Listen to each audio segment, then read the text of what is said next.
All right. Welcome back to the live show. You know what time it is. It is your boy Genesis. It is currently 1:18 a.m.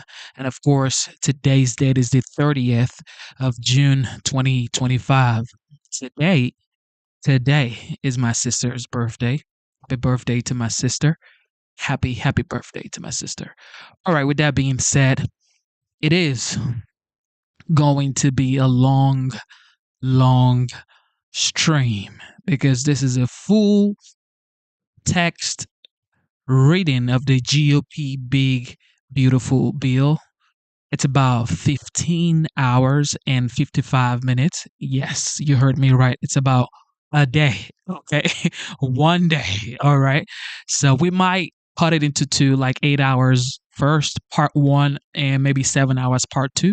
But for now, I want you guys to actually listen to every word because people say, well, have you read the big beautiful bill? Man, do you know what Trump has said in the big beautiful bill? Do you know what is going on in the big beautiful bill? Da. Okay, relax, okay? This is a full reading for people who don't like to read. You can just listen and know what Trump's big beautiful bill is all about. Okay, let's know what's all about. We have to know what these people are actually saying they want to do for the people. Don't matter if they're Republicans or Democrat, whatever you are, everybody has, I'll say, the right to know what is in the big beautiful bill. All right, I personally believe in the commander in chief, in the 45th, now the 47th president of the United States. I think he is the right man for the job, but still, you have to be able to know if you know, everything is still in line. All right. All right. Welcome to the live show. So I see Mr. Booski, the Bucket Master. God bless you, Mr. Booski, for tuning in. God bless you. Thank you for tuning in. Yes, we are back. We are back. You better get your coffee. You better get your earbuds or whatever you want to get for you to listen to this long, full reading of the GOP Beautiful Bill. So, with that being said, ladies and gentlemen, be respectful in the comment section or the chat, like people call it. Be respectful in the chat. Please be respectful. Um, it doesn't matter if you're a Republican, if you are a Democrat, if you're a progressive. Look, it doesn't matter. All right, it does not matter. Liberal, conservative, it does not matter. What matters is you love the United States. You believe the United States is the greatest nation on the face of the earth. So, Jet, Jet in the house. God bless you, Jet. Is that Nisi Lee? Is that Nikki Lee or Nisi Lee or Nikki Lee, Nisi Lee? What's going on, Nikki? How you go? How you doing? How you doing? How you doing? Happy birthday, sis. Yes. Thank you, Nisi. Thank you. Busky in the house. Busky, be ready for some buckets because it's going to be a long stream. All right, ladies and gentlemen, without further ado, here we go. The yeas are 51, the nays are 49. The motion is agreed to. The clerk will report the bill. Calendar number 107, H.R. 1, an act to provide for reconciliation pursuant to Title II of H. Con. Res. 14. I call up amendment number 2360. The clerk will report. The senator from South Dakota, Mr. Thune, proposes an amendment number 2360. Mr. President, I ask consent the reading be dispensed with. Reserving the right to object. Is there And I will object. Senate Republicans are scrambling to pass a radical bill released to the public in the dead of night, praying the American people don't realize what's in it. If Senate Republicans won't tell the American people what's in this bill, then Democrats are going to force this chamber to read it from start to finish. I object. objections heard? All right. The clerk will read the amendment. Strike all after the enacting clause and insert the following. Section 1, short title, This act may be cited as the One Big Beautiful Bill Act. Section 2, Table of Contents. The table of contents of this act is as follows. Section 1, Short Title. Section 2, Table of Contents. Title 1, Committee on Agriculture, Nutrition, and Forestry. Subtitle A, Nutrition. Section 10101, Reevaluation of Thrifty Food Plan. Section 10102, Modifications to SNAP Work Requirements for Able-Bodied Adults. Section 10103, Availability of Standard Utility Allowances based on receipt on energy assistance. Section 10104, Restrictions on Internet Expenses. Section 10105, Matching Funds Requirements. Section 10106, Administrative Cost Sharing. Section 10107, National Education and Obesity Prevention Grant Programs. Section 10108, Alien SNAP Eligibility. Subtitle B, Forestry. Section 10201, Rescissions of Amounts for Forestry. Subtitle C, Commodities. Section 10301, Effective Reference Price. Section 10302, Base Acres. Section 10303, Producer Election. Section 10304, Price Loss Coverage. Section 10305, Agriculture Risk Coverage. Section 10306, Equitable Treatment of Certain Entities. Section 10307, Payment Limitations. Section 10308, Adjusted Gross Income Limitation. Section 10309, Marketing Loans. Section 10310, Repayment of Marketing Loans. Section 10311, Economic Adjustment Assistance for Textile Mills. Section 10312,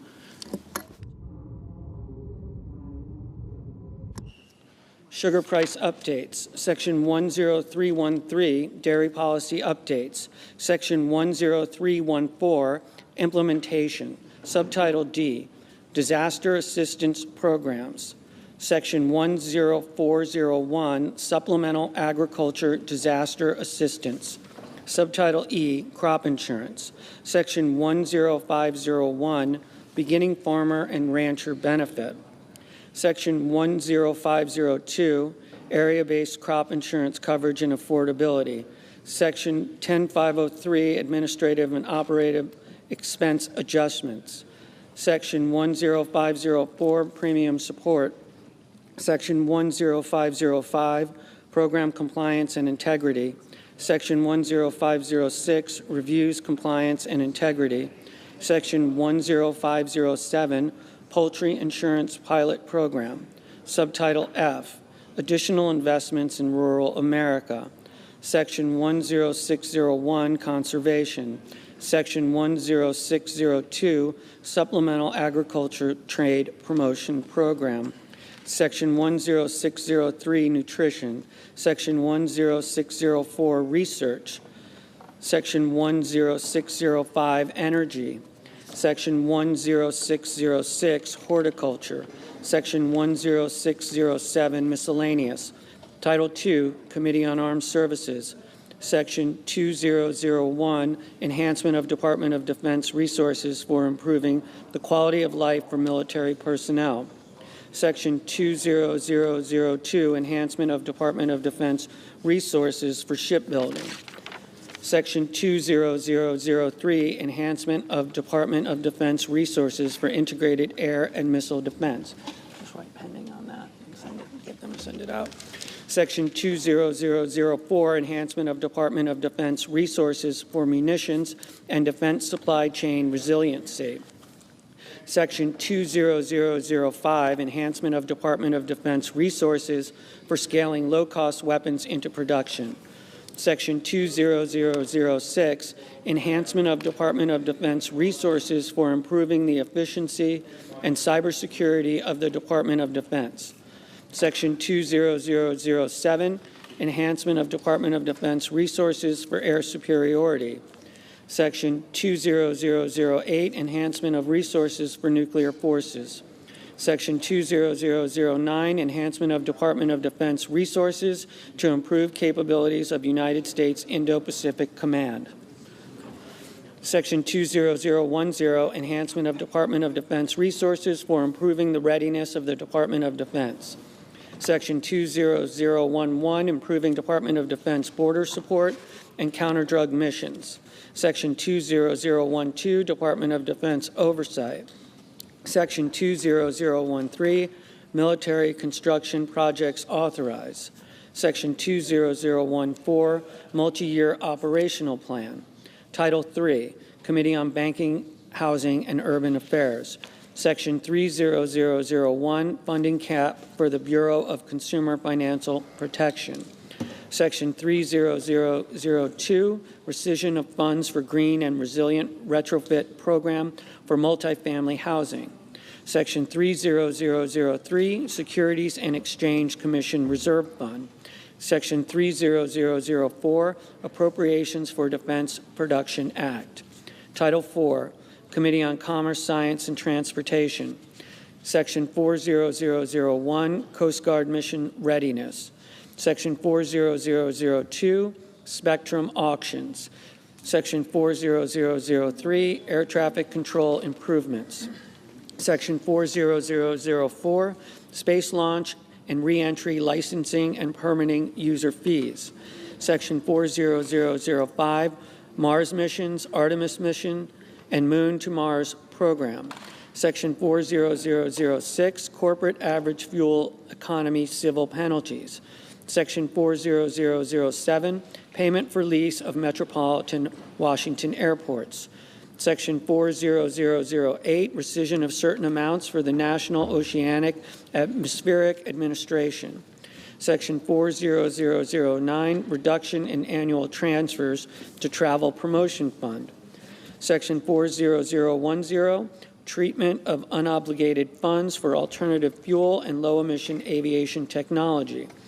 Section 40011, rescission of amounts appropriated for Public Wireless Supply Chain Innovation Fund.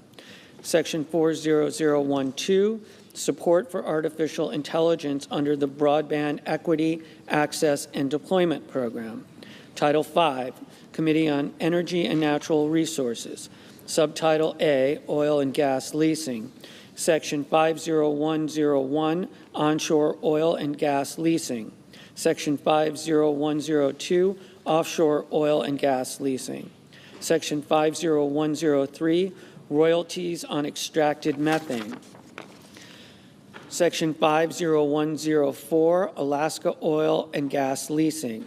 Section 50105, National Petroleum Reserve, Alaska. Subtitle B, Mining. Section 50201, Coal Leasing. Section 50202, Coal Royalty. Section 50203, Leases for Known Recoverable Coal Resources. Section 50204, Authorization to Mine Federal Coal.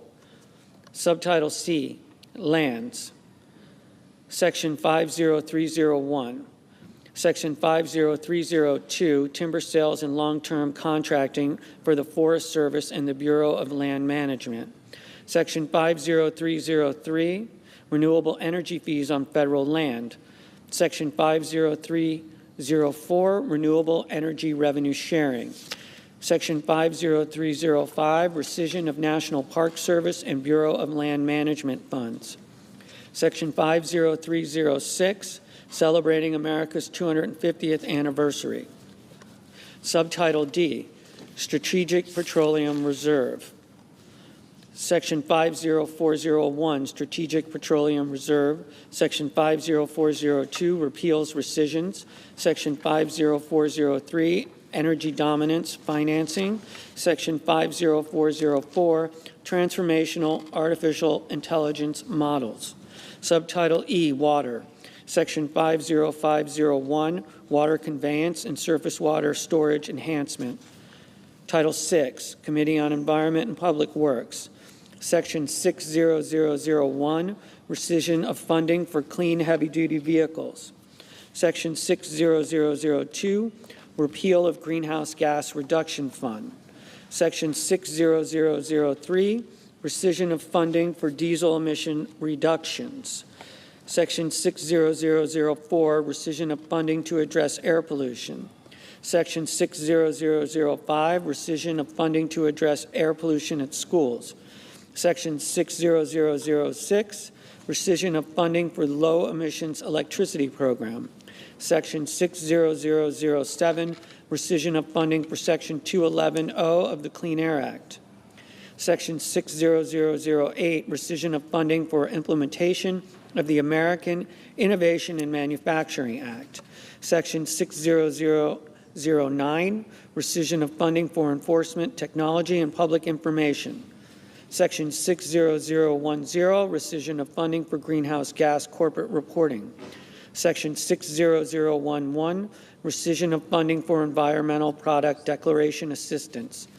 Section 60012, rescission of funding for methane emissions and waste reduction incentive program for petroleum and natural gas systems.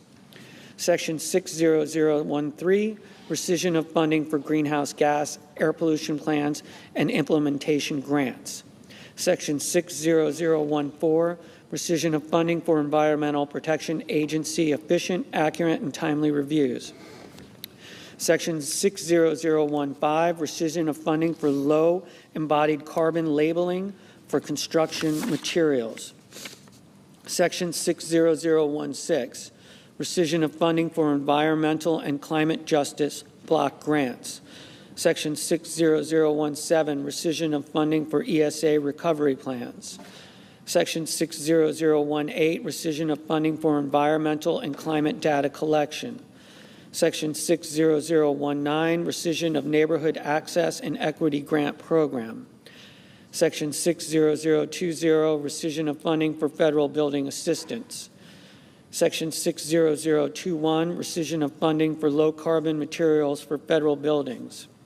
Section 60022, rescission of funding for GSA emerging and sustainable technologies. Section 60023, rescission of environmental review implementation funds. Section 60024, rescission of low-carbon transportation materials grants. Section 60025, John F. Kennedy Center for Performing Arts. Section 60026, project sponsor opt-in fees for environmental services. Title VII, Finance. Subtitle A, Tax. Section 70001, references to the Internal Revenue Code of 1986, etc. Chapter 1, providing permanent tax relief for middle-class families and workers. Section 70101, extension and enhancement of reduced rates. Section 70102, extension and enhancement of increased standard deduction. Section 70103, termination of deduction of personal exemptions other than temporary senior deduction. Section 70104, extension and enhancements of increased child tax credit. Section 70105, extension and enhancement of deduction for qualified business income. Section 70106, extension and enhancement of increased estate and gift tax exemption amounts. Section 70107, extension of increased alternative minimum tax exemption amounts and modification of phase-out thresholds. Section 70108, extension and modification of limitation on deduction for qualified residence interest. Section 70109, extension and modification of limitation on casualty loss deduction. Section 70110, termination of miscellaneous itemized deductions other than educator expenses. Section 70111, limitation on tax benefits of itemized deductions. Section 70112, extension and modification of qualified transportation fringe benefits. Section 70113, extension and modification of limitation on deduction and exclusions for moving expenses. Section 70114, extension and modification of limitation on wagering losses. Section 70115, extension and enhancement of increased limitation on contributions to ABLE accounts. Section 70116, extension and enhancement of savers credit allowed for ABLE contributors. Section 70117, extension of rollovers for qualified tuition programs to ABLE accounts permitted. Section 70118, extension of treatment of certain individuals performing services in the Sinai Peninsula and enhancement to include additional areas. Section 70119, extension and modification and exclusion from gross income of student loans discharged on account of death or disability. Section 70120, limitation on individual deductions for certain state and local taxes, etc. Chapter 2, delivering on presidential priorities to provide new middle-class tax relief. Section 70201, no tax on tips. Section 70202, no tax on overtime. Section 70203, no tax on car loan investment. Section 70204, Trump accounts and contribution pilot program. Chapter 3, establishing certainty and competitiveness for American job creators. Subtitle A, permanent U.S. business tax reform and boosting domestic investment. Section 70301, full expensing for certain business property. Section 70302, full expensing of domestic research and experimental expenditures. Section 70303, modification of limitation on business interest. Section 70304, extension and enhancement of paid family and medical leave credit. Section 70305, exceptions from limitations on deduction for business meals. Section 70306, increased dollar limitations for expensing of certain depreciable business assets. Section 70307, special depreciation allowance for qualified production property. Section 70308, enhancement of advanced manufacturing investment credit. Section 70309, spaceports are treated like airports under exempt facility bond rules. Subtitle B, permanent America First international tax reforms. Part 1, foreign tax credit. Section 70311, modifications related to foreign tax credit limitation. Section 70312, modifications to determination of deemed paid credit for taxes properly attributable to tested income. Section 70313, sourcing certain income from the sale of inventory produced in the United States. Part 2, foreign-derived deduction eligible income and net CFC tested income. Section 70321, modification of deduction for foreign-derived deduction eligible income and net CFC tested income. Section 70322, determination of deduction eligible income. Section 70323, rules related to deemed intangible income. Part 3, base erosion minimum tax. Section 70331, extension and modification of base erosion minimum tax amount. Part 4, business interest limitation.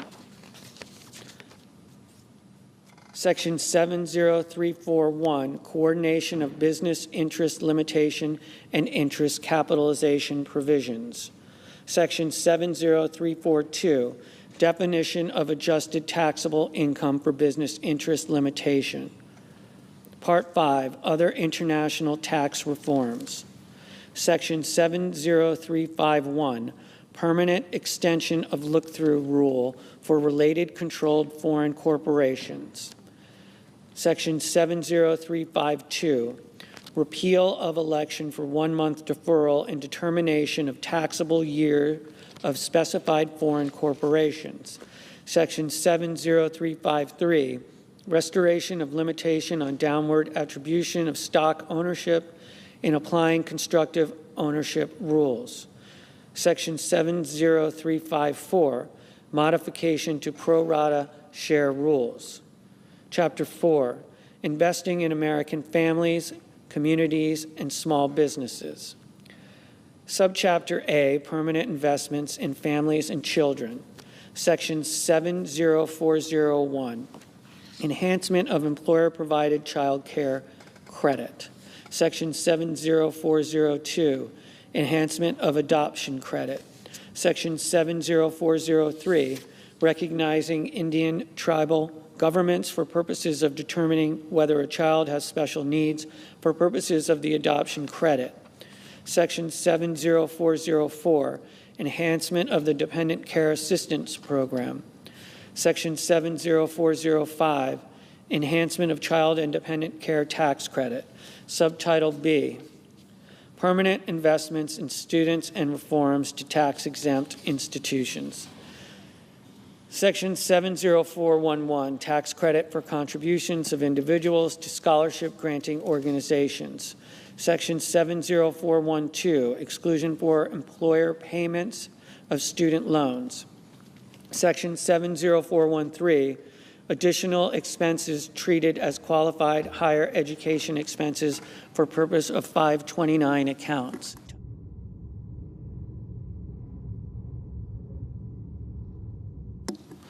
Section 70414, certain post-secondary credentializing expenses treated as qualified higher education expenses for purposes of 529 accounts. Section 70415, modification of excise tax on investment income of certain private colleges and universities. Section 70416, expanding application of tax on excess compensation within tax-exempt organizations. Subchapter C, permanent investments in community development. Section 70421, permanent renewal and enhancement of opportunity zones. Section 70422, permanent enhancement of low-income housing tax credit. Section 70423, permanent extension of new markets tax credit. Section 70424, permanent and expanded reinstatement of partial deduction for charitable contributions of individuals who do not elect to itemize.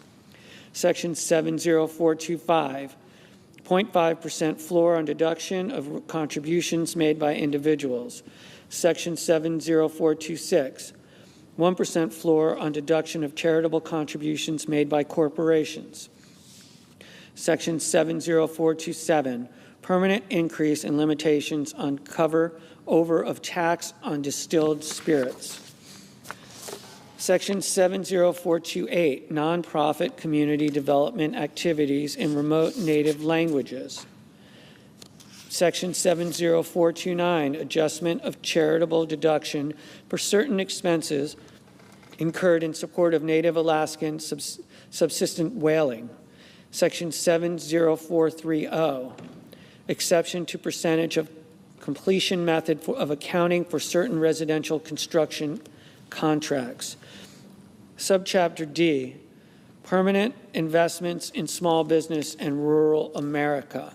Section 70431, expansion of qualified small business stock gain exclusion. Section 70432, repeal of revision to de minimis rules for third-party network transactions. Section 70433, increase in threshold for requiring information reporting with respect to certain payees. Section 70434, treatment of certain qualified sound recording productions. Section 70435, exclusion of interest on loans secured by rural or agricultural real property. Section 70436, reduction of transfer and manufacturing taxes for certain devices. Section 70437, treatment of capital gains from the sale of certain farmland property. Section 70438, extension of rules for treatment of certain disaster-related personal casualty losses. Chapter 5, ending Green New Deal spending, promoting America First energy, and other reforms. Subchapter A, termination of Green New Deal subsidies. Section 70501, termination of previously owned clean vehicle credit. Section 70502, termination of clean vehicle credit. Section 70503, termination of qualified commercial clean vehicles credit.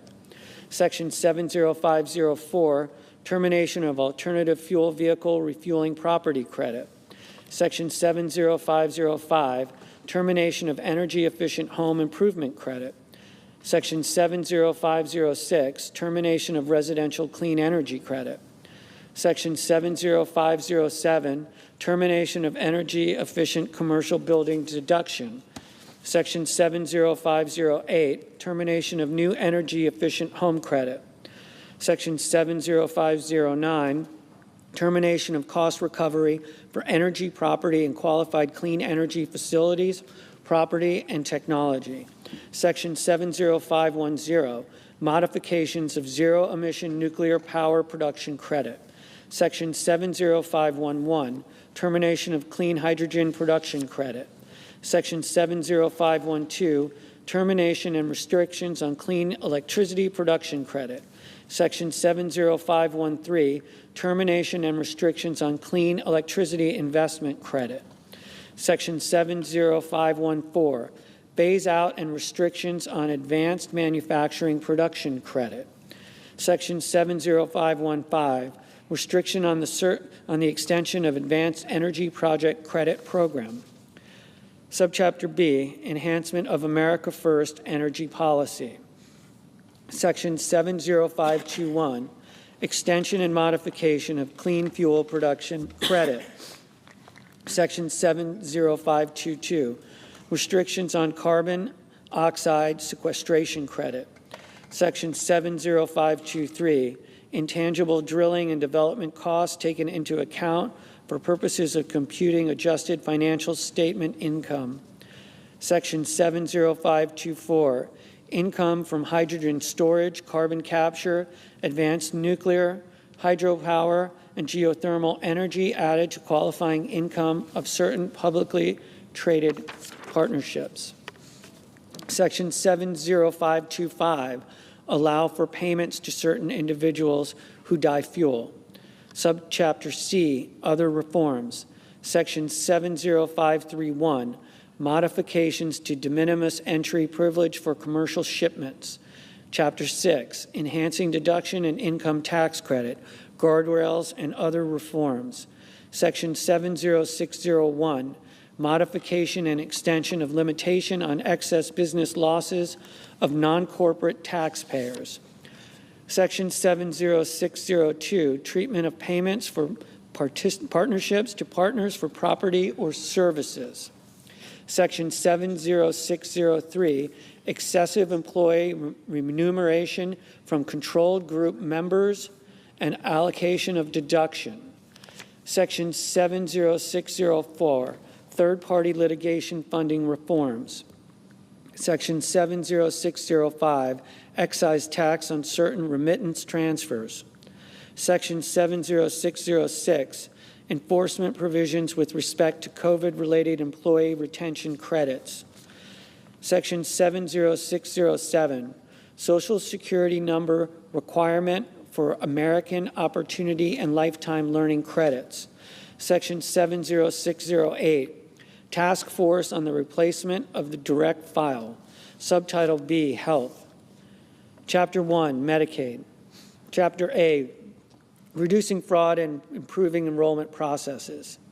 Section 71101, Moratorium on Implementation of Rule relating to eligibility and enrollment in Medicare savings programs. Section 71102, Moratorium on Implementation of Rule relating to eligibility and enrollment for Medicaid, CHIP, and the Basic Health Program. Section 71103, reducing duplicate enrollment under the Medicaid and CHIP programs. Section 71104, ensuring deceased individuals do not remain enrolled. Section 71105, ensuring deceased providers do not remain enrolled. Section 71106, payment reduction related to certain erroneous excess payments under Medicaid. Section 71107, eligibility redeterminations. Section 71108, revising home equity limit for determining eligibility for long-term care services under the Medicaid program. Section 71109, alien Medicaid eligibility. Section 71110, expansion FMAP for certain states providing payments for health care furnished to certain individuals. Section 71111, expansion of FMAP for emergency Medicaid.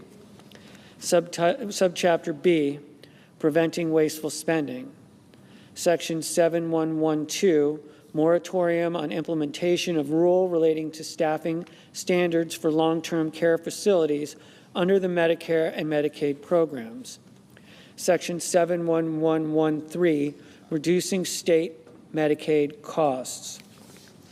Section 71114, prohibiting federal Medicaid and CHIP funding for certain items and services. Section 71115, federal payments to prohibited entities. Subchapter C, stopping abusive financing practices. Section 7116, sunsetting increased FMAP incentive. Section 71117, provider taxes. Section 71118, state-directed payments.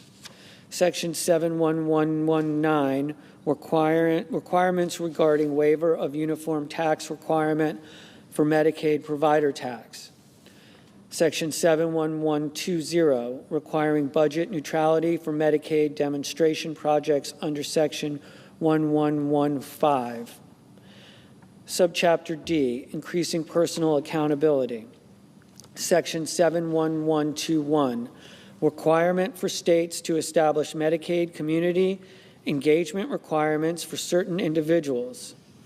Section 71122, modifying cost-sharing requirements for certain expansion individuals under the Medicaid program.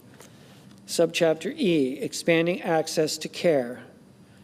Section 71123, making certain adjustments to coverage of home or community-based services under Medicaid. Section 71124, determination of FMAP for high-poverty states. Chapter 2, Medicare. Subchapter A, strengthening eligibility requirements. Section 71201, limiting Medicare coverage of certain individuals. Subchapter B, improving services for seniors. Section 71202, temporary payment, increase under the Medicare physician fee schedule to account for exceptional circumstances. Section 71203, expanding and clarifying the exclusion for orphan drugs under the drug price negotiation program. Section 71204, application of cost living adjustment to non-labor related portion for hospital outpatient department services furnished in Alaska and Hawaii. Chapter 3, health tax. Subchapter A, improving eligibility criteria. Section 71301, permitting premium tax credit only for certain individuals. Section 71302, disallowing premium tax credit during periods of Medicaid ineligibility due to alien status. Subchapter B, preventing waste, fraud, and abuse. Section 71303, requiring verification of eligibility for premium tax credit. Section 71304, disallowing premium tax credit in case of certain coverage enrolled in during special enrollment period. Section 71305, eliminating limitation on recapture of advance payment of premium tax credit. Section 71306, permanent extension of safe harbor for absence of deductible for telehealth services. Section 71307, allowance of bronze and catastrophic plans and connection with health savings accounts. Section 71308, treatment of direct primary care service arrangements. Chapter 4, protecting rural hospitals and providers. Section 71401, Rural Health Transformation Program. Subtitle C, increase in debt limit. Section 72001, modification of limitation on the public debt. Title 8, Committee on Health, Education, Labor, and Pensions. Subtitle A, exemption of certain assets. Section 80001, exemption of certain assets. Subtitle B, loan limits. Section 81001, establishment of loan limits for graduate and professional students and parent borrowers, termination of graduate and professional plus loans. Subtitle C, loan repayment. Section 82001, loan repayment. Section 82002, deferment, forbearance. Section 82003, loan rehabilitation. Section 82004, public service loan forgiveness. Section 82005, student loan servicing. Subtitle D, Pell Grants. Section 83001, eligibility. Section 83002, workforce Pell Grants. Section 83003, Pell shortfall. Section 83004, federal Pell Grants exclusion relating to other grant aid. Subtitle E, accountability. Section 84001, ineligibility based on low earnings outcomes. Subtitle F, regulatory relief. Section 85001, delay of rule relating to borrower defense to repayment. Section 85002, delay of rule relating to closed school discharges. Subtitle G, limitation on authority. Section 86001, limitation on proposing or issuing regulations and executive actions. Subtitle H, Garden of Heroes. Section 87001, Garden of Heroes.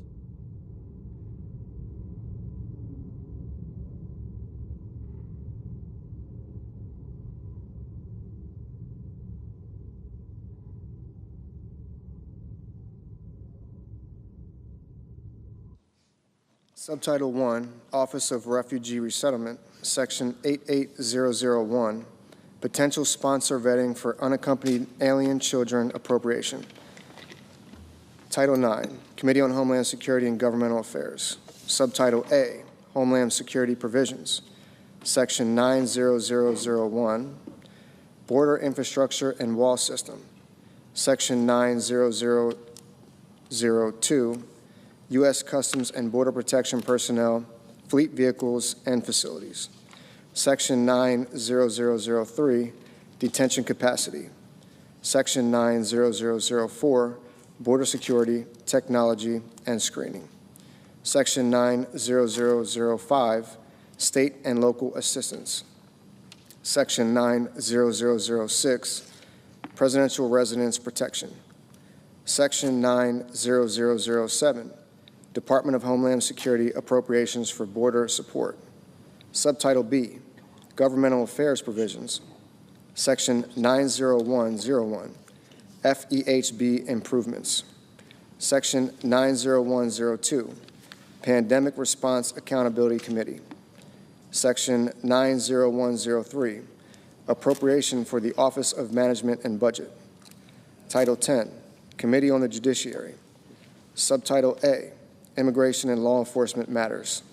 Part 1, Immigration Fees. Section 100001, Applicability of the Immigration Laws. Section 100002, Asylum Fee. Section 100003, Employment Authorization Document Fees. Section 100004, Immigration Parole Fee. Section 100005, Special Immigrant Juvenile Fee. Section 100006, Temporary Protected Status Fee.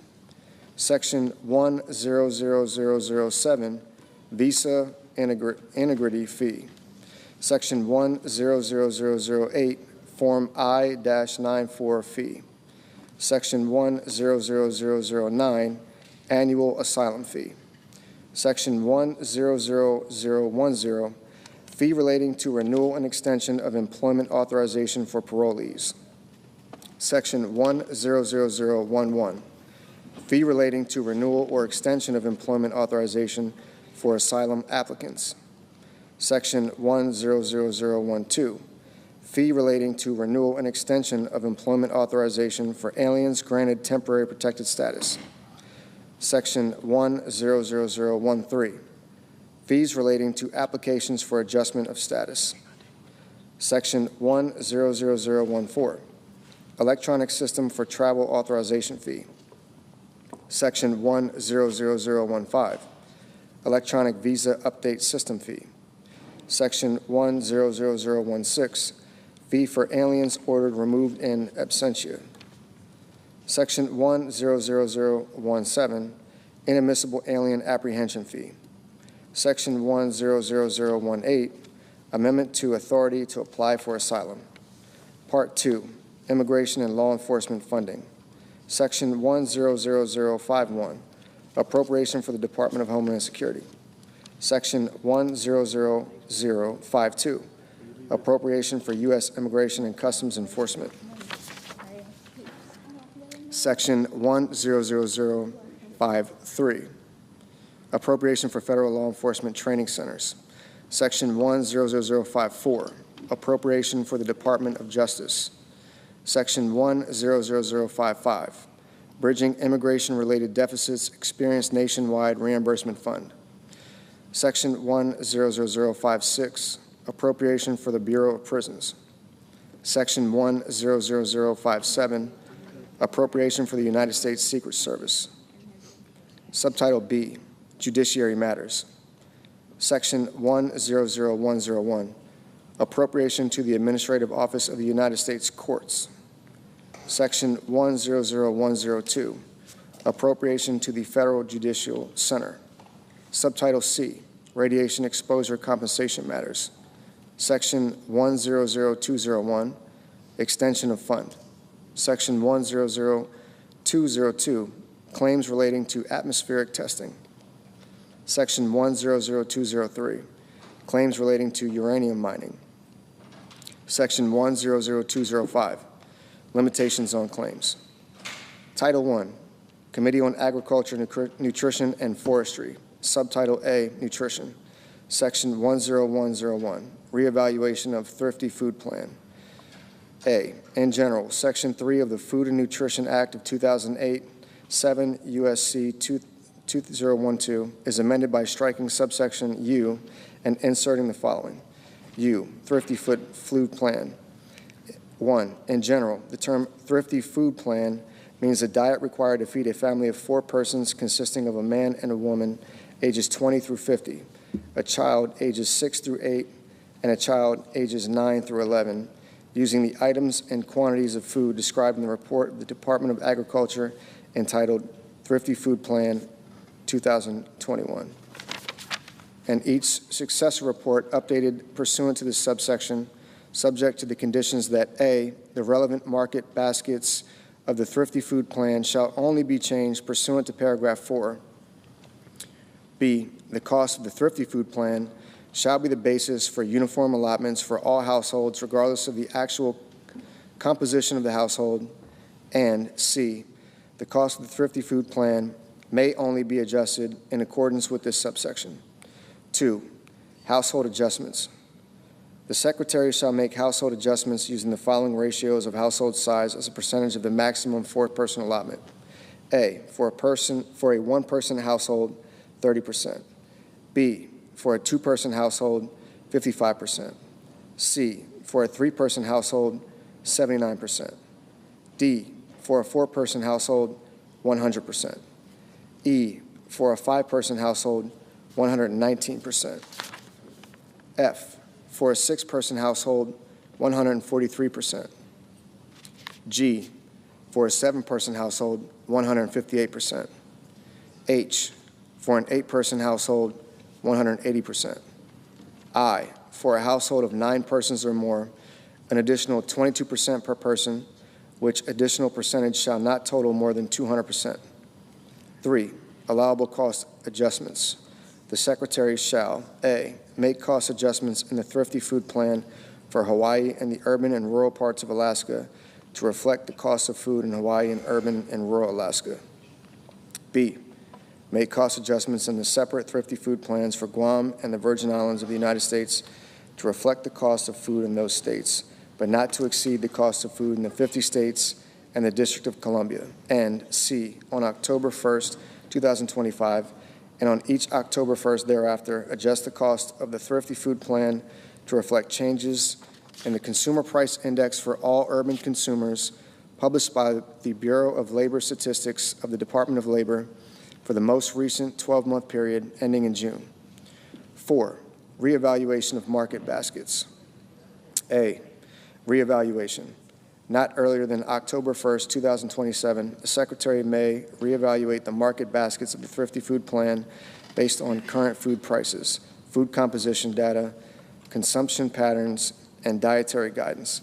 B, cost neutrality. The Secretary shall not increase the cost of the Thrifty Food Plan based on a reevaluation under this paragraph. B, conforming amendments. 1, Section 16C1A22 of the Food and Nutrition Act of 2008, 7 U.S.C. 2025C1A22 is amended by striking Section 3U4 and inserting Section 3U3. 2, Section 19A2A2 of the Food and Nutrition Act of 2008, 7 U.S.C. 2028A2A2 is amended by striking Section 3U4 and inserting Section 3U3. 3, Section 27A2 of the Food and Nutrition Act of 2008, 7 U.S.C. 2036A2 is amended by striking Section 3U4, each place it appears, and inserting Section 3U3. Section 1012, modifications to SNAP work requirements for able-bodied adults. A, exceptions. Section 6.0 of the Food and Nutrition Act of 2008, 7 U.S.C. 20150 is amended by striking paragraph 3 and inserting the following. 3, exceptions. Paragraph 2 shall not apply to an individual if the individual is A, under 18 or over 65 years of age, B, medically certified as physically or mentally unfit for employment, C, a parent or other member of a household with responsibility for a dependent child under 14 years of age, D, otherwise exempt under subsection D2, E, a pregnant woman, F, an Indian or urban Indian, as such terms are defined in paragraphs 13 and 28 of Section 4 of the Indian Healthcare Improvement Act, or G, a California Indian described in Section 809A of the Indian Healthcare Improvement Act. B, standardizing enforcement. Section 604 of the Food and Nutrition Act of 2008, 7 USC 201504 is amended, 1, in subparagraph A by striking clause 2 and inserting the following. 2, is in a non-contiguous state and has an unemployment rate that is at or above 1.5 times the national unemployment rate, 8%, and 2, by adding at the end the following. C, definition of non-contiguous state. 1, in general, in this paragraph, the term non-contiguous state means a state that is not one of the contiguous 48 states or the District of Columbia. 2, exclusion. The term non-contiguous state does not include Guam or the Virgin Islands of the United States. C, waiver for non-contiguous states. Section 6.0 of the Food and Nutrition Act of 2008, 7 U.S.C. 20150 is amended, 1, by redesignating paragraph 7 as paragraph 8, and 2, by inserting after paragraph 6 the following.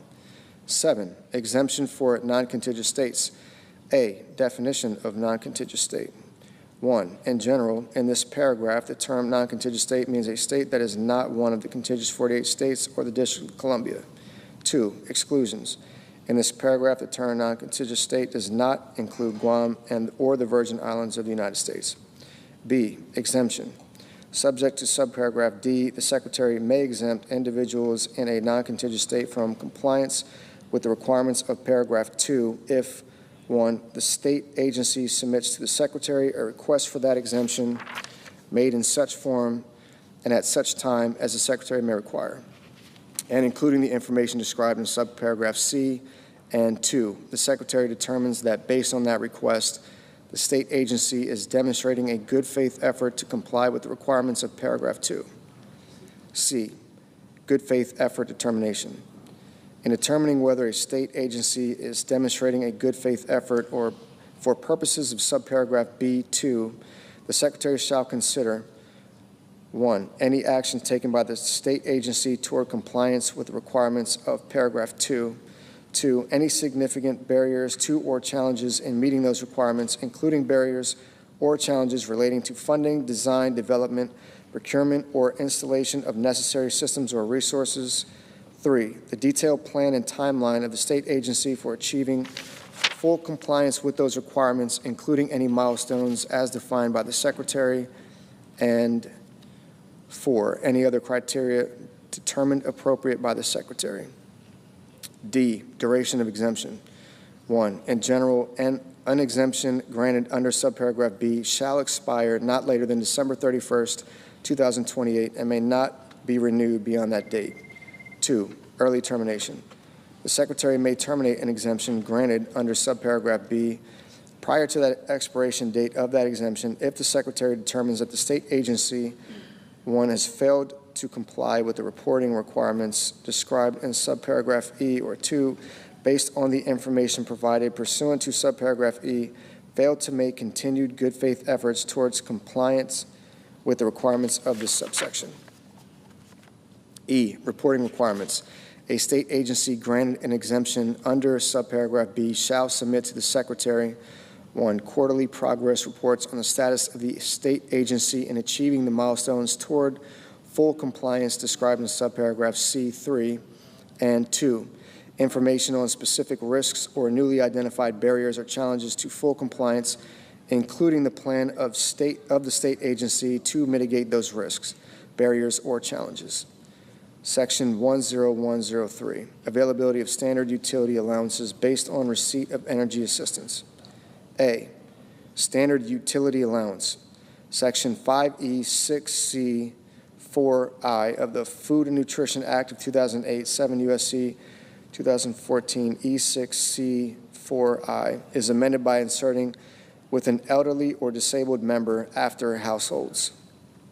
B, third-party energy assistance payments. Section 5K4 of the Food and Nutrition Act of 2008, 7 U.S.C.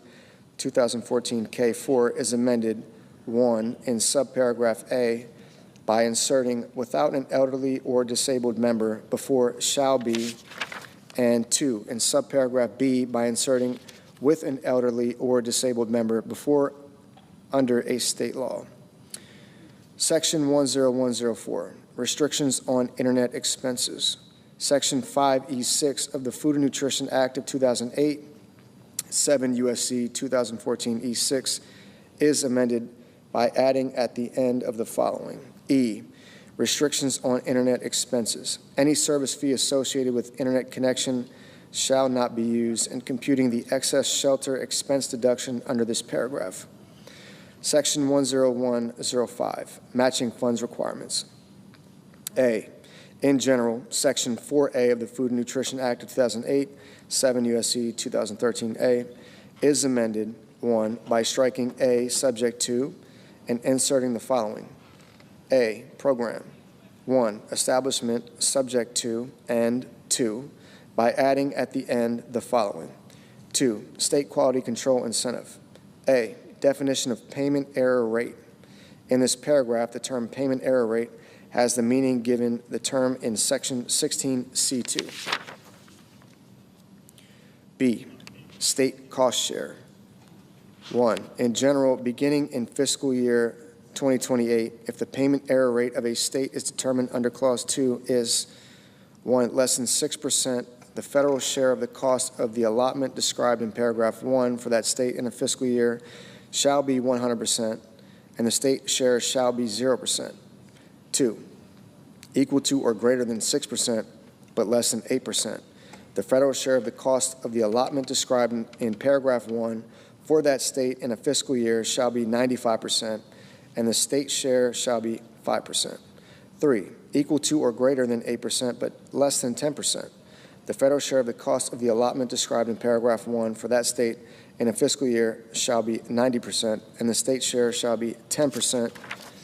And 4, equal to or greater than 10%. The federal share of the cost of the allotment described in paragraph 1 for that state in a fiscal year shall be 85%, and the state share shall be 15%. 2, elections. 1, fiscal year 2028. For fiscal year 2028, to calculate the applicable state share under Clause 1, a state may elect to use the payment error rate of the state from fiscal year 2025 or 2026. 2, fiscal year 2029 and thereafter. For fiscal year 2029 and each fiscal year thereafter, to calculate the applicable state share under Clause 1, the Secretary shall use the payment error rate of the state for the third fiscal year preceding the fiscal year for which the state share is being calculated. 3, maximum federal payment. The Secretary may not pay towards the cost of an allotment described in paragraph 1 an amount that is greater than the applicable federal share under paragraph 2. 4, waiver authority. A, in general, the Secretary may waive the requirement under paragraph 2 for a non-contiguous state excluding Guam and the Virgin Islands of the United States for a period of not more than 2 years if, 1, the Secretary determines that the waiver is necessary, and 2, the non-contiguous state is 1, actively implementing a corrective action plan as described in Section 275.17 of Title VII Code of Federal Regulations or a successor regulation, and 2, carrying out any other activities determined necessary by the Secretary to reduce its payment error rate as defined in paragraph 2. B, termination of authority. The waiver authority under subparagraph A shall terminate on the date that is 4 years after the date of enactment of this paragraph. B, limitation on authority. Section 13A1 of the Food and Nutrition Act of 2008, 7 U.S.C.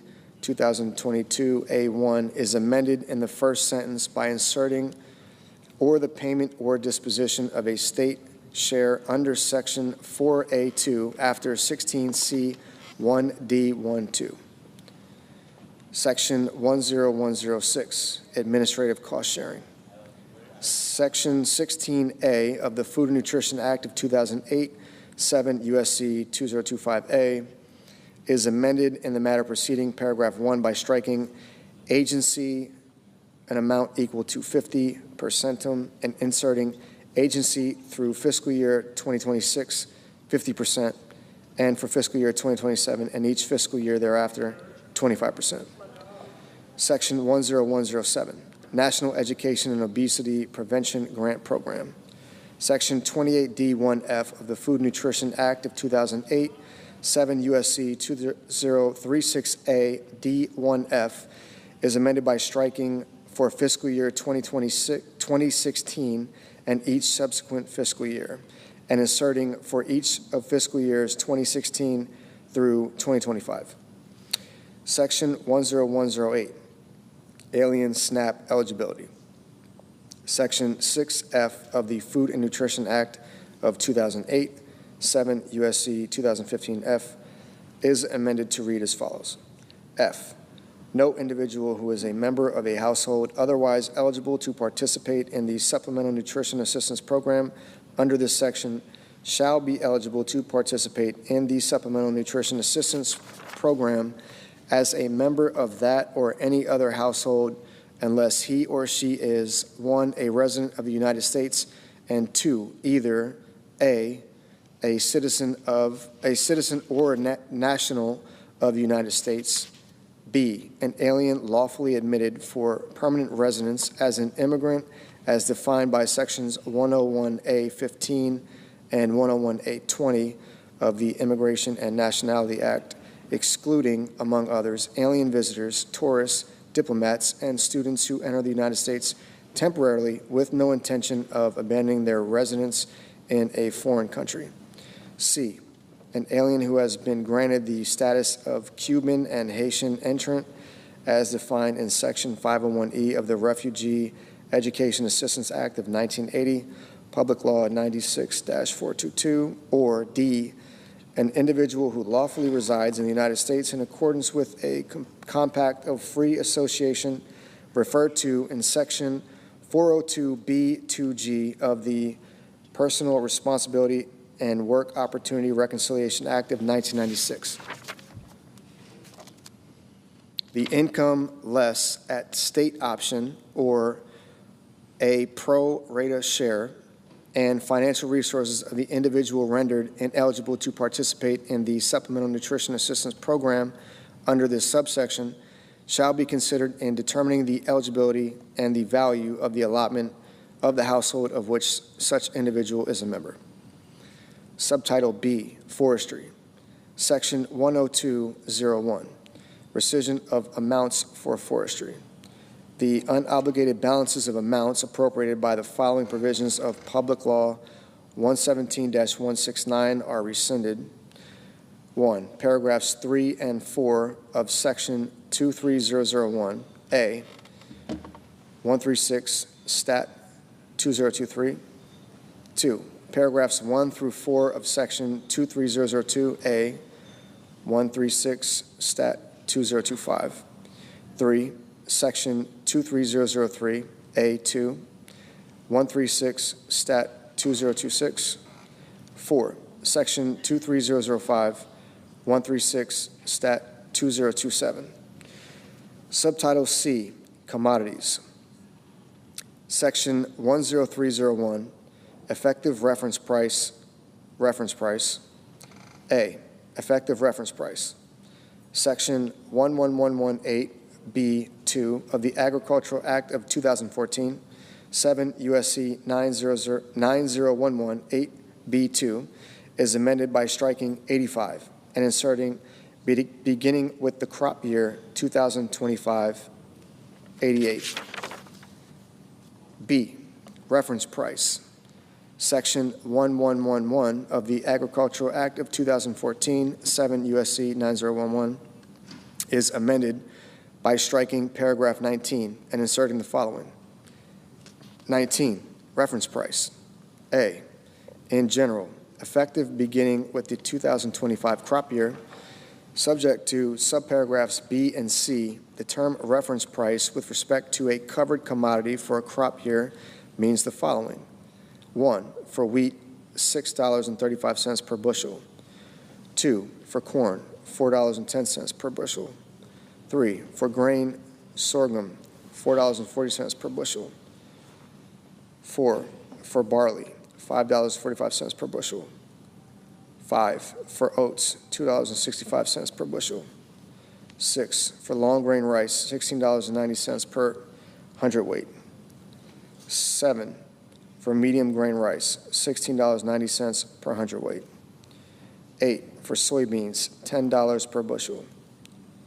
9, for other oil seeds, $23.75 per hundredweight. 10, for peanuts, $630 per ton.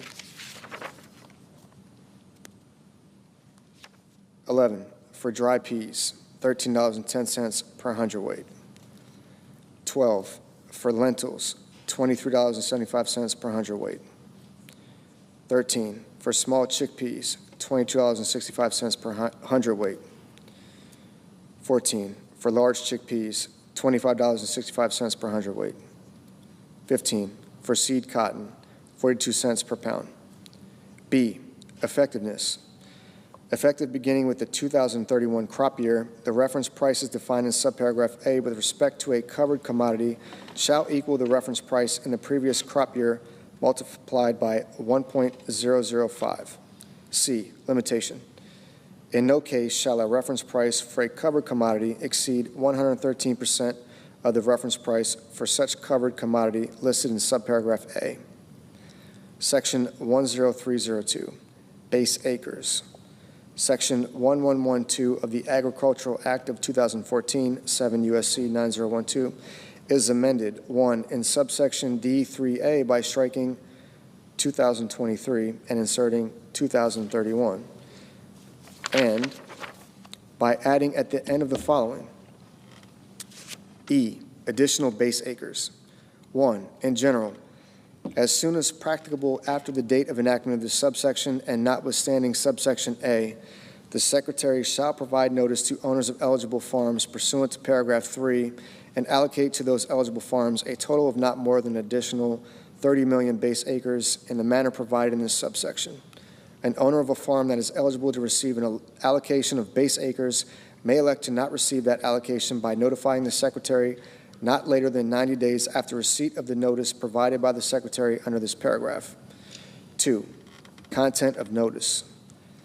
The notice under paragraph 1 shall include the following: A, information that the allocation is occurring; B, information regarding the eligibility of the farm for an allocation of base acres under paragraph 3; C, information regarding how an owner may appeal a determination of ineligibility for an allocation of base acres under paragraph 3.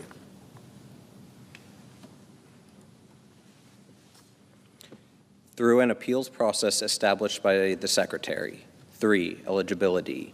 A, in general, subject to subparagraph D, effective beginning with the 2026 crop year, a farm is eligible to receive an allocation of base acres if, with respect to the farm, the amount described in subparagraph B exceeds the amount described in subparagraph C.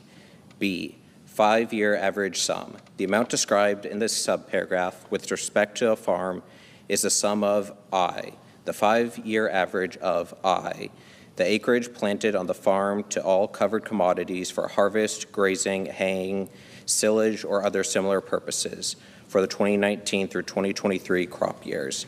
And 2, any acreage on the farm that the producers were prevented from planting during the 2019 through 2023 crop years to covered commodities because of drought, flood, or other natural disaster, or other conditions beyond the control of the producers as determined by the Secretary, plus 2, the lesser of 1, subsection 1, 15% of the total acres on the farm, and 2, the 5-year average of AA, the acreage planted on the farm to eligible non-covered commodities for harvest, grazing, haying, silage, or other similar purposes for the 2019 through 2023 crop years, and subsection BB, any acreage on the farm that producers were prevented from planting during the 2019 through 2023 crop years to eligible non-covered commodities because of drought, flood, or other natural disaster, or other condition beyond the control of the producers, as determined by the Secretary.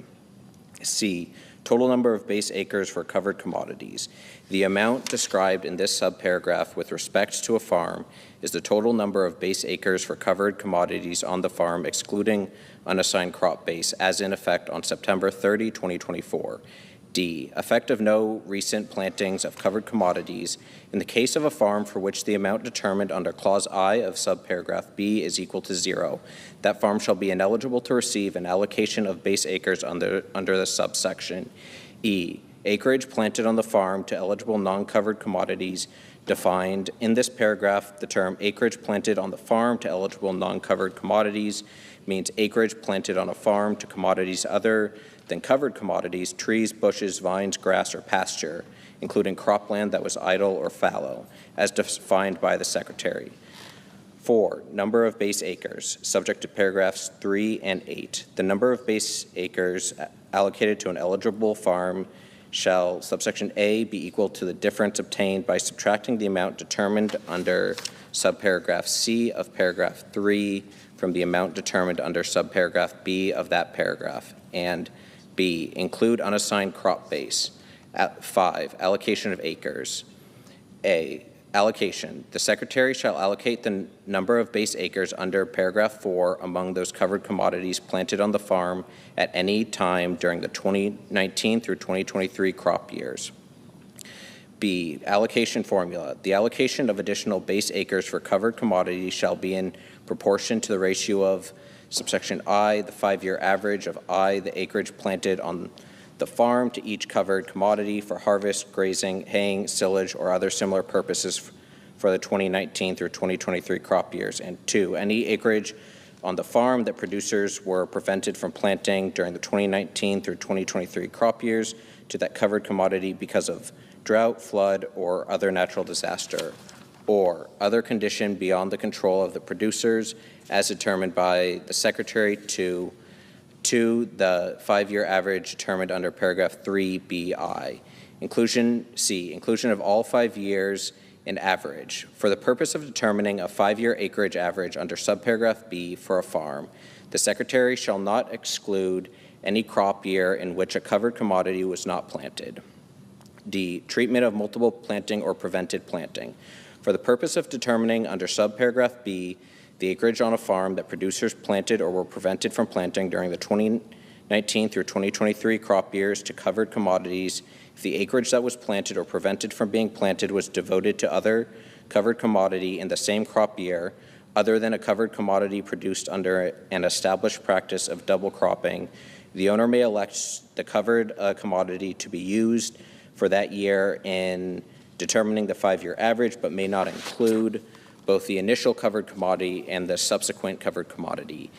E, limitation. The allocation of additional base acres among covered commodities on a farm under this paragraph may not result in a total number of base acres for the farm in excess of the number of acres on the farm. 6, reduction by the Secretary. In carrying out this subsection, if the total number of eligible acres allocated to base acres across all farms in the United States under this subsection would exceed 30 million acres, the Secretary shall apply an across-the-board prorated reduction to the number of eligible acres to ensure the number of allocated base acres under this subsection is equal to 30 million acres. 7, payment yield. Beginning with crop year 2026, for the purpose of making price loss coverage payments under Section 1116, the Secretary shall establish payment yields to base acres allocated under this subsection equal to A, the payment yield established on the farm for applicable covered commodity, and B, if no such payment yield for the applicable covered commodity exists, a payment yield equal to the average payment yield for the covered commodity for the county in which the farm is situated, or to determine pursuant to Section 1113C. 8, treatment of new owners.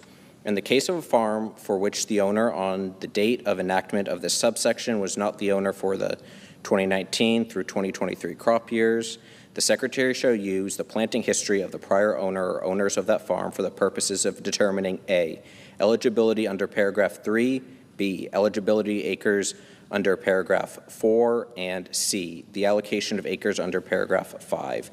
Section 10303, producer election. A, in General Section 1115 of the Agricultural Act of 2014, 7 U.S.C. 9015, is amended 1, in subsection A, in the matter preceding paragraph 1, by striking 2023 and inserting 2031. 2, in subsection C, A, in the matter preceding paragraph 1, I, by striking crop year or and inserting crop year, and 2, by inserting or the 2026 crop year after 2019 crop year. B, in paragraph 1, I, by striking crop year or and inserting crop year, and II, by inserting or the 2026 crop year after 2019 crop year, and C, in paragraph 2, I, in subparagraph A, by striking and at the end, II, in subparagraph B, by striking the period at the end and inserting and 3, by adding at the end the following. C, the same coverage for each covered commodity on the farm for the 2027 through 2031 crop years as was applicable for the 2025 crop year. And 3, by adding at the end the following. 1, higher of price loss coverage payments and agricultural risk coverage payments.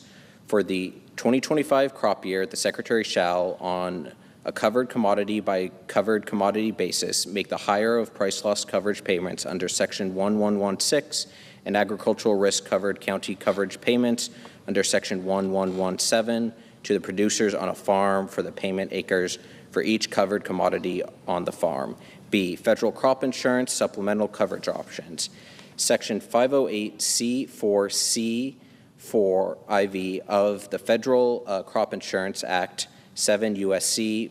1508 C4CIV is amended by striking crops for which the producer has elected under Section 1116 of the Agricultural Act of 2014 to receive agricultural risk coverage in acres and inserting acres. Section 10304, price loss coverage. Section 1116 of the Agricultural Act of 2014, 7 U.S.C. 9016 is amended. 1. In subsection A2, in the matter preceding subparagraph A by striking 2023 and inserting 2031. 2. In subsection C1B, A, in the subparagraph heading by striking 2023 and inserting 2031. And B, in the matter preceding clause I by striking 2023 and inserting 2031. 3. In subsection D, in the matter preceding paragraph 1 by striking 2025 and inserting 2031. And 4. In subsection G, A, by striking subparagraph F of section 1111-19 and inserting paragraph 19A VI of section 1111, and B, by striking 2012 through 2016, each place it appears, and inserting 2017 through 2021. Section 10305, agricultural risk coverage. Section 1117 of the Agricultural Act of 2014, 7 U.S.C. 9017 is amended. 1. In subsection A, in the matter preceding paragraph 1 by striking 2023 and inserting 2031. 2. In subsection C, A, in paragraph 1 by inserting for each of the 2014 through 2024 crop years and 90% of the benchmark revenue for each of the 2025 through 2031 crop years before the period at the end. B, by striking 2023, each place it appears, and inserting 2031. And C, in paragraph 4B, in the subparagraph heading, by striking 2023 and inserting 2031. 3, in subsection D1, by striking subparagraph B and inserting the following. BI, for each of the 2014 through 2024 crop years, 10% of the benchmark revenue for the crop year applicable under subsection C, and II. For each of the 2025 through 2031 crop years, 12% of the benchmark revenue for the crop year applicable under subsection C and 4 in subsections E, G5, and I5 by striking 2023, each place it appears, and inserting 2031. Section 10306, equitable treatment of certain entities. A, in general, Section 1001 of the Food Security Act of 1985, 7 U.S.C. 1308, is amended. 1, in subsection A, by designated paragraph 5 as paragraph 6, and B, by inserting after paragraph 4 the following. 5, qualified pass-through entity. The term qualified pass-through entity means A, a partnership within the meaning of subchapter K of Chapter 1 of the Internal Revenue Code of 1986. B, an S corporation as defined in Section 1361 of that code. C, a limited liability company that does not affirmatively elect to be treated as a corporation. And D, a joint venture or general partnership. 2, in subsections B and C, by striking except a joint venture or general partnership, each place it appears, and inserting except a qualified pass-through entity. And 3, in subsection D, by striking subtitle B of Title I of the Agricultural Act of 2014, or B, attribution of payment, Section 1001E3BII of the Food Security Act of 1985, 7 U.S.C. 1308E3BII is amended.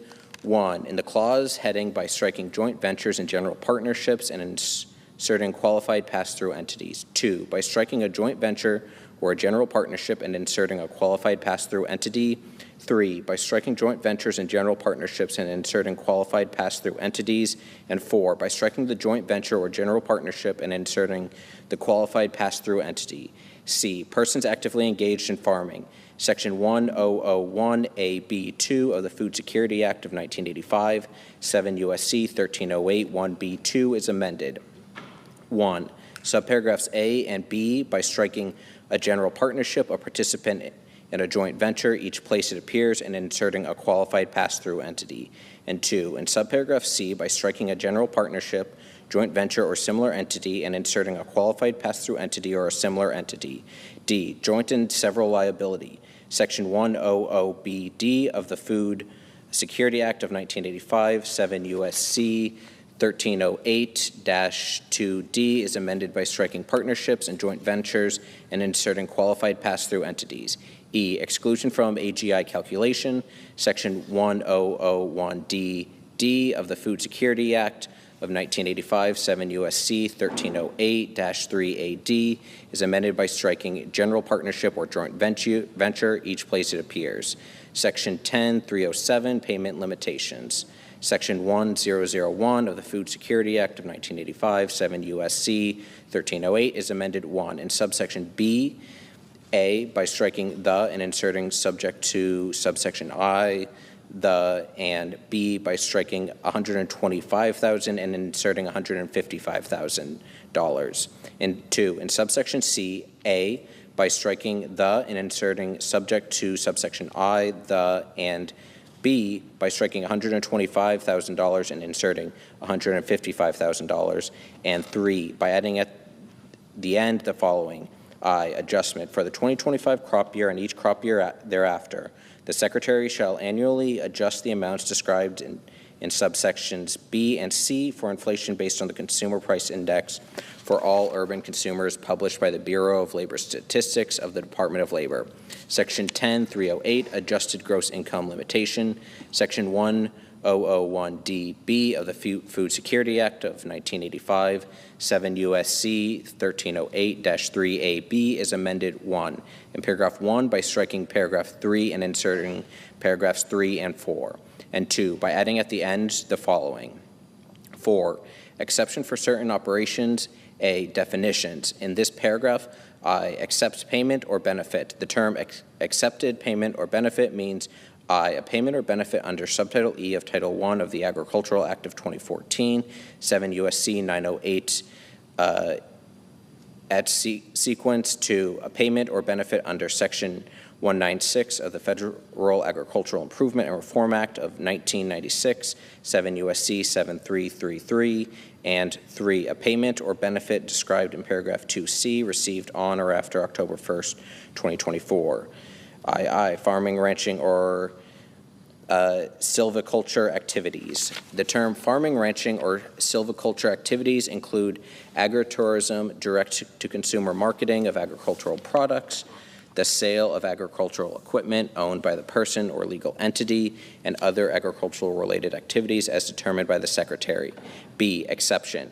In the case of an accepted payment or benefit, the limitation established by paragraph 1 shall not apply to a person or legal entity during a crop, fiscal, or program year as appropriate, if greater than or equal to 75% of the average gross income of the person or legal entity derives from farming, ranching, or silviculture activities. Section 10309, marketing loans.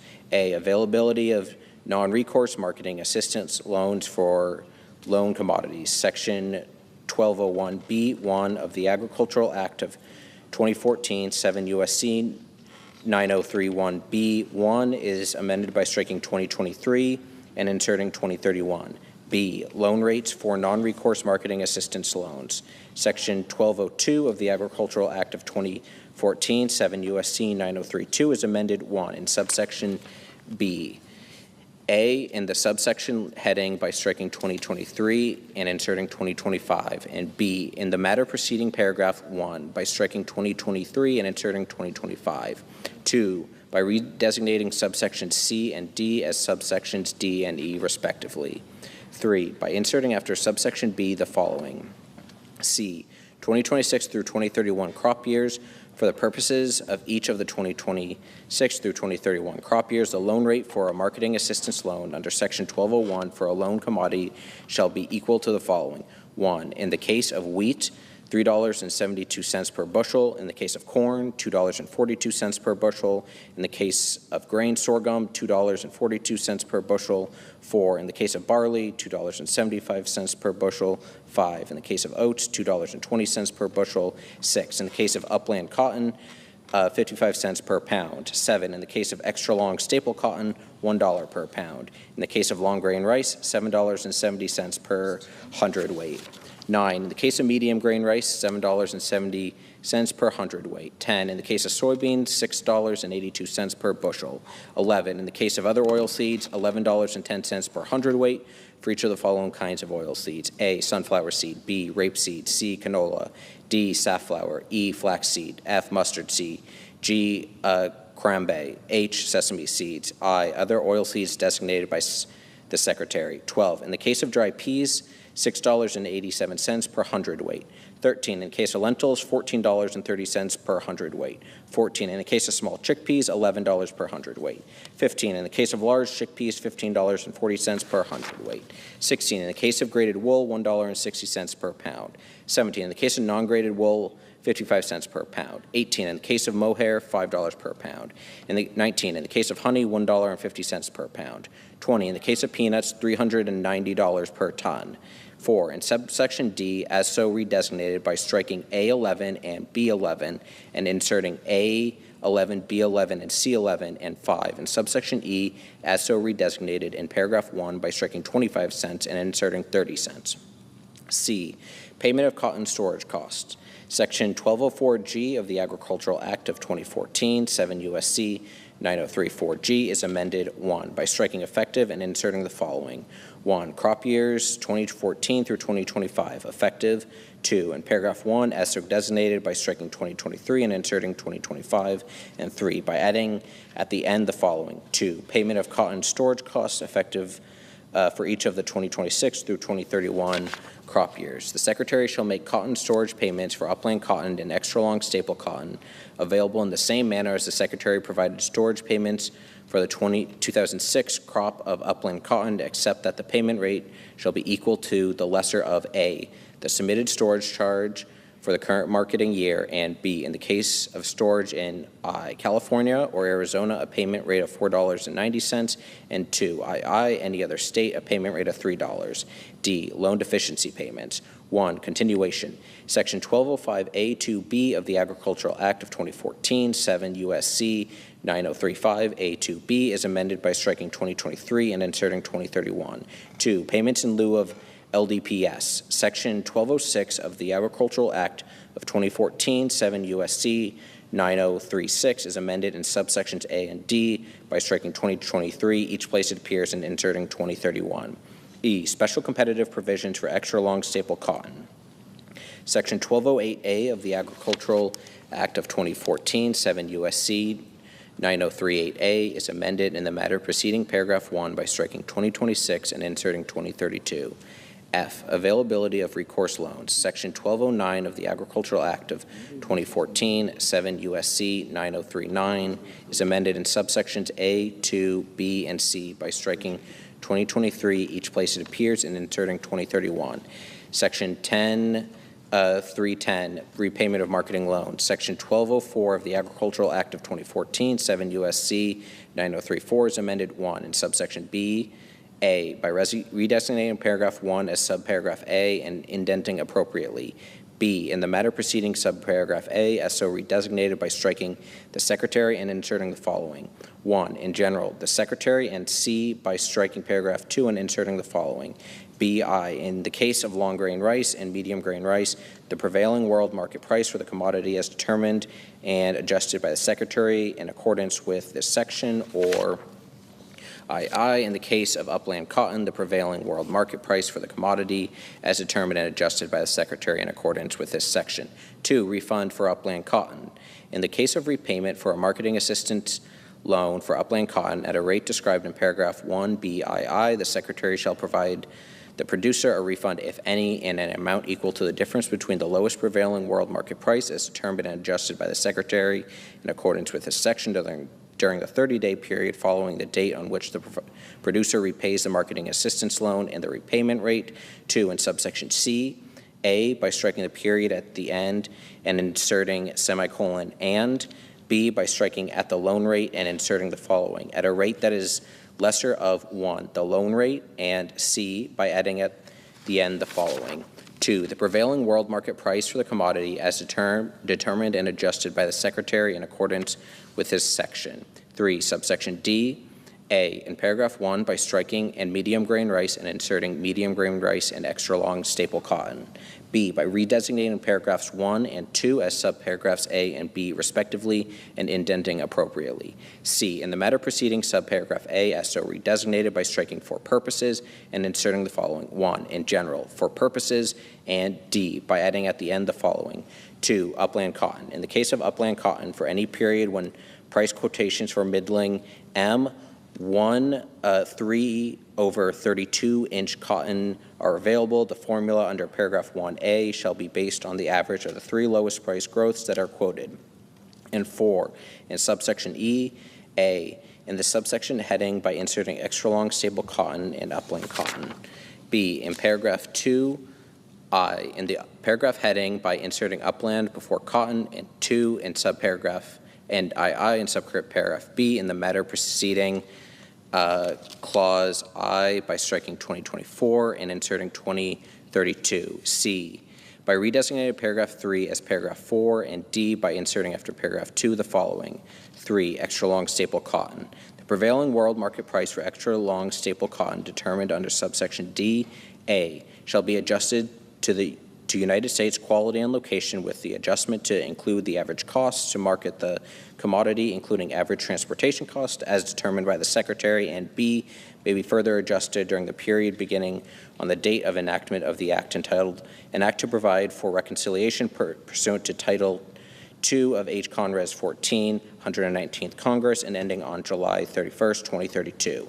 If the Secretary determines the adjustment is necessary, I, to minimize potential loan forfeitures, I, to minimize the accumulation of stocks of extra long staple cotton by the federal government, I, to ensure that extra long staple cotton produced in the United States can be marketed freely and competitively, and IV, to ensure an appropriate transition between current crop and forward crop price quotations, except that the Secretary may use forward crop price quotations prior to July 31st of a marketing year only if I, there are insufficient current crop price quotations, and II, the forward crop price quotation is the lowest such quotation available. Section 10.311, Economic Adjustment Assistance for Textile Mills. Section 1207C of the Agricultural Act of 2014, 7 U.S.C.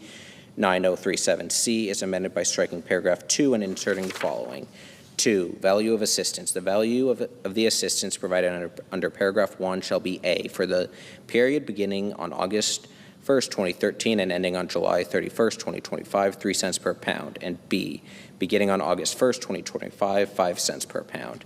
Section 10.312, Sugar Program Updates. A, loan rate modification. Section 156 of the Federal Agricultural Improvement and Reform Act of 1996, 7 U.S.C. 7272 is amended 1 in subsection A in paragraph 4 by striking and at the end, B in paragraph 5 by striking 2023 crop years and inserting 2024 crop years, and C by adding at the end the following. 6, 24 cents per pound for raw cane sugar for each of the 2025 through 2031 crop years. 2, in subsection B-A in paragraph 1 by striking and at the end, B in paragraph 2 by striking 2023 crop years and inserting 2024 crop years, and C by adding at the end the following. 3, a rate that is equal to 136.55% of the loan rate per pound of raw cane sugar under subsection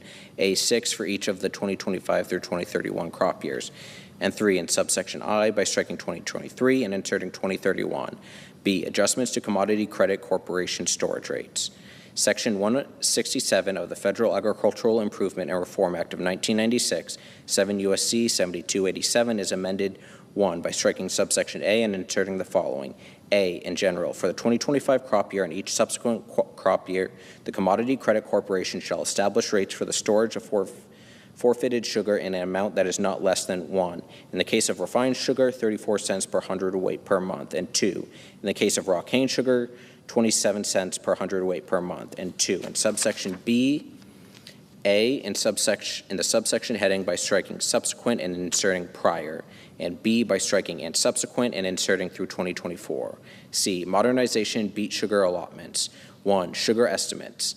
Section 359BA1 of the Agricultural Adjustment Act of 1938, 7 U.S.C. 1359BBA1 is amended by striking 2023 and inserting 2031. 2, allocation to the processors. Section 359CG2 of the Agricultural Adjustment Act of 1938, 7 U.S.C. 1359CCG2 is amended A by striking in the case and inserting the following. A, in general, except as provided in subparagraph B in the case, and B by adding at the end the following. B, exception. If the Secretary makes an upward adjustment of paragraph 1A in adjusting allocations among beet sugar processors, the Secretary shall give priority to beet sugar processors with available sugar. 3, timing of reassignment. Section 359EB2 of the Agricultural Adjustment Act of 1938, 7 U.S.C.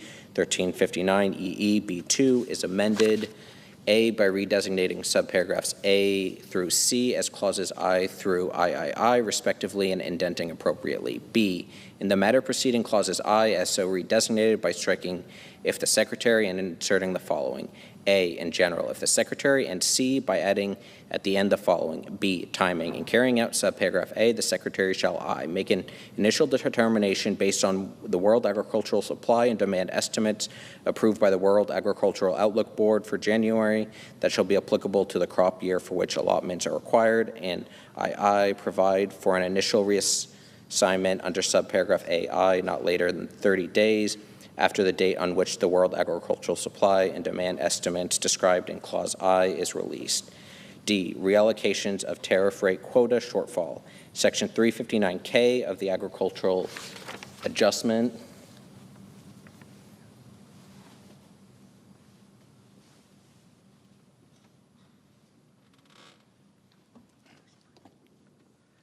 Act of 1938, 7 U.S.C. 1359KK is amended by adding at the end the following. C, reallocation. 1, initial reallocation. Subject to paragraph 3, following the establishment of the tariff rate quotas under subsection A for a quota year, the Secretary shall, A, determine which countries do not intend to fulfill their allocation for the quota year, and B, reallocate any forecasted shortfall in the fulfillment of the tariff rate quotas as soon as practicable. 2, subsequent reallocation. Subject to paragraph 3, not later than March 1 of a quota year, the Secretary shall reallocate any additional forecasted shortfall in the fulfillment of the tariff rate quotas for raw cane sugar established under subsection A1 for that quota year. 3, cessation of effectiveness. Paragraphs 1 and 2 shall cease to be in effect if A, the agreement suspending the countervailing duty investigation on sugar from Mexico signed December 19, 2014 is terminated, and B, no countervailing duty order under Subtitle A of Title VII of the Tariff Act of 1930, 19 U.S.C. 1671 et sequitur, is in effect with respect to sugar from Mexico. D, refined sugar. 1, definition of domestic sugar industry. In this subsection, the term domestic sugar industry means domestic A, sugar beet producers and processors, B, producers and processors of sugar cane, and C, refiners of raw cane sugar. 2, study required. A, in general, not later than 180 days after the date of enactment of this subsection, the Secretary shall conduct a study on whether the establishment of additional terms and conditions with respect to refined sugar imports is necessary and appropriate. B, elements. In conducting the study under subparagraph A, the Secretary shall examine the following. I, the need for 1, defining refined sugar as having a minimum polarization of 99.8 degrees or higher. 2, establishing a standard for color or reflectance-based units for refined sugar such as those utilized by the International Commission on Uniform Methods of Sugar Analysis. 3, prescribing specifications for packaging type for refined sugar. 4, prescribing specifications for transportation modes for refined sugar. 5, requiring evidence that sugar imported as refined sugar will not undergo further refining in the United States.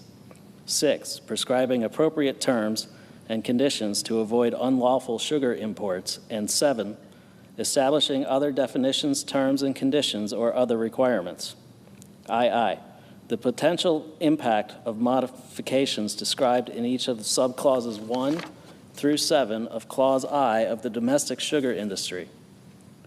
III, whether based on the needs described in Clause I and the impact described in Clause II, the establishment of additional terms and conditions is appropriate. C, consultation. In conducting the study under subparagraph A, the Secretary shall consult with representatives of the domestic sugar industry and users of refined sugar. D, report. Not later than 1 year after the date of enactment of this subsection, the Secretary shall submit to the Committee on Agriculture of the House of Representatives and the Committee on Agriculture, Nutrition, and Forestry of the Senate a report that describes the findings of the study conducted under subparagraph A. 3, establishment of additional terms and conditions permitted. A, in general, based on the findings in the report submitted under paragraph 2D, and after providing notice to the Committee on Agriculture of the House of Representatives and the Committee on Agriculture, Nutrition, and Forestry of the Senate, the Secretary may issue regulations in accordance with subparagraph B to establish additional terms and conditions with respect to refined sugar imports that are necessary and appropriate. B, promulgation of regulations. The Secretary may issue regulations under subparagraph A if the regulations, 1, do not have an adverse impact on the domestic sugar industry, and 2, are consistent with the requirements of this part, Section 156 of the Federal Agriculture Improvement and Reform Act of 1996, 7 U.S.C. 7272, and obligations under international trade agreements that have been approved by Congress. E, clarification of tariff rate quota adjustments. Section 359KB1 of the Agriculture Adjustment Act of 1938, 7 U.S.C. 1359 KKB1 is amended in the matter preceding subparagraph A by striking "if there is N" and inserting "for the sole purpose of responding directly to N." F, period of effectiveness.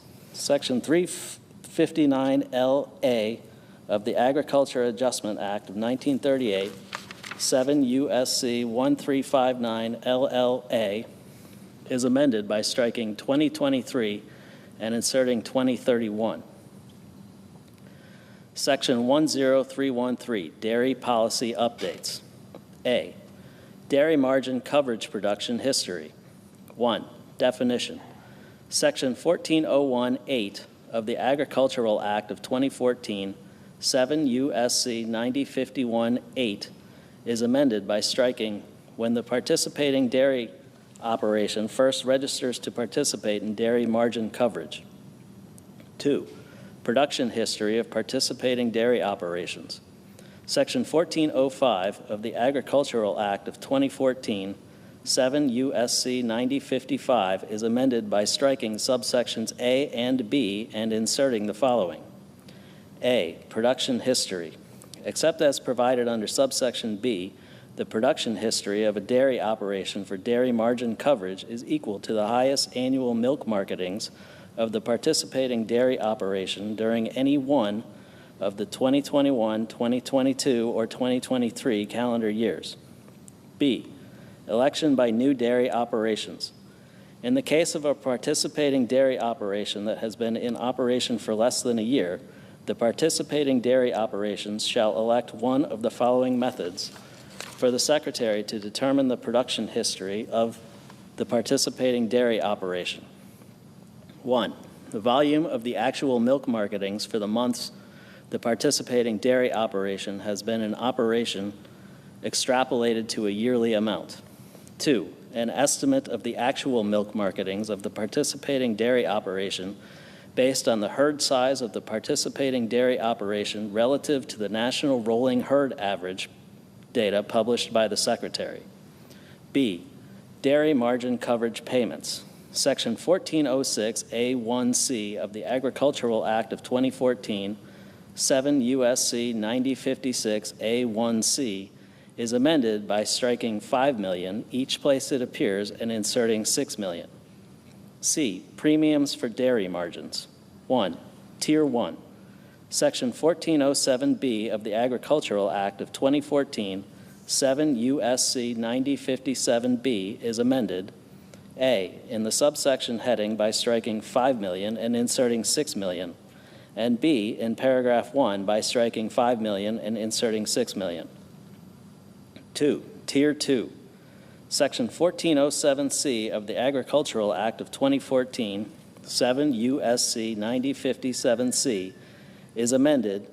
A, in the subsection heading by striking $5 million and inserting $6 million, and B, in paragraph 1 by striking $5 million and inserting $6 million. 3, premium discounts. Section 1407G of the Agricultural Act of 2014, 7 U.S.C. 9057G, is amended. A, in paragraph 1 by striking 2019 through 2023 and inserting 2026 through 2031, and 2, by striking January 2019 and inserting January 2026, and B, in paragraph 2, by striking 2023 each place it appears and inserting 2031. D, duration. Section 1409 of the Agricultural Act of 2014, 7 U.S.C. 9059, is amended by striking 2025 and inserting 2031. Section 10314, implementation. Section 1614C of the Agricultural Act of 2014, 7 U.S.C. 9097C, is amended by adding at the end the following. 5, further funding. The Secretary shall make available to carry out Subtitle C of Title I of the Act entitled An Act to Provide for Reconciliation pursuant to Title II of H. Con. Res. 14, 119th Congress, and the amendments made by that subtitle, $50 million to remain available until expended, of which, A, not less than $5 million shall be used to carry out paragraphs 3 and 4 of subsection B. B, $3 million shall be used for activities described in paragraph 3A. C, $3 million shall be used for activities described in paragraph 3B. D, $9 million shall be used, 1, to carry out mandatory surveys of dairy production costs and product yield information to be reported by manufacturers required to report under Section 273 of the Agricultural Marketing Act of 1946, 7 U.S.C. 1637B, for all products processed in the same facility or facilities, and 2, to publish the results of such surveys biennially, and E, $1 million shall be used to conduct the study under subsection D of Section 359K of the Agricultural Adjustment Act of 1938, 7 U.S.C. 1359KK. Subtitle D, Disaster Assistance Programs. Section 10401, Supplemental Agricultural Disaster Assistance. A, Livestock Indemnity Payments. Section 1501B of the Agricultural Act of 2014, 7 U.S.C. 9081B is amended. 1, by striking paragraph 2 and inserting the following. 2, payment rates. A, losses due to predation. Indemnity payments to an eligible producer on a farm under paragraph 1A shall be made at a rate of 100% of the market value of the affected livestock on the applicable date as determined by the Secretary. B, losses due to adverse weather or disease. Indemnity payments to an eligible producer on a farm under subparagraph B or C of paragraph 1 shall be made at a rate of 75% of the market value of the affected livestock on the applicable date as determined by the Secretary. C, determination of market value. In determining the market value described in subparagraphs A and B, the Secretary may consider the ability of eligible producers to document regional price premiums for affected livestock that exceed the national average market price for those livestock. D, applicable date defined. In this paragraph, the term applicable date means, with respect to livestock, as applicable, 1, the day before the date of death of the livestock, or 2, the day before the date of the event that caused the harm of the livestock to the livestock that resulted in a reduced sale price. And 2, by adding at the end the following. 5, additional payment for unborn livestock. A, in general, in the case of unborn livestock death losses incurred on or after January 1, 2024, the Secretary shall make an additional payment to eligible producers on farms that have incurred such losses in excess of the normal mortality due to a condition specified in paragraph 1. B, payment rate. Additional payments under subparagraph A shall be made at a rate, 1, determined by the Secretary, and 2, less than or equal to 85% of the payment rate established with respect to the lowest weight class of the livestock, as determined by the Secretary, acting through the administrator of the Farm Service Agency. C, payment amount. The amount of a payment to an eligible producer that has incurred unborn livestock death losses shall be equal to the payment rate determined under subparagraph B, multiplied in the case of livestock described in 1, subparagraph A, B, or F of subsection A4 by 1, 2, subparagraph D of each subsection by 2, 3, subparagraph E of each subsection by 12, and 4, subparagraph G of such subsection by the average number of birthed animals for one gestation cycle for the species of such livestock as determined by the Secretary. D, unborn livestock death losses defined. In this paragraph, the term unborn livestock death losses means losses of any livestock described in subparagraph A, B, D, E, F, or G of subsection A4 that was gestating on the date of the death of the livestock. B, Livestock Forage Disaster Program. Section 1501 C3D21 of the Agricultural Act of 2014, 7 U.S.C. 9081 C3D21 is amended, 1, by striking 1 monthly payment and inserting 2 monthly payments, and 2, by striking county for at least 8 consecutive and inserting the following: county for not less than AA, 4 consecutive weeks during the normal grazing period for the county, as determined by the Secretary, shall be eligible to receive assistance under this paragraph in an amount equal to 1 monthly payment using the monthly payment rate determined under subparagraph B or BB, 7 of the previous 8 consecutive. C, emergency assistance for livestock, honeybees, and farm-raised fish. 1, in general, Section 1501D of the Agricultural Act of 2014, 7 U.S.C. 9081D, is amended by adding at the end the following: 5, assistance for losses due to bird depredation. A, definition of farm-raised fish. In this paragraph, the term farm-raised fish means fish propagated and reared in a controlled freshwater environment. B, payments. Eligible producers of farm-raised fish, including fish grown as food for human consumption, shall be eligible to receive payments under this subsection to aid in the reduction of losses due to piscivorous birds. C, payment rate. 1, in general, the payment rate for payments under subparagraph B shall be determined by the Secretary, taking into account 1, costs associated with the deterrence of piscivorous birds, 2, the value of lost fish and revenue due to bird depredation, and 3, costs associated with disease loss from bird depredation. 2, minimum rate. The payment rate for payments under subparagraph B shall be not less than $600 per acre of farm-raised fish.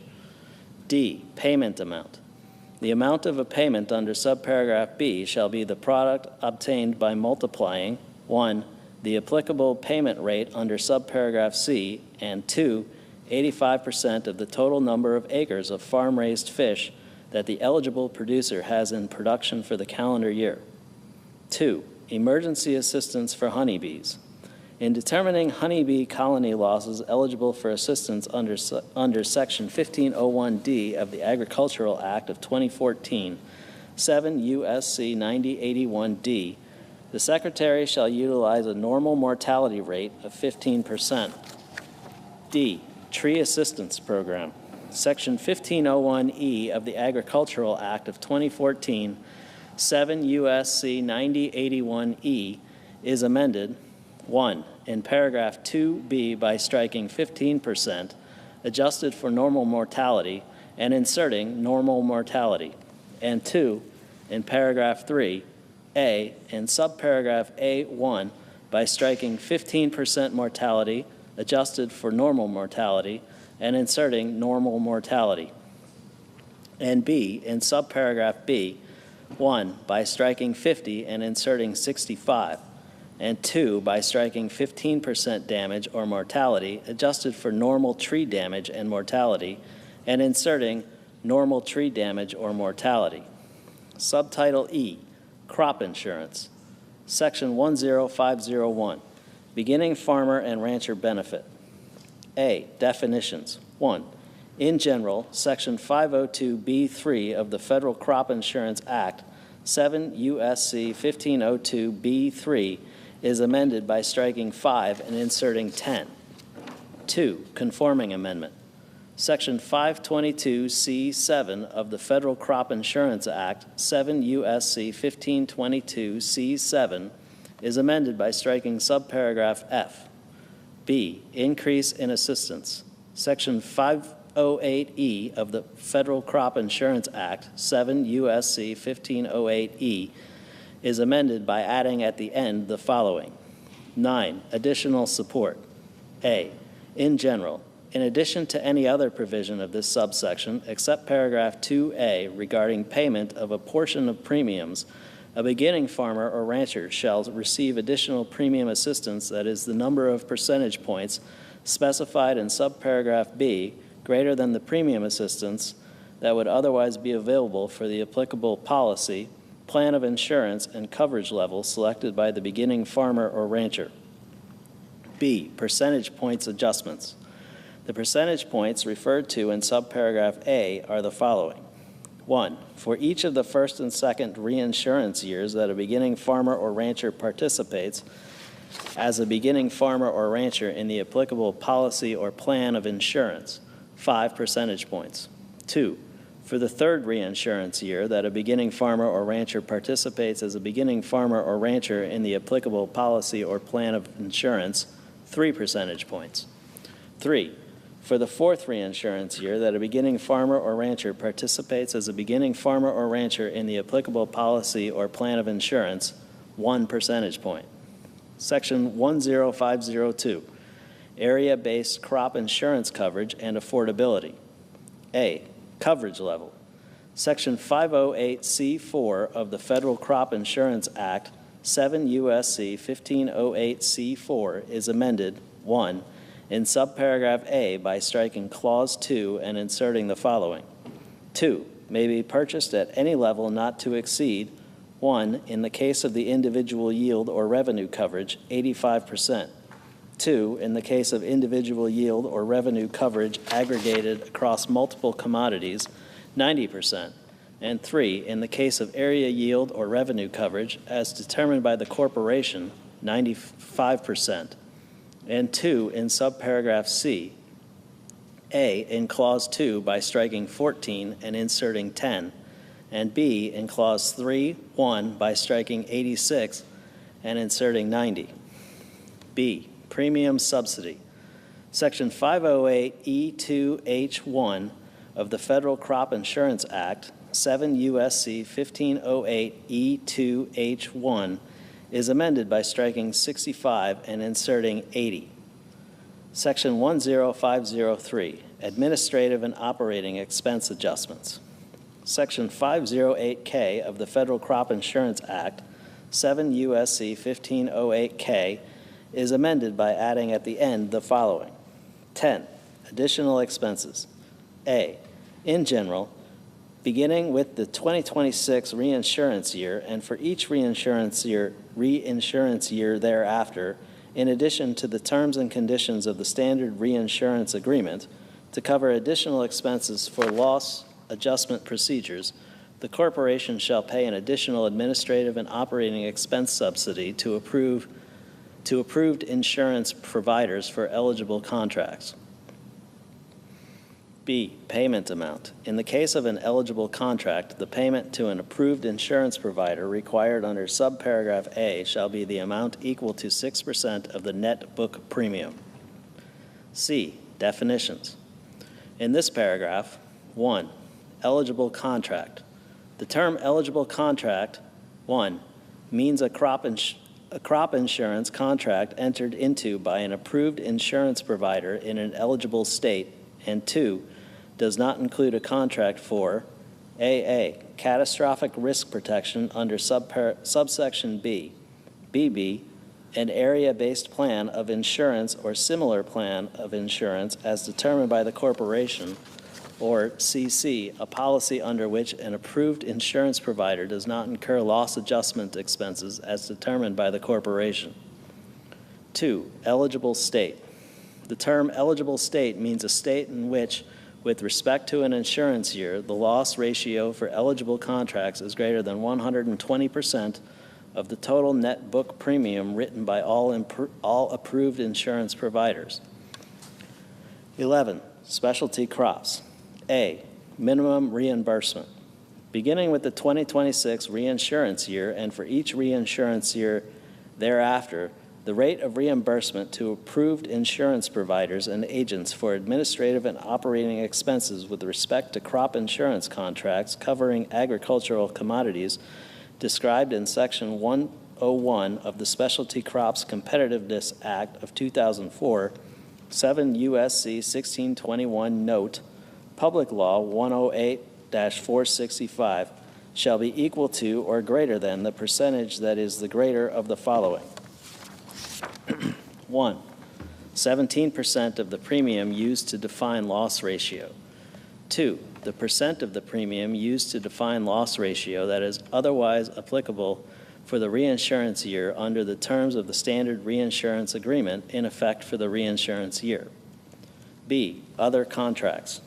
In carrying out subparagraph A, the corporation shall not reduce, with respect to any reinsurance year, the amount or the rate of reimbursement to approved insurance providers and agents under the standard reinsurance agreement described in Clause 2 of such subparagraph for administrative and operating expenses with respect to contracts covering agricultural commodities that are not subject to such subparagraph. C. Administration. The requirements of this paragraph and the adjustments made pursuant to this paragraph shall not be considered a renegotiation under paragraph 8A. 12. A&O inflation adjustment. In general, subject to subparagraph B, beginning with the 2026 reinsurance year and for each reinsurance year thereafter, the corporation shall increase the total administrative and operating expense reimbursements otherwise required under the standard reinsurance agreement in effect for the reinsurance year in order to account for inflation in a manner consistent with the increases provided with respect to the 2011 through 2015 reinsurance years under the enclosure included in Risk Management Agency Bulletin numbered MGR 10007 and dated June 30, 2010. B. Special rule for 2026 reinsurance year. The increase under subparagraph A for the 2026 reinsurance year shall not exceed the percentage change for the preceding reinsurance year included in the Consumer Price Index for all urban consumers published by the Bureau of Labor Statistics and the Department of Labor. C. Administration. An increase under subparagraph A, 1, shall apply with respect to all contracts covering agricultural commodities that were subject to an increase during the period of the 2011 through 2015 reinsurance years under the enclosure referred to in that subparagraph, and 2, shall not be considered a renegotiation under paragraph 8A. Section 10504, premium support. Section 508E2 of the Federal Crop Insurance Act, 7 U.S.C. 1508E2 is amended, 1, in subparagraph C1 by striking 64 and inserting 69, 2, in subparagraph D1 by striking 59 and inserting 64, 3, in subparagraph E1 by striking 55 and inserting 60, 4, in subparagraph F1 by striking 48 and inserting 51, and 5, in subparagraph G1 by striking 38 and inserting 41. Section 10505, Program Compliance and Integrity. Section 515L2 of the Federal Crop Insurance Act, 7 U.S.C. 1515L2, is amended by striking than and all that follows through the period at the end and inserting the following. Than A, $4 million for each of fiscal years 2009 through 2025, and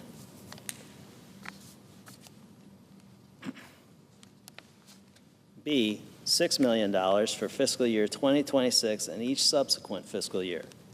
Section 1056, 10506, Reviews, Compliance, and Integrity.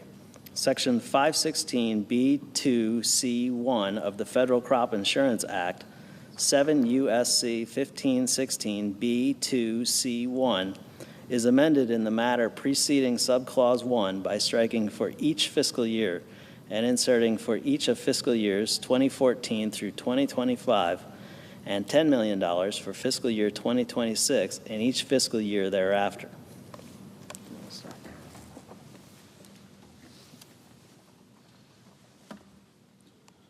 Section 10507, Poultry Insurance Pilot Program. Section 523 of the Federal Crop Insurance Act, 7 U.S.C. 1523, is amended by adding at the end the following. J, Poultry Insurance Pilot Program. 1, in general, notwithstanding subsection A2, the corporation shall establish a pilot program under which contract poultry growers, including growers of broilers and laying hens, may elect to receive index-based insurance from extreme weather-related risk resulting in increased utility costs, including costs of natural gas, propane, electricity, water, and other appropriate costs, as determined by the corporation associated with poultry production. 2, stakeholder engagement. The corporation shall engage with poultry industry stakeholders in establishing the pilot program under paragraph 1. 3, location. The pilot program established under paragraph 1 shall be conducted in a sufficient number of counties to provide a comprehensive evaluation of the feasibility, effectiveness, and demand among producers in the top poultry producing states as determined by the corporation. 4, approval of policy or plan, notwithstanding section 5081. The board shall approve a policy or plan of insurance based on the pilot program under paragraph 1. A, in accordance with section 508H, and B, not later than 2 years after the date of enactment of this subsection. Subtitle F, Additional Investments in Rural America, Section 10601, Conservation. A, in general, Section 1241A of the Food Security Act of 1985, 16 U.S.C. 3841A is amended. 1, in paragraph 2 by striking subparagraphs A through F and inserting the following. A, $625 million for fiscal year 2026. B, $650 million for fiscal year 2027. C, $675 million for fiscal year 2028.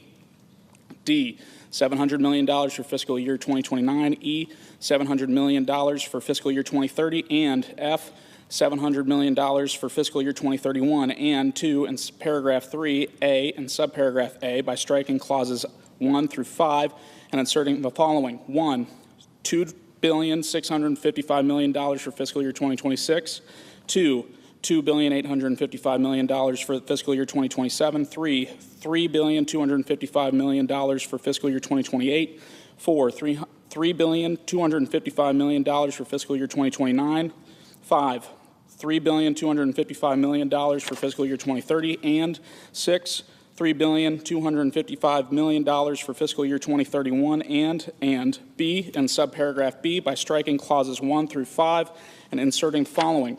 1, $1,300 million for fiscal year 2026. 2, $1,325 million for fiscal year 2027. 3, $1,350 million for fiscal year 2028. 4, $1,375 million for fiscal year 2029. 5, $1,375 million for fiscal year 2030, and 6, $1,375 million for fiscal year 2031. B, Regional Conservation Partnership Programs, Section 1271D of the Food Security Act of 1985, 16 U.S.C. 3871D is amended by striking subsection A and inserting the following. A, availability of funding. Of the funds of the Commodity Credit Corporation, the Secretary shall use to carry out the program to the maximum extent practicable. 1, $425 million for fiscal year 2026. 2, $450 million for fiscal year 2027. 3, $450 million for fiscal year 2028. 4, $450 million for fiscal year 2029. 5, $450 million for fiscal year 2030, and 6, $450 million for fiscal year 2031. C, Grassroots Source Water Protection Programs, Section 1240 OB of the Food Security Act of 1985, 16 U.S.C. 3839BB. 2B is amended 1 in paragraph 1 by striking 2023 and inserting 2031, and 2 in paragraph 3A and subparagraph A by striking and at the end. B in subparagraph B by striking the period at the end and inserting and. C by adding at the end of the following. C, $1 million beginning in fiscal year 2026 to remain available until expended. D, voluntary public access and habitat incentive programs, Section 1240 RF1 of the Food Security Act of 1985, 16 U.S.C. 3839BB. 5F1 is amended 1 by striking 2023 and inserting 2023, and 2 by inserting and $70 million for the period of fiscal years 2025 through 2031 before the period at the end. E, watershed protection and flood prevention. Section 15 of the Watershed Protection and Flood Prevention Act, 16 U.S.C. 1012A is amended by striking $50 million for fiscal year 2019 and each fiscal year thereafter, and inserting $150 million for fiscal year 2026 and each fiscal year thereafter to remain available until expended. F, Feral Swine Eradication and Control Pilot Program, Section 2408 G1 of the Agricultural Improvement Act of 2018, 7 U.S.C. 8351, note, Public Law 115-334 is amended 1 by striking 2023 and inserting 2023, and 2 by inserting and $105 million for the period of fiscal years 2025 through 2031 before the period at the end. G, rescission. The unobligated balances of amounts appropriated by Section 21001A of Public Law 117-169, 136 Stat 2015 are rescinded. Section 10602 Supplemental Agricultural Trade Promotion Program. A, in general, the Secretary of Agriculture shall carry out a program to encourage the accessibility, development, maintenance, and expansion of commercial export markets for United States agricultural commodities. B, funding. Of the funds of the Commodity Credit Corporation, the Secretary of Agriculture shall make available to carry out this section $205 million for fiscal year 2027 and each fiscal year thereafter. Section 10603, Nutrition, Section 203D-5 of the Emergency Food Assistance Act of 1983, 7 U.S.C. 7507 D5 is amended by striking 2024 and inserting 2031. Section 10604, Research. A, Urban, Indoor, and Other Emerging Agricultural Programs, Production, Research, Education, and Extension Initiative, Section 1672 ED1B of the Food, Agricultural, Conservation, and Trade Act of 1990, 7 U.S.C. 5925 GD1B is amended by striking fiscal year 2024 to remain available until expended, and inserting each of fiscal years 2024 through 2031. B, Foundation for Food and Agricultural Research. Section 7601 G1A of the Agricultural Act of 2014, 7 U.S.C. 5939 G1A is amended by adding at the end of the following. 4, further funding not later than 30 days after the date of enactment of this clause of the funds of the Commodity Credit Corporation, the Secretary shall transfer to the Foundation to carry out this section $37 million to remain available until expended. C, scholarships for students at 1890 institutions, Section 1446B1 of the National Agricultural Research Extension and Teaching Policy Act of 1977, 7 U.S.C. 3222A-B1 is amended by adding at the end the following: C, further funding of the funds of the Commodity Credit Corporation, the Secretary shall make available to carry out this section $60 million for fiscal year 2026 to remain available until expended. D, assistive technology program for farmers with disabilities, Section 1680 of the Food, Agriculture, Conservation, and Trade Act of 1990, 7 U.S.C. 5933 is amended, 1, in subsection C2 by inserting and subsection D after paragraph 1, and 2 by adding at the end of the following: D, mandatory funding. Subject to subsection C2 of the funds of the Commodity Credit Corporation, the Secretary shall use to carry out this section $8 million for fiscal year 2026 to remain available until expended. E, Specialty Crop Research Initiative, Section 412K1B of the Agricultural Research Extension and Education Reform Act of 1998, 7 U.S.C. 7632K1B, is amended by striking Section $80 million for fiscal year 2014 and inserting the following section: 1, $80 million for each of fiscal years 2014 through 2025, and 2, $175 million for fiscal year 2026. F, Research Facilities Act, Section 6 of the Research Facilities Act, 7 U.S.C.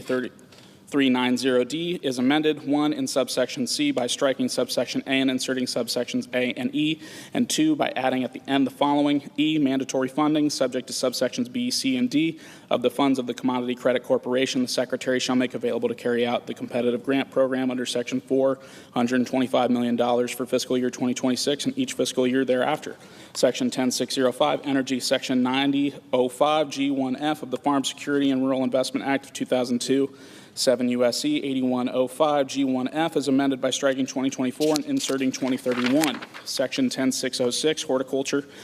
A, Plant, Pest, and Disease Management and Disaster Prevention, Section 420F of the Plant Protection Act, 7 U.S.C. 7721F is amended, 1, in paragraph 5 by striking and at the end, 2, by redesignating paragraph 6 as paragraph 7, 3, by inserting after paragraph 5 the following: 6, $75 million for each of fiscal years 2018 through 2025, and 4, in paragraph 7, as so redesignated by striking $75 million for fiscal year 2018 and inserting $90 million for fiscal year 2026. B, Specialty Crop Block Grants, Section 10111 of the Specialty Crops Competitiveness Act of 2004, 7 U.S.C. 1621, note, Public Law 108, 465 is amended, 1, in subparagraph D by striking and at the end, 2, by redesignating subparagraph E as subparagraph F, 3, by inserting after subparagraph D the following: E, $85 million for each of fiscal years 2018 through 2025, and 4, in subparagraph F, as so redesignated by striking $85 million for fiscal year 2018 and inserting $100 million for fiscal year 2026.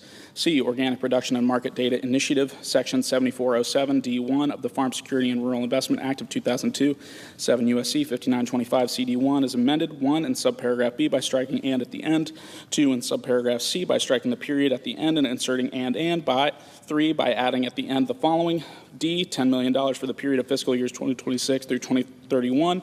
D, Modernization and Improvement of International Trade Technology Systems and Data Collection, Section 2123C4 of the Organic Foods Production Act of 1997, U.S.C. 6522C4 is amended in the matter preceding subparagraph A by striking and $1 million for fiscal year 2024 and inserting $1 million for fiscal years 2024 and 2025 and $5 million for fiscal year 2026.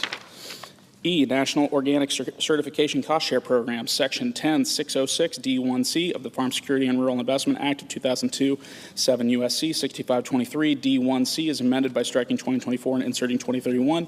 F, Multiple Crop and Pesticide Use Survey, Section 10109C of the Agricultural Improvement Act of 2018, Public Law 115-334, 132, Stat 4907 is amended by adding at the end the following: 3, further mandatory funding of the funds of the Commodity Credit Corporation. The Secretary shall use to carry out the section $5 million for fiscal year 2026 to remain available until expended. Section 10607, Miscellaneous. A, Animal Disease Prevention and Management. Section 10409 AD1 of the Animal Health Protection Act, 7 U.S.C. 8308 AD1 is amended, 1, in subparagraph B. A, in the heading by striking subsequent fiscal years and inserting fiscal years 2023 through 2025, and B, by striking fiscal year 2023 and each fiscal year thereafter and inserting each of fiscal years 2023 through 2025, and 2, by adding at the end the following. C, fiscal years 2026 through 2030 of the funds of the Commodity Credit Corporation, the Secretary shall make available to carry out the section $233 million for each of fiscal years 2026 through 2030, of which 1, not less than $10 million shall be made available for each such fiscal year to carry out subsection A. 2, not less than $70 million shall be made available for each such fiscal year to carry out subsection B. And 3, not less than $153 million shall be made available for each such fiscal year to carry out subsection C. D, subsequent fiscal years. Of the funds of the Commodity Credit Corporation, the Secretary shall make available to carry out the section $75 million for fiscal year 2031, each fiscal year thereafter, of which not less than $45 million shall be made available for each of those fiscal years to carry out subsection B. B, Sheep Production and Marketing Grant Program, Section 209C of the Agricultural Marketing Act of 1946, 7 U.S.C. 1627 AC is amended, 1, by striking 2019 and inserting 2019, and 2, by inserting and $3 million for fiscal year 2026 after fiscal year 2024. C, Pima Agricultural Cotton Trust Fund, Section 12314 of the Agricultural Act of 2014, 7 U.S.C. 2101, Note, Public Law 113-79 is amended, 1, in subsection B in the matter preceding paragraph 1 by striking 2024 and inserting 2031, and 2, in subsection H by striking 2024 and inserting 2031. D, Agricultural Wool Apparel Manufacturers Trust Fund, Section 12315 of the Agricultural Act 2014, 7 U.S.C. 7101, Note, Public Law 113-79 is amended by striking 2024, each place it appears, and inserting 2031. E, Wool Research and Promotion, Section 12316A of the Agricultural Act of 2014, 7 U.S.C. 7101, Note, Public Law 113-79 is amended by striking 2024 and inserting 2031. F, Emergency Citrus Disease Research and Development Trust Fund, Section 12605D of the Agricultural Improvement Act of 2018, 7 U.S.C. 7632, Note, Public Law 115-334 is amended by striking 2024 and inserting 2031. Title II, Committee on Armed Services, Section 20001, Enhancement of Department of Defense Resources for Improving the Quality of Life for Military Personnel. A, appropriations. In addition to amounts otherwise available, there are appropriated to the Secretary of Defense for fiscal year 2025 out of any money in the Treasury not otherwise appropriated to remain available until September 30th, 2029. 1, $230,480,000 for restoration and modernizations costs under the Marine Corps Barracks 2030 Initiative. 2, $119 million for base operating support costs under the Marine Corps. 3, $1 billion for Army, Navy, Air Force, and Space Force sustainment, restoration, and modernization of military unaccompanied housing. $2 billion for the Defense Health Program. 5, $2.9 billion to supplement the basic allowance for housing payable to members of the Army, Air Force, Navy, Marine Corps, and Space Force, notwithstanding Section 403 of Title 37 United States Code. 6, $50 million for bonuses, special pays, and incentive pays for members of the Army, Air Force, Navy, Marine Corps, and Space Force pursuant to Titles 10 and 37 United States Code. 7, $10 million for the defense activity for non-traditional education, supports online academic skills course program for members of the Army, Air Force, Navy, Marine Corps, and Space Force. 8, $100 million for tuition assistance for members of the Army, Air Force, Navy, Marine Corps, and Space Force pursuant to Title 10 United States Code. 9, $100 million for child care fee assistance for members of the Army, Air Force, Navy, Marine Corps, and Space Force under Part 2 of Chapter 88 of Title 10 United States Code. 10, $590 million to increase the temporary lodging expense allowance under Chapter 8 of Title 37 United States Code to 21 days. 11, $100 million for Department of Defense impact aid payments to local educational agencies under Section 2008 of Title 10 United States Code. 12, $10 million for military spouse professional licensure under Section 1784 of Title 10 United States Code. 13, $6 million for Armed Forces Retirement Home Facilities. 14, $100 million for the Defense Community Infrastructure Program. 15, $100 million for Defense Advanced Research Projects Agencies, DARPA, Casualty Care Research, and 16, $62 million for modernization of Department of Defense Child Care Center staffing. B, temporary increase in percentage of value of authorized investment in certain privatized military housing projects, 1, in general. During the period beginning on the date of the enactment of this section and ending on September 30th, 2029, the Secretary concerned shall apply. A, paragraph 1 of subsection C of Section 2875 of Title 10 United States Code by substituting 60% of 33 and a third percent, and B, paragraph 2 of such subsection by substituting 60% for 45%. 2, secretary concerned defined. In this subsection, the term secretary concerned has the meaning given such term in Section 101 of Title 10 United States Code. C, temporary authority for acquisition or construction of privatized military unaccompanied housing. Section 2881A of Title 10 United States Code is amended 1 by striking the heading and inserting temporary authority for acquisition or construction of privatized military unaccompanied housing. 2, by striking Secretary of the Navy each place it appears and inserting secretary concerned. 3, by striking under the pilot projects each place it appears and inserting pursuant to this section. 4, in subsection A, by striking the heading and inserting in general, and B, by striking carry out not more than 3 pilot projects under the authority of this section or another provision of this subchapter to use the private sector, and inserting use the authority under the subchapter to enter into contracts with appropriate private sector entities. 5, in subsection C, by striking privatized housing and inserting privatized housing units. 6, by redesignating subsection F as subsection E, and 7, in subsection E as so redesignated. A, by striking under the pilot programs and inserting under this section, and B, by striking September 30th, 2009 and inserting September 30th, 2029.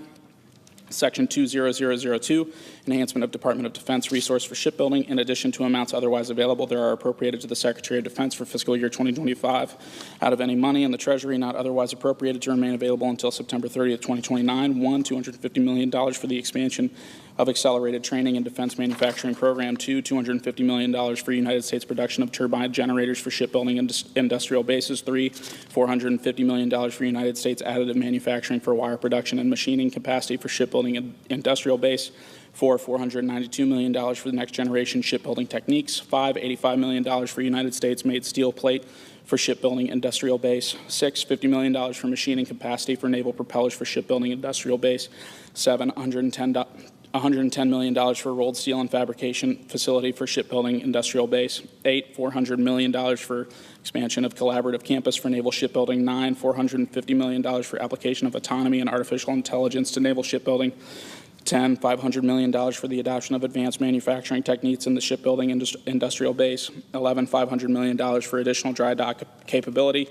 12, $50 million for the expansion of cold spray repair technologies. 13, $450 million for additional maritime industrial workforce development programs. 14, $750 million for additional supplier development across the naval shipbuilding industrial base. 15, $250 million for additional advanced manufacturing processes across the naval shipbuilding industrial base.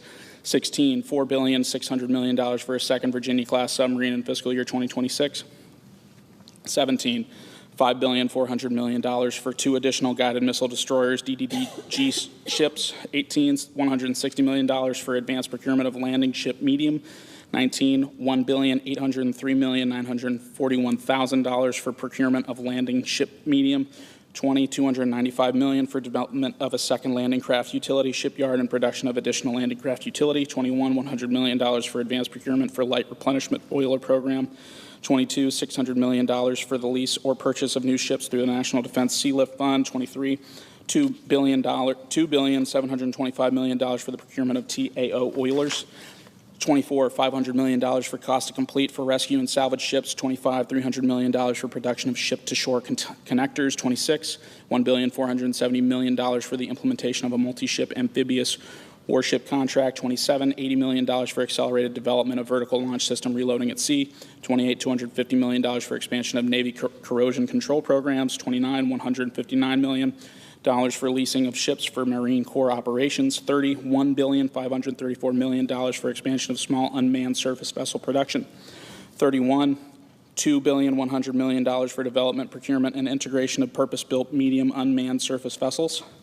32, $1,300 million for expansion of unmanned underwater vehicle production. 33, $188,360,000 for the development of testing of maritime robotic autonomous systems and enabling technologies. 34, $170 million for the development of a test resource management center robotic autonomous systems proving ground. 35, $250 million for the development, production, and integration of wave-powered unmanned underwater vehicles. And 36, $150 million for retention of inactive reserve fleet ships. Section 20003, enhancement of Department of Defense resources for integrated air and missile defense. A, next-generation missile defense technologies. In addition to amounts otherwise available, there are appropriated to the Secretary of Defense for fiscal year 2025 out of any money in the Treasury not otherwise appropriated to remain available until September 30th, 2029. 1, $250 million for development and testing of directed energy capabilities by the Undersecretary for Research and Engineering. 2, $500 million for national security space launch infrastructure. 3, $2 billion for air-moving target indicator military satellites. 4, $400 million for expansion of multi-service advanced capability hypersonic test bed program. 5, $5.6 billion for development of space-based and boost phase intercept capabilities. 6, $7.2 billion for the development, procurement, and integration of military space-based sensors. And 7, $2.55 billion for the development, procurement, and integration of military missile defense capabilities. B, Laird Homeland Defense. In addition to amounts otherwise available, there are appropriated to the Secretary of Defense for fiscal year 2025 out of any money in the Treasury not otherwise appropriated to remain available until September 30th, 2029. 1, $2.2 billion for acceleration of hypersonic defense systems. 2, $800 million for accelerated development and deployment of next-generation intercontinental ballistic missile defense systems. 3, $408 million for Army space and strategic missile test range infrastructure restoration and modernization in the United States Indo-Pacific Command Area of Operations west of the international date line. 4, $1.975 billion for improved ground-based missile defense radars. And 5, $530 million for the design and construction of Missile Defense Agency missile instrumental range safety ship. Section 20004, enhancement of Department of Defense resources for munitions and defense supply chain resiliency. A, appropriations. In addition to amounts otherwise available, there are appropriated to the Secretary of Defense for fiscal year 2025 out of any money in the Treasury not otherwise appropriated to remain available until September 30th, 2029. 1, $400 million for the development, production, and integration of Navy and Air Force long-range anti-ship missiles. 2, $380 million for production capacity expansion for Navy and Air Force long-range anti-ship missiles. 3, $490 million for the development, production, and integration of Navy and Air Force long-range air-to-surface missiles. 4, $94 million for the development, production, and integration of alternative Navy and Air Force long-range air-to-surface missiles. 5, $630 million for the development, production, and integration of long-range Navy air defense and anti-ship missiles.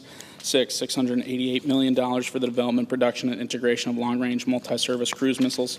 7, $250 million for the production, capacity expansion, and supplier base strengthening of long-range multi-service cruise missiles. 8, $70 million for the development, production, and integration of short-range Navy and Marine Corps anti-ship missiles. 9, $100 million for the development of an anti-ship seeker for short-range Army ballistic missiles. 10, $175 million for production capacity expansion for next-generation Army medium-range ballistic missiles. 11, $50 million for the mitigation of diminishing manufacturing sources for medium-range air-to-air missiles. 12, $250 million for the procurement of medium-range air-to-air missiles. 13, $225 million for the expansion of production capacity for medium-range air-to-air missiles. 14, $50 million for the development of second sources for components of short-range air-to-air missiles. 15, $325 million for production capacity improvements for air-launched anti-radiation missiles. 16, $50 million for the accelerated development of Army next-generation medium-range anti-ship ballistic missiles. 17, $114 million for the production of Army next-generation medium-range ballistic missiles. 18, $300 million for the production of Army medium-range ballistic missiles. 19, $85 million for the accelerated development of Army long-range ballistic missiles. 20, $400 million for the production of heavyweight torpedoes. 21, $200 million for the development, procurement, and integration of mass-producible autonomous underwater munitions. 22, $70 million for the improvement of heavyweight torpedo maintenance activities. 23, $200 million for the production of lightweight torpedoes. 24, $500 million for the development, procurement, and integration of maritime mines. 25, $50 million for the development, procurement, and integration of new underwater explosives. 26, $55 million for the development, procurement, and integration of lightweight multi-mission torpedoes. 27, $80 million for the production of sono buoys. 28, $150 million for the development, procurement, and integration of air-delivered long-range maritime mines.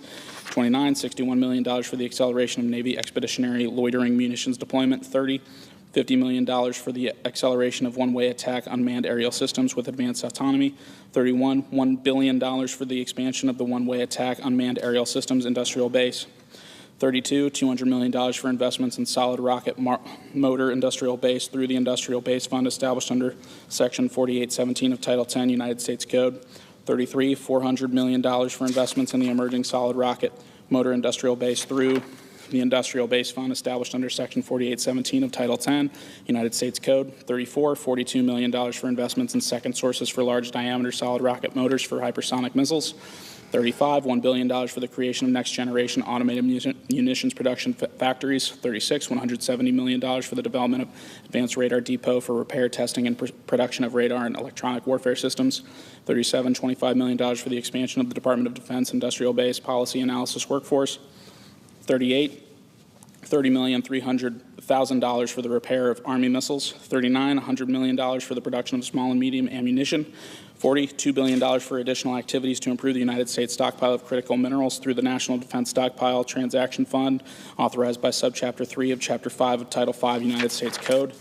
41, $10 million for the expansion of Department of Defense armaments cooperation workforce. 42, $500 million for the expansion of the Defense Exportability Features Program. 43, $350 million for protection of Navy long-range air and missile defense interceptors. 44, $93 million for replacement of Navy long-range air and missile defense interceptors. 45, $100 million for development of a second solid rocket motor source for Navy air defense and anti-ship missiles. 46, $65 million for expansion of production capacity of Missile Defense Agency long-range anti-ballistic missiles. 47, $225 million for expansion of production capacity for Navy air defense and anti-ship missiles. 48, $103,300,000 for expansion of depot-level maintenance facility for Navy long-range air and missile defense interceptors. 49, $18 million for creation of domestic source for guidance section of Navy short-range air defense missiles.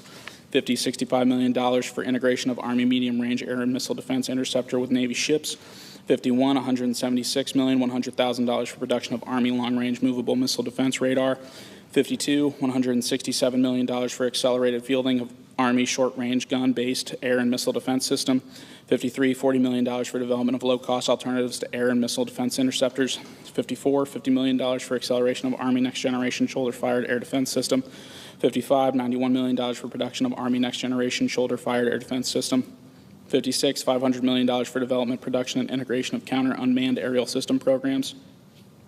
57, $350 million for development, production, and integration of non-kinetic counter-unmanned aerial systems programs. 58, $250 million for development, production, and integration of land-based counter-unmanned aerial systems programs.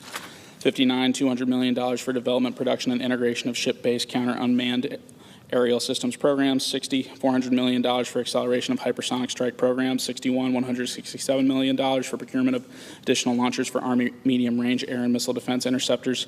62, $500,000 for expansion of defense advanced manufacturing techniques. 63, $1 million for establishment of the Joint Energetics Transition Office. 64, $200 million for acceleration of Army medium-range air and missile defense interceptors. 65, $150 million for additive manufacturing for propellant. 66, $250 million for expansion and acceleration of penetrating munitions production. And 67, $50 million for development, procurement, and integration of precision extended range artillery.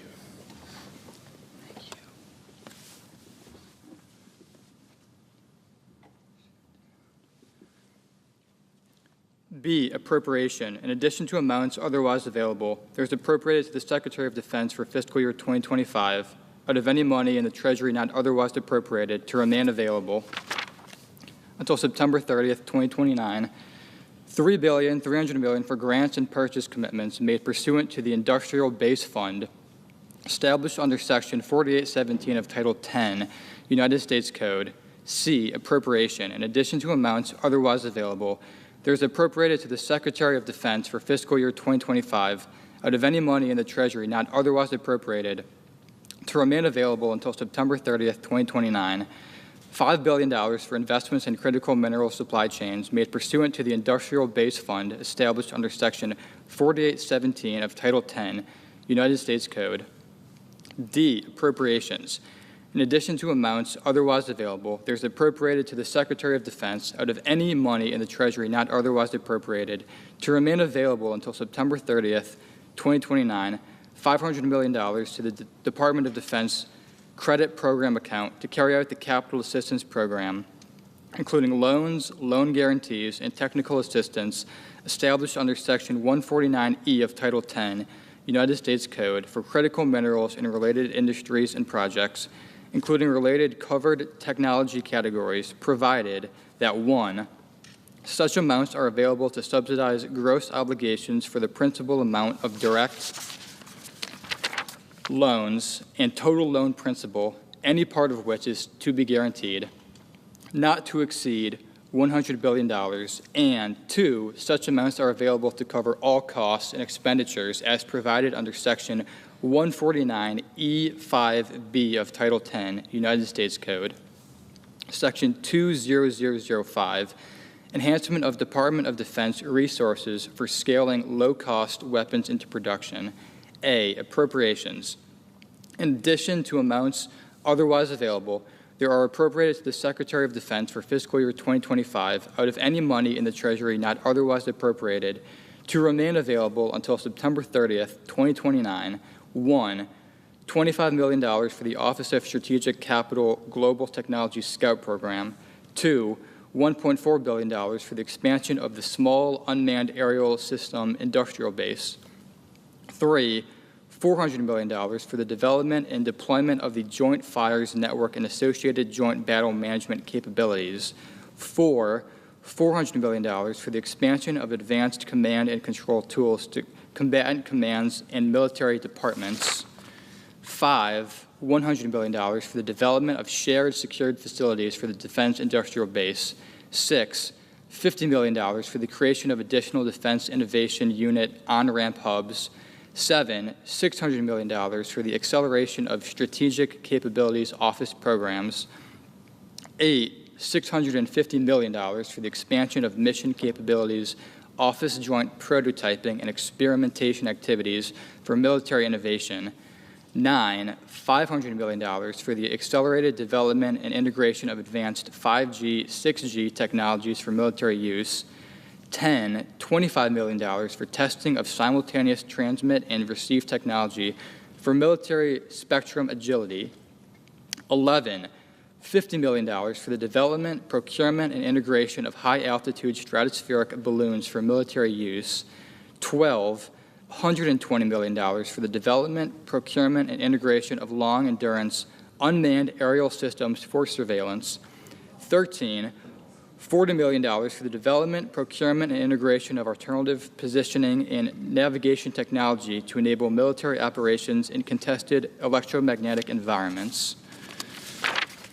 14, $750 million for the acceleration of innovative military logistics and energy capability development and deployment. 15, $125 million for the acceleration of development of small, portable, modular nuclear reactors for military use. 16, $1 billion for the expansion of programs to accelerate the procurement and fielding of innovative technologies. 17, $90 million for the development of reusable hypersonic technology for military strikes. 18, $2 billion for the expansion of Defense Innovation Unit ceiling of commercial technology for military use. 19, $500 million to prevent delays in delivery of attributable autonomous military capabilities. 20, $1.5 billion for the development, procurement, and integration of low-cost cruise missiles. 21, $124 million for improvements to Test Resource Management Center artificial intelligence capabilities.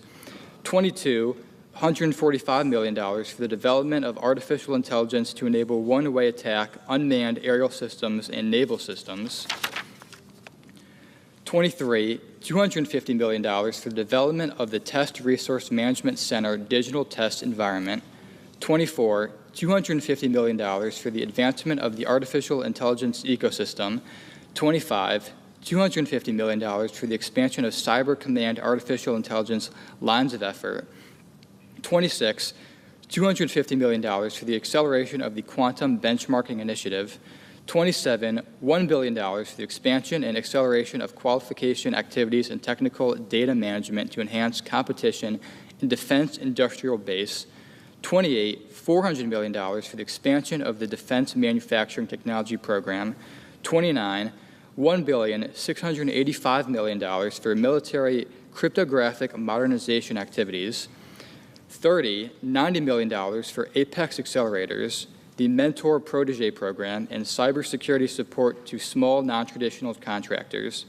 31, $250 million for the development, procurement, and integration of Air Force low-cost counter-air capabilities.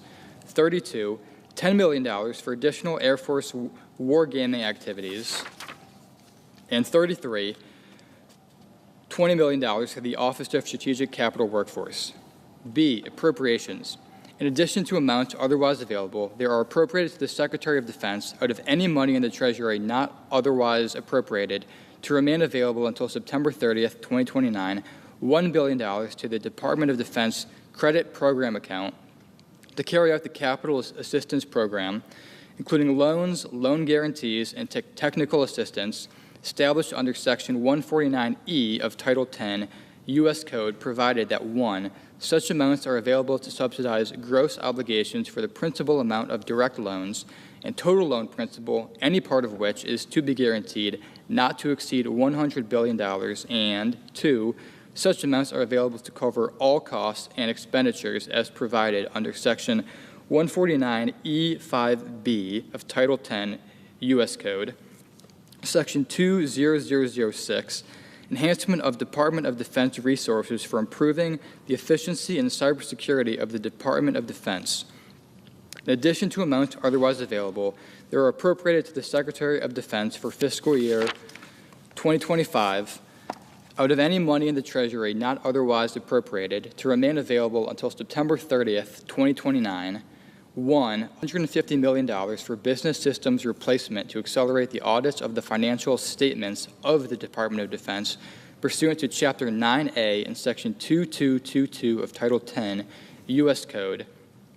2, $200 million for the deployment of automation and artificial intelligence to accelerate the audits of the financial statements of the Department of Defense pursuant to Chapter 9A and Section 2222 of Title 10 United States Code. 3, $10 million for the improvement of the budgetary and programmatic infrastructure of the Office of the Secretary of Defense. And 4, $20 million for defense cybersecurity programs of the Defense Advanced Research Projects Agency. Section 20007, enhancement of Department of Defense resources for air superiority. In addition to amounts otherwise available, they are appropriated to the Secretary of Defense for fiscal year 2025 out of any money in the Treasury not otherwise appropriated to remain available until September 30th, 2029. 1, $3,150 million to increase F-15 aircraft production. 2, $361,220,000 to prevent the retirement of F-22 aircraft. 3, $127,460,000 to prevent the retirement of F-15E aircraft. 4, $187 million to accelerate installation of F-16 electronic warfare capability.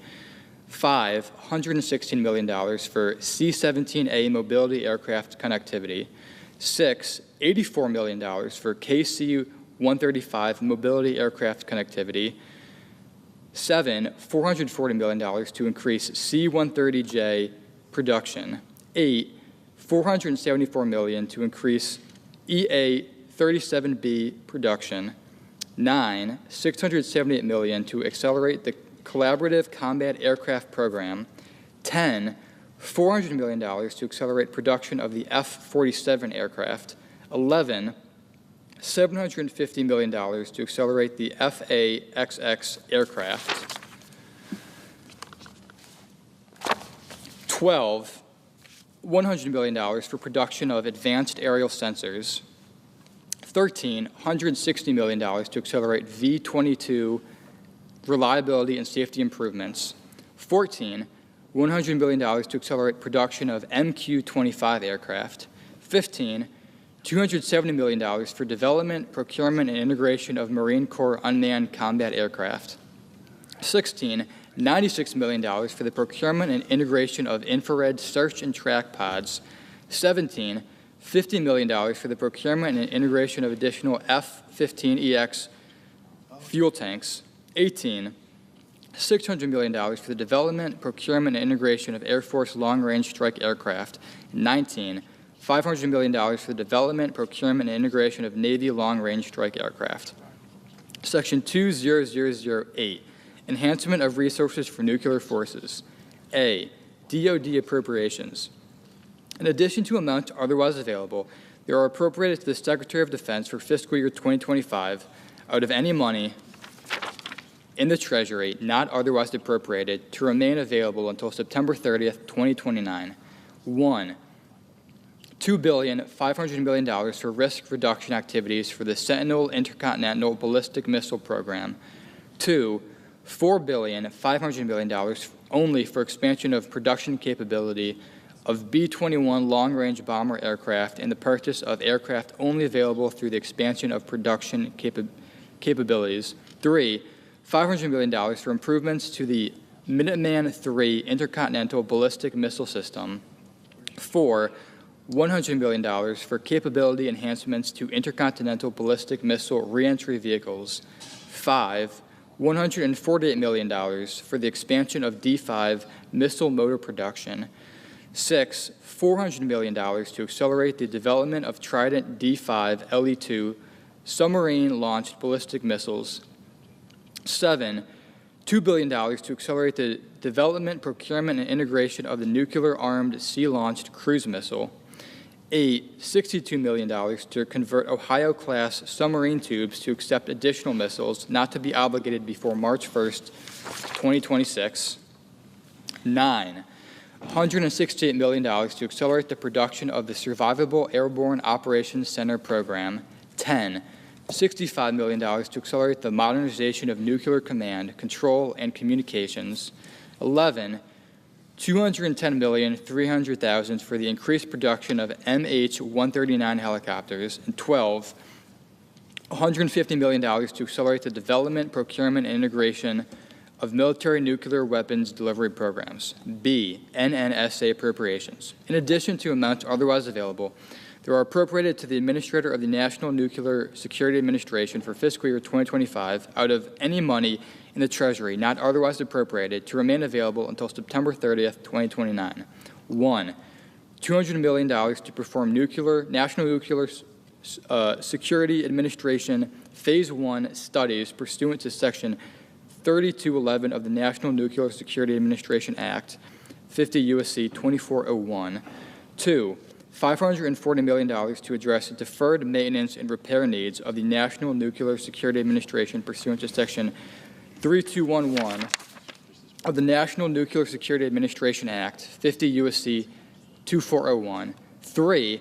$1 billion to accelerate the construction of National Nuclear Security Administration facilities pursuant to Section 3211 of the National Nuclear Security Administration Act, 50 U.S.C. 2401.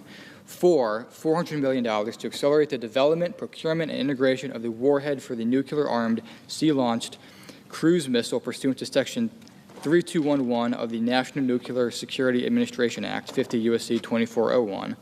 5. $750 million to accelerate primary capability modernization pursuant to Section 3211 of the National Nuclear Security Administration Act, 50 U.S.C. 2401.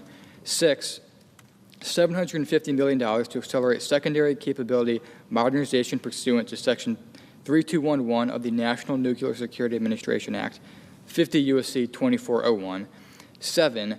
$120 million to accelerate domestic uranium enrichment centrifuge deployment for defense purposes pursuant to Section 3211 of the National Nuclear Security Administration Act, 50 U.S.C. 2401. 8.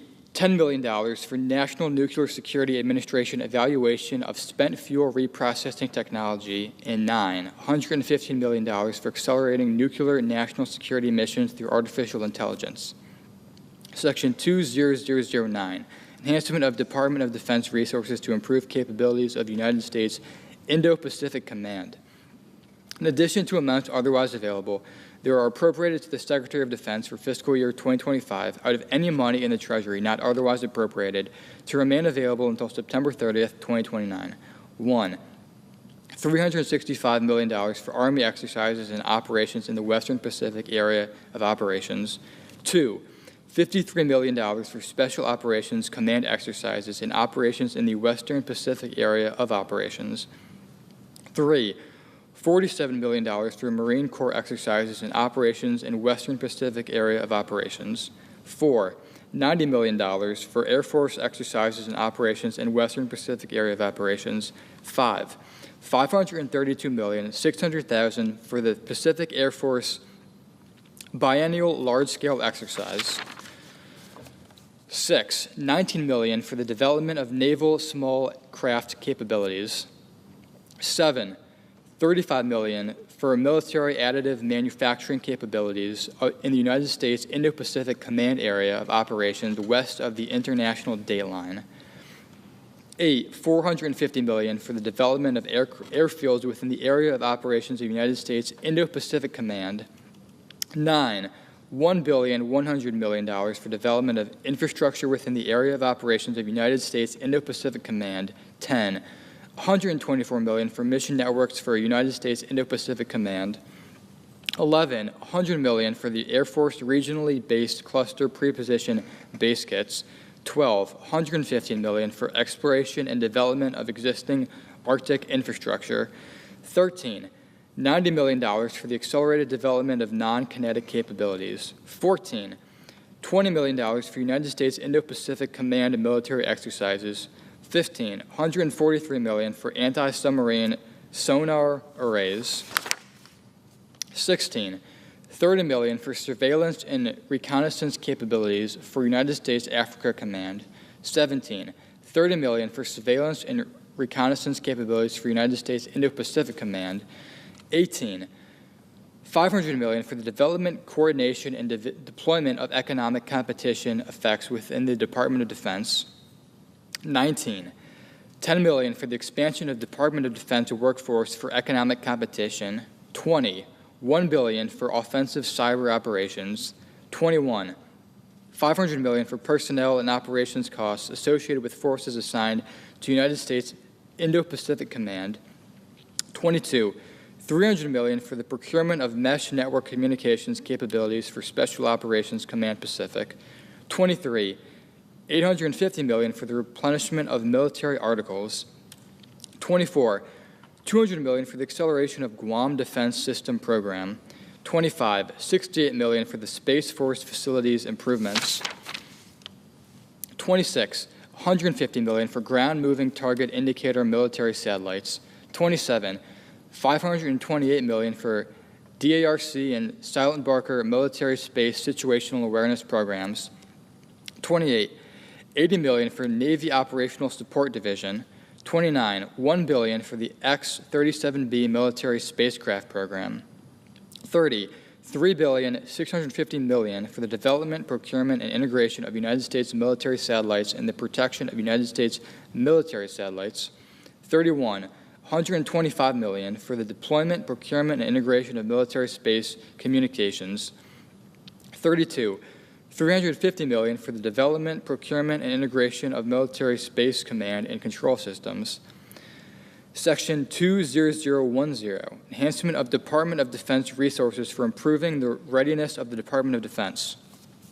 In addition to amounts otherwise available, there are appropriated to the Secretary of Defense for fiscal year 2025 out of any money in the Treasury not otherwise appropriated to remain available until September 30th, 2029. 1, $1.4 billion for a pilot program on OPN-8 maritime spares and repair pool. 2, $700 million for a pilot program on OPN-8 maritime spares and repair pool for amphibious ships.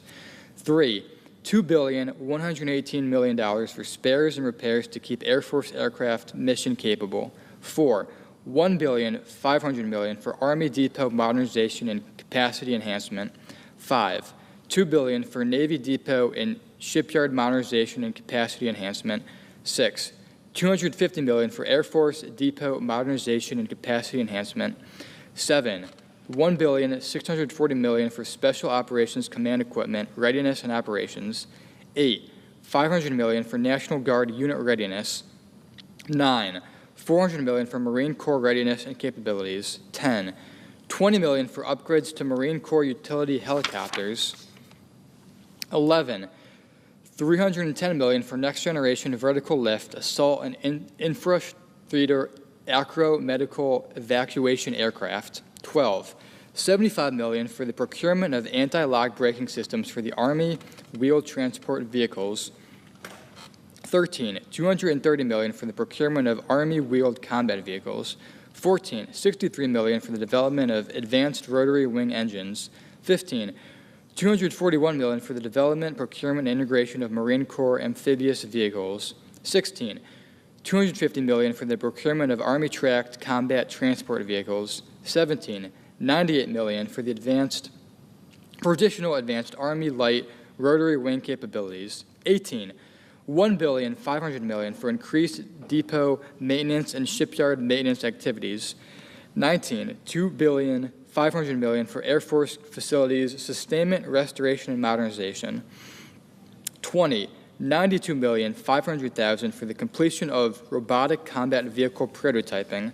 21, $125 million for Army operations. 22, $10 million for the Air Force Concepts Development and Management Office. And 23, $320 million for Joint Special Operations Command. Section 20011, improving Department of Defense border support and countering drug missions. In addition to amounts otherwise available, there are appropriated to the Secretary of Defense for fiscal year 2025 out of any money in the Treasury not otherwise appropriated to remain available until September 30th, 2029, $1 billion for the deployment of military personnel in support of border operations, operations and maintenance activities in support of border operations, counter-narcotics and counter-transnational criminal organization mission support, the operation of national defense areas and construction in national defense areas, and the temporary detention of migrants on Department of Defense installations in accordance with Chapter 15 of Title 10, United States Code. Section 20012, Department of Defense Oversight. In addition to amounts otherwise available, there is appropriated to the Inspector General of the Department of Defense for fiscal year 2025, out of any money in the Treasury not otherwise appropriated, $10 million to remain available through September 30th, 2029, to monitor Department of Defense activities for which funding is appropriated in this title, including 1, programs with mutual technological dependencies, 2, programs with related data management and data ownership considerations, and 3, programs particularly vulnerable to supply chain disruptions and long lead time components. Section 20013, military construction projects authorized. A, authorization of appropriations.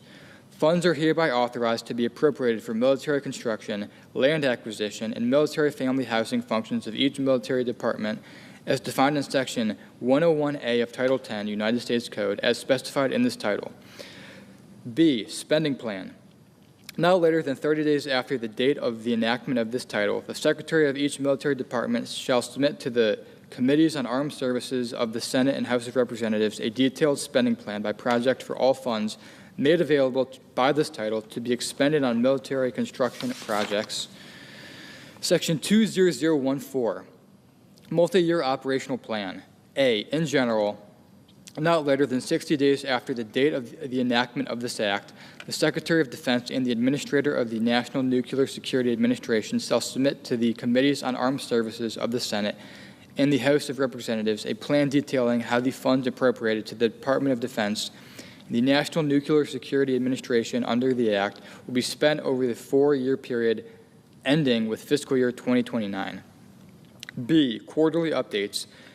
1, in general, not later than the last day of each calendar quarter beginning during the applicable period, the Secretary of Defense shall submit to the Committees on Armed Services of the Senate and the House of Representatives a report on the plan established under subsection A, including A, any updates to the plan, B, progress made in implementing the plan, and C, any changes in circumstances or challenges in implementing the plan. 2, applicable period. For purposes of paragraph 1, the applicable period is the period beginning 1 year after the date of the plan required under subsection A is due and ending on September 30th, 2029.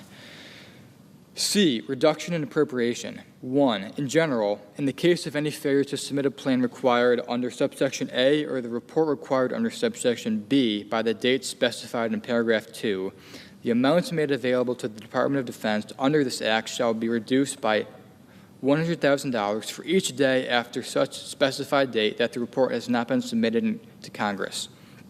2, specified date. For purposes of the reduction in appropriations under paragraph 1, the specified date is the date that is 60 days after the date the plan or report is required to be submitted under subsection A or B as the case may be. Title III, Committee on Banking, Housing, and Urban Affairs. Section 30001, Funding Cap for the Bureau of Consumer Financial Protection. Section 1017A2A3 of the Consumer Financial Protection Act 2010, 12 U.S.C. 5497A2A3 is amended by striking 12 and inserting 6.5. Section 30002, Rescission of Funds for Green and Resilient Retrofit Program for Multifamily Housing.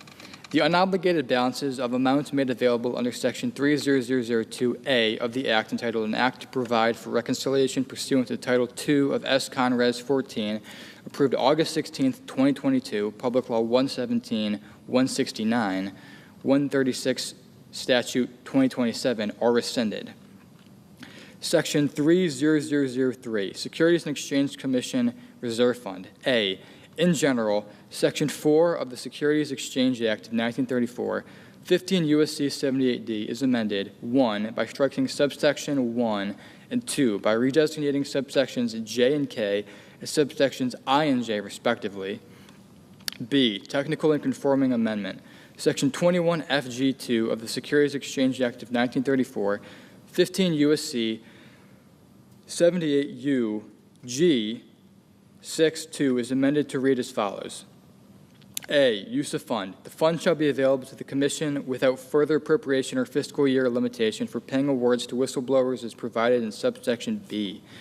C, transition provision. During the period beginning on the date of enactment of this Act and ending on October 1st, 2025, the Securities and Exchange Commission may expend amounts in the Securities and Exchange Commission Reserve Fund that were obligated before the date of enactment of this Act for any program, project, or activity that is ongoing as of the day before the date of enactment of this Act, in accordance with subsection 1 of subsection 4 of the Securities Exchange Act of 1934, 15 U.S.C. 78D, as in effect on the day before the date of enactment of this Act. D, transfer of remaining amounts. Effective on October 1st, 2025, the obligated and unobligated balances of amounts in the Securities and Exchange Commission Reserve Fund shall be transferred to the General Fund of the Treasury. E, closing of account. For the purposes of Section 1555 of Title 31, United States Code, the Securities and Exchange Commission Reserve Fund shall be considered closed and thereafter shall not be available for obligation or expenditure for any purpose upon execution of the transfer required under subsection D. Section 30004, Appropriations for Defense Production Act. In addition to amounts otherwise available, there is appropriated for fiscal year 2025, out of amounts not otherwise appropriated, $1 billion to remain available until September 30th, 2027, to carry out the Defense Production Act, 50 U.S.C. 4501. Title IV, Committee on Commerce, Science, and Transportation.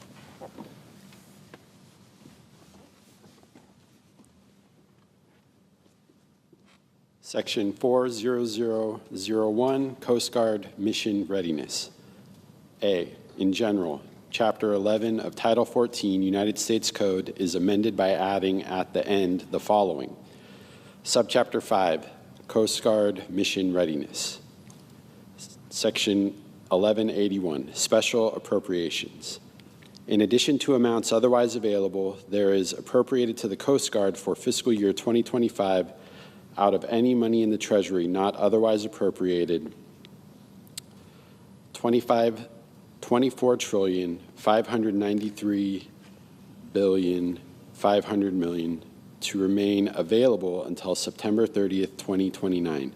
Notwithstanding paragraphs 1 and 2 of Section 1105A and Sections 1131, 1132, 1133, and 1156 to use expedited processes to procure or acquire new operational assets and systems, to maintain existing assets and systems, to design, construct, plan, engineer, and improve necessary shore infrastructure, and to enhance operational resilience for monitoring, search and rescue, interdiction, hardening of maritime approaches, and navigational safety, of which $1,142,500,000,000 is provided for procurement and acquisition of fixed-wing aircraft, equipment related to such aircraft and training simulators and program management for such aircraft to provide for security of the maritime border.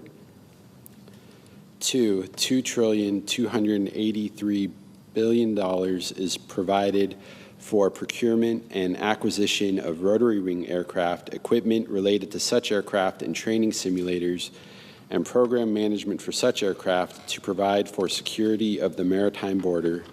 3, $266 billion is provided for procurement and acquisition of long-range unmanned aircraft and base stations, equipment related to such aircraft and base stations, and program management for such aircraft and base stations to provide for security of the maritime border.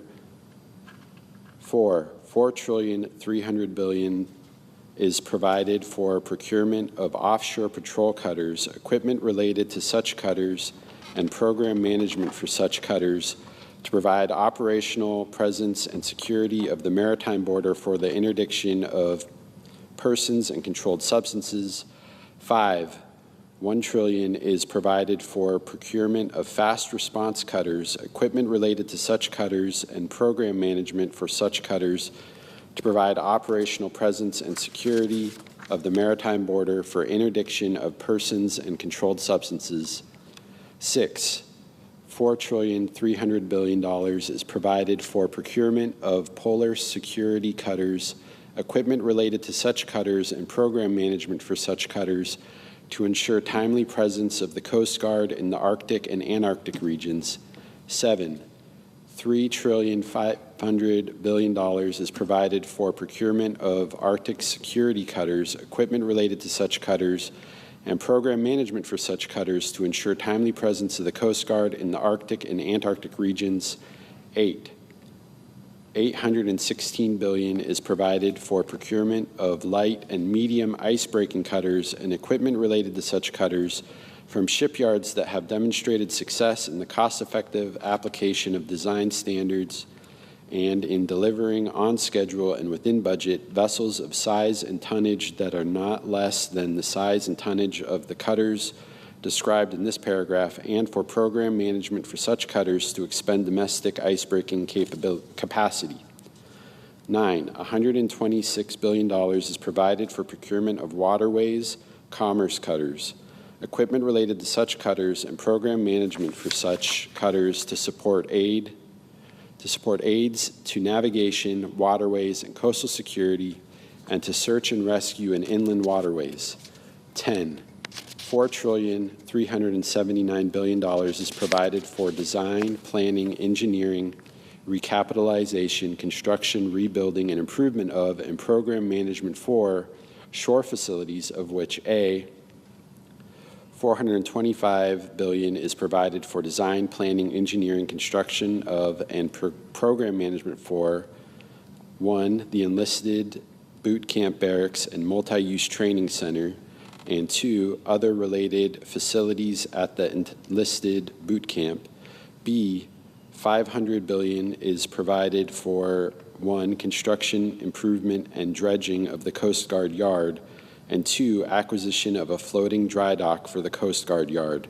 C, not more than $2,729,500,000,000 is provided for home ports and hangars for cutters and aircraft for which funds are appropriated under paragraph 1 through 9, and D, $300 billion is provided for home porting of the existing polar icebreaker commissioned into service in 2025. 11, $2,200,000,000 is provided for aviation cutter and shore facility depot maintenance and maintenance of command, control, communication, computer, and cyber assets. 12, $170 billion is provided for improving maritime domain awareness on the maritime border at United States ports and land-based facilities and in the cyber domain. And 13, $75 billion is provided to contract the services of acquire or procure autonomous maritime systems. B, technical and conforming amendment. The analysis for Chapter 11 of Title 14 United States Code is amended by adding at the end the following. Subchapter 5, Coast Guard Mission Readiness, 1181, Special Appropriations. Section 4002, Spectrum Auctions. A, definitions. In this section, 1, Assistant Secretary. The term Assistant Secretary means the Assistant Secretary of Commerce for Communications and Information. 2, Commission. The term commission means the Federal Communications Commission. 3, covered band. The term covered band, A, except as provided in subparagraph B, means the band of frequencies between 1.3 gigahertz and 10.5 gigahertz, and B, does not include 1, the band of frequencies between 3.1 gigahertz and 3.45 gigahertz for purpose of auction, reallocation, modification, or withdrawal, or 2, the band of frequencies between 7.4 gigahertz and 8.4 gigahertz for purpose of auction, reallocation, modification, or withdrawal. 4, full power commercial licensed use cases. The term full power commercial licensed use cases means flexible use wireless broadband services with base station power levels sufficient for high power, high density, and wide area communication mobile services consistent with the service rules under Part 27 of Title 47, Code of Federal Regulations, or any successor regulations for wireless broadband deployment through the covered band. B, General Auction Authority. 1, Amendment, Section 309(1)11 of the Communications Act of 1934, 47 U.S. Code 309(1)11 is amended by striking, grant a license or permit under this subsection shall expire March 9, 2023, and all that follows, and inserting the following, complete a system of competitive bidding under this subsection shall expire September 30th, 2034, except that with respect to the electromagnetic spectrum, A, between frequencies of 3.1 gigahertz and 3.45 gigahertz, such authority shall not apply. And B, the frequencies of 7.4 gigahertz and 8.4 gigahertz, such authority shall not apply. 2, spectrum auctions. The Commission shall grant licenses through systems of competitive bidding before the expiration of the general auction authority of the Commission under Section 309(1)11 of the Communications Act of 1934, 47 U.S.C. 309(1)11 as amended by paragraph 1 of this subsection for not less than 300 megahertz, including by completing a system of competitive bidding not later than 2 years after the date of enactment of this act for not less than 100 megahertz in the band between 3.9 gigahertz and 4.2 gigahertz. C, identification for reallocation. In general, the Assistant Secretary, in consultation with the Commission, shall identify 500 megahertz of frequencies in the covered band for reallocation to non-federal use, shared federal and non-federal use, or a combination thereof, for full power commercial licensed use cases that, A, as of the date of enactment of this act are allocated for federal use, and B, shall be in addition to the 300 megahertz of frequencies for which the Commission grants licenses under subsection B2. 2, schedule. The Assistant Secretary shall identify the frequencies under paragraph 1 according to the following schedule. A, not later than 2 years after the date of enactment of this act, the Assistant Secretary shall identify not less than 200 megahertz of frequencies within the covered band. B, not later than 4 years after the date of enactment of this act, the Assistant Secretary shall identify any remaining bandwidth required to be identified under paragraph 1. 3, required analysis. A, in general, in determining under paragraph 1 which specific frequencies within the covered band to reallocate, the Assistant Secretary shall determine the feasibility of the reallocation of frequencies. B, requirements. In conducting the analysis of subparagraph A, the Assistant Secretary shall assess the net revenue potential, relocation or sharing costs as applicable, and the feasibility of reallocating specific frequencies with the goal of identifying the best approach to maximize net proceeds of system of competitive bidding for the Treasury, consistent with Section 3091 of the Communication Act of 1934, 47 U.S. Code 3091. D, auction. The Commission shall grant licenses for the frequencies identified for a reallocation under subsection C through systems of competitive bidding in accordance with the following schedule. 1.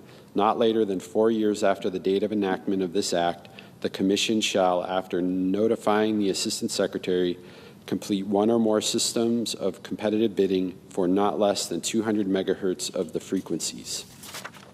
2. Not later than 8 years after the date of enactment of this act, the Commission shall, after notifying the Assistant Secretary, complete one or more systems of competitive bidding for any frequencies under subsection C that remain to be auctioned after compliance with paragraph 1 of this subsection.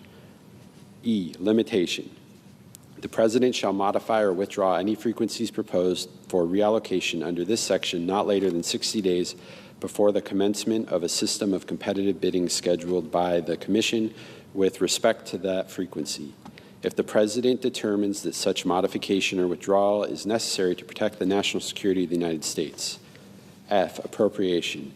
In addition to amounts otherwise available, there is appropriated to the Department of Commerce for fiscal year 2025 out of any money in the Treasury not otherwise appropriated, $50 billion to remain available through September 30th, 2034 to provide additional support for the Assistant Secretary to 1. Conduct a timely spectrum analysis of the bands of frequencies, A, between 2.7 gigahertz and 2.9 gigahertz, B, between 4.4 gigahertz and 4.9 gigahertz, C, between 7.25 gigahertz and 7.4 gigahertz, and 2, publish a biennial report with the last report to be published not later than June 30th, 2034 on the value of all spectrum used by federal entities as defined in Section 113.1 of the National Telecommunication and Information Administration Organization Act 47 U.S.C. 923.1 that assesses the value of bands of frequencies of increments of not more than 100 megahertz. Section 40003, Air Traffic Control Improvements. A, in general, for the purpose of the acquisition, construction, sustainment, and improvement of facilities and equipment necessary to improve or maintain aviation safety, in addition to amounts otherwise made available, there is appropriated to the Administrator of the Federal Aviation Administration for fiscal year 2025 out of any money in the Treasury not otherwise appropriated to remain available until September 30th, 2029. 1. $4,750 billion for telecommunications and infrastructure modernization and system upgrades. $3 trillion for radar system replacement, $500 billion for runway safety technologies, runway lighting systems, airport surface surveillance technologies, and to carry out Section 347 of the FAA Reauthorization Act of 2024, for $300 billion for enterprise information systems, display systems, 5, $80 billion to acquire and install not less than 50 automated weather observing systems, to acquire and install not less than 60 visual weather observing systems, to acquire and install not less than 64 weather camera sites, and to acquire and install weather stations. 6, $40 billion to carry out Section 44745 of Title 49 United States Code, except for the activities described in paragraph 5. 7, $1.9 trillion for necessary actions to construct a new air route traffic control center in the subsection referred to as ARTCC, provided that not more than 2% of such amount is used for planning or administrative purposes, provided further that at least 3 existing ARTCCs are divested and integrated into the newly constructed ARTCC. 8, $100 billion to conduct an ARTCC realignment and consolidation effort under which at least 10 existing ARTCCs are closed or consolidated to facilitate recapitalization of ARTCC facilities owned and operated by the Federal Aviation Administration. 9, $1 trillion to support recapitalization and consolidation of terminal radar approach control facilities. In this subsection, referred to as TRACONs, the analysis of identification of TRACONs for divestment, consolidation, or integration, planning, site selection, facility acquisition, and transition activities and other appropriate activities for carrying out such divestment, consolidation, or integration, and the establishment of brand new TRACONs. 10, $350 billion for unstaffed infrastructure and replacement. 11, $50 billion to carry out Section 961 of FAA Reauthorization Act of 2024. 12, $300 billion to carry out Section 619 of the FAA Reauthorization Act of 2024. 13, $50 billion to carry out Section 621 of the FAA Reauthorization Act of 2024 and to deploy remote tower technology in untowered airports. 14, $100 billion for air traffic control advanced training technologies. B, quarterly reporting. Not later than 180 days after the date of enactment of this act, and every 90 days thereafter, the Administrator of the Federal Aviation Administration shall submit to Congress a report that describes any expenditures under this section. Section 40004, Space Launch and Reentry Licensing and Permitting User Fees. A, in general, Chapter 509 of Title 51, United States Code, is amended by adding at the end of the following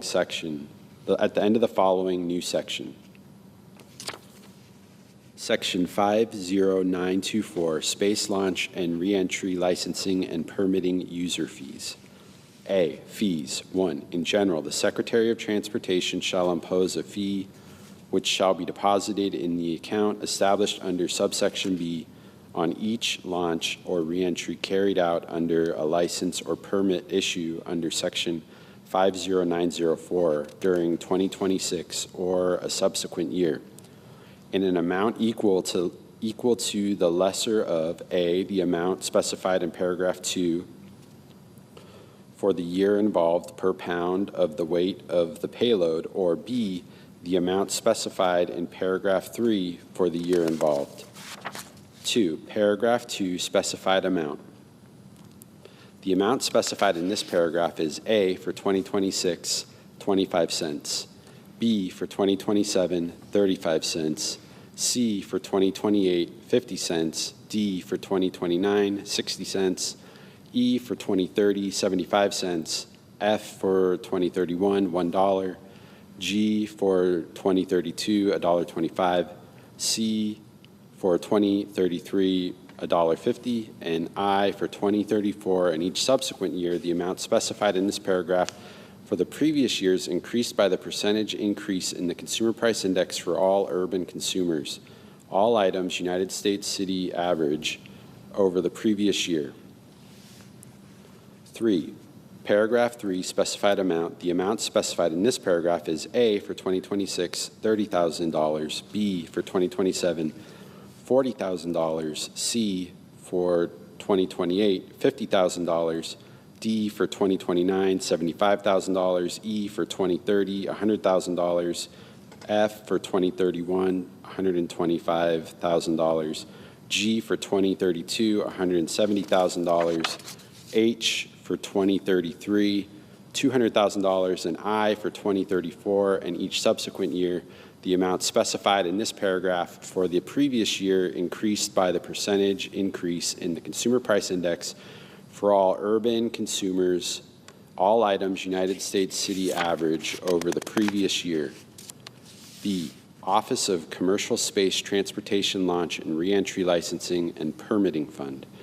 There is established in the Treasury of the United States a separate account which shall be known as the Office of Commercial Space Transportation Launch and Reentry Licensing and Permitting Fund for the purposes of expenses of the Office of Commercial Space Transportation of the Federal Aviation Administration and to carry out Section 603B of the FAA Reauthorization Act of 2024. 70% of the amounts deposited into the fund shall be available for such purposes and shall be available without further appropriation and without fiscal year limitations. B, clerical amendment. The table of sections for Chapter 509 of Title 51 United States Code is amended by inserting after the item relating to Section 50923 the following. 50924, Space Launch and Reentry Licensing and Permitting User Fees. Section 40005, Mars Missions, Artemis Missions, and Moon to Mars Program.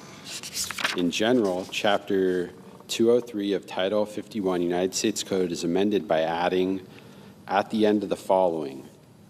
Section 20306, Special Appropriations for Mars Missions, Artemis Missions, and Moon to Mars Program. A, in general, in addition to amounts otherwise available, there is appropriated to the administration for the fiscal year 2025 out of any money in the Treasury not otherwise appropriated, $9,995 billion to remain available until September 30th, 2032 to use as follows. $700 billion to be obligated not later than fiscal year 2026 for the procurement using a competitively bid firm fixed price contract with the United States commercial provider as defined in Section 50101.7 of a high-performance Mars telecommunications orbiter. A, that one is capable of providing robust continuous communication for a Mars sample return mission as described in Section 432(3)(c) of the National Aeronautics and Space Transition Authorization Act of 2017, 51 U.S. Code 20302, note Public Law 115-10. And two, future Mars surface, orbital, and human exploration missions. 2, supports autonomous operations, onboard processing, and extended mission duration capabilities. And 3, is selected from among the commercial proposals that 1, receive funding from the administration in fiscal year 2024 or 2025 for commercial design studies for Mars sample returns, and 2, proposed a separate independently launched Mars telecommunications orbiter supporting an end-to-end Mars sample return mission, and B, which shall be delivered to the administration not later than December 31st, 2028. 2, $2,600 billion to meet the requirements of Section 20302A using the program of record known as of the date of the enactment of this section as Gateway and as described in Section 10811B2B4 of the National Aeronautics and Space Administration Authorization Act of 2022, 51 U.S.C. 20302, note Public Law 117-167. Of which not less than $750 billion shall be obligated for each of fiscal years 2026, 2027, and 2028. 3, $4,100 billion for expenses related to meeting the requirements of Section 10812 of the National Aeronautics and Space Administration Authorization Act of 2022 5 U.S. Code 2031301, Public Law 117-167, for the procurement, transportation, integration, operation, and other necessary expenses of the Space Launch System for Artemis Mission 4 and 5, of which not less than $1,025 billion shall be obligated for each of fiscal years 2026, 2027, 2028, 2029. 4, $20 billion for expenses related to the continued procurement of the multi-purpose crew vehicle described in Section 303 of the National Aeronautics and Space Administration Authorization Act of 2020, 42 U.S. Code 18323, known as the Orion, for use with the Space Launch System on the Artemis 4 mission and reuse in subsequent Artemis missions, of which not less than $20 billion shall be obligated not later than fiscal year 2026. 5, $1,250 billion for expenses related to the operation of the International Space Station and for the purpose of meeting the requirements under Section 503A of the National Aeronautics and Space Administration Authorization Act of 2010, 42 U.S.C. 18353A, of which not less than $250 billion shall be obligated for such expenses for each of fiscal years 2025, 2026, 2027, 2028, and 2029. 6, $1 trillion for infrastructure improvements at the manned spaceflight centers of the administration, of which not less than $120 billion shall be obligated not later than fiscal year 2026 for the construction, revitalization, recapitalization, and other infrastructure projects and improvements at the center described in Executive Order 12641, 53 Federal Register 18816, related to designating certain facilities of the National Aeronautics and Space Administration in the state of Mississippi as the John C. Stennis Space Center. B, $250 billion shall be obligated not later than fiscal year 2026 for construction, revitalization, recapitalization, and other infrastructure projects and improvements at the center described in Executive Order 11129, 28 Federal Register 12787, relating to designating certain facilities in the National Aeronautics and Space Administration and of the Department of Defense in the state of Florida at the John F. Kennedy Space Center. C, $300 billion shall be obligated not later than fiscal year 2026 for construction, revitalization, recapitalization, and other infrastructure projects and improvements at the center described in the joint resolution entitled Joint Resolution to Designate the Manned Spacecraft Center in Houston, Texas as the Lyndon B. Johnson Space Center in honor of the late president, approved February 17, 1973, Public Law 93-8, 87, Statute 7. D, $100 billion shall be obligated not later than fiscal year 2026 for construction, revitalization, recapitalization, and other infrastructure projects and improvements at the center described in Executive Order 10870, 25 Federal Register 2197, relating to designating the facilities of the National Aeronautics and Space Administration in Huntsville, Alabama as the George C. Marshall Space Flight Center. E, $300 billion shall be obligated not later than fiscal year 2026 for construction, revitalization, recapitalization, and other infrastructure projects and improvements at the Michaud Assembly Facility in New Orleans, Louisiana.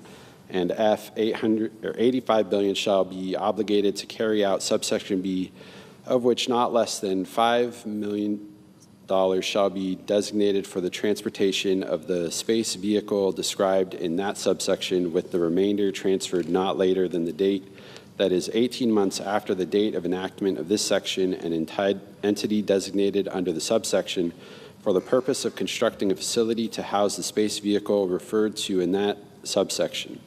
7, $325 billion to fulfill contract number 80JSC024CA002 issued by the National Aeronautics and Space Administration on June 26, 2024, space vehicle transfer in general, not later than 30 days after the date of enactment of this section, the administrator shall identify the space described in paragraph 2 to be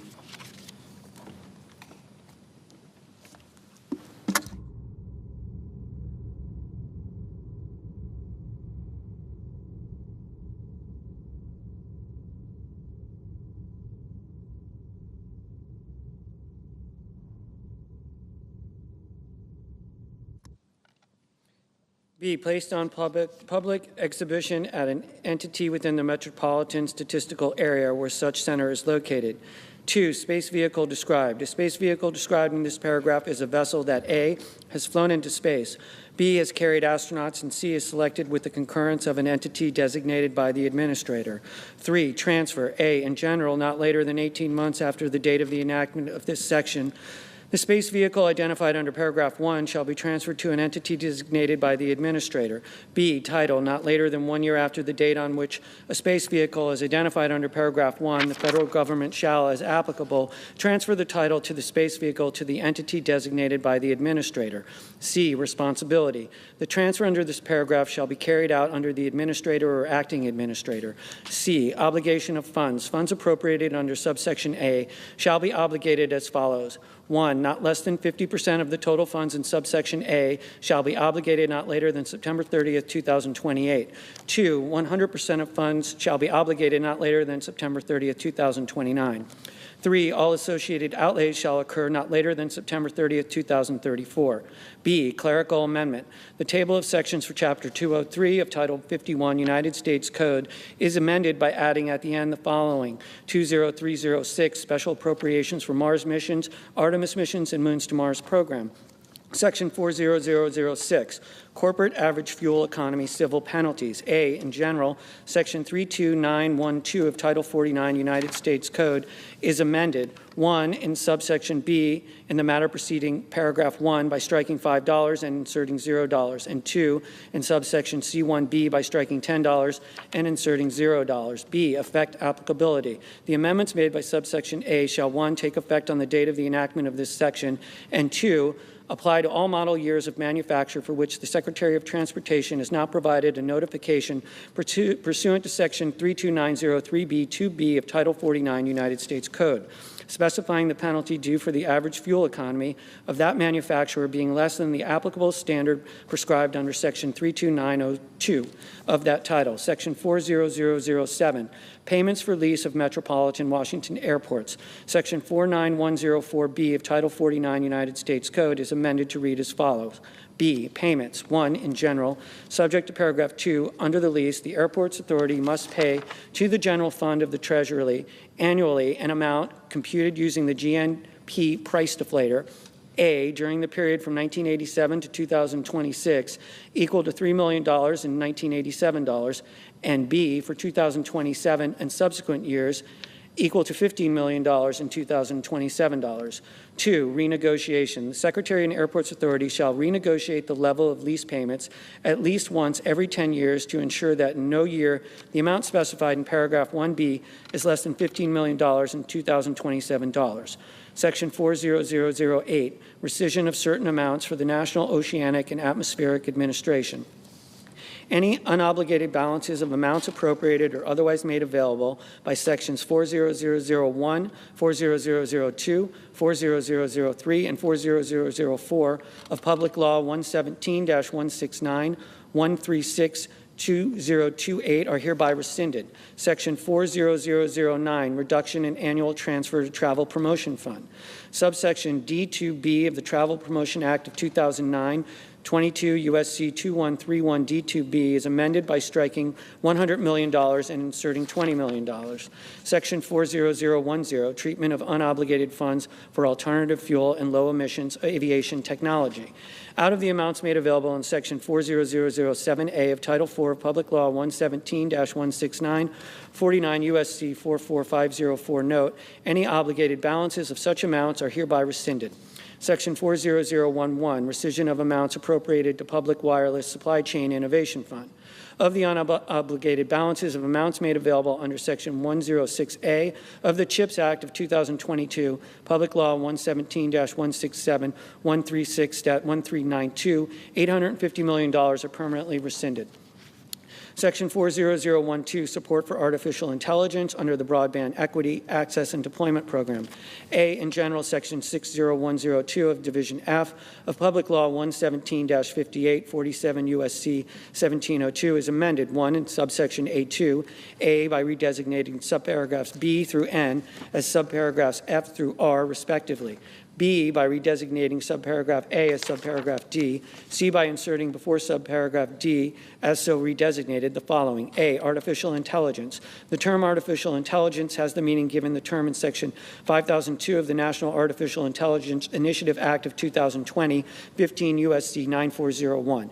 B, artificial intelligence model. The term artificial intelligence model means a software component of an information system that implements artificial intelligence technology and uses computational, statistical, or machine learning techniques to produce outputs from a defined set of inputs. C, artificial intelligence system. The term artificial intelligence system means any data system, software, hardware, application, tool, or utility that operates in whole or in part using artificial intelligence. D, by inserting after subparagraph D, as so redesignated, the following. E, automated decision system. The term automated decision system means any computational process derived from machine learning, statistical modeling, data analytics, or artificial intelligence that issues a simplified output, including a score, classification, or recommendation, to materially influence or replace human decision-making. And E, by striking subparagraph O, as so redesignated, and inserting the following. O, project. The term project means an undertaking by a sub-grantee under this section to construct and deploy infrastructure for the provision of 1, broadband services, or 2, artificial intelligence models, artificial intelligence systems, or automated decision systems. 2, in subsection B, by adding at the end the following. 5, appropriation for fiscal year 2025. A, in general, in addition to any amounts otherwise appropriated to the program, there is appropriated to the Assistant Secretary for fiscal year 2025 out of any funds in the Treasury not otherwise appropriated, $500 million to remain available until expended to carry out the program. B, set aside for artificial intelligence infrastructure master services agreements of the amount appropriated under subparagraph A, $25 million shall be used by the Assistant Secretary for the purpose of negotiating master service agreements on behalf of subgrantees of an eligible entity or political subdivision to enable access to quantity purchasing and licensing discounts for the construction, acquisition, and deployment of infrastructure for the provision of artificial intelligence models, artificial intelligence systems, or automated decision systems funded under this section. 3, in subsection F, A in paragraph 5 by striking and at the end, B by redesignating paragraph 6 as paragraph 7, and C by inserting after paragraph 5 the following. 6, the construction and deployment of infrastructure for the provisions of artificial intelligence models, artificial intelligence systems, or automated decision systems. And 4, in subsection G3, by striking subparagraph B and inserting the following. B, may, in addition to other authority under applicable law, deobligate grant funds awarded to an eligible entity that 1, violates paragraph 2, 2, demonstrates an insufficient level of performance or wasteful or fraudulent spending as defined in advance by the Assistant Secretary, or 3, if obligated, any funds made available under subsection B5A is not in compliance with subsection Q or R, and 5, in subsection J1, A in subparagraph A, 1, in clause 3 by striking and at the end, 2, by redesignating clause 4 as clause 5, and 3, by inserting after clause 3 the following. 4, certifies that the eligibility entity of obligated any funds made available under subsection B5A is compliance with subsections Q and R, and B in subparagraph B, 1, in clause 3 by striking and at the end, 2, by redesignating clause 4 as clause 5, and 3, by inserting after clause 3 the following. 4, certifies that the eligibility entity of obligated any funds made available under subsection B5A is in compliance with subsections Q and R, and C in subparagraph C, 1, by redesignating clauses 4 and 5 as clauses 5 and 6, respectively. 2, by inserting after clause 3 the following.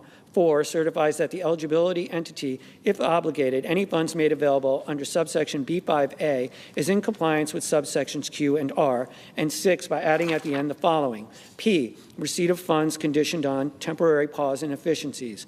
On and after the date of the enactment of this subsection, no funds made available under subsection B5A may be obligated to an eligible entity or political subdivision thereof that is not in compliance with subsections Q and R.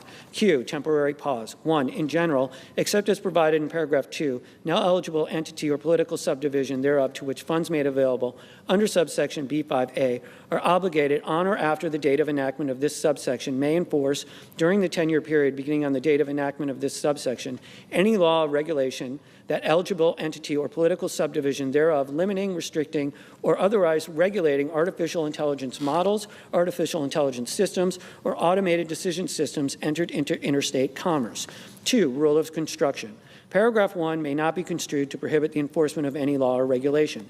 A, the primary purpose and effect of which is to, 1, remove legal impediments to or facilitate the deployment or operation of an artificial intelligence model, artificial intelligence system, or automated decision system.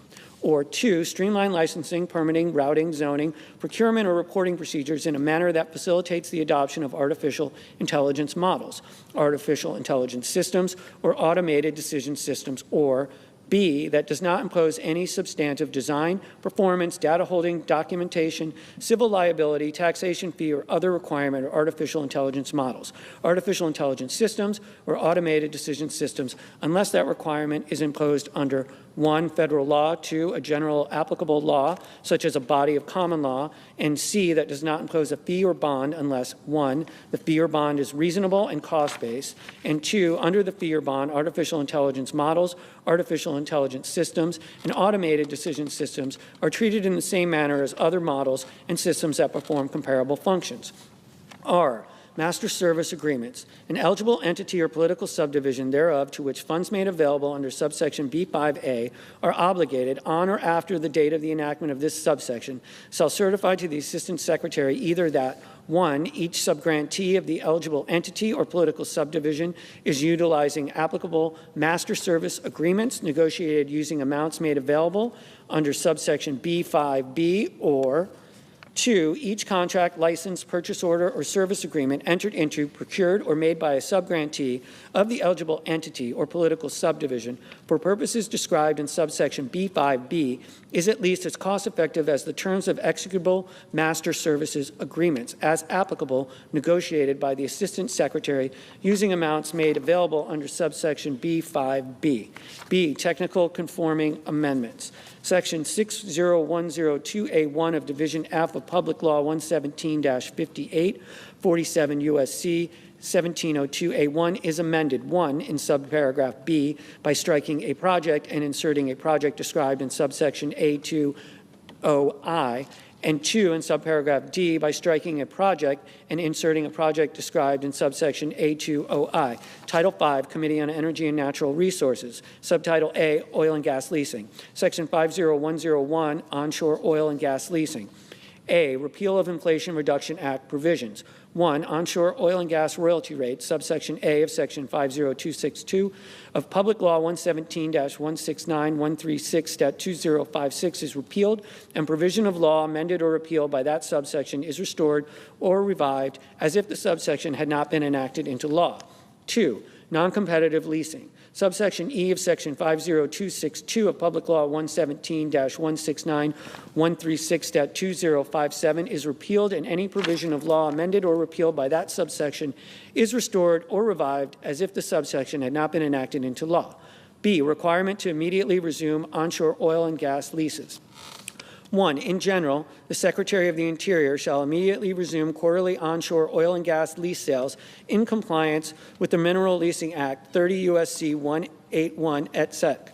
2, requirement, the Secretary of the Interior shall, A, that any oil and gas lease required under paragraph 1 is conducted immediately on completion of an applicable scoping, public comment, and environmental analysis requirements under the Mineral Leasing Act, 30 U.S.C. 181 et sec, and the National Environmental Policy Act of 1965, 42 U.S.C. 4321, and B, that the process described in subparagraph A are conducted in a timely manner to ensure compliance with subsection B1.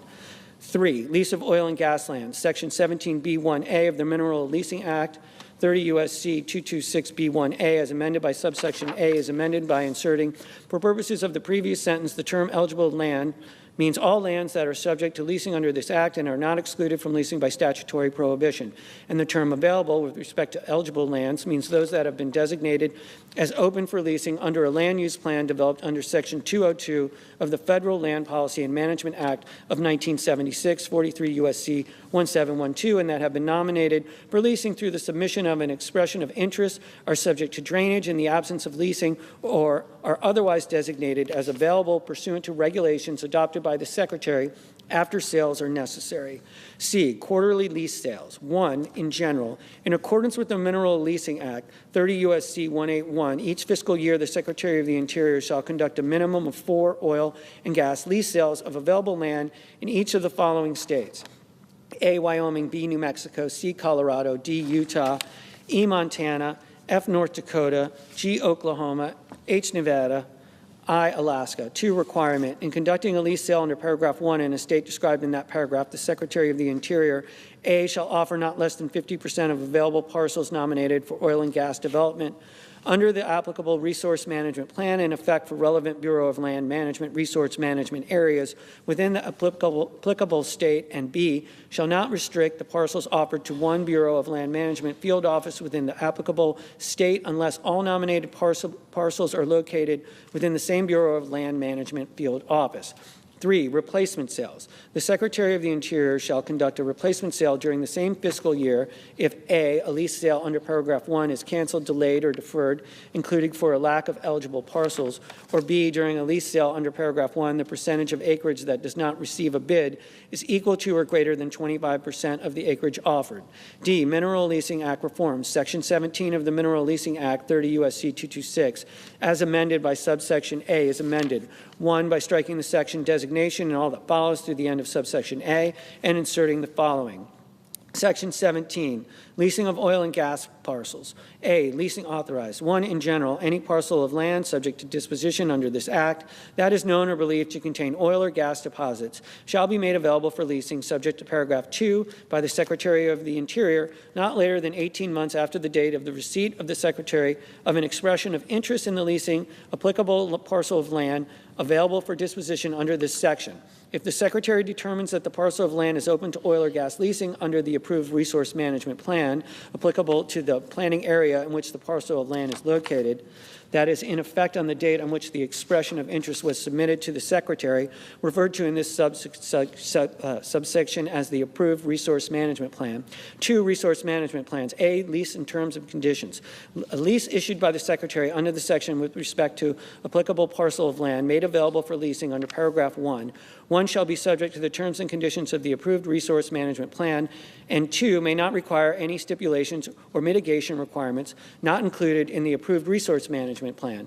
B, effective amendment. The initiation of an amendment to an approved resource management plan shall not prevent or delay the Secretary from making the applicable parcel of land available for leasing in accordance with the approved resource management plan if the other requirements in this section have been met as determined by the Secretary's. 2, in subsection P, by adding at the end the following. 4, term. A permit to drill approved under this section shall be valid for a single, non-renewable 4-year period beginning on the date that the permit to drill is approved. And 3, by striking subsection Q and inserting the following. Q, commingling of production. The Secretary of Interior shall approve applications allowing for the commingling of production from 2 or more sources, including the area of oil and a gas lease, the area included in a drilling spacing unit, a unit participating area, a communitized area, or non-federal property.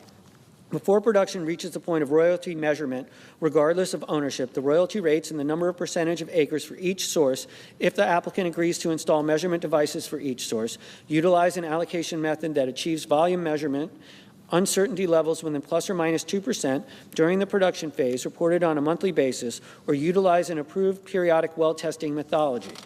production from multiple oil and gas leases, drilling space units, communitized areas, or participating areas from a single wellbore shall be considered a single source. Nothing in this subsection shall prevent the Secretary of the Interior from continuing the current practice of exercising discretion to authorize higher percentage volume measurements, uncertainty levels, if appropriate technical and economic justifications have been provided.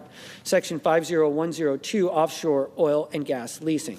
A, lease sales. 1, Gulf of America region. A, in general. Notwithstanding the 2024 to 2029 National Outer Continental Shelf Oil and Gas Leasing Program and any successor leasing program that does not satisfy the requirements of this section, in addition to lease sales, which may be held under the program and except within areas subject to existing oil and gas leasing moratoria, the Secretary of the Interior shall conduct a minimum of 30 region-wide oil and gas lease sales in a manner consistent with the schedule described in subparagraph B in the region identified in the map, depicting the lease terms and economic conditions accompanying the final notice of sale of the Bureau of Oceanic Energy Management entitled Gulf of Mexico Outer Continental Shelf Region-Wide Oil and Gas Lease Sale 25485 Fed Reg 8010 February 12, 2020.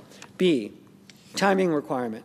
Of the not fewer than 30 region-wide lease sales required under this paragraph, the Secretary of Interior shall, 1, hold not fewer than 1 lease sale in the region described in subparagraph A by December 15, 2025, 2, hold not fewer than 2 lease sales in the region in each of the calendar years 2026 to 2039, 1 of which shall be held by March 15th of the applicable calendar year, and 1 of which shall be held after March 15th, but not later than August 15th of the applicable calendar year, and 3, hold not fewer than 1 lease sale in the region in calendar year 2040, which shall be held on March 15th, 2040.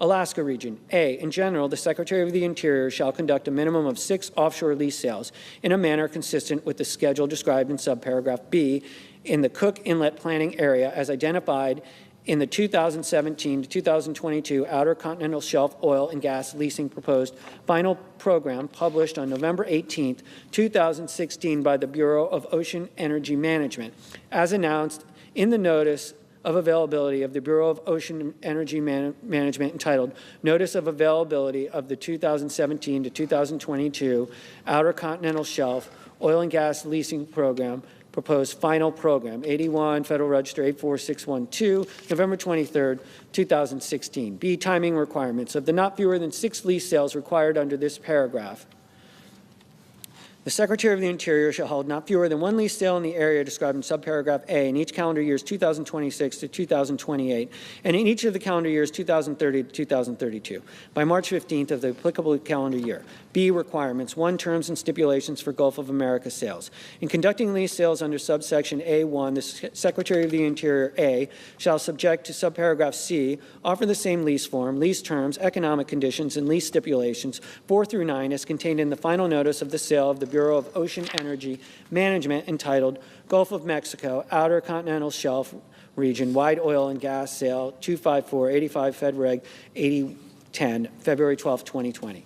B, may update lease stipulations 1 through 3 and 10 described in the final notice of sale to reflect current conditions for lease sales conducted under subsections A1. C, shall set the royalty rate at not less than 12.5%, but not greater than 16 2/3%. D, shall for a lease in water depths of 800 meters or deeper issue as a result of a sale, set the primary term for 10 years. 2, terms and stipulations for Alaska region sales. A, in general. In conducting lease sales under subsection A2, the Secretary of the Interior shall offer the same lease form, lease terms, economic conditions, stipulations as contained in the final notice of sale of the Bureau of Ocean Energy Management entitled Cook Inlet Planning Area Outer Continental Shelf Oil and Gas Lease Sale 24482 Fed Reg 23291, May 22nd, 2017. B, revenue sharing, notwithstanding Section 8G and Section 9 of the Outer Continental Shelf Lands Act, 43 U.S.C. 1337G 1338, and beginning in fiscal year 2034 of the bonuses, rents, royalties, and other revenues derived from lease sales conducted under subsection A2, 1, 70% shall be paid to the state of the Alaska, and 2, 30% shall be deposited in the Treasury and credited to miscellaneous receipts. 3, area offered for lease. A, Gulf of America region. For each offshore lease sale conducted under subsection A1, the Secretary of the Interior shall, 1, offer not fewer than 80 million acres, or 2, if there are fewer than 80 million acres that are unleased and available, offer all unleased and available acres. B, Alaska region.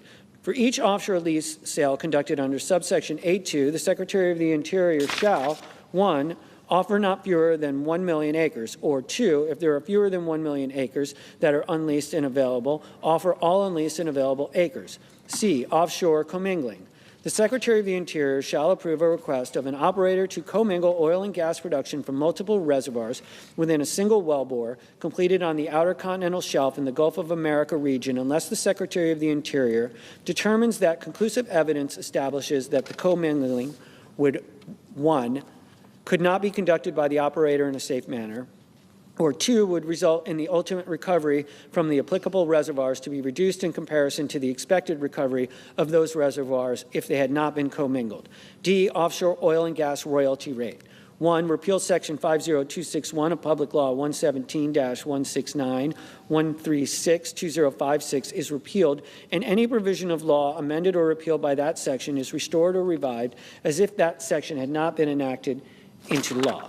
2, royalty rate. Section 8A1 of the Outer Continental Shelf Lands Act, 43 U.S.C. 1337A1, as amended by paragraph 1, is amended.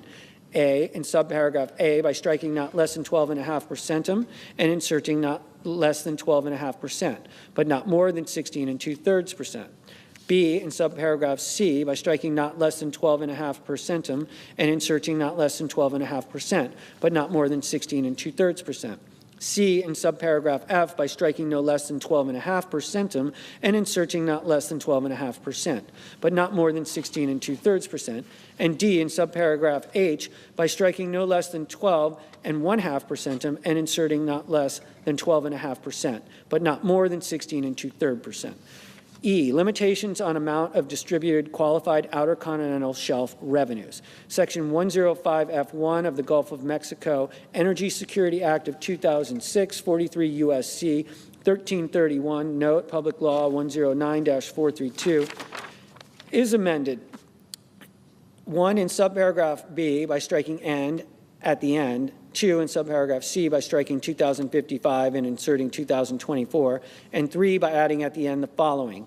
D, $650 million for each of fiscal years 2025 to 2034, and E, $500 million for each of fiscal years 2035 through 2055. Section 50103, royalties on extracted methane. Section 50263 of Public Law 117-169, 30 U.S.C. 1727 is repealed. Section 50104, Alaska oil and gas leasing. A, definitions. In this section, 1, coastal plain. The term coastal plain has the meaning given the term in Section 2001A of Public Law 115-97, 16 U.S.C. 3143, note. 2, oil and gas program. The term oil and gas program means the oil and gas programs established under Section 20001B2 of Public Law 115-97, 16 U.S.C. 3143, note. 3, secretary. The term secretary means the Secretary of the Interior acting through the Bureau of Land Management. B, lease sales required. 1, in general, subject to paragraph 3, in addition to the lease sales required under Section 20001C1A of Public Law 115-97, 16 U.S.C. 3143, note, the Secretary shall conduct not fewer than 4 lease sales area-wide under the oil and gas program by not later than 10 years after the date of the enactment of this Act. 2, terms and conditions. In conducting lease sales under paragraph 1, the Secretary shall offer the same terms and conditions as contained in the record of decision described in the Notice of Availability of the Bureau of Land Management entitled Notice of Availability of the Record of Decision for the Final Environmental Impact Statement for the Coastal Plain Oil and Gas Leasing Program, Alaska 85, Federal Register 51754, August 21, 2020. 3, sale acreage schedule. A, acreages. In conducting the lease sales required under paragraph 1, the Secretary shall offer for lease under the oil and gas program 1, not fewer than 400,000 acres area-wide in each lease sale, and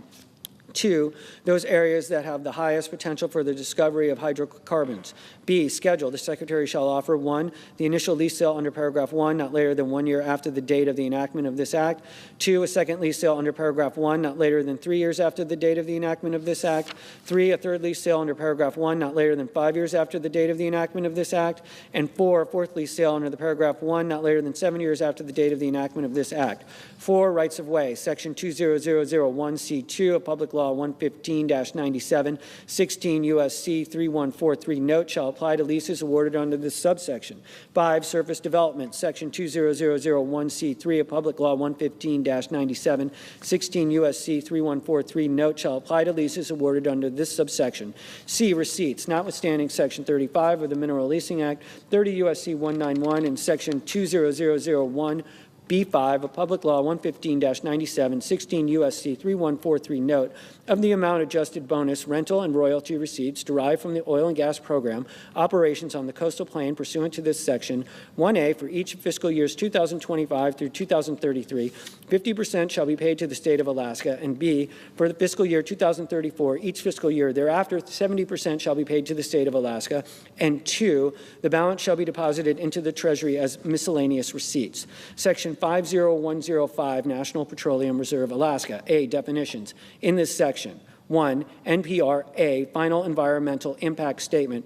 The term NPRA, Final Environmental Impact Statement, means the final environmental impact statement published by the Bureau of Land Management entitled National Petroleum Reserve in Alaska, Integrated Activity Plan Final Environmental Impact Statement, and dated June 2020, including the errata sheet dated October 6, 2020, and excluding the errata sheet dated September 20th, 2022.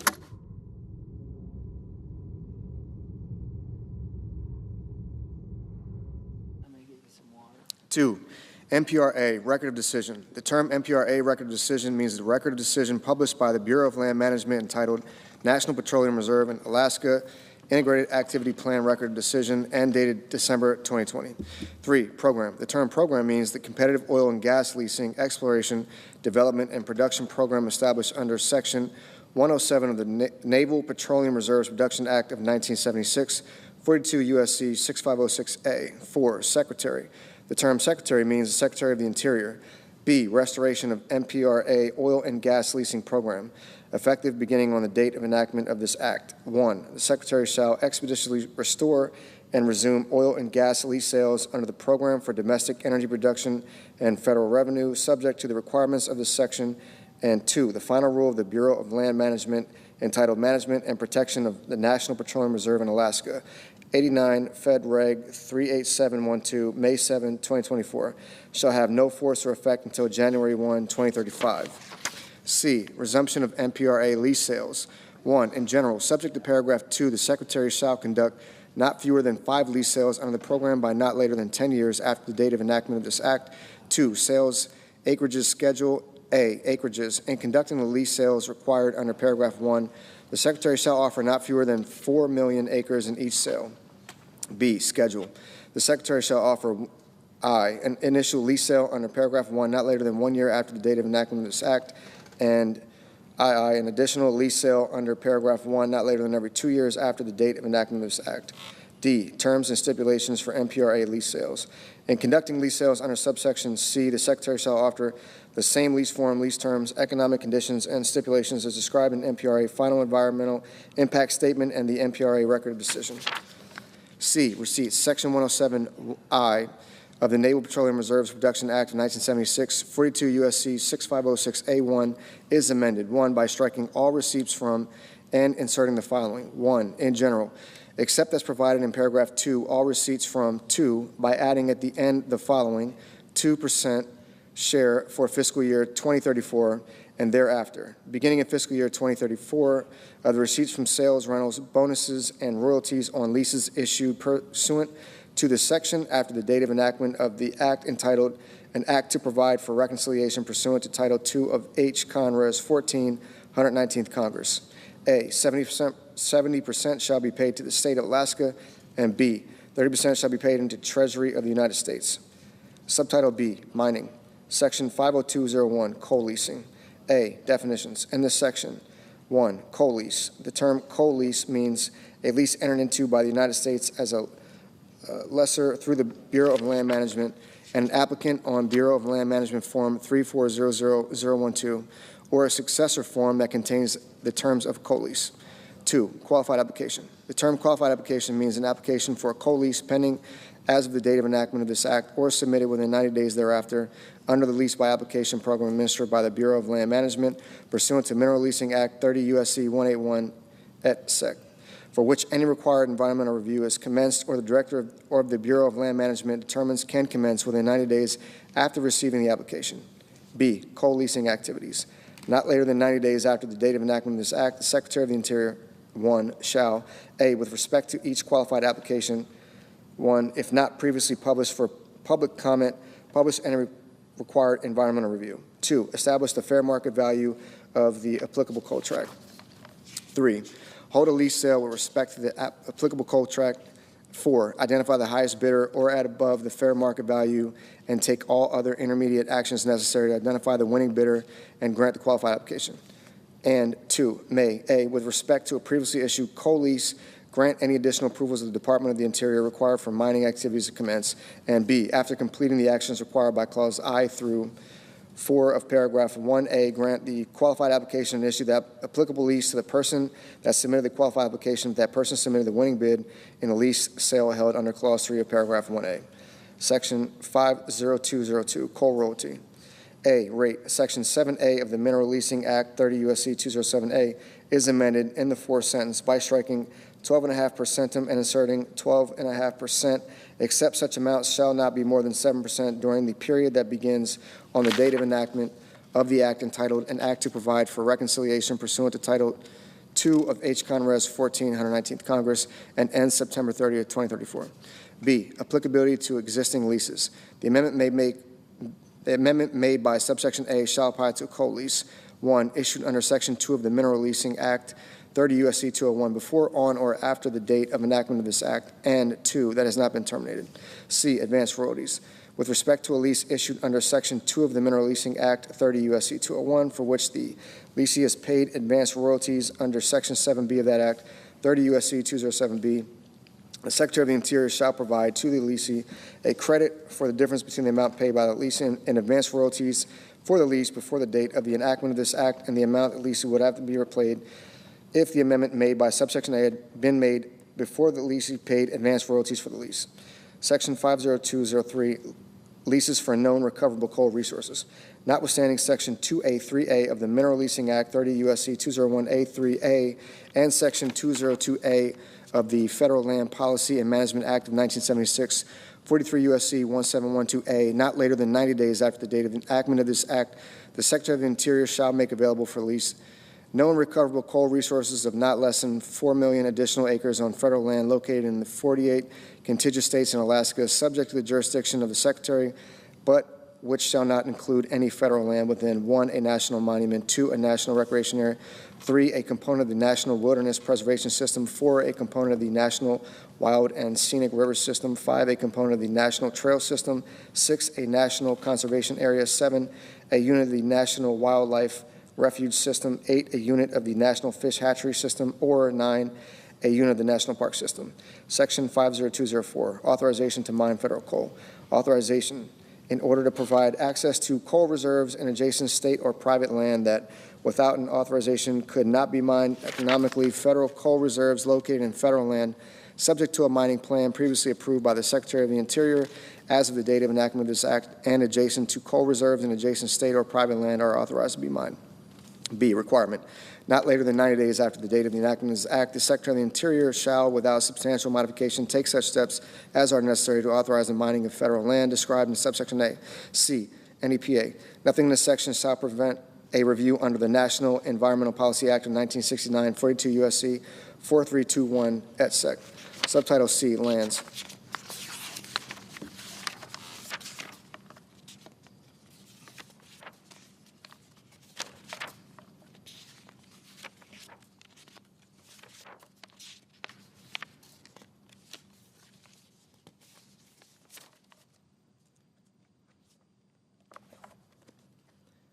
Section 50302, timber sales and long-term contracting for the Forest Service and the Bureau of Land Management. A, Forest Service. Definitions in this subsection. A, forest plan. A term forest plan means a land and resource management plan prepared by the Secretary for a unit of the National Forest System pursuant to Section 6 of the Forest and Rangeland Renewable Resources Planning Act of 1974, 16 U.S.C. 1604. B, National Forest System. 1, in general, the term National Forest System means land of the National Forest System as defined in Section 11A of the Forest and Rangeland Renewable Resources Planning Act of 1974, 16 U.S.C. 1609A, administered by the Secretary. 2, exclusions. The term National Forest System does not include any forest reserve not created from the public domain. C, Secretary. The term Secretary means the Secretary of Agriculture acting through the Chief of the Forest Service. 2, timber sales on public domain forest reserves. A, in general, for each of fiscal years 2026 through 2034, the Secretary shall sell timber annually on National Forest System land in a total quantity that is not less than 250 million board feet greater than the quantity of board feet sold in the previous fiscal year. B, limitation. The timber sales under subparagraph A shall be subject to the maximum allowable sale quality of timber and projected timber sale quality under the applicable forest plan in effect on the date of enactment of this act. 3, long-term contracting for the Forest Service. A, long-term contracting. For the period of fiscal years 2025 through 2034, the Secretary shall enter into not fewer than 40 long-term timber sale contracts with private persons or other public-private entities under subsection A of Section 14 of the National Forest Management Act of 1976, 16 U.S.C. 472A, for the sale of national forest materials as defined in subsection E1 of that section in the National Forest System. B, contract length. The period of a timber sale contract entered into meet the requirement under subparagraph A shall be not less than 20 years, with options for extensions or renewals as determined by the Secretary. C, receipts. Any monies derived from the timber sale contract entered into meet the requirements under subparagraphs A and B shall be deposited in the general fund of the Treasury. B, Bureau of Land Management. 1, definitions in this subsection. A, public lands. The term public lands has the meaning given term in Section 103 of the Federal Land Policy and Management Act of 1976, 43 U.S.C. 1702. B, resource management plan. The term resource management plan means a land use plan prepared for public lands under Section 202 of the Federal Land Policy and Management Act of 1976, 43 U.S.C. 1712. C, secretary. The term secretary means the Secretary of the Interior acting through the Director of the Bureau of Land Management. 2, timber sales on public land. A, in general, for each of fiscal years 2026 through 2034, the Secretary shall sell timber annually on public lands in a total quantity that is not less than 20 million board feet greater than the quantity of board feet sold in the previous year. B, limitation. The timber sales under subparagraph A shall be subject to the applicable resource management plan in effect on a date of enactment of this act. 3, long-term contracting for the Bureau of Land Management. A, long-term contracting.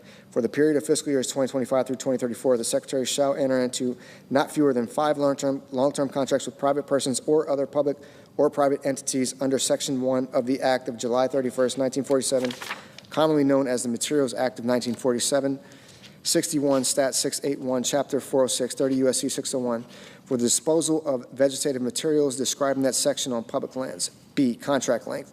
The period of a contract entered into to meet the requirement under subparagraph A shall be not less than 20 years, with options for extensions or renewals as determined by the Secretary. C, receipts. Any monies derived from a contract entered into to meet the requirements under subparagraphs A and B shall be deposited in the general fund of the Treasury. Section 50303. Renewable energy fees on federal land. A, definitions in this section. 1, annual adjustment factor. The term annual adjustment factor means 3%.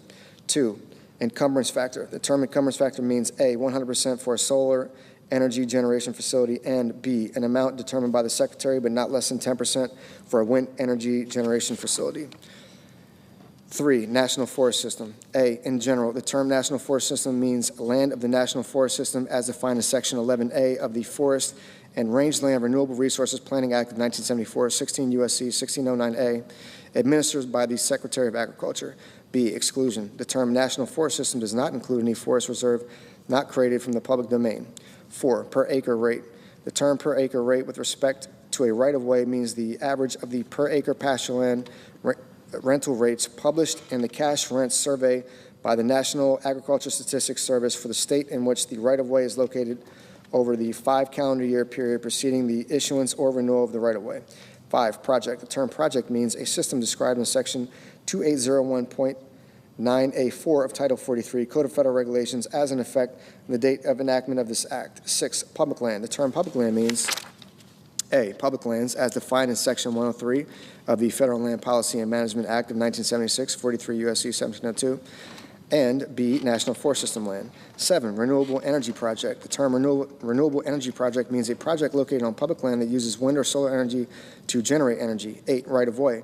The term right-of-way has the meaning given the term Section 103 of the Federal Land Policy and Management Act of 1976, 43 U.S.C. 1702. 9, secretary. The term secretary means A, Secretary of the Interior with respect to land controlled or administered by the Secretary of the Interior, and B, the Secretary of Agriculture with respect to National Forest System land.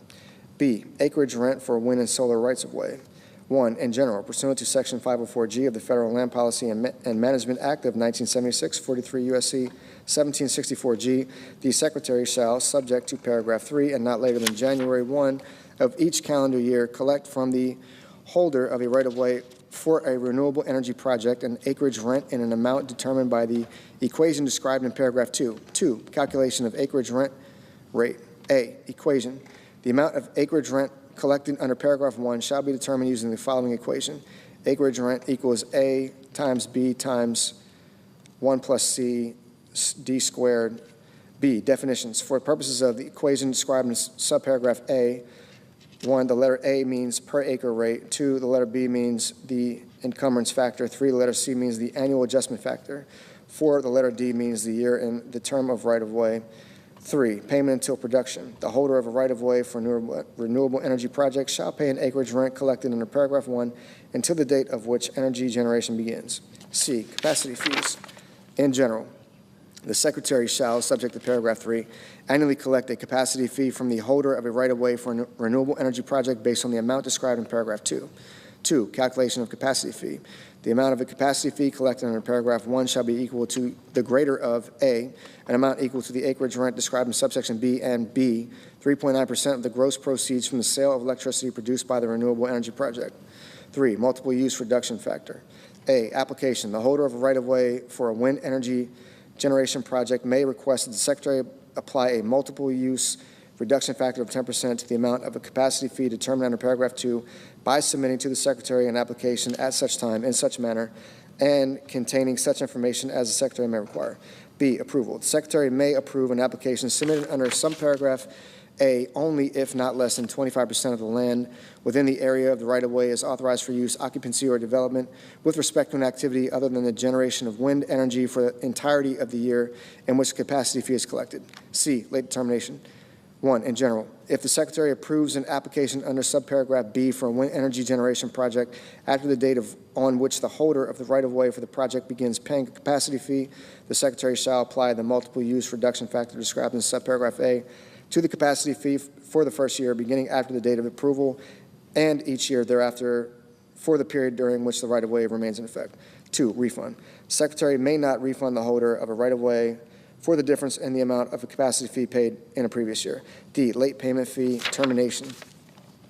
1, in general, the Secretary may charge the holder of a right-of-way for a renewable energy project a late payment fee if the Secretary does not receive payment for the acreage rent under subsection B or the capacity fee under subsection C by the date that is 15 days after the date on which the payment was due. 2, termination of right-of-way. The Secretary may terminate a right-of-way for a renewable energy project if the Secretary does not receive payment for the acreage rent under subsection B of the capacity fee under subsection C by the date that is 90 days after the date on which payment was due. Section 50304, renewable energy revenue sharing. A, definitions. In this section, 1, county.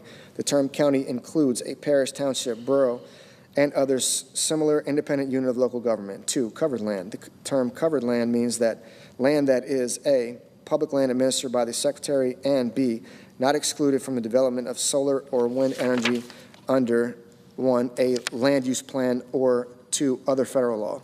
3, national forest system. A, in general, the term national forest system means land of the national forest system as defined in Section 11A of the Forest and Rangeland Renewable Resources Planning Act of 1974, 16 U.S.C. 1609A, administered by the Secretary of Agriculture. B, exclusion. The term national forest system does not include any forest reserve not created from the public domain. 4, public land. The term public land means A, public lands as defined in Section 103 of the Federal Land Policy and Management Act of 1976, 43 U.S.C. 1702, and B, national forest system land. 5, renewable energy project. The term renewable energy project means a system described in Section 2801.9A4 of Title 43, Code of Federal Regulations, as in effect on the date of enactment of this act, located on covered land that uses wind or solar energy to generate energy.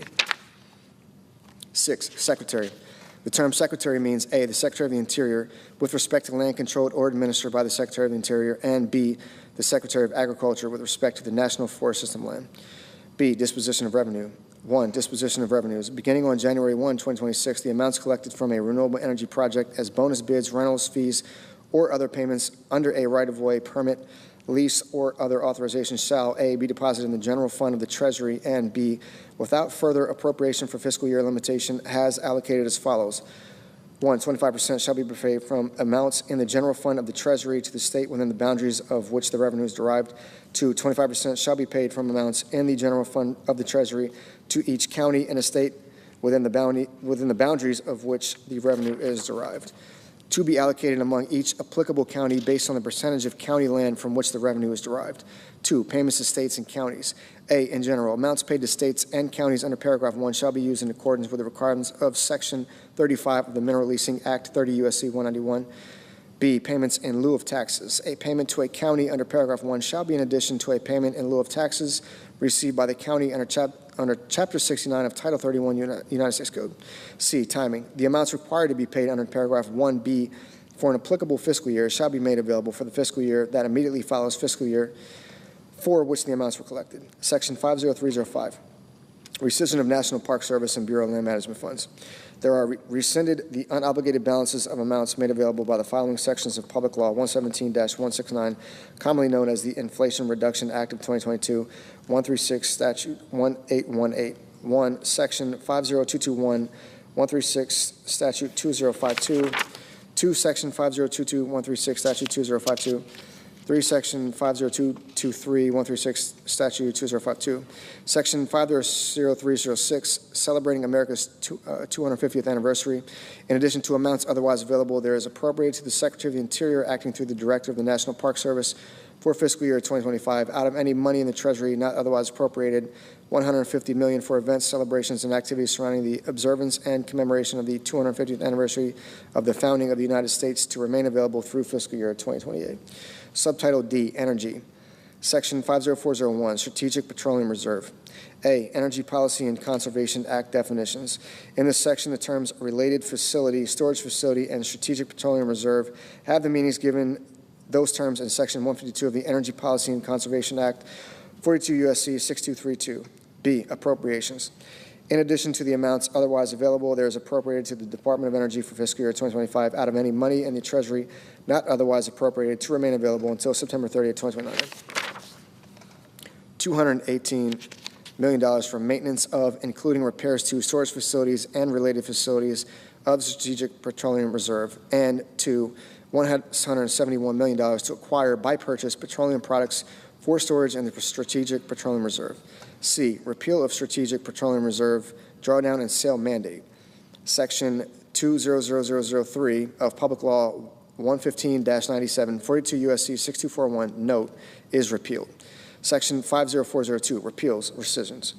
A, repeal and rescission. Section 50142 of Public Law 117-169, 163, Statute 2044, commonly known as the Inflation Reduction Act of 2022, is repealed, and the unobligated balance of amounts made available under that section as in effect on the day before the date of enactment of this act is rescinded. B, rescissions. 1, in general, the unobligated balances of amounts made available under the sections described in paragraph 2 are rescinded. 2, sections described.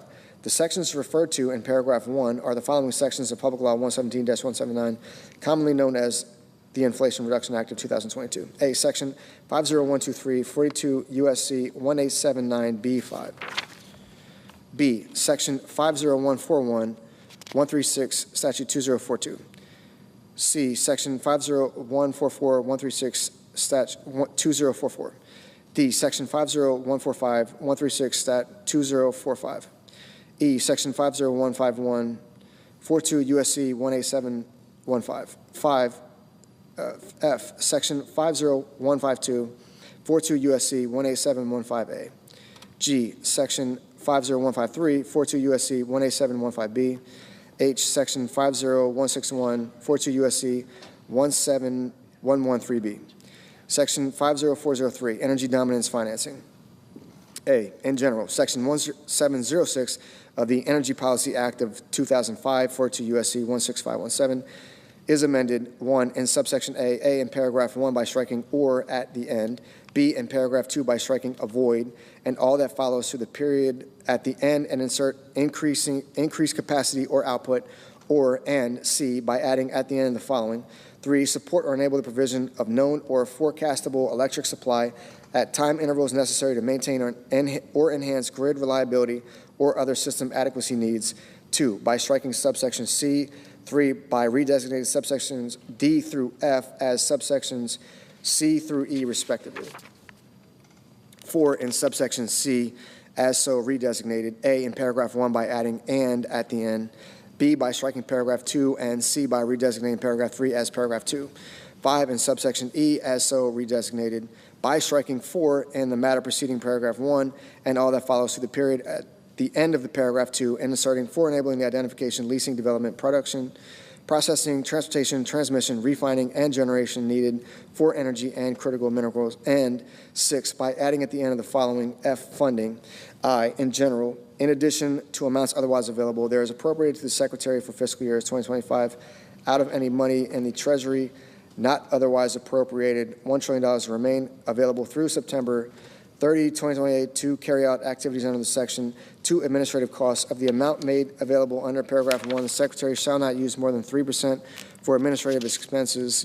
B, commitment authority, section 50144B of Public Law 117-169, commonly known as the Inflation Reduction Act of 2022. 136 Stat 2045 is amended by striking 2026 and inserting 2028. Section 50404, Transformational Artificial Intelligence Models. A, definitions in this section. 1, American Science Cloud. The term American Science Cloud means a system of United States government, academic, and private sector programs and infrastructures utilizing cloud computing technologies to facilitate and support scientific research, data sharing, and computational analysis across various disciplines while ensuring compliance with applicable legal, regulatory, and privacy standards. 2, artificial intelligence. The term artificial intelligence has the meaning given term in Section 5002 of the National Artificial Intelligence Initiative Act of 2020, 15 U.S.C. 9401. B, transformational models. The Secretary of Energy shall, 1, mobilize national laboratories to partner with industry sectors within the United States to curate the scientific data of the Department of Energy across the national laboratory complex so that the data is structured, cleaned, and pre-processed in a way that makes it suitable for use in artificial intelligence and machine learning models.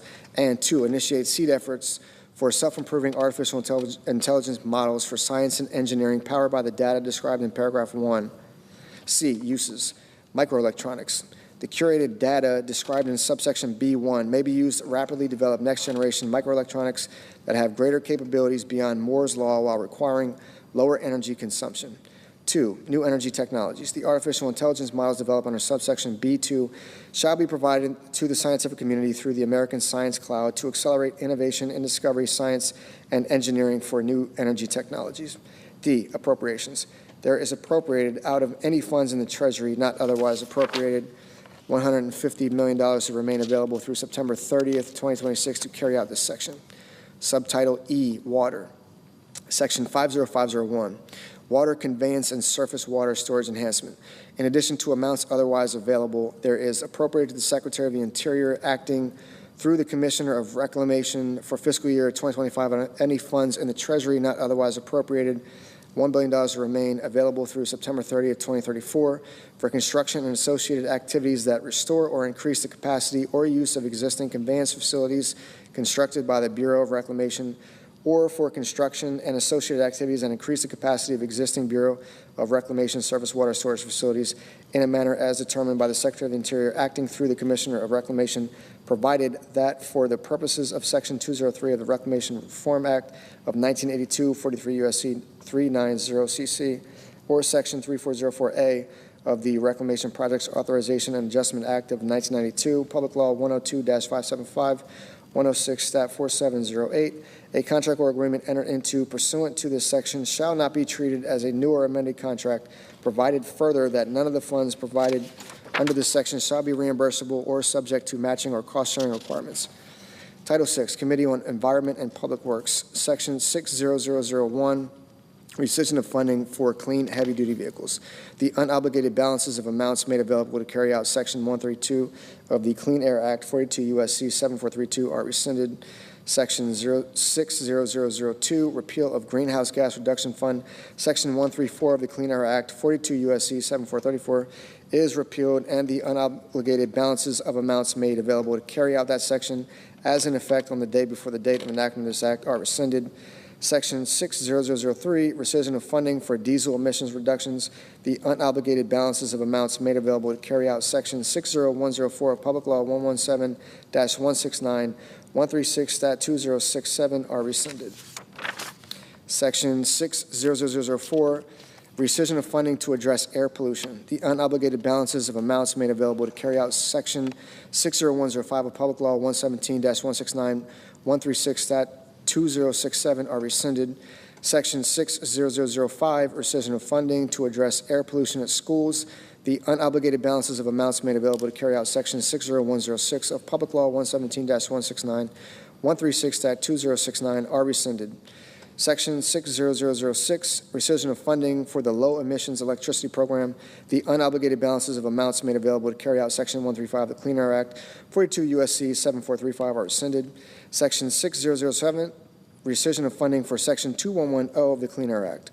The unobligated balances of amounts made available to carry out Section 60108 of Public Law 117-169, 136 Stat 2070 are rescinded.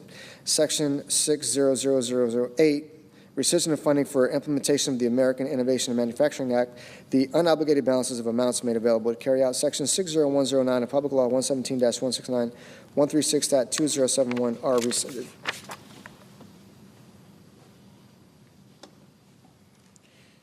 Section 60009, rescission of funding for enforcement technology and public information. The unobligated balances of amounts made available to carry out Section 60110 of Public Law 117-169, 136 Stat 2071 are rescinded. Section 60010, rescission of funding for greenhouse gas corporate reporting. The unobligated balances of amounts made available to carry out 60111 of Public Law 117-169, 136 Stat 2072 are rescinded.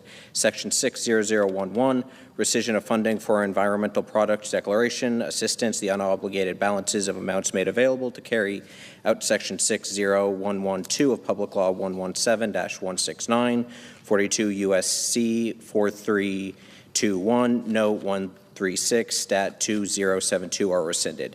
Section 60012, rescission of funding for methane emissions and waste reduction incentive program for petroleum and natural gas systems. A, rescission. The unobligated balances of amounts made available to carry out subsections A and B of Section 136 of the Clean Air Act, 42 U.S.C. 7436 are rescinded. B, period. Section 136G of the Clean Air Act, 42 U.S.C. 7436G is amended by striking calendar year 2024 and inserting calendar year 2034. Section 60013, rescission of funding for greenhouse gas air pollution plans and implementation grants. The unobligated balances of amounts made available to carry out Section 137 of the Clean Air Act, 42 U.S.C. 7437 are rescinded. Section 60014, rescission of funding for Environmental Protection Agency efficient, accurate, and timely reviews. The unobligated balances of amounts made available to carry out Section 60115 of Public Law 117-169, 136 Stat 2077 are rescinded. Section 60015, rescission of funding for low embodied carbon labeling for construction materials. The unobligated balances of amounts made available to carry out Section 60116 of Public Law 117-169, 42 U.S.C. 432, Note 136, Stat 2077 are rescinded. Section 60016, rescission of funding for environmental and climate justice block grants. The unobligated balances of amounts made available to carry out Section 138 of the Clean Air Act, 42 U.S.C. 7438 are rescinded. Section 60017, rescission of funding for ESA recovery plans. The unobligated balances of amounts made available to carry out Section 60301 of Public Law 117-169, 136 Stat 2079 are rescinded. Section 60018, rescission of funding for environmental and climate data collection. The unobligated balances of amounts made available to carry out 60401 of Public Law 117-169, 136 Stat 2079 are rescinded. Section 60019, rescission of neighborhood access and equity grant program. The unobligated balances of amounts made available to carry out Section 177 of Title 23 United States Code are rescinded. Section 60020, rescission of funding for federal building assistance. The unobligated balances of amounts made available to carry out Section 60502 of Public Law 117-169, 136 Stat 2083 are rescinded. Section 60021, rescission of funding for low-carbon materials for federal buildings. The unobligated balances of amounts made available to carry out Section 60503 of Public Law 117-169, 136 Stat 2083 are rescinded. Section 60022, rescission of funding for GSA emerging and sustainable technologies. The unobligated balances of amounts made available to carry out 60504 of Public Law 117-169, 136 Stat 2083 are rescinded. Section 60023, rescission of environmental review implementation funds. The unobligated balances of amounts made available to carry out Section 178 of Title 23 United States Code are rescinded. Section 60024, rescission of low-carbon transportation material grants. The unobligated balances of amounts made available to carry out Section 179 of Title 23 United States Code are rescinded. Section 60025, John F. Kennedy Center for the Performing Arts. In general, in addition to amounts otherwise available, there is appropriate for fiscal year 2025 out of any money in the Treasury not otherwise appropriated, $256,657,000 to remain available until September 30th, 2029 for necessary expenses for capital repair, restoration, maintenance, backlog, and security structures of the building site and site of the John F. Kennedy Center for Performing Arts. B, administrative costs. Of the amounts made available under subsection A, not more than 3% may be used for administrative costs necessary to carry out this section. Section 60026, project sponsor, opt-in fees for environmental reviews. Title I of the National Environmental Policy Act of 1969, 42 U.S.C. 4331 at sequence is amended by adding the end the following.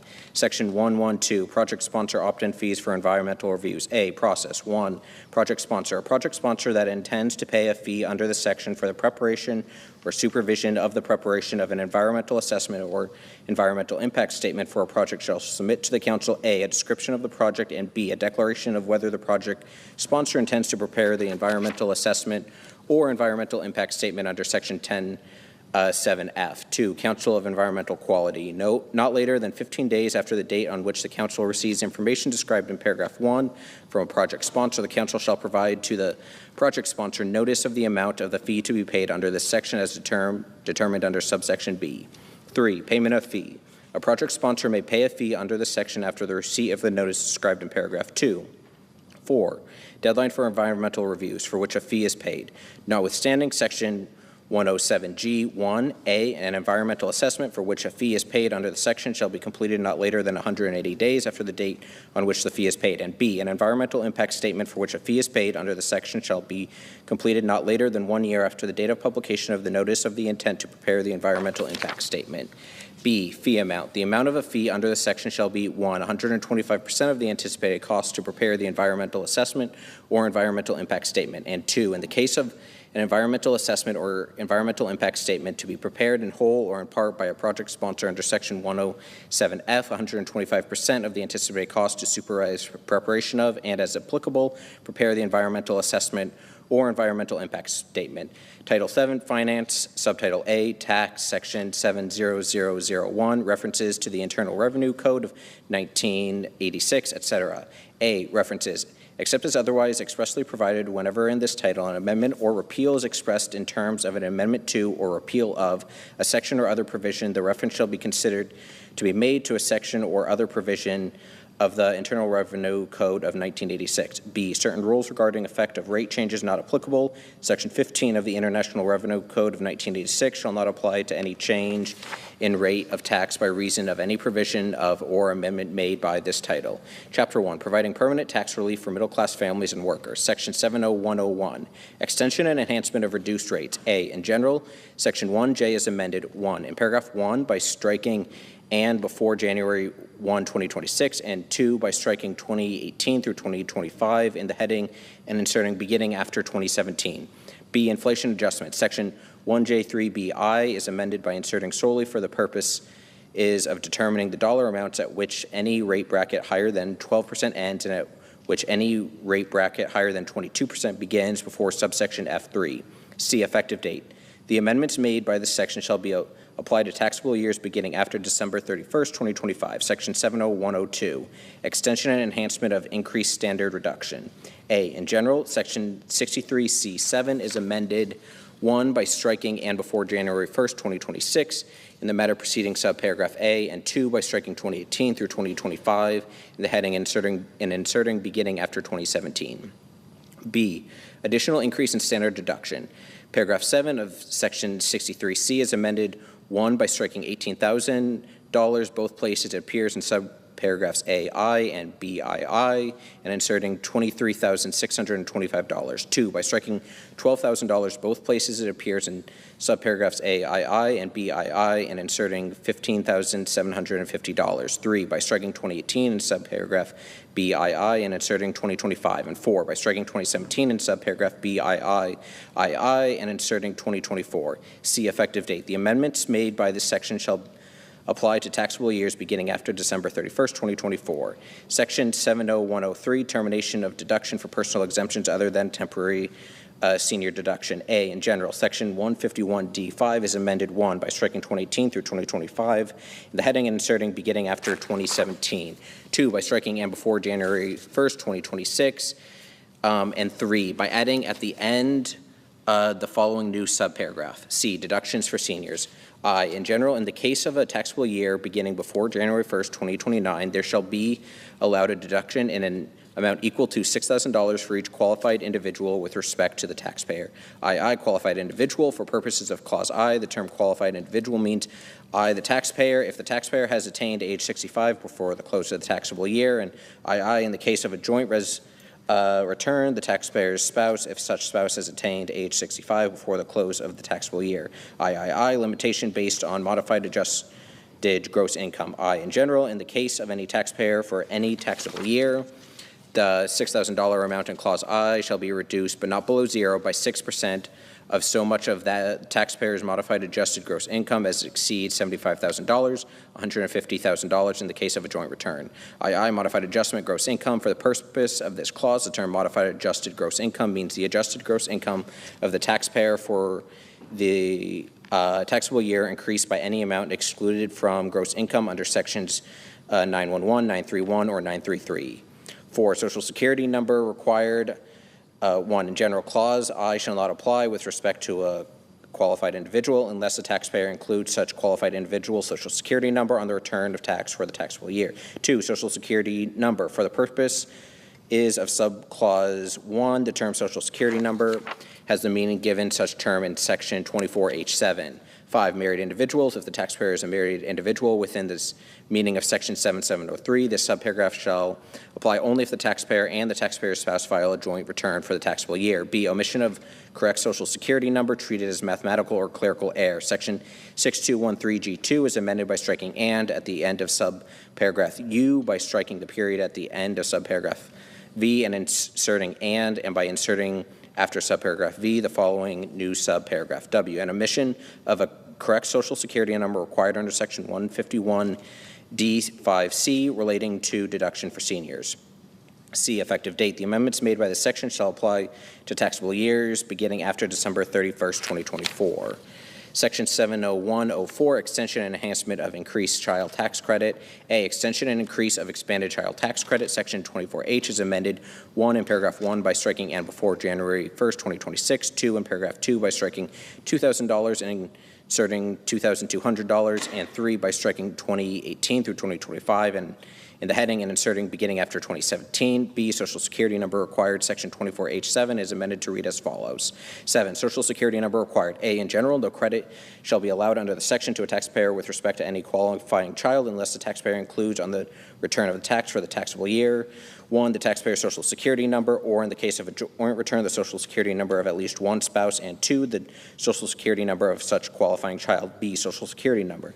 For the purposes of this paragraph, the term Social Security number means any Social Security number issued to an individual by the Social Security Administration, but only if the Social Security number is issued, 1, to a citizen of the United States or pursuant to subclause I, or that portion of subclause III that relates to subclause I of Section 205C2BI of the Social Security Act, and 2, before the due date for such return. C, inflation adjustments. In general, Section 24I is amended to read as follows. I, inflation adjustments. 1, maximum amount of refundable credit. In the case of a taxable year beginning after 2024, the $1,400 amount in subsection H5 shall be increased by an amount equal to A, such dollar amount multiplied by B, the cost of living adjustment determined under Section 1F3 for the calendar year in which the taxable year began, determined by substituting 2017 for 2016 in subparagraph A, II thereof. 2, special rule for adjustment of credit amount. In the case of a taxable year beginning after 2025, the $2,200 amount in subsection H2 shall be increased by an amount equal to A, such dollar amount multiplied by B, the cost of living adjustment determined under Section 1F3 for the calendar year in which the taxable year begins, determined by substituting 2024 for 2016 in subparagraph A, II thereof. 3, rounding. If any increase under the subsection is not a multiple of $100, such increase shall be rounded to the next lowest multiple of $100. D, conforming amendment. Section 24H5 is amended to read as follows. 5, maximum amount of refundable credit. The amount determined under subsection D1A with respect to any qualifying child shall not exceed $1,400, and such subsection shall appear without regard to paragraph 4 of this subsection. E, omission of correct Social Security number treated as mathematical or clerical error.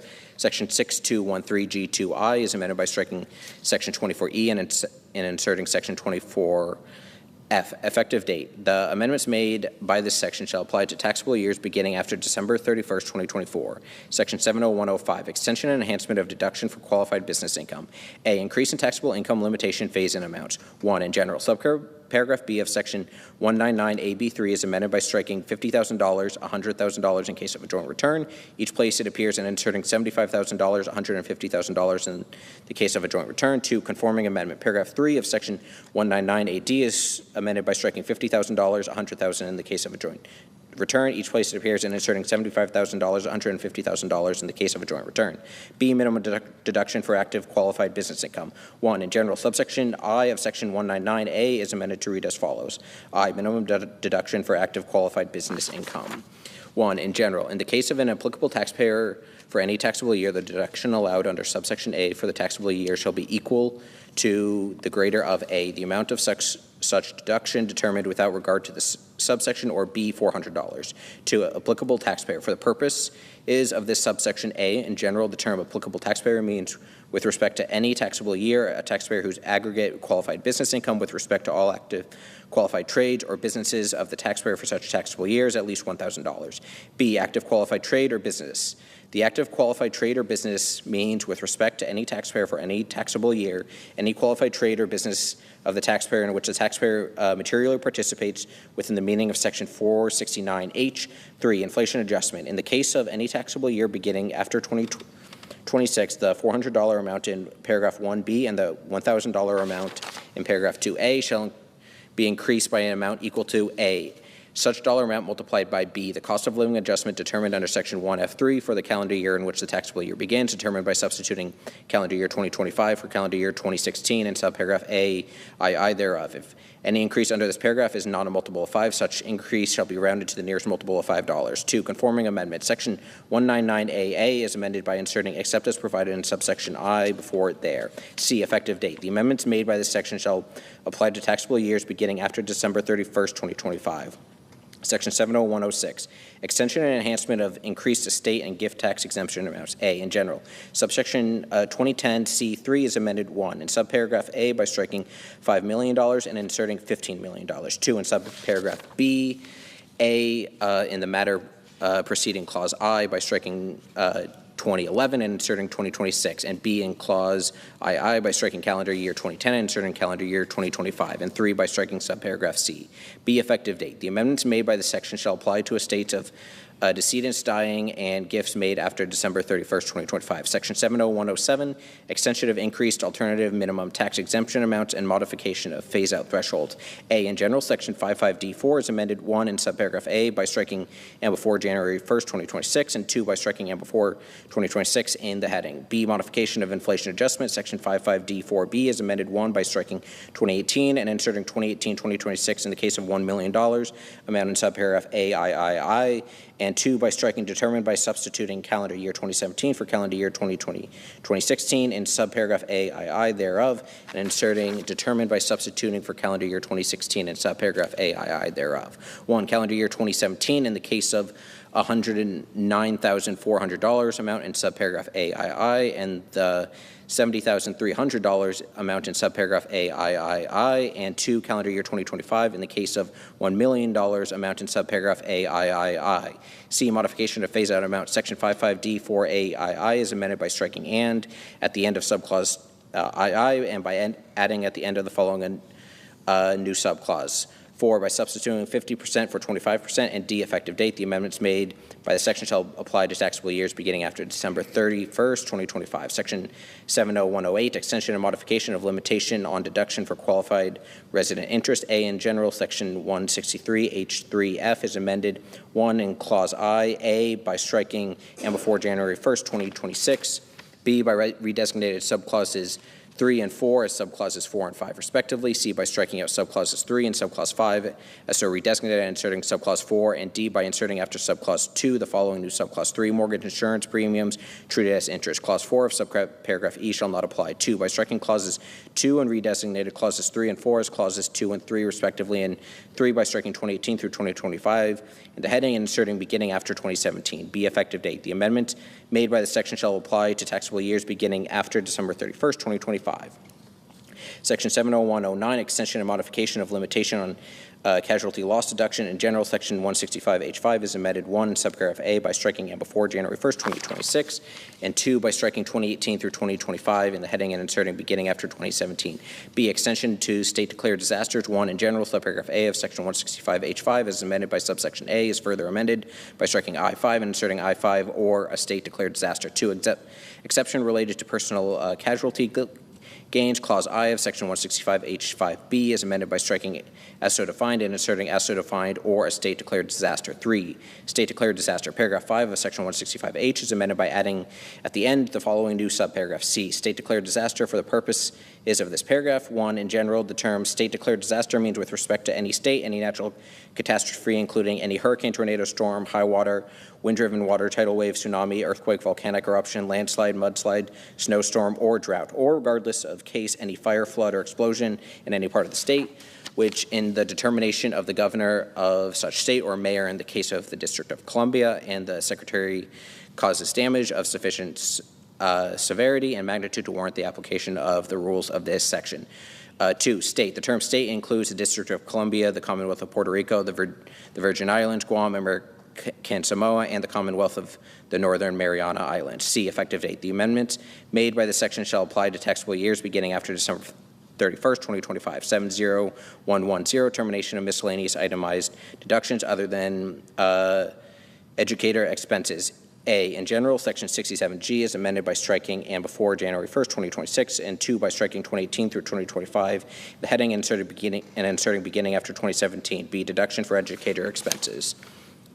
1, in general, Section 67B is amended by striking and at the end of paragraph 11, by striking the period at the end of paragraph 12, and inserting and by adding the end the following new paragraph. 13, the deductions allowed by Section 162 for educator expenses as defined in subsection G. 2, inclusion of coaches and certain non-athletic instructional equipment. Section 67 is amended by redesignated subsection G as amended by the section as subsection H, and by inserting after subsection F the following new section G. Educator expenses. For the purpose of subsection B13, the term educator expenses means expenses of a type which would be described in section 62A2D if 1, such section were applied, A, without regard to dollar limitation, and B, without regard to other than non-athletic supplies for courses of instruction in health or physical education in Clause 2 thereof, and C, by substituting as part of instructional activity for in the classroom in Clause 2 thereof, and 2, Section 62D1A, where were applied to inserting interscholastic sports administrator or coach after counselor. C, effective date. The amendments made by the section shall apply to taxable years beginning after December 31st, 2025. Section 70111, limitation on tax benefit of itemized deductions. A, in general, Section 68 is amended to read as follows. A, in general, in the case of an individual, the amount of the itemized deductions otherwise allowable for the taxable year determined without regard to this section shall be reduced by 2/37 of the lesser of 1. Such amount of itemized deductions, or 2, so much of the taxable income of the taxpayer for the taxable year determined without regard to the section increased by such amount of itemized deductions as exceeds the dollar amount at which the 37% tax bracket under Section 1 begins with respect to the taxpayer.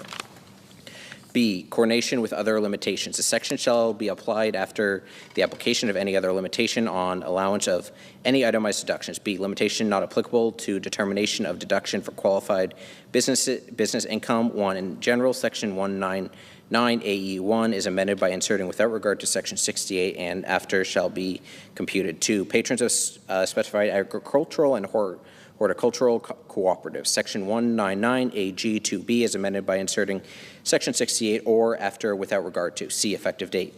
The amendments made by this section shall apply to taxable years beginning after December 31st, 2025. Section 70112, extension and modification of qualified transportation fringe benefits.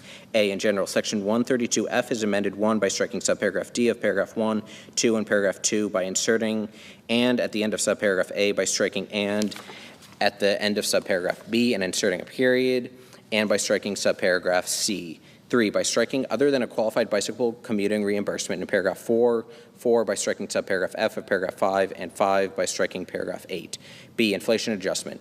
Clause 2 of Section 132F6A is amended by striking 1998 in Clause 2 and inserting 1997. C, coordination with disallowance of certain expenses. Subsection 1 of Section 274 is amended. 1, by striking benefits and all that follows through no deduction and inserting benefits, no deduction, and 2 by striking paragraph 2. D, effective date. The amendments made by the section shall apply to taxable years beginning after December 31st, 2025. Section 70113, extension and modification of limitation on deduction and exclusion for moving expenses. A, extension of limitation on deduction. Section 217K is amended 1 by striking and before January 1st, 2026, and 2 by striking 2018 through 2025 in the heading and inserting beginning after 2017. B, allowance of deduction for members of the intelligence community. Section 217K, as amended by subsection A, is further amended 1 by striking 2017, except in the case, and inserting 2017, 1 in general, except in the case, and 2 by adding at the end of the following new paragraph, 2 members of the intelligence community and employee or new appointee of the intelligence community as defined in Section 3 of the National Security Act of 1947, 50 U.S.C. 3003, other than a member of the Armed Forces of the United States who moves pursuant to a change in assignment which requires relocation shall be treated for the purposes of this section in the same manner as an individual to whom subsection G applies. C, extension of limitation on exclusion. Section 132G2 is amended 1 by striking and before January 1st, 2026, and 2 by striking 2018 through 2025 in the heading and inserting beginning after 2017.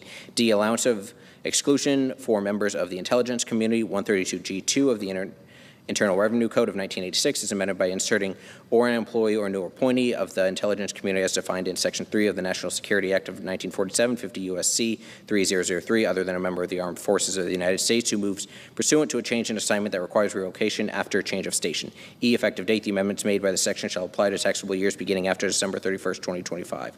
Section 70114, extension and modification of limitation on wagering losses. A, in general, Section 165 is amended by striking subsection D and inserting the following. following. D, wagering losses. 1, in general, for purpose of losses from wagering transactions, the amount allowed as a deduction for any taxable year, A, shall be equal to 90% of the amount of such losses during such taxable year, and B, shall only be allowed to the extent of the gains from such transactions during such taxable year. 2, special rule. For the purpose is of paragraph 1, the term losses from wagering transactions includes any deduction otherwise allowable under this chapter incurred in carrying on any wagering transaction. B, effective date. The amendments made by this section shall apply to taxable years beginning after December 31st, 2025. Section 70115, extension and enhancement of increased limitation on contributions to able accounts. A, in general, section 529AB2B is amended 1 in clause 1 by inserting determined by substituting 1996 for 1997 in paragraph 2B thereof after section 2503B, and 2 in clauses 2 by striking before January 1st, 2026.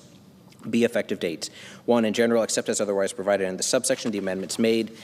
This section shall apply to the contributions made after December 31st, 2025. 2, modified inflation adjustment. The amendment made by subsection A1 shall apply to taxable years beginning after December 31st, 2025. Section 70116, extension and enhancement of savers credit allowed for able contributions. A, extension. 1, in general, section 25BD1 is amended to read as follows. 1, in general, the term qualified retirement savings contributions means with respect to any taxable year, the sum of A, the amount of contributions made by the eligible individual during such taxable year to the able account within the meaning of section 529A, of which such an individual is the designated beneficiary, and B, in the case of any taxable year beginning before January 1st, 2027. 1, the amount of the qualified retirement contributions as defined in section 219E made by the eligible individual. 2, the amount of 1, any elective deferrals as defined in section 402G3 of such individual, and 2, any elective deferral of compensation by such individual under an eligible deferred compensation plan as defined in section 457B of an eligible employer described in section 457E1A, and 3, the amount of voluntary employee contributions by such individual to any qualified retirement plan as defined in section 4974C, 2, coordination with Secure 2.0 Act of 2022 Amendment, paragraph 1 of section 103E of the Secure 2.0 Act of 2022 was repealed, and the Internal Revenue Code of 1986 shall be applied and administered as though such paragraph were never enacted. 3, effective date. The amendments and repeal made by the subsection shall apply to taxable years ending after December 31st, 2025. B, increase of credit amount. 1, in general, section 25BA is amended by striking $2,000 and inserting $2,100. 2, effective date. The amendment made by the subsection shall apply to taxable years beginning after December 31st, 2026. Section 70117, extension of rollovers from qualified tuition programs to able accounts permitted. A, in general, section 529C3C 1.3 is amended by striking before January 1st, 2026. B, effective date. The amendment made by the section shall apply to taxable years beginning after December 31st, 2025. Section 70118, extension of treatment of certain individuals performing services in the Sinai Peninsula and enhancement to include additional areas. Treatment made permanent. Section 11026A of Public Law 115-97 is amended by striking with respect to the applicable period. Kenya, Mali, Burkina Faso, and Chad included as hazardous duty areas. Section 11026B of Public Law 15-97 is amended to read as follows. B, qualified hazardous duty area. For purposes of the section, the term qualified hazardous duty area means each of the following locations, but only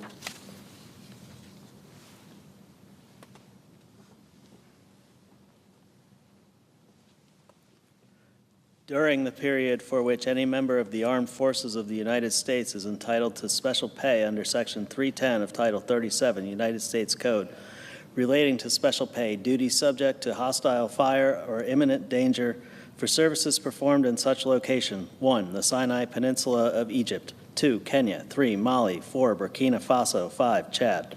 C, conforming amendment. Section 1126 of Public Law 115-97 is amended by striking subsections C and D.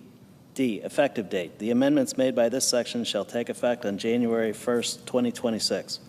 Section 70119, extension and modification of exclusion from gross income of student loans discharged on account of death or disability. A, in general, Section 108F5 is amended to read as follows. 5, discharges on account of death or disability. A, in general, in the case of an individual, gross income does not include any amount which, but for this subsection, would be includable in gross income for such taxable year by reason of the discharge, in whole or in part, of any loan described in subparagraph B, if such a discharge was 1, pursuant to subsection A or D of Section 437 of the Higher Education Act of 1965, or the parallel benefit under Part D of Title IV of such act relating to the repayment of loan liability. 2, pursuant to Section 464C1F of such act, or 3, otherwise discharged on account of death or total and permanent disability of the student. B, loans discharged. A loan is described in this subparagraph if such loan is 1, a student loan as defined in paragraph 2, or 2, a private education loan as defined in Section 140A of the Consumer Credit Protection Act, 15 U.S.C. 1650A. C, Social Security number requirement. 1, in general, subparagraph A shall not apply with respect to any discharge during any taxable year unless the taxpayer includes the taxpayer's Social Security number on the return of tax for such taxable year. 2, Social Security number. For purposes of this subparagraph, the term Social Security number has the meaning given such term in Section 24H7. B, omission of correct Social Security number treated as mathematical or clerical error. Section 6213G2, as amended by this Act, is further amended by striking "and" at the end of subparagraph 5, by striking the period at the end of subparagraph W, and inserting "and by inserting after subparagraph W the following new subparagraph. X, an omission of a correct Social Security number required under Section 108 F5C relating to discharges on account of death or disability. C, effective date. The amendments made by this section shall apply to discharges after December 31st, 2025. Section 70120, limitation on individual deductions for certain state and local taxes, etc. A, in general, Section 164B6 is amended, 1, by striking "and before January 1, 2026, and 2, by striking $10,000, $5,000 in the case of a married individual filing a separate return, and inserting the applicable limitation amount, half the applicable limitation amount in the case of a married individual filing a separate return. B, applicable limitation amount. Section 164B is amended by adding at the end the following new paragraph. 7, applicable limitation amount. A, in general. For purposes of paragraph 6, the term applicable limitation amount means 1, in the case of any taxable year beginning in calendar year 2025, $40,000. 2, in the case of any taxable year beginning in calendar year 2026, $40,400. 3, in the case of any taxable year beginning after calendar year 2026 and before 2030, 101% of the dollar amount in effect under this subparagraph for taxable years beginning in the preceding calendar year. And 4, in the case of any taxable year beginning after calendar year 2029, $10,000. B, phase down based on modified adjusted gross income. 1, in general, except as provided in Clause 3, in the case of any taxable year beginning before January 1st, 2030, the applicable limitation amount shall be reduced by 30% of the excess, if any, of the taxpayer's modified adjusted gross income over the threshold amount, half the threshold amount in the case of a married individual filing a separate return. 2, threshold amount. For purposes of this subparagraph, the term threshold amount means 1, in the case of any taxable year beginning in calendar year 2025, $500,000. 2, in the case of any taxable year beginning in calendar year 2026, $505,000. And 3, in the case of any taxable year beginning after calendar year 2026, 101% of the dollar amount in effect under this subparagraph for taxable years beginning in the preceding calendar year. 3, limitation on reduction. The reduction under Clause 1 shall not result in the applicable limitation amount being less than $10,000. 4, modified adjusted gross income. For purposes of this paragraph, the term modified adjusted gross income means adjusted gross income increased by any amount excluded from gross income under Section 911, 931, or 933. C, effective date. The amendments made by this section shall apply to taxable years beginning after December 31, 2024.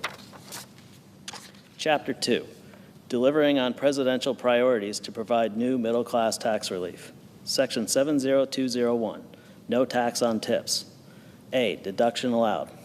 Part 7 of Subchapter B of Chapter 1 is amended by redesignating Section 224 as Section 225 and by inserting after Section 223 the following new section.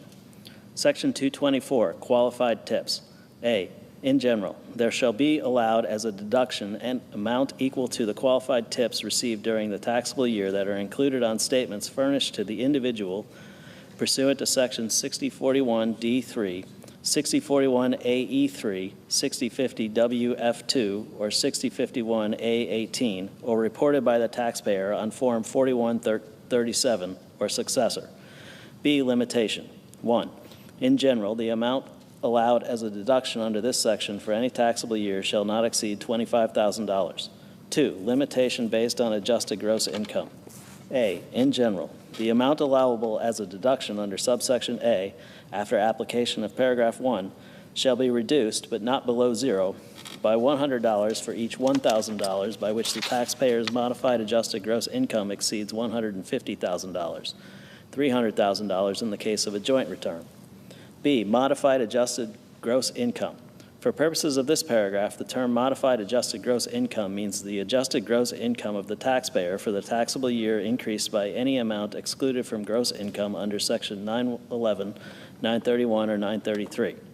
C, tips received in course of trade or business.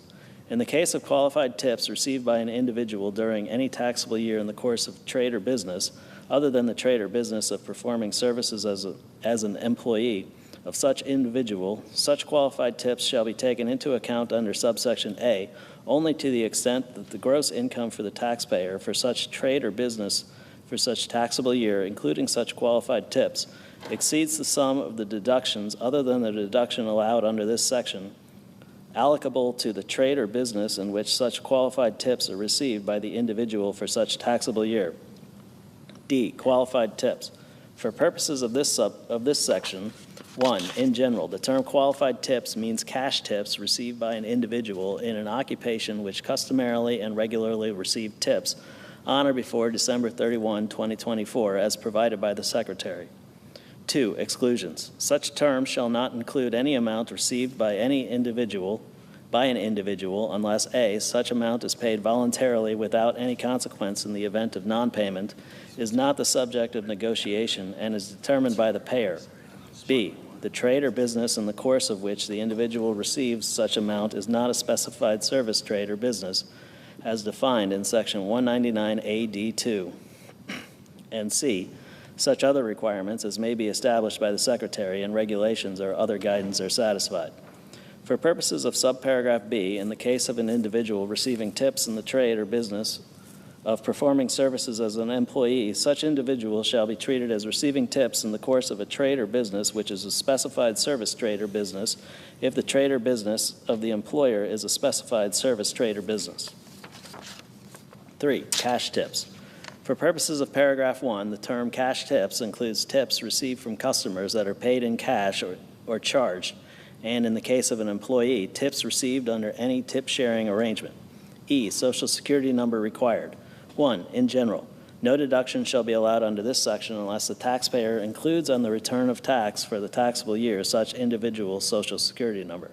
2, Social Security number defined. For purposes of paragraph 1, the term Social Security number shall have the meaning given such term in Section 24H7. F, married individuals. If the taxpayer is a married individual within the meaning of Section 7703, this section shall apply only if the taxpayer and the taxpayer's spouse file a joint return for the taxable year. G, regulations. The Secretary shall prescribe such regulations or other guidance as may be necessary to prevent reclassification of income as qualified tips, including regulations or other guidance to prevent abuse of the deduction allowed by this section. H, termination.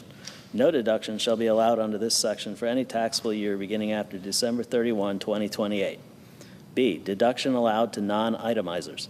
Section 63B is amended by striking "and" at the end of paragraph 3, by striking the period at the end of paragraph 4 and inserting "and by adding at the end of the following new paragraph. 5, the deduction provided in Section 224. C, omission of correct Social Security number treated as mathematical or clerical error. Section 6213G2, as amended by the preceding provisions of this Act, is amended by striking "and" at the end of subparagraph W, by striking the period at the end of subparagraph X, and inserting "and by inserting after subparagraph X the following new subparagraph.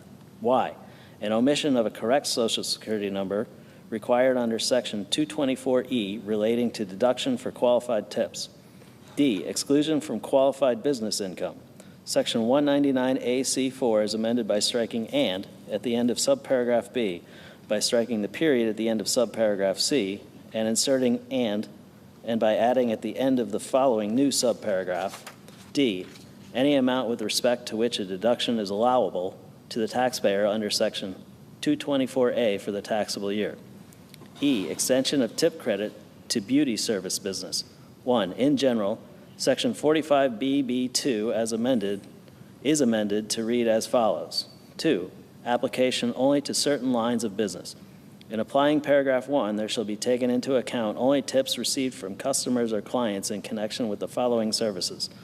A, the providing, delivering, or serving of food or beverages for consumption if the tipping of employees delivering or serving food or beverages by customers is customary. B, the providing of any of the following services to a customer or client if the tipping of employees providing such services is customary. 1, barbering and hair care. 2, nail care. 3, aesthetics. 4, body and spa treatments. 2, credit determined with respect to minimum wage in effect. Section 45BB1B is amended, A, by striking "as in effect on January 1, 2007, and B, by inserting "and in the case of food or beverage establishments, as in effect on January 1, 2007, after, without regard to Section 3M of such Act." F, reporting requirements. 1, returns for payments made in the course of a trade or business. A, statement furnished to Secretary.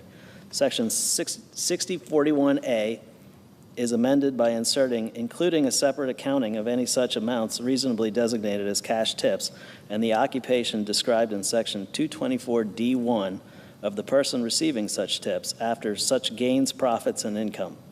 B, statement furnished to payee. Section 6041D is amended by striking "and" at the end of paragraph 1, by striking the period at the end of paragraph 2, and inserting "and by inserting after paragraph 2 the following new paragraph.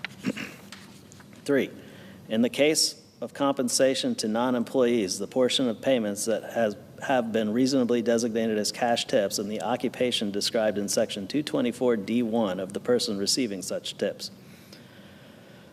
2, returns for payments made for services and direct sales. A, statement furnished to Secretary.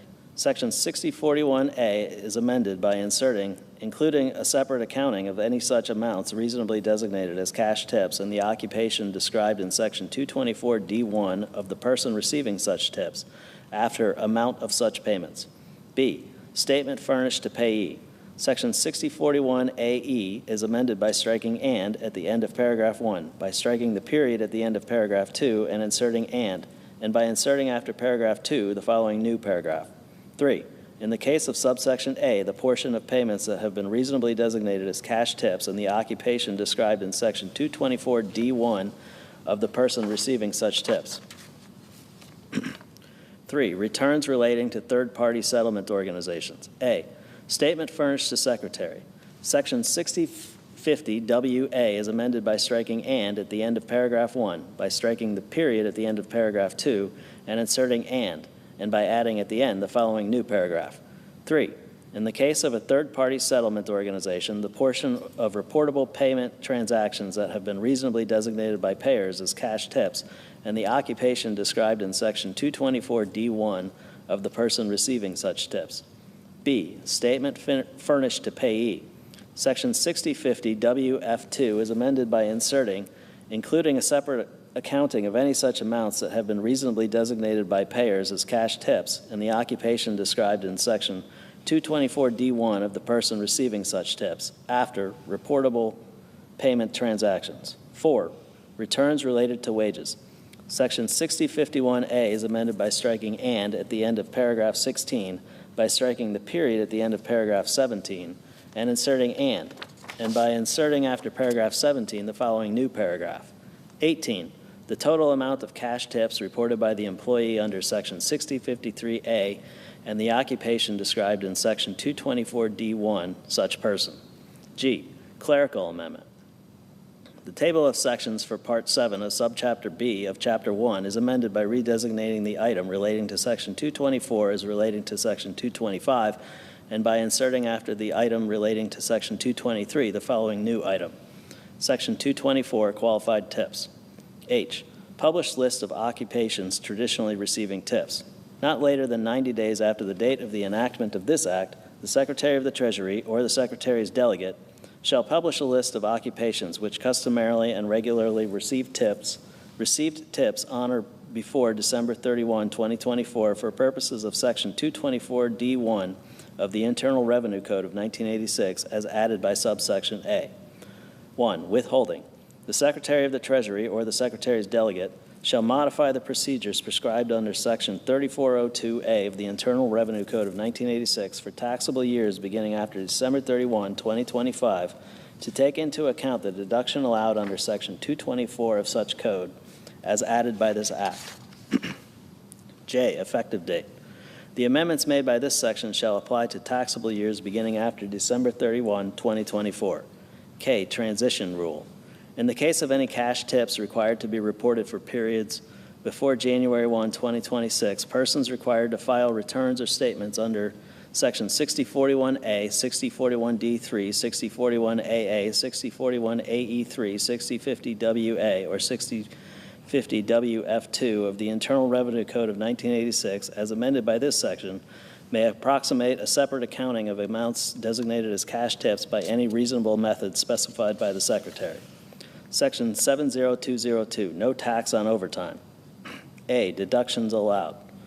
Part 7 of Subchapter B of Chapter 1, as amended by the preceding provisions of this Act, is amended by redesignating Section 225 as Section 226 and by inserting after Section 224 the following new section. Section 225, qualified overtime compensation. A, in general, there shall be allowed as a deduction an amount equal to the qualified overtime compensation received during the taxable year and included on statements furnished to the individual pursuant to Section 6041D4 or 6051A19. B, limitation. 1. In general, the amount allowed as a deduction under this section for any taxable year shall not exceed $12,500, $25,000 in the case of a joint return. 2. Limitation based on adjusted gross income.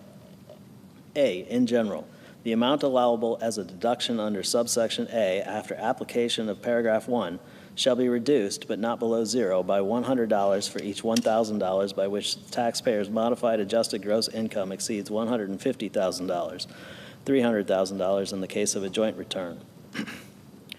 B, modified adjusted gross income.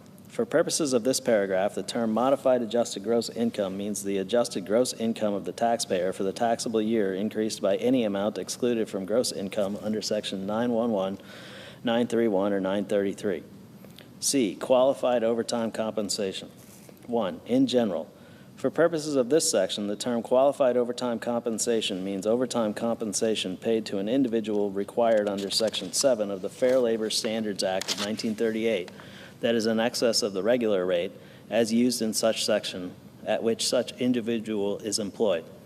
2. Exclusions. Such term shall not include any qualified tip as defined in Section 224D.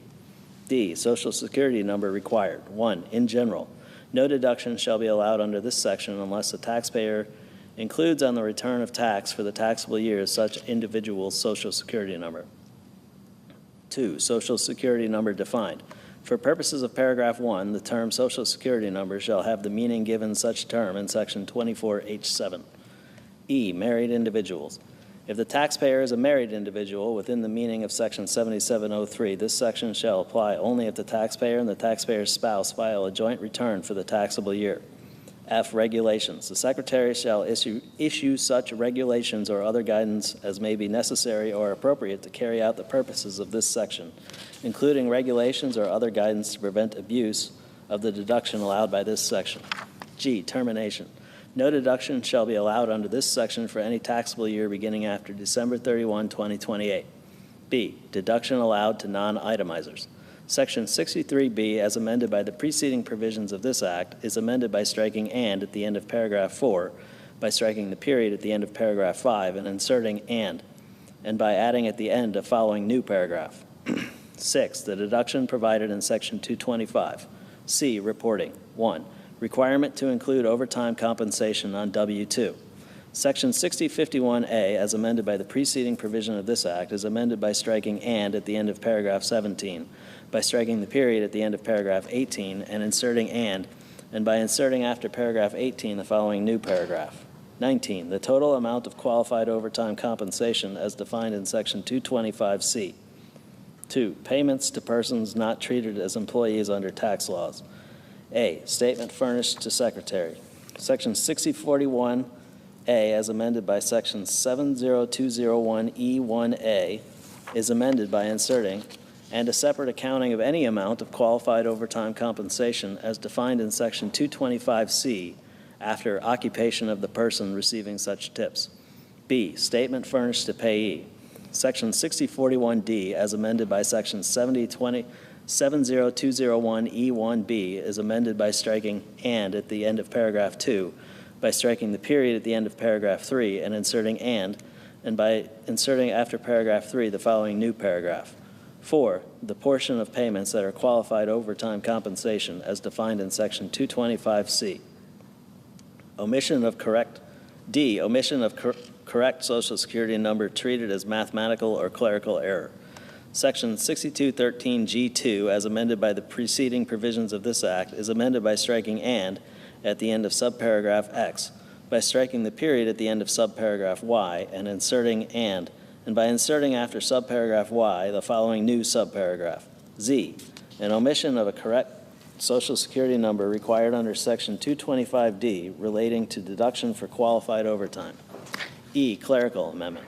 The table of sections for Part 7 of Subchapter B of Chapter 1, as amended by the preceding provisions of this Act, is amended by redesignating the item relating to Section 225 as an item relating to Section 226, and by inserting after the item relating to Section 224 the following new item.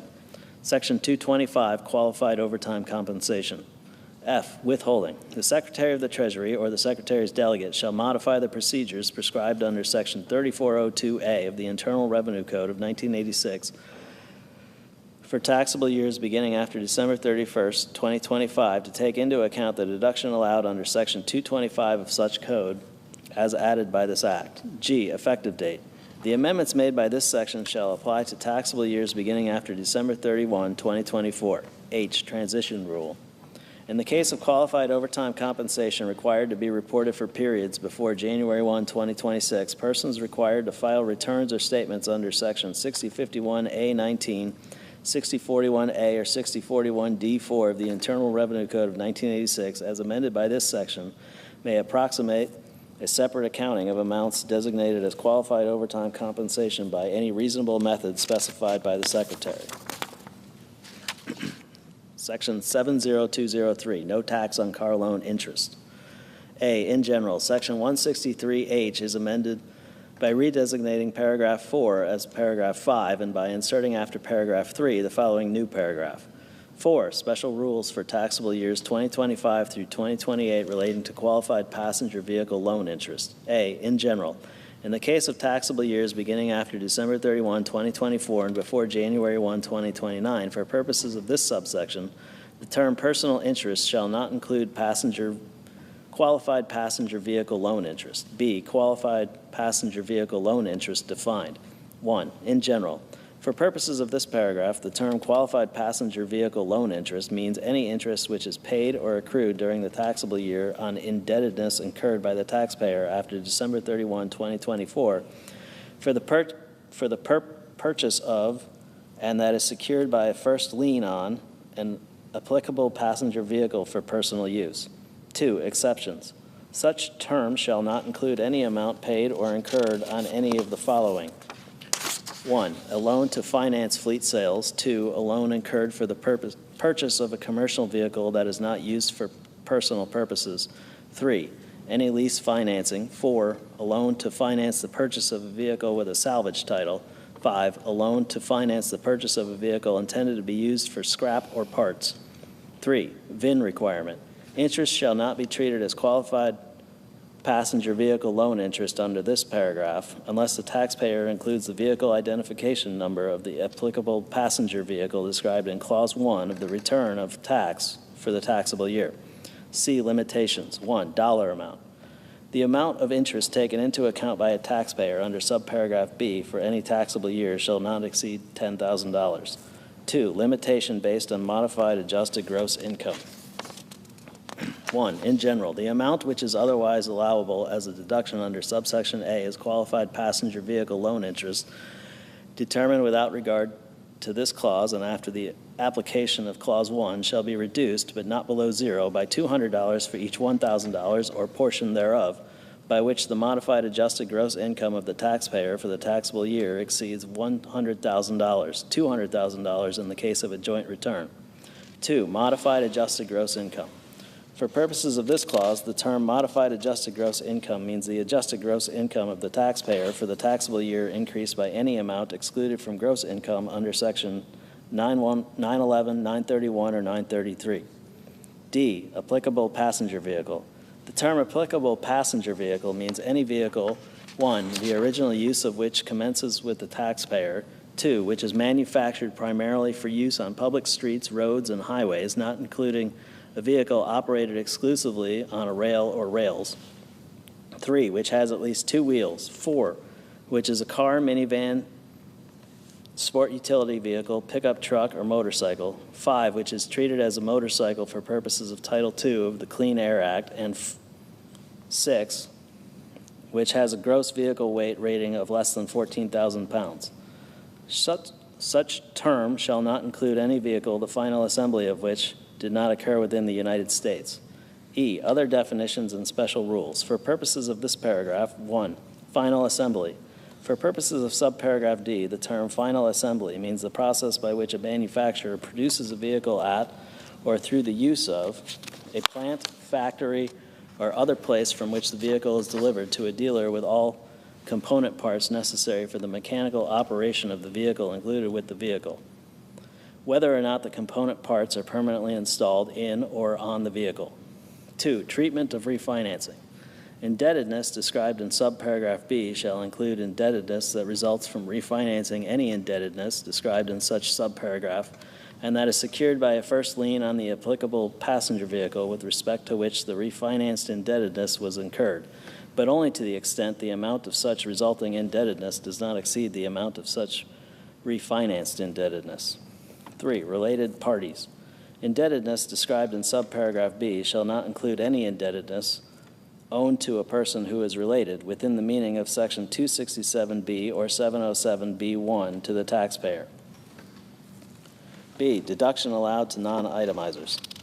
Section 63B, as amended by the preceding provisions of this Act, is amended by striking "and" at the end of paragraph 5, by striking the period at the end of paragraph 6, and inserting and by adding at the end the following new paragraph. 7, so much of the deduction allowed by Section 163A as is attributable to the exception under Section 163H4A. C, reporting. 1, in general, Subpart B of Part 3 of Subchapter A of Chapter 61 is amended by adding at the end the following new section.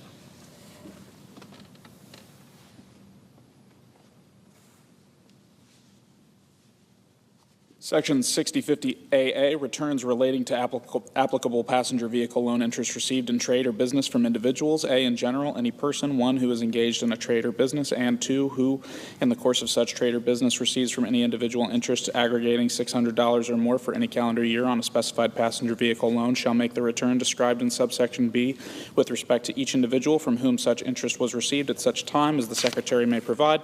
B, form and manner of returns. A return is described in this subsection if such return 1 is in such form as the Secretary may prescribe, and 2, contains A, the name and address of the individual from whom the interest described in subsection A2 was received, B, the amount of such interest received for the calendar year, C, the amount of outstanding principal on the specified passenger vehicle loan as of the beginning of such calendar year.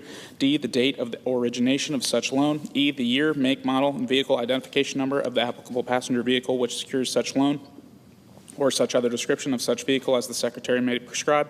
And F, such other information as the Secretary may prescribe. C, statements to be furnished to individuals with respect to whom information is required. Every person required to make a return under subsection A shall furnish to each individual whose name is required to be set forth in such a return a written statement shown. 1, the name, address, and phone number of the information contact of the person required to make such return, and 2, the information described in some paragraphs B, C, D, and E of subsection B2 with respect to such individual, and such information as is described in subsection B2F with respect to such individual as the Secretary may provide for purposes of this subsection.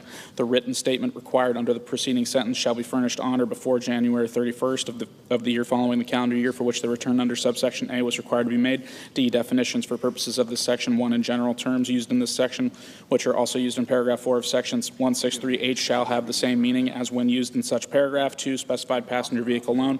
The term specified passenger vehicle loan means the indebtedness described in section 163H4B with respect to any applicable passenger vehicle. E, regulations. The Secretary shall issue such regulations or other guidance as may be necessary or appropriate to carry out the purposes of this section, including regulations or other guidance to prevent the duplicate reporting of information under this section. F, applicability. No return shall be required under this section for any period to which section 163H4 does not apply to. Penalties, section 6724D is amended. A, in paragraph 1B by striking or at the end of the clause XXVII, by striking and at the end of clause XXVIII, and inserting or, and by adding at the end of the following new clause. 29, section 6050A, relating to returns relating to applicable passenger vehicle loan interest received in trade or business from individuals, and B, in paragraph 2 by striking or at the end of subparagraph KK, by striking the period at the end of subparagraph LL, and inserting or, and by inserting after subparagraph LL the following new paragraph MM. Section 6050 AAC, relating to statements relating to applicable passenger vehicle loan interest received in trade or business from individuals. D, conforming amendments. 1, section 56E1B is amended by striking section 163H4 and inserting section 163H5. 2, the table of sections for subpart B of part 3 of chapter A of chapter 61 is amended by adding at the end of the following new item, section 6050AA, returns relating to applicable passenger vehicle loan interest received in trade or business from individuals. E, effective date. The amendments made by this section shall apply to indebtedness incurred after December 31st, 2024. Section 70204, Trump Accounts and Contribution Pilot Program. A, Trump Accounts 1 in general, subchapter F of Title 1 is amended by adding at the end the following new part, Part 9, Trump Accounts, Section 530A, Trump Accounts, Section 530A, Trump Accounts, A, General Rule.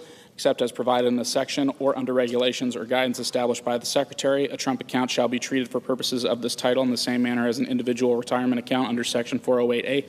B, Trump account for purposes of this section 1 in general. The term Trump account means an individual retirement account is defined in Section 408A, which is not designated as a Roth IRA, and which meets the following requirements. A, the account I is created or organized by the Secretary for the exclusive benefit of an eligible individual or such eligible individual's beneficiaries, or 2, is 1, created or organized in the United States for the exclusive benefit of an individual who has not attained the age of 18 before the end of the calendar year or such individual's beneficiaries, and 2, funded by a qualified rollover contribution. B, the amount is designated in such manner as the Secretary shall prescribe at the time of the establishment of the account as a Trump account. C, the written governing instrument creating the account meets the following requirements. 1, no contribution will be accepted, 1, before the date that is 12 months after the date of the enactment of this section, or 2, in the case of a contribution made in any calendar year before the calendar year in which the account beneficiary attains age 18, if such contribution would result in aggregate contributions other than exempt contributions for such calendar year in excess of the contribution limit specified in subsection C2A. 2, except as provided in subsection D, no distribution will be allowed before the first day of the calendar year in which the account beneficiary attains age 18. 3, no part of the account funds will be invested in any asset other than an eligible investment during any period before the first day of the calendar year in which the account beneficiary attains age 18. 2, eligible individual. The term eligible individual means any individual, A, who has not attained the age of 18 before the close of the calendar year in which the election under subparagraph C is made. B, for whom a Social Security number within the meaning of Section 24H7 has been issued before the date on which an election under subsection C is made, and C, for whom, 1, an election is made under the subparagraph by the Secretary if the Secretary determines, based on information available to the Secretary from tax returns or otherwise, that such individual meets the requirements of subparagraphs A and B, and no prior election has been made for such individual under Clause 2, or 2, an election is made under this subparagraph by a person other than the Secretary at such time in such manner as the Secretary may prescribe for the establishment of the Trump account if no prior election has been made for such individual under Clause 1. 3, eligible investment. A, in general, the term eligible investment means any mutual fund or exchange-traded fund which, 1, tracks the returns of a qualified index, 2, does not use leverage, 3, does not have annual fees and expenses of more than 0.1% of the balance of the investment in the fund, and 4, meets such other criteria as the Secretary determines appropriate for purposes of the Section B qualified index. The term qualified index means 1, the Standard and Poor's 500 stock market index, or 2, any other index. 1, which is comprised of equity investments in United States companies, and 2, for which regulated futures contracts as defined in Section 1256 G1 are traded on a qualified board or exchange as defined in Section 1256 G7. Such terms shall not include any industry or sector-specific index, but may include an index based on market capitalization. 4, account beneficiary. The term account beneficiary means the individual on whose behalf the Trump account was established. C, treatment of contributions. 1, no deduction allowed. No deduction shall be allowed under Section 219 for any contribution which is made before the first day of the calendar year in which the account beneficiary attains age 18. 2, contribution limit. In the case of any contribution made before the calendar year in which the account beneficiary attains age 18. A, in general, the aggregate amount of contributions other than exempt contributions for such calendar year shall not exceed $5,000. B, exempt contribution. For purposes of this paragraph, the term exempt contribution means 1, qualified rollover contribution, 2, any qualified general contribution, or 3, any contribution provided under Section 6434. C, cost of living adjustment. 1, in general, in the case of any calendar year after 2027, the $5,000 amount under subparagraph A shall be increased by an amount equal to 1, such dollar amount multiplied by 2, the cost of living adjustment determined under Section 1F3 for the calendar year determined by substituting calendar year 2026 for calendar year 2016 in subparagraph A2 thereof. 2, rounding. If any increase under this subparagraph is not a multiple of 100, such amount shall be rounded to the next lower multiple of 100. 3, timing of contributions. Section 219F3 shall not apply to any contribution made to a Trump account for any taxable year ending before the calendar year in which the account beneficiary attains age 18. D, distributions. 1, in general, except as otherwise provided in the subsection, no distribution shall be allowed before the first day of the calendar year in which the account beneficiary attains age 18. 2, tax treatment of allowable distributions. For purposes of applying Section 72 to any amount distributed from a Trump account, the investment in the contract shall not include A, any qualified general contribution, B, any contribution provided under Section 6434, and C, the amount of any contribution which is excluded from the gross income under Section 128. 3, qualified rollover contributions. Paragraph 1 shall not apply to any distribution which is a qualified rollover contribution, and the amount of such distribution shall not be included in the gross income of the beneficiary.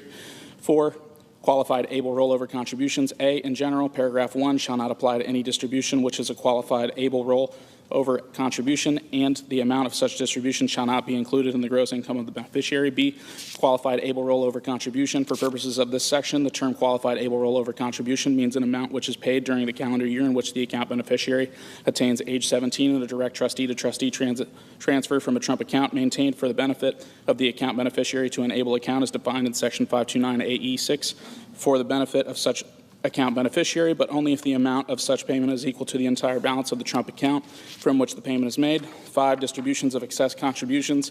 In the case of any contribution which is made before the calendar year in which the account beneficiary attains age 18 and which is in excess of the limitation in effect under subsection C2A for the calendar year. A, paragraph 1 shall not apply to the distribution of such excess. B, the amount of such distribution shall not be included in gross income of the account beneficiary. And C, the tax imposed by this chapter on the distributee for the taxable year in which the distribution is made shall be increased by 100% of the amount of net income attributable to such excess determined without regard to subparagraph B. 6, treatment of death of account beneficiary. If, by reason of the death of the account beneficiary before the first day of the calendar year in which the account beneficiary attains age 18, any person acquires the account beneficiary's interest in the Trump account, A, paragraph 1 shall not apply. B, such account shall cease to be a Trump account as of the date of death. And C, an amount equal to the fair market value of the assets reduced by the investment in the contract in such account on such date shall, 1, if such person is not the estate of such beneficiary, be includable in such person's gross income for the taxable year, which includes such date, or 2, if such person is the estate of such beneficiary, be includable in such beneficiary's gross income for the last taxable year of such beneficiary. E, qualified rollover contribution. For purposes of this section, the term qualified rollover contribution means an amount which is paid in a direct trustee-to-trustee transfer from a Trump account maintained for the benefit of the account beneficiary to a Trump account maintained for such beneficiary, but only if the amount of such payment is equal to the entire balance of the Trump account from which the payment is made. F, qualified general contribution. For purposes of this section, 1, in general, the term qualified general contribution means any contribution which A, is made by the Secretary pursuant to a general funding contribution, B, is made to the Trump account of an account beneficiary in the qualified class of account beneficiary specified in the general funding contribution, and C, is in an amount which is equal to the ratio of 1, the amount of such general funding contribution, to 2, the number of account beneficiaries in such qualified class. 2, general funding contribution. The term general funding contribution means a contribution which A, is made by 1, an entity described in section 170C1 other than a possession of the United States or a political subdivision thereof or an Indian tribal government, or 2, an organization described in section 501C3 and exempt from tax under section 501A, and B, which specifies a qualified class of account beneficiaries to whom such contribution is to be distributed. 3, qualified class. A, in general, the term qualified class means any of the following. 1, all account beneficiaries who have not attained the age of 18 before the close of the calendar year in which the contribution is made. 2, all account beneficiaries who have not attained the age of 18 before the close of the calendar year in which the contribution is made and who reside in one or more states or other qualified geographic areas specified by the terms of the general funding contribution. 3, all account beneficiaries who have not attained the age of 18 before the close of the calendar year in which the contribution is made and who were born in one or more calendar years specified by the terms of the general funding contribution. B, qualified geographic area.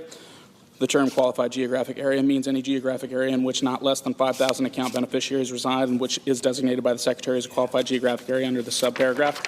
G, trustee selection. In the case of any Trump account created or organized by the Secretary shall take into account the following criteria to select in selecting the trustee. 1, the history of reliability and regulatory compliance of the trustee. 2, the customer service experience of the trustee. 3, the costs imposed by the trustee on the account or the account beneficiary. H, other special rules in coordination with individual retirement account rules. 1, in general, the rules of subsections K and P of Section 408 shall not apply to a Trump account, and the rules of subsections D and I of Section 408 shall not apply to a Trump account for any taxable year beginning before the calendar year in which the account beneficiary attains age 18.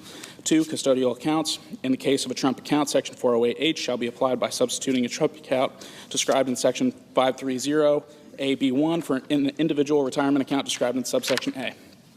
3, contributions. In the case of any taxable year beginning before the first day of the calendar year in which the account beneficiary attains age 18, contribution to a Trump account shall not be taken into account in applying any contribution limit to any individual retirement plan other than a Trump account. 4, distributions. Section 408D2 shall be applied separately with respect to Trump accounts and other individual retirement plans. 5, excess contributions for purposes of applying Section 4973B to a Trump account for any taxable year beginning before the first day of the calendar year in which the account beneficiary attains age 18. The term excess contributions means the sum of A, the amount by which the amount contributed to the account for the calendar year in which taxable year begins exceeds the amount permitted to be contributed to the account under subsection C2, and B, the amount determined under this paragraph for the preceding taxable year. For purposes of this paragraph, the excess contributions for a taxable year are reduced by the distributions to which subsection D5 applies that are made during the taxable year by the date prescribed by law, including extensions of time for filing the account beneficiary's return for the taxable year.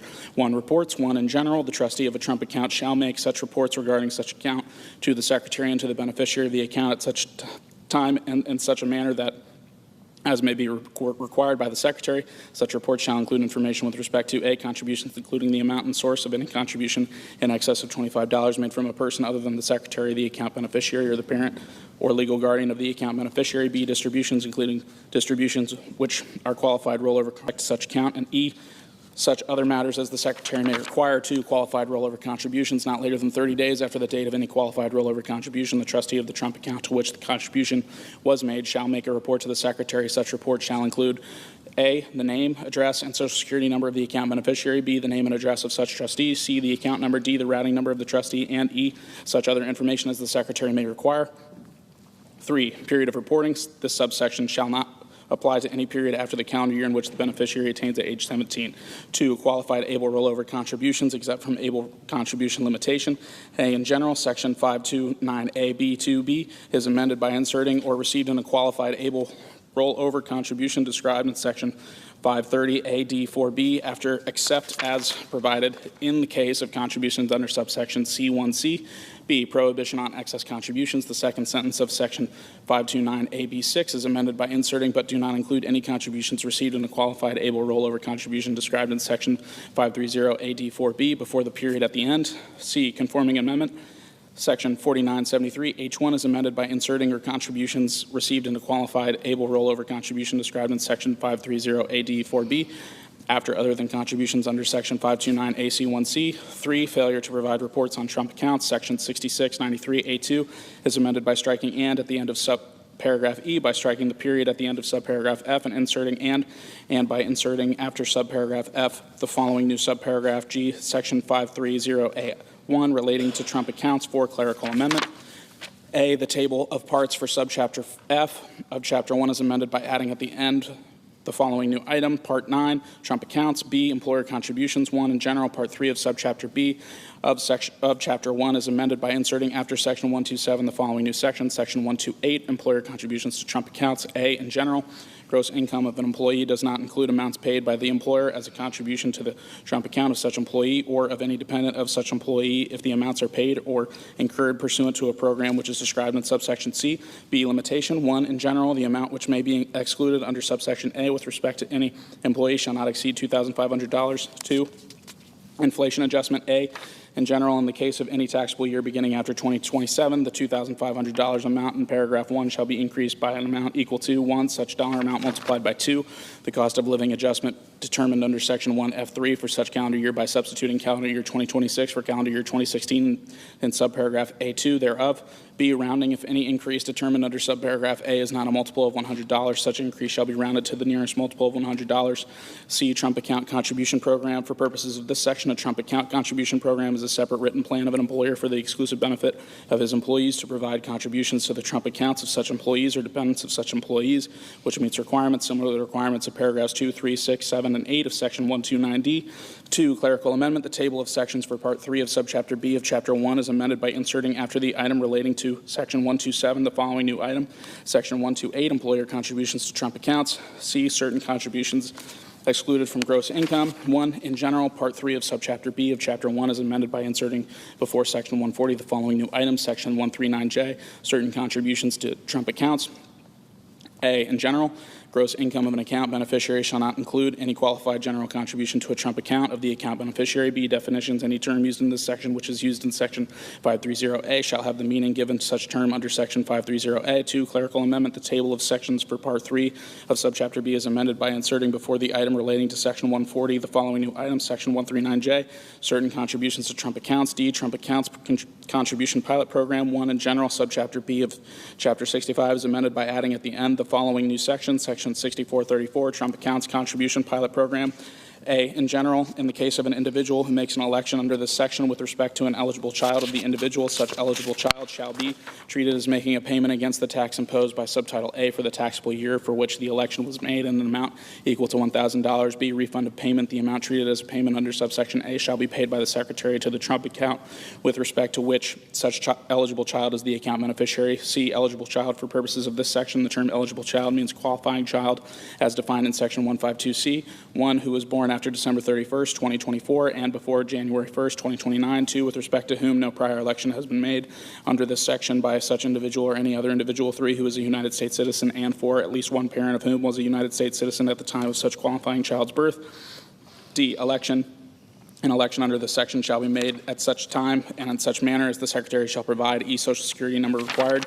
1, in general, this section shall not apply to any taxpayer unless such individual includes with the election made under this section A, such individual's social security number, and B, the social security number of the eligible child with respect to whom the election is made.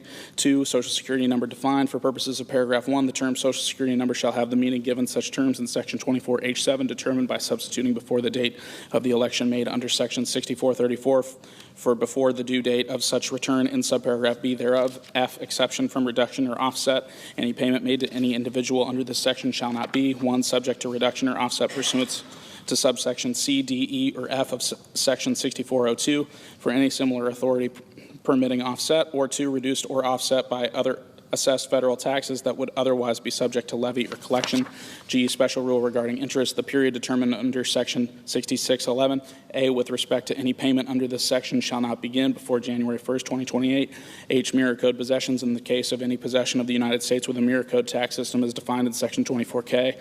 This section shall not be treated as part of the income tax laws of the United States for purposes of determining the income tax law of such possession unless such possession elects to have this section be so treated.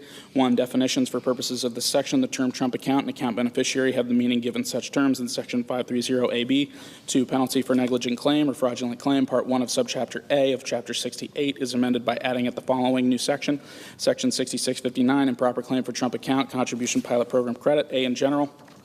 In the case of any individual who makes an election under Section 6434 with respect to an individual who is not an eligible child of the taxpayer, 1, if such election was made due to negligence or disregard of the rules or regulations, there shall be imposed a penalty of $500, or 2, if such election was made to fraud, there shall be imposed a penalty of $1,000. B, definitions. 1, eligible child. The term eligible child has the meaning given such term under Section 6434. 2, negligence, disregard.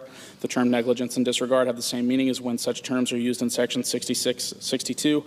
3, omission of correct Social Security number treated as mathematical or clerical error. Section 6213G2, as amended by the preceding provisions of this Act, is amended by striking and at the end of subparagraph Y, by striking the period at the end of subparagraph Z, and inserting and by inserting after subparagraph Z, the following new paragraph, AA, an omission of a correct Social Security number required under Section 6434E1 relating to the Trump Accounts Contribution Pilot Program for confirming amendments. A, the table of sections for subchapter B of Chapter 65 is amended by adding at the end of the following new item, Section 6434, Trump Accounts Contribution Pilot Program. B, the table of sections for Part 1 of subchapter A of Chapter 68 is amended by inserting after the item relating to Section 6658 the following new item, Section 6659, improper claim for Trump Account Contribution Pilot Program credit. E, effective date. The amendments made by this section shall apply to taxable years beginning after December 31st, 2025. F, funding. In addition to amounts otherwise available, there is appropriated to the Department of Treasury out of any money in the Treasury not otherwise appropriated $410 million to remain available until September 30th, 2034 to carry out the amendments made by this section. Chapter 3, establishing certainty and competitiveness for American job creators. Subchapter A, permanent U.S. business tax reform and boosting domestic investment. Section 70301, full expensing for certain business property. A, made permanent. 1, in general. Section 168K2A is amended by adding and at the end of Clause 1 and striking and at the end of Clause 2 and inserting a period and by striking Clause 3.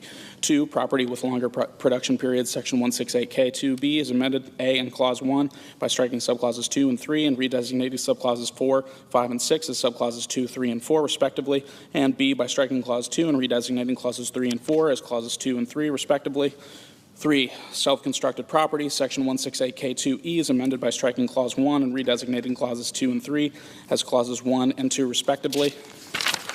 For certain plants, Section 168K5A is amended by striking planted before January 1st, 2027, or is grafted before such date to a plant that has already been planted in the matter preceding Clause 1 and inserting planted or grafted. 5, conforming amendments. A, Section 168K2A2 is amended by striking Clause 2 of subparagraph E and inserting Clause 1 of subparagraph E. B, Section 168K2C1 is amended by striking and subclauses 2 and 3 of subparagraph B1. C, Section 168K2C2 is amended by striking subparagraph B3 and inserting subparagraph B2. D, Section 460C6B is amended by striking which and all that follows through the period and inserting which has a recovery period of 7 years or less. B, 100% expensing. 1, in general, Section 168K is amended A in paragraph 1A by striking the applicable percentage and inserting 100%, and B, by striking paragraph 6 and 8 to certain plants. Section 168K5A1 is amended by striking the applicable percentage and inserting 100%. 3, transitional election of reduced percentage.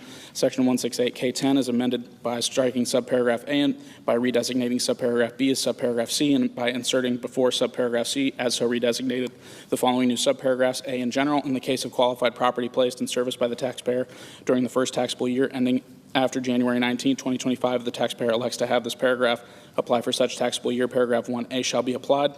1, in the case of property which is not described in Clause 2 by substituting 40% for 100%, or 2, in the case of property which is described in subparagraph B or C of paragraph 2 by substituting 60% for 100%. B, specified plants in the case of any specified plant planted or grafted by the taxpayer during the first taxable year ending after January 19, 2025, that the taxpayer elects to have this paragraph apply for such taxable year. Paragraph 5A1 shall be applied by substituting 40% for 100%. C, effective date 1 in general, except as otherwise provided in this subsection. The amendments made by this section shall apply to property acquired after January 19, 2025. 2, specified plants, except as provided in paragraph 3, and in the case of any specified plant, as defined in section 168K, 5B of the Internal Revenue Code of 1986, as amended by this section. The amendments made by this section shall apply to such plants which are planted or grafted after January 19, 2025.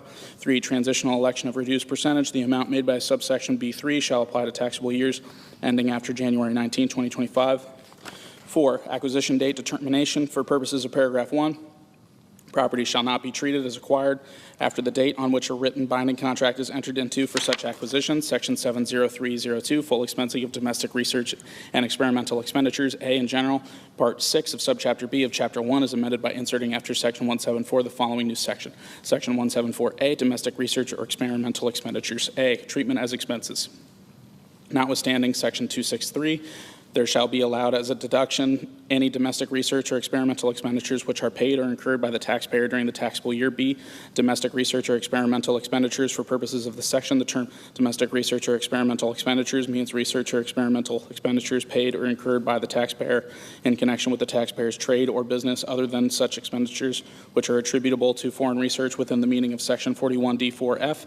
C, amortization of certain domestic research or experimental expenditures in general at the election of the taxpayer made in accordance with regulations or guidance provided by the Secretary in the case of domestic research or experimental expenditures which would, but for subsection A, be chargeable to capital account but not chargeable to property of the character which is subject to the allowance under Section 167 relating to allowance for depreciation, etc., or Section 611 relating to allowance for depletion. Subsection A shall not apply, and the taxpayer shall A, charge such expenditures to capital account, and B, be allowed an amortization deduction of such expenditures ratably over such period of not less than 60 months as may be selected by the taxpayer, beginning with the month in which the taxpayer first realizes benefits from such expenditures. 2, time for and scope of election. The election provided by paragraph 1 may be made for any taxable year, but only if made not later than the time prescribed by law for filing the return for such taxable year, including extensions thereof. The method so elected and the period selected by the taxpayer shall be adhered to in computing taxable income for the taxable year for which the election is made, and for all subsequent taxable years, unless with the approval of the Secretary a change to a different method or to a different period is authorized with respect to part or all of such expenditures. The election shall not apply to any expenditure paid or incurred during any taxable year before the taxable year for which the taxpayer makes the election. D, special rules. 1, land and other property. This section shall not apply to any expenditure for the acquisition or improvement of land or for the acquisition or improvement of property to be used in connection with the research or experimentation and of a character which is subject to the allowance under Section 167 relating to allowance for depreciation, etc., or Section 611 relating to allowance for depletion, but for the purposes of this section, allowances under Section 167 and allowances under Section 611 shall be considered as expenditures. 2, expiration expenditures. This section shall not apply to any expenditure paid or incurred for the purpose of ascertaining the existence, location, extent, or quality of any deposit of ore or other mineral, including oil and gas. 3, software development. For purposes of this section, any amount paid or incurred in connection with the development of any software shall be treated as a research or experimental expenditure. B, coordination with certain other provisions. 1, foreign research expenses. Section 174 is amended.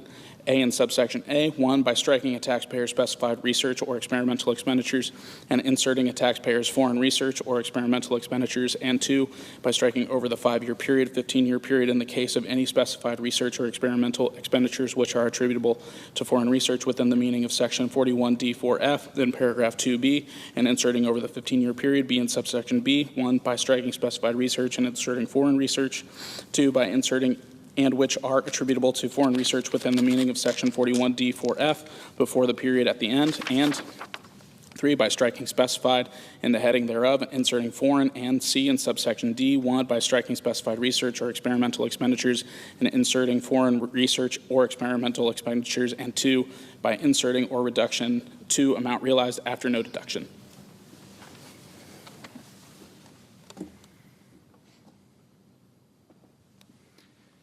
Two, research credit. A, Section 41D1A is amended to read as follows. A, with respect to which expenditures are treated as domestic research or experimental expenditures under Section 174A.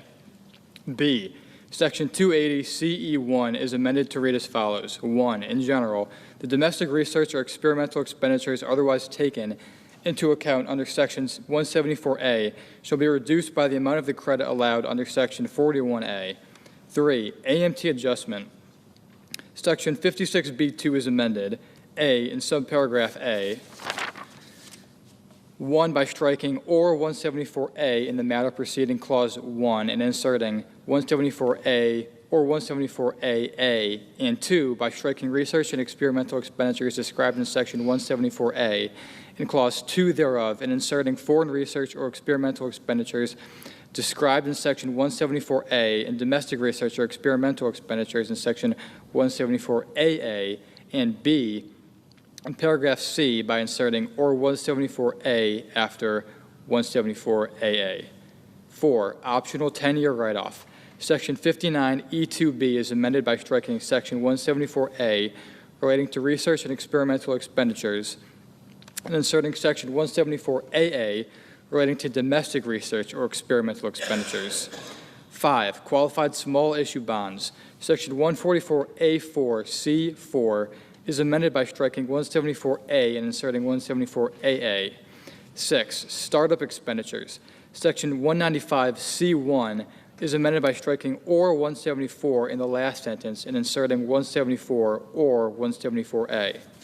7. Capital expenditures. A. Section 263A1B is amended by inserting or 174A after 174. B. Section 263A.C2 is amended by inserting or 174A after 174. 8. Active business computer software royalties. Section 543D4A1 is amended by inserting 174A after 174. 9. Source rules. Section 864G2 is amended, A, by striking research and experimental expenditures within the meaning of Section 174 in the first sentence and inserting foreign research or experimental expenditures within the meaning of Section 174, or domestic research or experimental expenditures within the meaning of Section 174, and B, in the last sentence, 1, by striking treated as deferred expenses under subsection B of Section 174 and inserting allowed as an amortization deduction under Section 174A or Section 174AC, and 2, by striking such subsection and inserting such section as the case may be. 10. Basis adjustment. Section 1016A14 is amended by striking deductions as deferred expenses under Section 174B1 relating to research and experimental expenditures, and inserting deductions under Section 174 or 174AC. 11. Small business stock. Section 1202E2B is amended by striking which may be treated as research and experimental expenditures under Section 174 and inserting which are treated as foreign research or experimental expenditures under Section 174 or domestic research or experimental expenditures under Section 174A. E. Change in method or accounting. 1. In general, the amendments made by subsection A shall be treated as a change in method of accounting for purposes of Section 481 of the Internal Revenue Code of 1996, and A. Such change shall be treated as initiated by the taxpayer. B. Such change shall be treated as made with the consent of the Secretary. And C. Such change shall be applied only on a cutoff basis for any domestic research or experimental expenditures as defined in Section 174A(b) of such code as added by this section, and determined by applying the rules of Section 174A(d) of such code, paid or incurred in taxable years beginning after December 31st, 2024, and no adjustments under Section 41A shall be made. 2. Special rules. In the case of a taxable year which begins after December 31st, 2024, and ends before the date of the enactment of this Act, A. Paragraph 1C shall not apply, and B.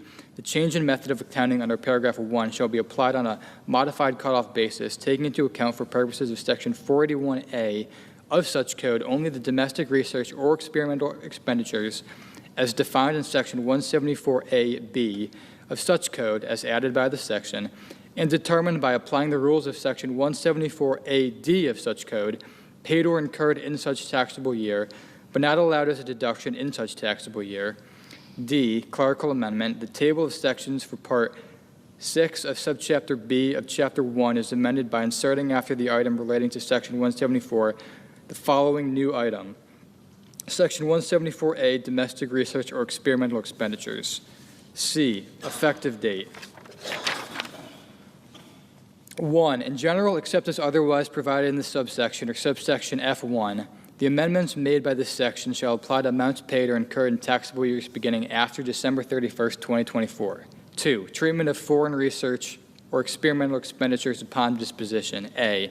In general, the amendment by subsection B1, C2 shall apply to property disposed, retired, or abandoned after May 12th, 2025. B.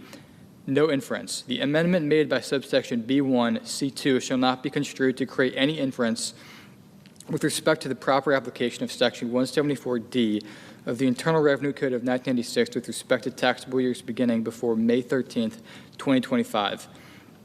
3. Coordination with research credit. The amendment made by subsection B2B shall apply to taxable years beginning after December 31st, 2024. 4. No inference with respect to coordination with research credit for prior periods. The amendment made by subsection B2B shall not be construed to create any inference with respect to the proper application of Section 280CE of the Internal Revenue Code of 1996 with respect to taxable years beginning before January 1st, 2025. F. Transition rules. 1. Election for retroactive application by certain small businesses. A. In general, at the election of an eligible taxpayer, paragraphs 1 and 3 of subsection E shall each be applied by substituting December 31st, 2021 for December 31st, 2024. An election made under this subparagraph shall be made in such manner as the Secretary may provide and not later than the date that is 1 year after the date of the enactment of this Act.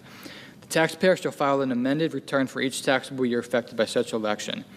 B. Eligible taxpayer. For purposes of this paragraph, the term eligible taxpayer means any taxpayer other than the tax shelter prohibited from using the cash receipts and disbursements methods of accounting under Section 448A3, which meets the gross receipts test of Section 448E for the first taxable year beginning after December 31st, 2024. C. Election treated as change in method of accounting. In the case of any taxpayer which elects the application of subparagraph A, 1. Such election may be treated as a change in method of accounting for purposes of Section 41 of such code for the taxpayer's first taxable year affected by such election. 2. Such change shall be treated as initiated by the taxpayer for such taxable year. 3. Such change shall be treated as made with the consent of the Secretary. And 4. Subsection C shall not apply to such taxpayer. D. Election regarding coordination with research credit. An election under Section 280C E2 of the Internal Revenue Code of 1986 or revocation of such election for any taxable year beginning after December 31st, 2021 by an eligible taxpayer making an election under subparagraph A shall not fail to be treated as timely made or as made on the return if made during the 1 year period beginning on the date of the enactment of this Act on an amended return for such taxable year. 2. Election to deduct certain unamortized amounts paid or incurred in taxable years beginning before January 1st, 2025. A. In general, in the case of any domestic research or experimental expenditures as defined in Section 174A as added by subsection A, which are paid or incurred in taxable years beginning after December 31st, 2021 and before January 1st, 2025, and which was charged to capital account, a taxpayer may elect 1. To deduct any remaining unamortized amount with respect to such expenditures in the first taxable year beginning after December 31st, 2024, or 2. To deduct such remaining unamortized amount with respect to such expenditures ratably over the 2 taxable year period beginning with the first taxable year beginning after December 31st, 2024. B. Change in method of accounting. In the case of a taxpayer who makes an election under this paragraph, 1. Such taxpayer shall be treated as initiating a change in method of accounting for purposes of Section 41 of the Internal Revenue Code of 1996 with respect to the expenditures to which the election applies. 2. Such change shall be treated as made with the consent of the Secretary. And 3. Such change shall be applied only on a cutoff basis for such expenditures. No adjustments under Section 41A shall be made. C, regulations. The Secretary of the Treasury or the Secretary's delegate shall publish such guidance and regulations as may be necessary to carry out the purposes of this paragraph, including regulations and guidance allowing for the deduction allowed under subparagraph A in the case of taxpayers with taxable years beginning after December 31st, 2024, and ending before the date of the enactment of this Act. Section 70303, modification of limitation on business interest. A, in general, Section 163J 8AV is amended by striking in the case of taxable years beginning before January 1st, 2025.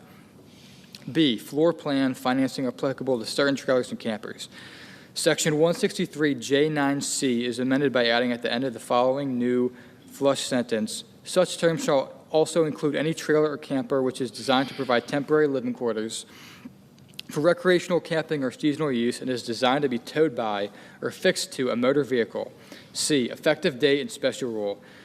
In general, the amendments made by this section shall apply to taxable years beginning after December 31st, 2024. 2, special rule for short taxable years. The Secretary of the Treasury or the Secretary's delegate may prescribe such rules as are necessary or appropriate to provide for the application of the amendments made by this section in the case of any taxable year of less than 12 months that begins after December 31st, 2024, and ends before the date of the enactment of this Act. Section 70304, extension and enhancement of paid family and medical leave credit. A, in general, Section 45S is amended in subsection A, by striking paragraph 1 and inserting the following. 1, in general, for purposes of Section 38, in the case of an eligible employer, the paid family and medical leave credit is an amount equal to either of the following as elected by such employer. A, the applicable percentage of the amount of wages paid to qualifying employees with respect to any period in which such employees are on family and medical leave.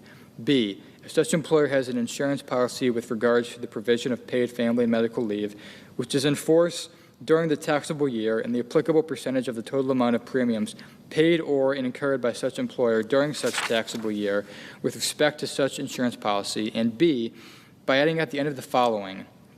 3, rate of payment determined without regard to whether leave is taken. For purposes of determining the applicable percentage with respect to paragraph 1B, the rate of payment under the insurance policy shall be determined without regard to whether any qualifying employees were on family and medical leave during the taxable year.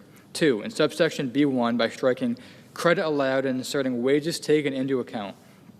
3, in subsection C, by striking paragraphs 3 and 4 and inserting the following. 3, aggregation rule. A, in general, except as provided in subparagraph B, all persons which are treated as a single employer under subsections B and C of section 414 shall be treated as a single employer.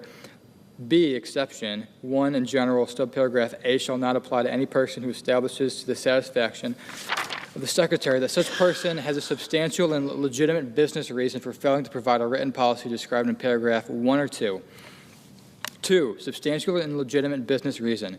For purposes of Clause 1, the term substantial and legitimate business reason shall not include the operation of a separate line of business, the rate of wages or category of jobs for employees, or any similar basis, or the application of state or local laws relating to family and medical leave, but may include the grouping of employees of a common law employer. 4, treatment of benefits mandated or paid for by state or local governments.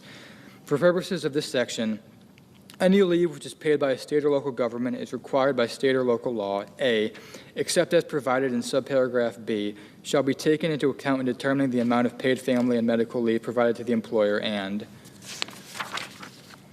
B, shall not be taken into account in determining the amount of the paid family and medical leave credit under subsection A.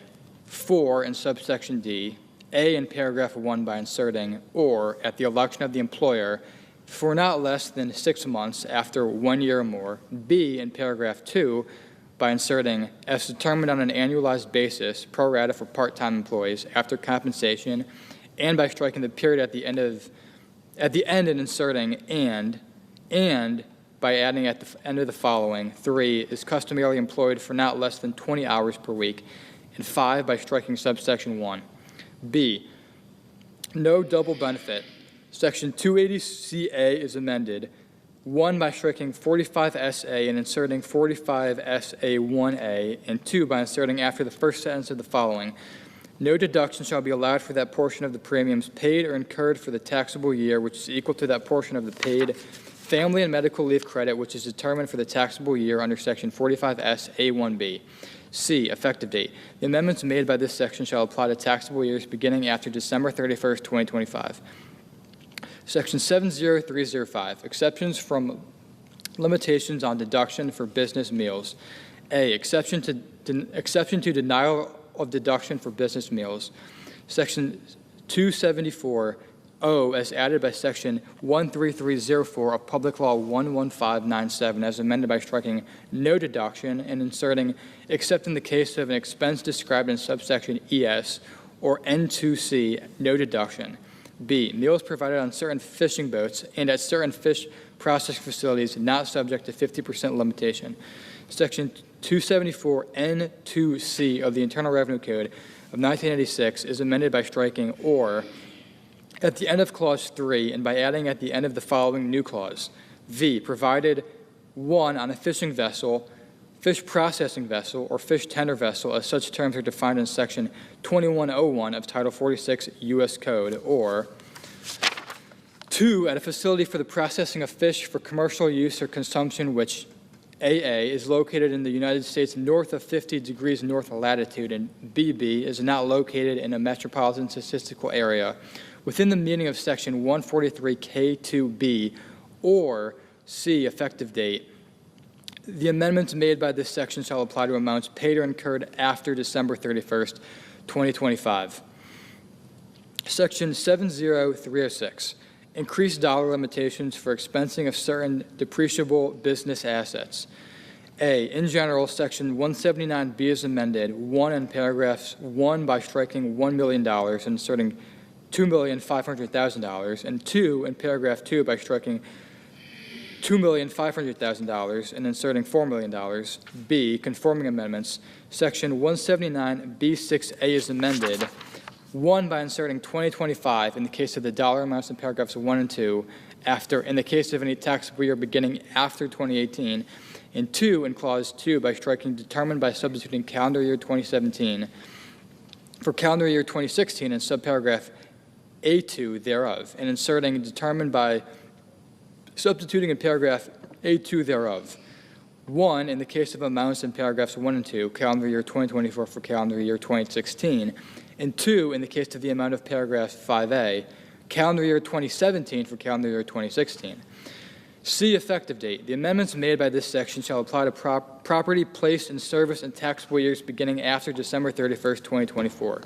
Section 70307, Special Depreciation Allowance for Qualified Production Property. A. In general, Section 168 is amended by adding at the end of the following new subsection. N. Special Allowance for Qualified Production Property.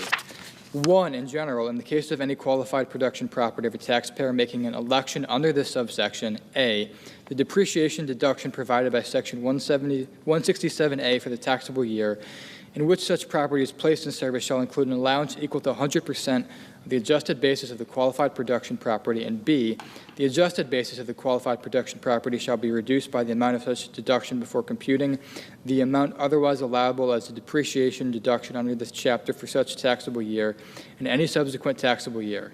2. Qualified production property. For purposes of this subsection, A. In general, the term qualified production property means that the portion of any non-residential real property, 1, to which this section applies, and 2, which is used by the taxpayer as an integral part of a qualified production activity, 3, which is placed in the service of the United States or any possession of the United States, 4, the original use of which commences with the taxpayer, 5, the construction of which begins after January 19th, 2025, and before January 1st, 2029.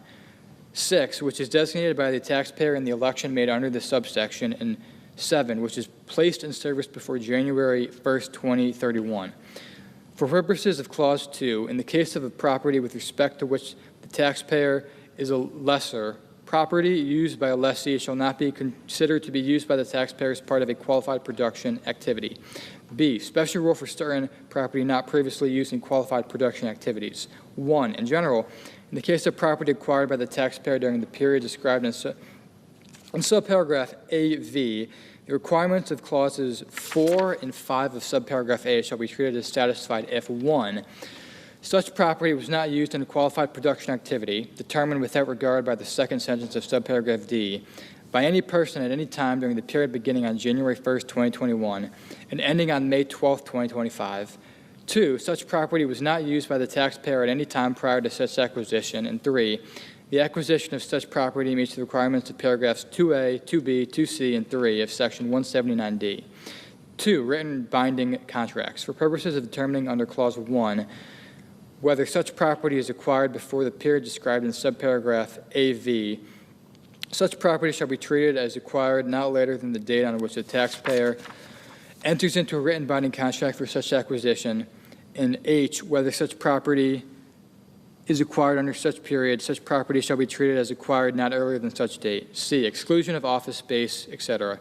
The term qualified production property shall not include that portion of any non-residential real property which is used for offices, administrative services, lodging, parking, sales activities, research activities, software development or engineering activities, or other functions unrelated to the manufacturing, production, or refining of tangible personal property. D, qualified production activity. The term qualified production activity means the manufacturing, production, or refining of a qualified product. The activities of any taxpayer do not constitute manufacturing, production, or refining of a qualified product unless the activities of such taxpayer result in a substantial transformation of the property comprising the product. E, production. The term production shall not include activities other than agricultural production and chemical production. F, qualified product. The term qualified product means any tangible personal property if such property is not a food or beverage prepared in the same building as a retail establishment in which such property is sold. G, syndication. For purposes of subparagraph A4, rules similar to the rules of subsection K2E3 shall apply. H, extension of placed in service date under certain circumstances. The Secretary may extend the date under subparagraph A7 with respect to any property that meets the requirements of clauses 1 through 6 of subparagraph A if the Secretary determines that an act of God, as defined in section 101(1) of the Comprehensive Environmental Response, Compensation, and Liability Act of 1980, prevents the taxpayer from placing such property in service before such date. 3, deduction allowed in computing minimum tax. For purposes of determining alternative minimum taxable income under Section 55, the deduction under Section 167 for qualified production property shall be determined under the section without regard to any adjustment under Section 56. 4, coordination with certain other provisions. A, other special depreciation allowances. For purposes of subsections K7, 1(3)D, and M2(B)(3), 1, qualified production property shall be treated as a separate class of property, and 2, the taxpayer shall be treated as having made an election under such subsections with respect to such class. B, alternative depreciation property. The term qualified production property shall not include any property to which the alternative depreciation system under subsection G applies. For purposes of subsection G7A, qualified production property to which this subsection applies shall be treated as separate non-residential real property. 5, recapture. If at any time during the 10-year period, beginning on the date that any qualified production property is placed in service by the taxpayer, such property ceases to be used as described in paragraph 2A2 and is used by the taxpayer in a productive use not described in paragraph 2A2, section 1245 shall be applied.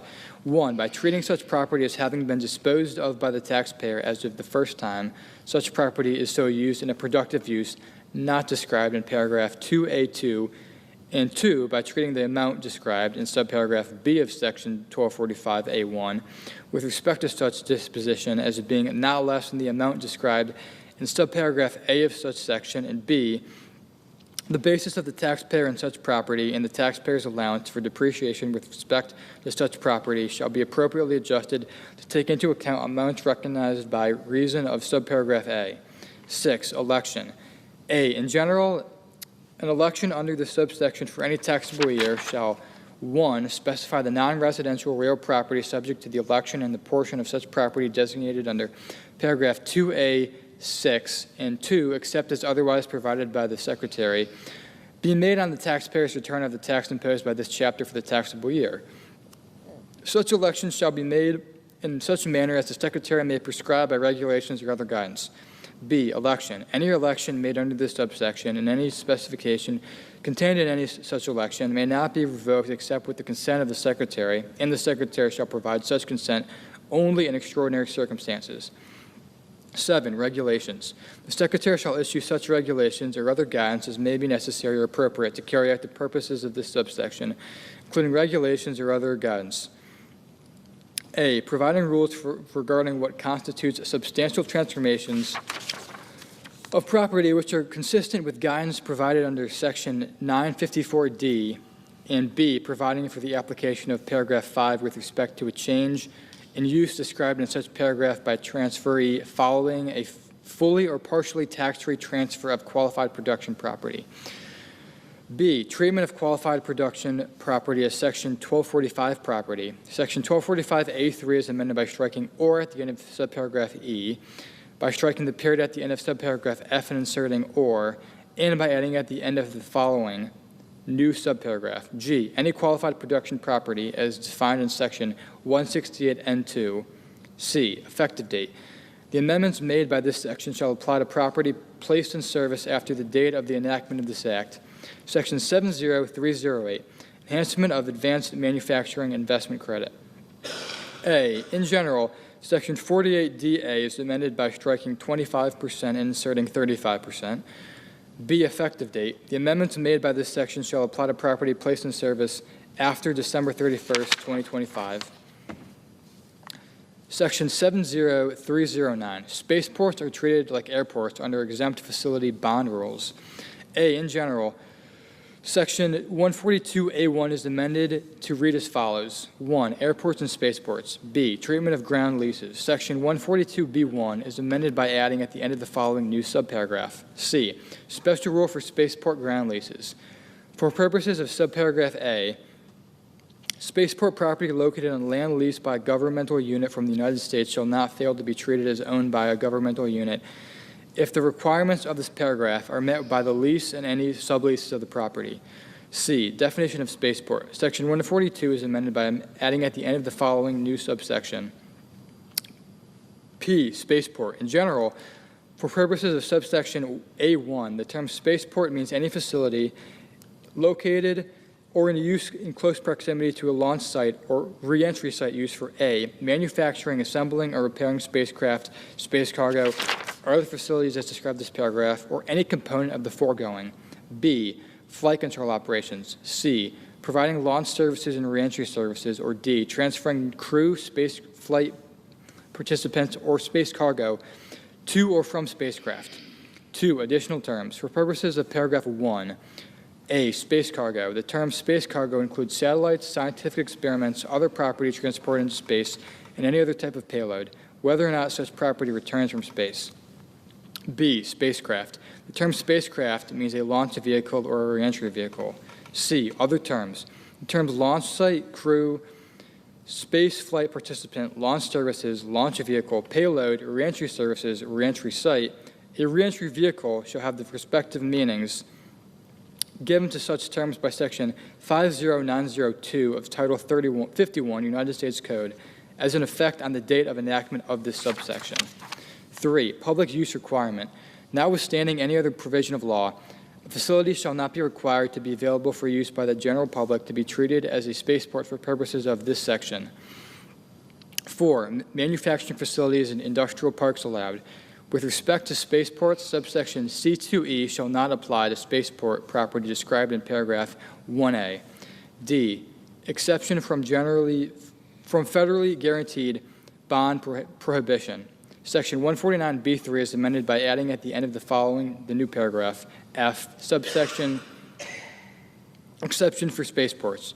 A bond shall not be treated as federally guaranteed merely because of the payments of rent, user fees, or other charges by the United States, or any agency or instrumentality thereof, in exchange for the use of the spaceport by the United States, or any agency or instrumentality thereof. E, conforming amendment. The heading for section 142E is amended by inserting spaceports after airports.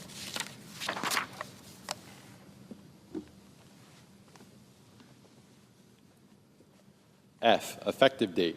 The amendments made by this section shall apply to obligations issued after the date of enactment of this act. Subchapter B, permanent America First International Trade Reforms, Part 1, Foreign Tax Credit, Section 70311, modifications related to foreign tax credit limitations. A, rules for allocation of certain deductions to foreign source net CFC tested income for purposes of foreign tax credit limitation.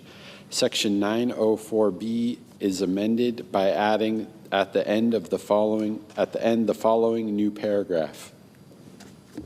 5, deductions treated as allocable to foreign source net CFC tested income solely for purposes of the application of subsection A with respect to amounts described in subsection D1A. The taxpayer's taxable income from sources without the United States shall be determined by allocating and apportioning A, any deduction allowed under section 250A1B, and any deduction allowed under section 164A3 for taxes imposed on amounts described in section 250A1B to such income. No amount of interest expense or research and experimental expenditures to such income, and C, any other deduction to such income only if such deduction is directly allocable to such income. Any amount or deduction which would, but for subparagraphs B and C, have been allocated or apportioned to such income shall only be allocated or apportioned to income which is from sources within the United States. B, other modifications. Section 904 D2H1 is amended by striking paragraph 1B and inserting paragraph 1D. 2, section 904 D4C2 is amended by striking paragraph 1A and inserting paragraph 1C. 3, section 951A F1A is amended by striking 904H1 and inserting 904H. Effective date. The amendments made by this section shall apply to taxable years beginning after December 31st, 2025. Section 70312, modification to determination of deemed paid credit for taxes properly attributable to tested income. A, increase in deemed paid credit. 1, in general, section 960D1 is amended by striking 80% and inserting 90%. 2, gross up for deemed paid foreign tax credit. Section 78 is amended A by striking subsections A, B, and D and inserting subsections A and D, and B by striking 80% and inserting 90%. B, disallowance of foreign tax credit with respect to distributions of previously taxed net CFC tested income. Section 960D is amended by adding at the end of the following new paragraph. 4, disallowance of foreign tax credit with respect to distributions of previously taxed net CFC tested income. No credit shall be allowed under Section 901 for 10% of any foreign income tax paid or accrued or deemed paid under subsection B1 with respect to any amount excluded from gross income under Section 959A by reason of an inclusion in gross income under Section 951AA. C, effective dates. In general, the amendments made by subsection A shall apply to taxable years beginning after December 31st, 2025. Disallowance. The amendment made by subsection B shall apply to amounts distributed after June 28, 2025. Section 70313, sourcing certain income from the sale of inventory produced in the United States. A, in general, Section 904B, as amended by Section 70311, is amended by adding at the end the following new paragraph. 6, source rules for certain inventory produced in the United States and sold through foreign branches. For purposes of this section, if a United States person maintains an office or other fixed place of business in a foreign country, determined under rules similar to the rules of Section 864C5, the portion of income which A is from the sale or exchange outside the United States of inventory property within the meaning of Section 86511 1, which is produced in the United States, 2, which is for use outside the United States, 3, which is the third sentence of Section 863B applies, and B is attributable to determined under rules similar to the rules of Section 864C5 to such office or other fixed place of business shall be treated as from sources without the United States, except that the amount so treated shall not exceed 50% of the income from the sale or exchange of such inventory property. B, effective date. The amendment made by this section shall apply to taxable years beginning after December 31st, 2025. Part 2, foreign-derived deduction, eligible income, and net CFC tested income.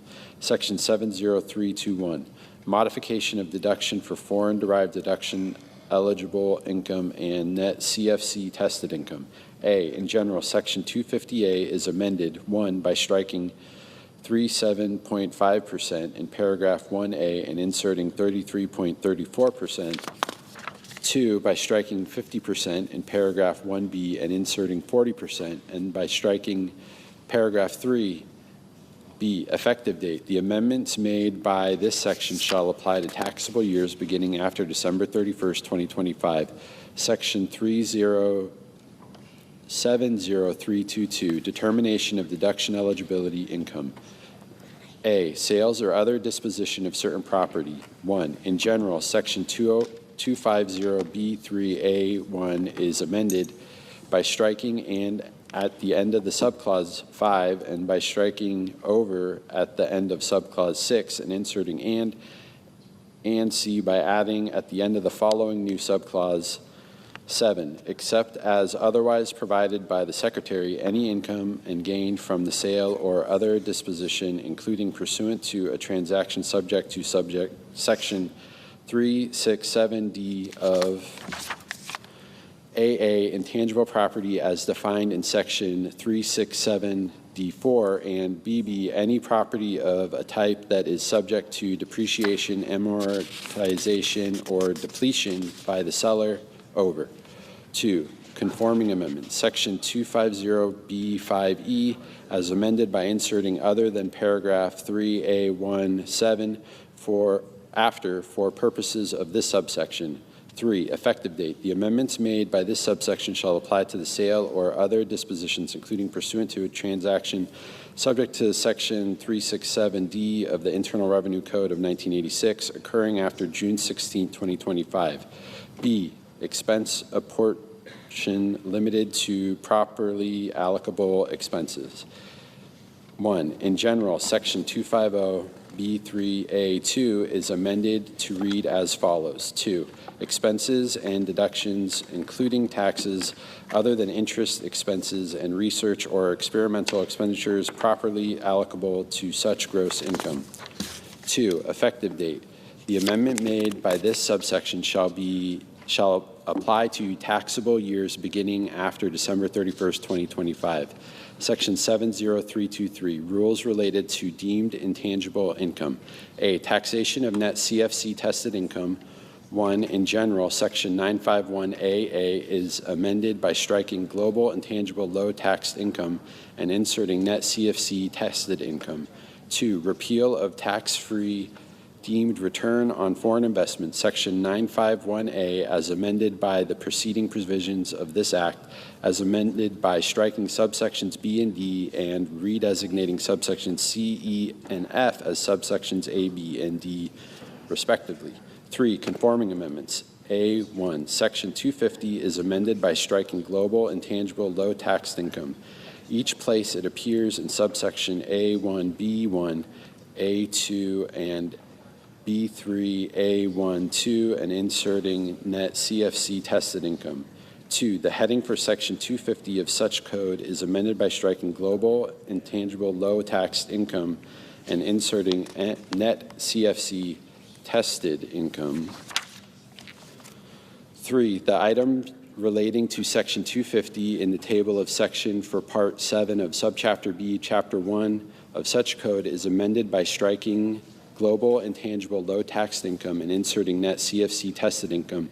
B, Section 951A C1, as redesignated by paragraph 2, is amended by striking subsection B, C1A, and C1B, and inserting subsection B1A and B1B. C, section 951A-D, as redesignated by paragraph 2, is amended, 1, by striking global intangible low income each place it appears and inserting net CFC tested income, and 2, by striking subsection C1A in paragraph 2B2 and inserting subsection B1A. D, section 960D2 is amended, 1, by striking global intangible low taxed income and subparagraph A and inserting net CFC tested income, and 2, by striking section 951A C1A and subparagraph B and inserting section 951A B1A. E1, the heading for section 951A is amended by striking global intangible low tax income and inserting net CFC tested income. 2, the item relating to section 951A in the table of sections for subpart F of Part 3 and subchapter N of Chapter 2, or 1, is amended by striking global intangible low tax income and inserting net CFC tested income.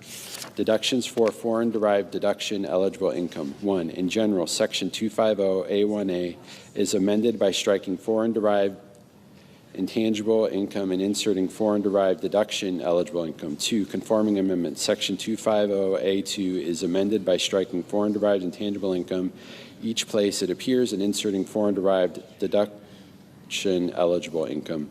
B, Section 250B as amended by subsection A is amended, 1, by striking paragraphs 1 and 2, 2, by redesignating paragraphs 4 and 5 as paragraphs 1 and 2 respectively, and by moving such paragraphs before paragraph 3, 3 in paragraph 2B2, as so redesignated by striking paragraph 4B and inserting paragraph 1B, and 4 by striking intangible in the heading thereof and inserting deduction eligible. C1, the heading for section 250 is amended by striking intangible in the heading thereof and inserting deduction eligible. 2, the heading for section 172D9 is amended by striking intangible and inserting deduction eligible. 3, the item relating to section 250 in the table of section for part 8 of subchapter B, chapter 1 is amended by striking intangible and inserting deduction eligible. C, effective date. The amendment made by this section shall apply to taxable years beginning after December 31st, 2025. Part 3, base erosion minimum tax, section 70331. Extension and modification of base erosion minimum tax. A, in general, section 59AB is amended, 1, by striking 10% in paragraphs 1 and inserting 10.5%, and 2, by striking paragraph 2 and redesignating paragraphs 3 and 4 as paragraphs 2 and 3 respectively. B, conforming amendments. 1, section 59AB1 is amended by striking except as provided in paragraphs 2 and 3 and inserting except as provided in paragraphs 2. 2, section 59AB2 as redesignated by subsection A2 is amended by striking the percentage otherwise in effect under paragraph 1A and 2A shall each be increased, and inserting the percentages otherwise in effect under paragraph 1A shall be increased. 3, sections 59E1C is amended by striking in the case of the taxpayer described in subsection B3B and inserting in the case of the taxpayer described in subsection B2B. C, other modifications. In section 59A B2B2, as redesignated by subsection A2, is amended by striking registered securities dealer and inserting securities dealer registered.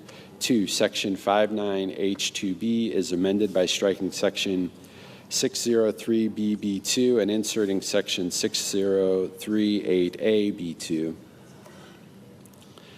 3, section 59A12 is amended, A, by striking subsection G and inserting subsection H, and B, by striking subsection G3 and inserting subsection H3.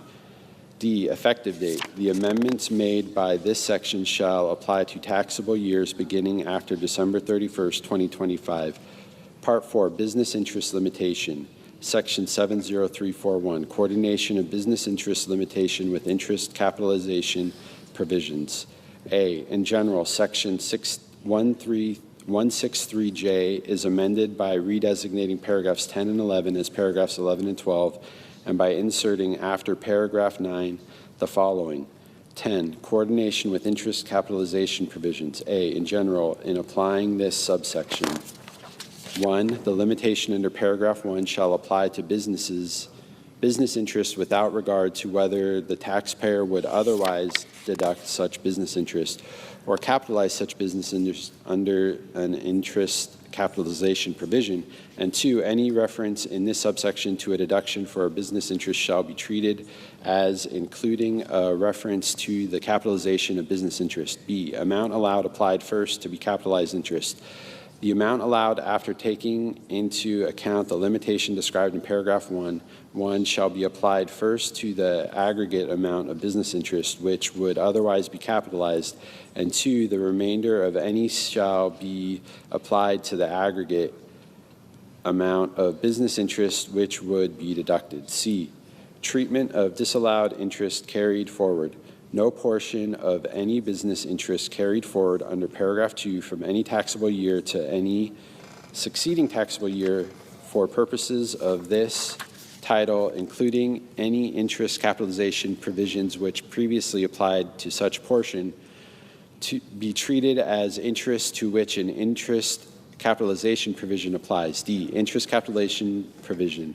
For purposes of this section, the term interest capitalization provision means any provision of this subtitle under which interest, 1, is required to be charged to capital account, or 2, may be deducted or charged to capital account. B, certain capitalized interest not treated as business interest. Section 163J5 is amended by adding at the end the following new sentence. Such terms shall not be included in any interest which is capitalized under Section 263G or 263AF. C, regulatory authority, Section 163J, as amended by subsection A, is amended by redesignating paragraphs 11 and 12 as paragraphs 12 and 13, and by inserting after paragraph 10 the following. 1, regulatory authority. The Secretary shall issue such regulations or guidance as may be necessary or appropriate to carry out the purposes of this subsection, including regulations or guidance to determine which business interest is taken into account under this subsection and Section 59A(c)(3). D, effective date. The amendments made by this section shall apply to taxable years beginning after December 31st, 2025. Section 70342, definition of adjusted taxable income for business interest limitations. A, in general, subparagraph A of Section 163J8 is amended. 1, by striking and at the end of the clause 4, and 2, by adding at the end the following new clause.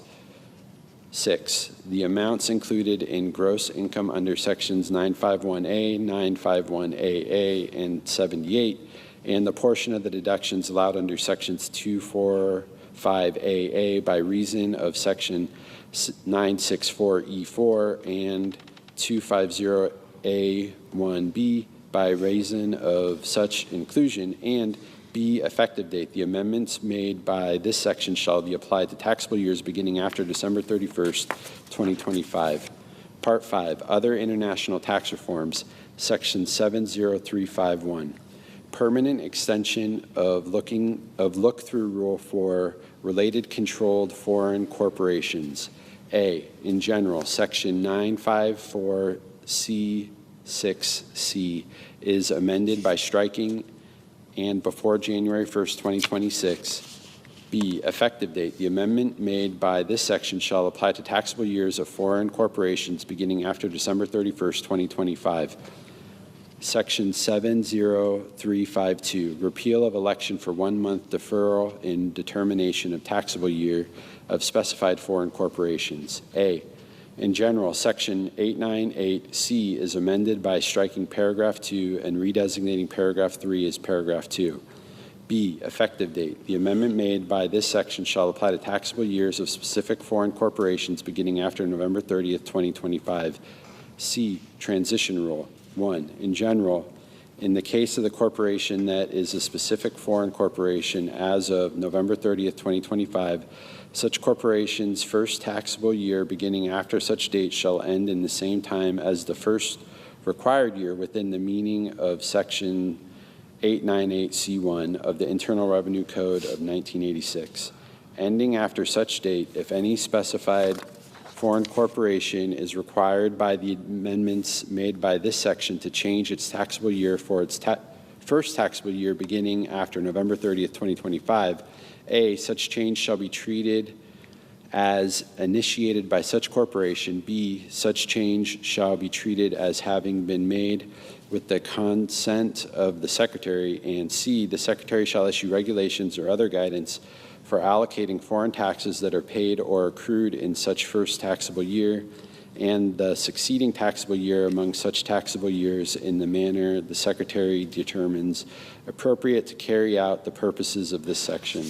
2, Secretary. For the purposes of this subsection, the term Secretary means the Secretary of the Treasury or the Secretary's delegate. Section 70353, restoration of limitations on downward attribution of stock ownership and applying constructive ownership rules. A, in general, Section 958B as amended, 1, by inserting after paragraph 3 the following.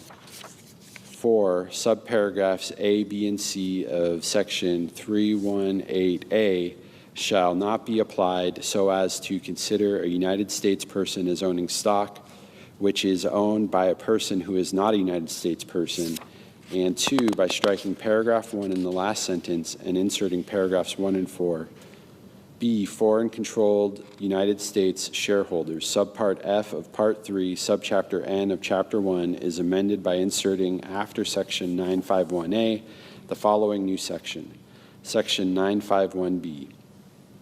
Amounts included in gross income of foreign-controlled United States shareholders. A, in general, in the case of any foreign-controlled United States shareholder of a foreign-controlled foreign corporation, 1, this subpart other than Section 951A, 951B, and 957 shall be applied with respect to each shareholder, to such shareholder, separately from and in addition to the application of this subpart without regard to this section. A, by substituting foreign-controlled United States shareholder for United States shareholder, each place it appears therein, and B, by substituting foreign-controlled foreign corporation for controlled foreign corporation, each place it appears therein, and 2, Section 951A and such other provisions of this subpart as provided by the Secretary shall be applied with respect to such shareholder. A, by treating each reference to United States shareholder in such section as including a reference to such shareholder, and B, by treating each reference to controlled foreign corporation in such section as including a reference to such foreign-controlled foreign corporations. B, foreign-controlled United States shareholder. For purposes of this section, the term foreign-controlled United States shareholder means, with respect to any foreign corporation, any United States person which would be a United States shareholder with respect to such foreign corporation. If 1, Section 951B were applied to substituting more than 50% for 10% or more, and 2, Section 958B were applied without regard to paragraph 4 thereof.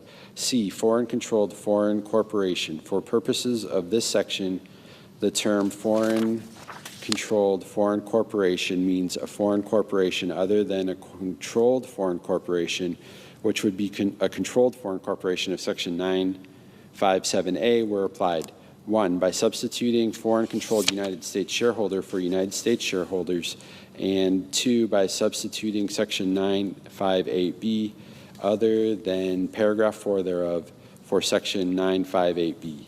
D, regulations. The Secretary shall prescribe such regulations or other guidance as may be necessary or appropriate to carry out the purpose of this section, including regulations or other guidance. 1, to treat a foreign-controlled United States shareholder or a foreign-controlled foreign corporation as a United States shareholder or as a controlled foreign corporation, respectively, for purposes of provisions of this title other than this subpart including any reporting requirements, and 2, with respect to the treatment of foreign-controlled foreign corporations that are passive foreign investment companies as defined in Section 921-97. C, clerical amendment. The table of sections for subpart F of Part 3 of subchapter N of Chapter 1 is amended by inserting after the item relating to Section 951 the following new item: C951B, amounts included in the gross income of foreign-controlled United States shareholders. D, effective date. The amendments made by this section shall apply to taxable years of foreign corporations beginning December 31st, 2025. E, special rule. 1, in general, except to the extent provided by the Secretary of the Treasury or the Secretary's delegate, the effective date of any amendment to the Internal Revenue Code of 1986 shall be applied by treating references to United States shareholders as references to foreign-controlled United States shareholders, and by treating references to controlled foreign corporations as references to foreign-controlled foreign corporations. 2, definitions. Any term used in this paragraph 1, which is used in subpart F of Part 3 of subchapter N of Chapter 1 of the Internal Revenue Code of 1986 as amended by this section, shall have the meaning given such term in such subpart.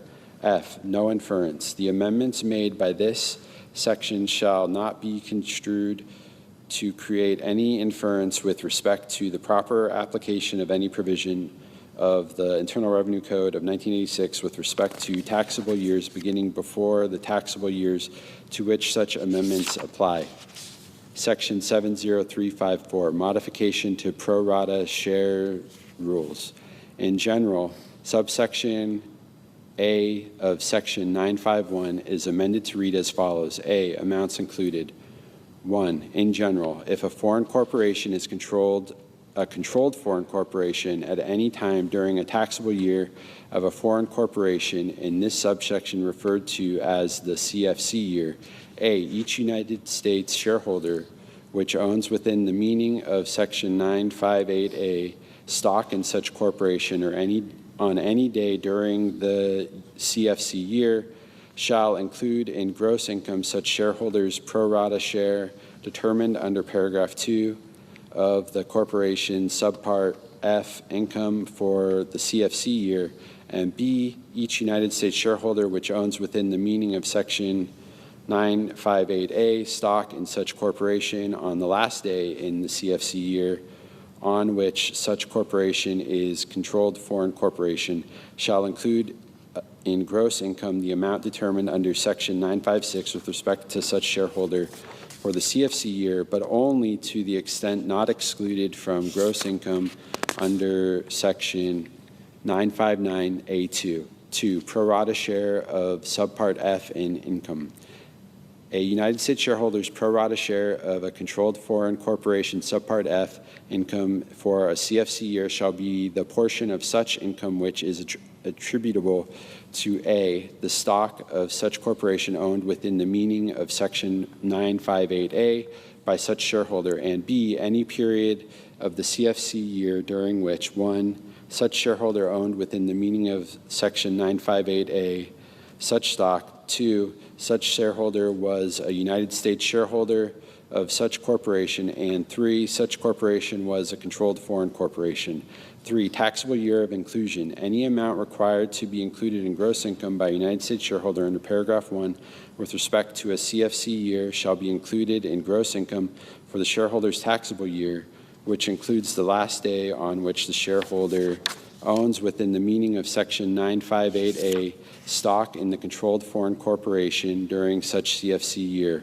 4, regulatory authority. The Secretary shall prescribe such regulations or other guidance as may be necessary or appropriate to carry out the purposes of this subsection, including regulations or other guidance allowing taxpayers to elect or requiring taxpayers to close the taxable year of a controlled foreign corporation upon a direct or indirect disposition of stock of such corporation.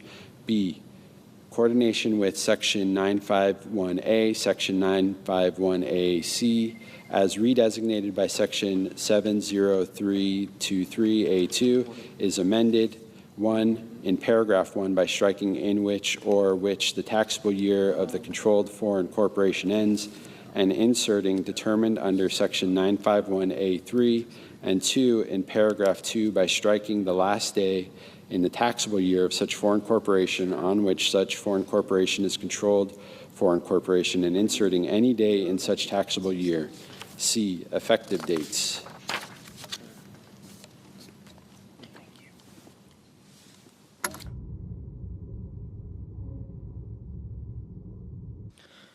One, in general, the amendments made by this section shall apply to taxable years of foreign corporations beginning after December 31st, 2025.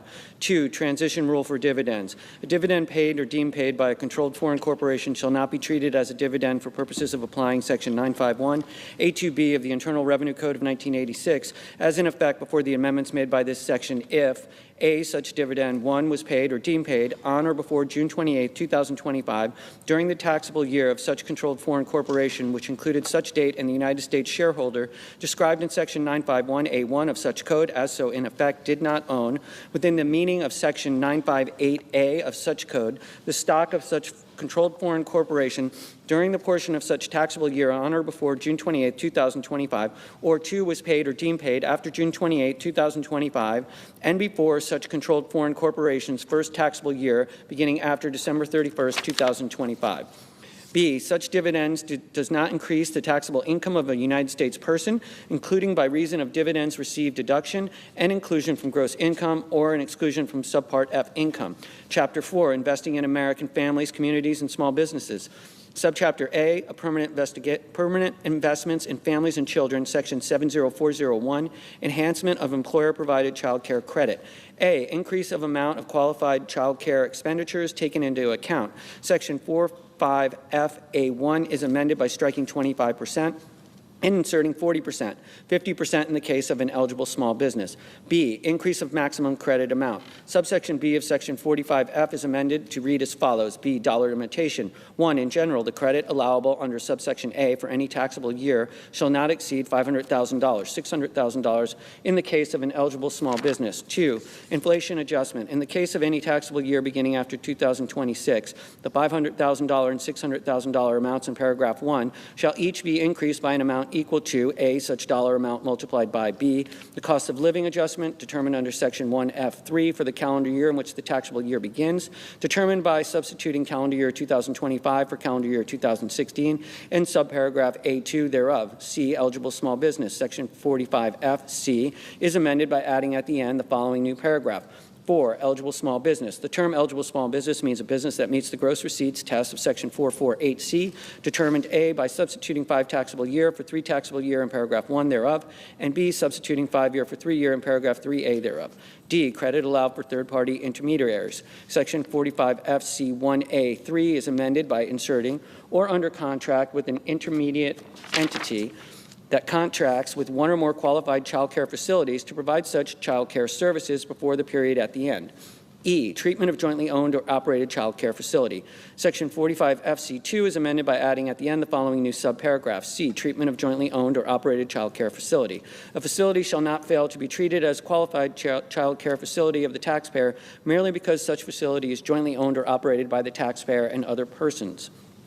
F, regulation and guidance. Section 45F is amended by adding at the end the following new subsection.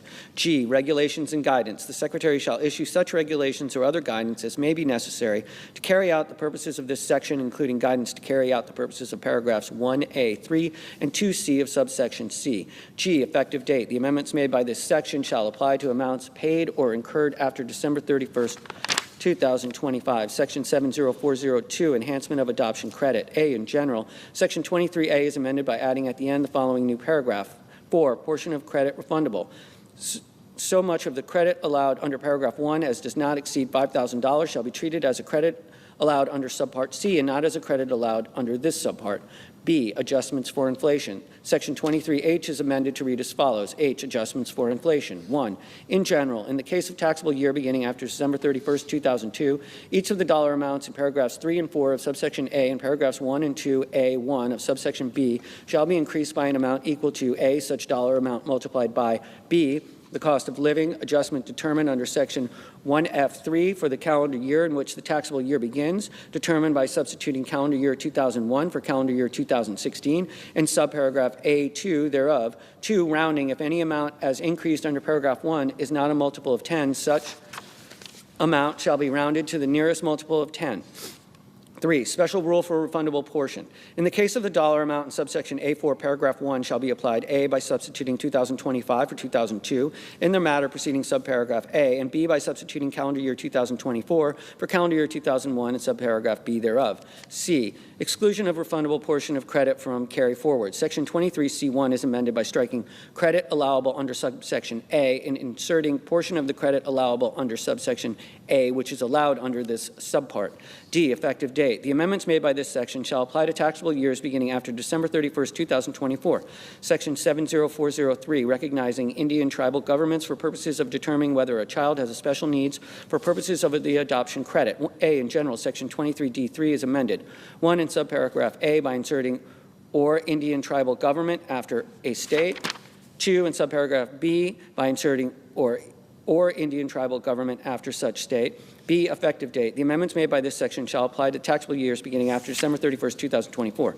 Section 70404, enhancement of the dependent care assistance program.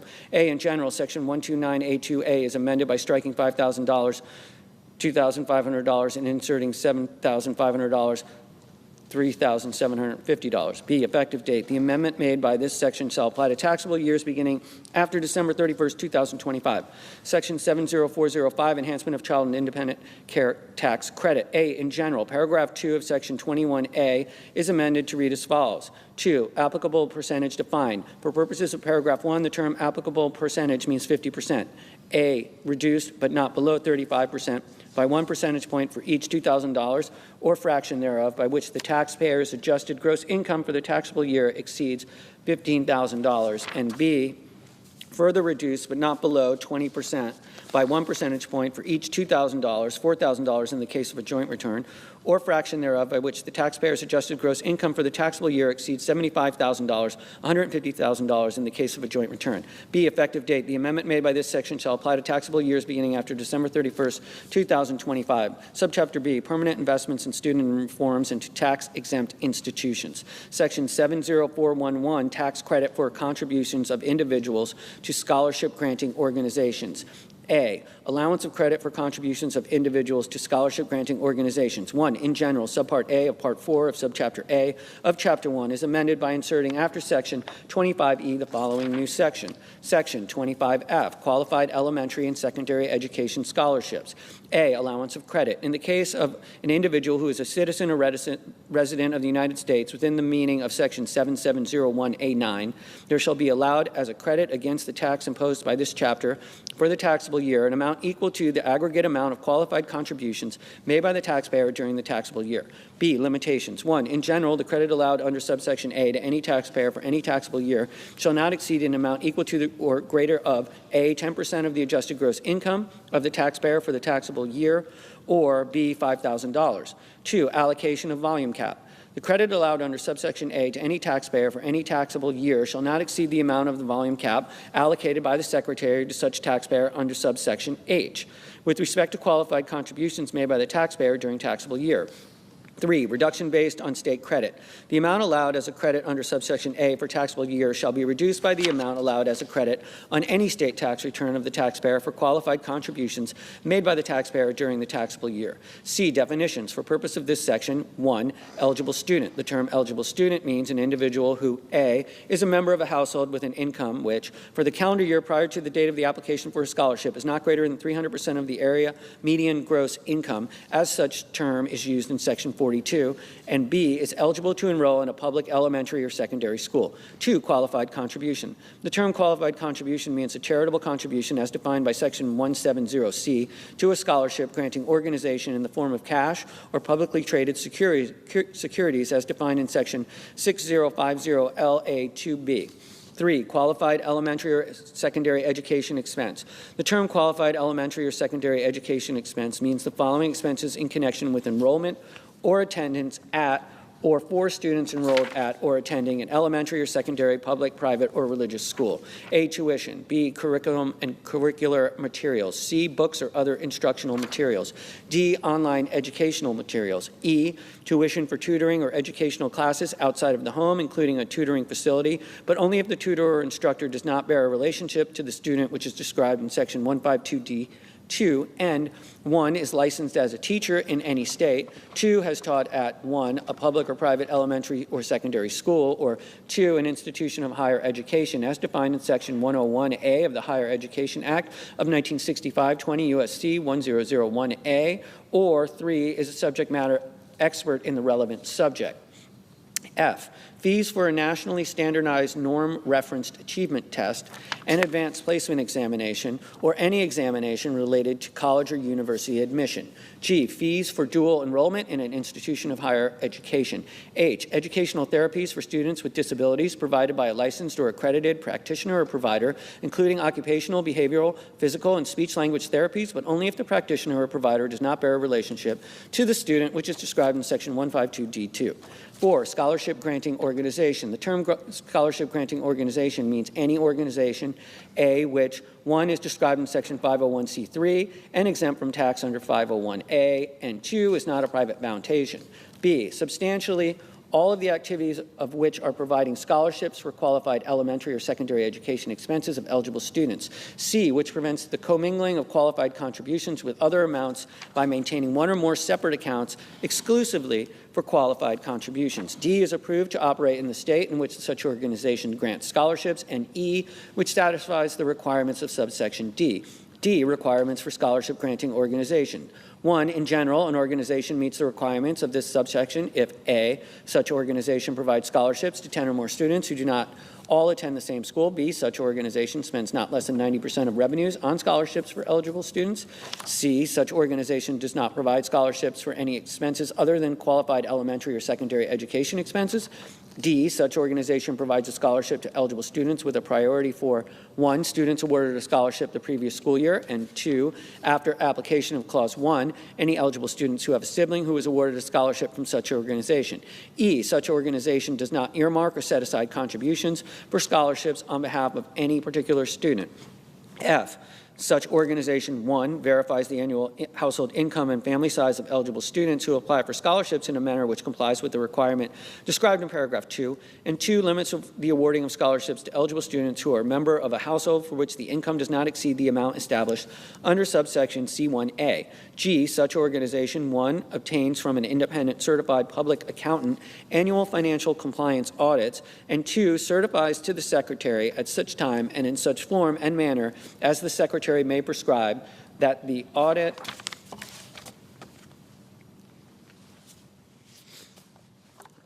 described in Clause 1 has been completed, and H, no officer or board member of such organization has been convicted of a felony. 2, income verification. The requirement described in this paragraph is that the organization review all of the following documents which are applicable with respect to members of the household of the applicant for the calendar year prior to application for a scholarship. A, federal and state income tax returns, or tax returns transcripts with applicable schedules. B, income reporting statements for tax purposes or wage and income transcripts from the Internal Revenue Service.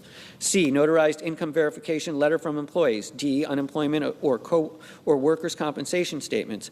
E, benefit verification letters regarding public assistance payments and supplemental nutrition assistance program payments, including a list of household members. 3, independent certified public accountant. For purposes of paragraph 1F, the term independent certified public accountant means, with respect to an organization, a certified public accountant who is not a person described in section 465B3A with respect to such organization or any employee of such organization. 4, prohibition of self-dealing. A, in general, a scholarship granting organization may not award a scholarship to 1, any disqualified person, or 2, an eligible student if during the taxable year or the period of the 3 taxable years preceding such taxable year, such scholarship granting organization has received a qualified contribution for an individual who bears a relationship to such student, which is described in section 152D2. B, disqualified person. For purposes of this paragraph, a disqualified person shall be determined pursuant to rules similar to the rules of Section 4946. E, denial of double benefit. Any qualified contribution for which a credit is allowed under this section shall not be taken into account as a charitable contribution for purposes of Section 170. F, carry forward of unused credit. 1, in general, if the credit allowable under subsection A for any taxable year exceeds the limitations imposed by section 26A for such taxable year reduced by the sum of the credits allowable under this subpart, other than this section, section 23 and section 25D, such excess shall be carried to the succeeding taxable year and added to the credit allowable under subsection A for such taxable year. 2, limitation. No credit may be carried forward under the subsection to any taxable year following the 5th taxable year after the taxable year in which the credit arose. For purposes of the preceding sentence, credit shall be treated as used on a first in, first out basis. G, rule of construction. Nothing in this section shall be construed to permit, allow, encourage, or authorize any federal control over any aspect of any private or religious school. H, volume cap. 1, in general, the volume cap applicable under this section shall be $4 billion for calendar year 2027 and each calendar year thereafter. Such amount shall be allocated by the Secretary as provided in paragraph 2 to taxpayers with respect to qualified contributions made by such taxpayers, except that 10% of such amount shall be divided evenly among the states and shall be available with respect to individuals residing in such states. 2, first come, first served. For purposes of applying the volume cap under this section, such volume cap for any calendar year shall be allocated by the Secretary on a first come, first served basis, as determined based on the time during such calendar year at which the taxpayer made the qualified contribution with respect to which the allocation is made. The Secretary shall not make any allocation of the volume cap for any calendar year after December 31st of such calendar year. 3, real-time information. For purposes of this section, the Secretary shall develop a system to track the amount of qualified contributions made during the calendar year for which a credit may be claimed under this section, with such information to be updated in real time. 4, state. For purposes of this subsection, the term state means only the states and the District of Columbia. 1, regulation and guidance. The Secretary shall issue such regulations or other guidance as the Secretary determines necessary to carry out the purposes of this section, including regulations or other guidance. 1, providing for enforcement of the requirements under subsection D4, and 2, with respect to record keeping or information reporting for purposes of administrating the requirements of this section. 2, conforming amendments. A, section 25E1C is amended by striking N25D and inserting 25D and 25F. B, the table of sections for subpart A of Part 4, subchapter A of Chapter 1 is amended by inserting after the item relating to Section 25E the following new item. Section 25F, qualified elementary and secondary education scholarships. B, exclusion from gross income for scholarships for qualified elementary or secondary education expenses of eligible students. 1, in general, Part 3 of Subchapter B of Chapter 1 is amended by inserting before Section 140 the following new section. Section 139K, scholarships for qualified elementary or secondary education expenses of eligible students. A, in general, in the case of an individual, gross income shall not include any amounts provided to such individual or any dependent of such individual pursuant to a scholarship for qualified elementary or secondary education expenses of an eligible student, which is provided by a scholarship granting organization. B, definitions. In this section, the term qualified elementary or secondary education expense, eligible student, and scholarship granting organization have the same meaning given in such terms under Section 25FC. Conforming amendment. The table of sections for Part 3 of Subchapter B in Chapter 1 is amended by inserting before the item relating to Section 140 the following new item. Section 139K, scholarships for qualified elementary or secondary education expenses of eligible students. C, failure of scholarship granting organizations to make distributions. 1, in general, Chapter 42 is amended by adding at the end the following new subchapter. Subchapter 1, scholarship granting organizations. Section 4969, failure to distribute receipts. Section 4969, failure to distribute receipts. A, in general, in the case of any scholarship granting organization as defined in Section 25F, which has been determined by the Secretary to have failed to satisfy the requirements under subsection B for any taxable year, any contribution made to such organization during the first taxable year beginning after the date of such determination shall not be treated as a qualified contribution, as defined in Section 25F C2 for purposes for purposes of Section 25F. B, requirement. The requirement described in this subsection is that the amount of receipts of the scholarship granting organization for the taxable year, which are distributed before the distribution deadline with respect to such receipts, shall not be less than the required distribution amount with respect to such taxable year.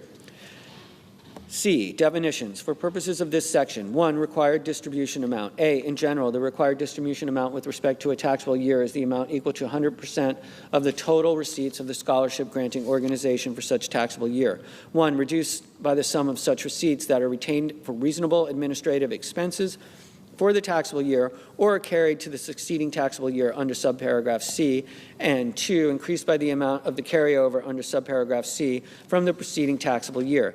B, safe harbor for reasonable administrative expenses. For purposes of subparagraph A1, if the percentage of total receipts of a scholarship granting organization for taxable year which are used for administrative expenses is equal to or less than 10%, such expenses shall be deemed to be reasonable for purpose of such subparagraph.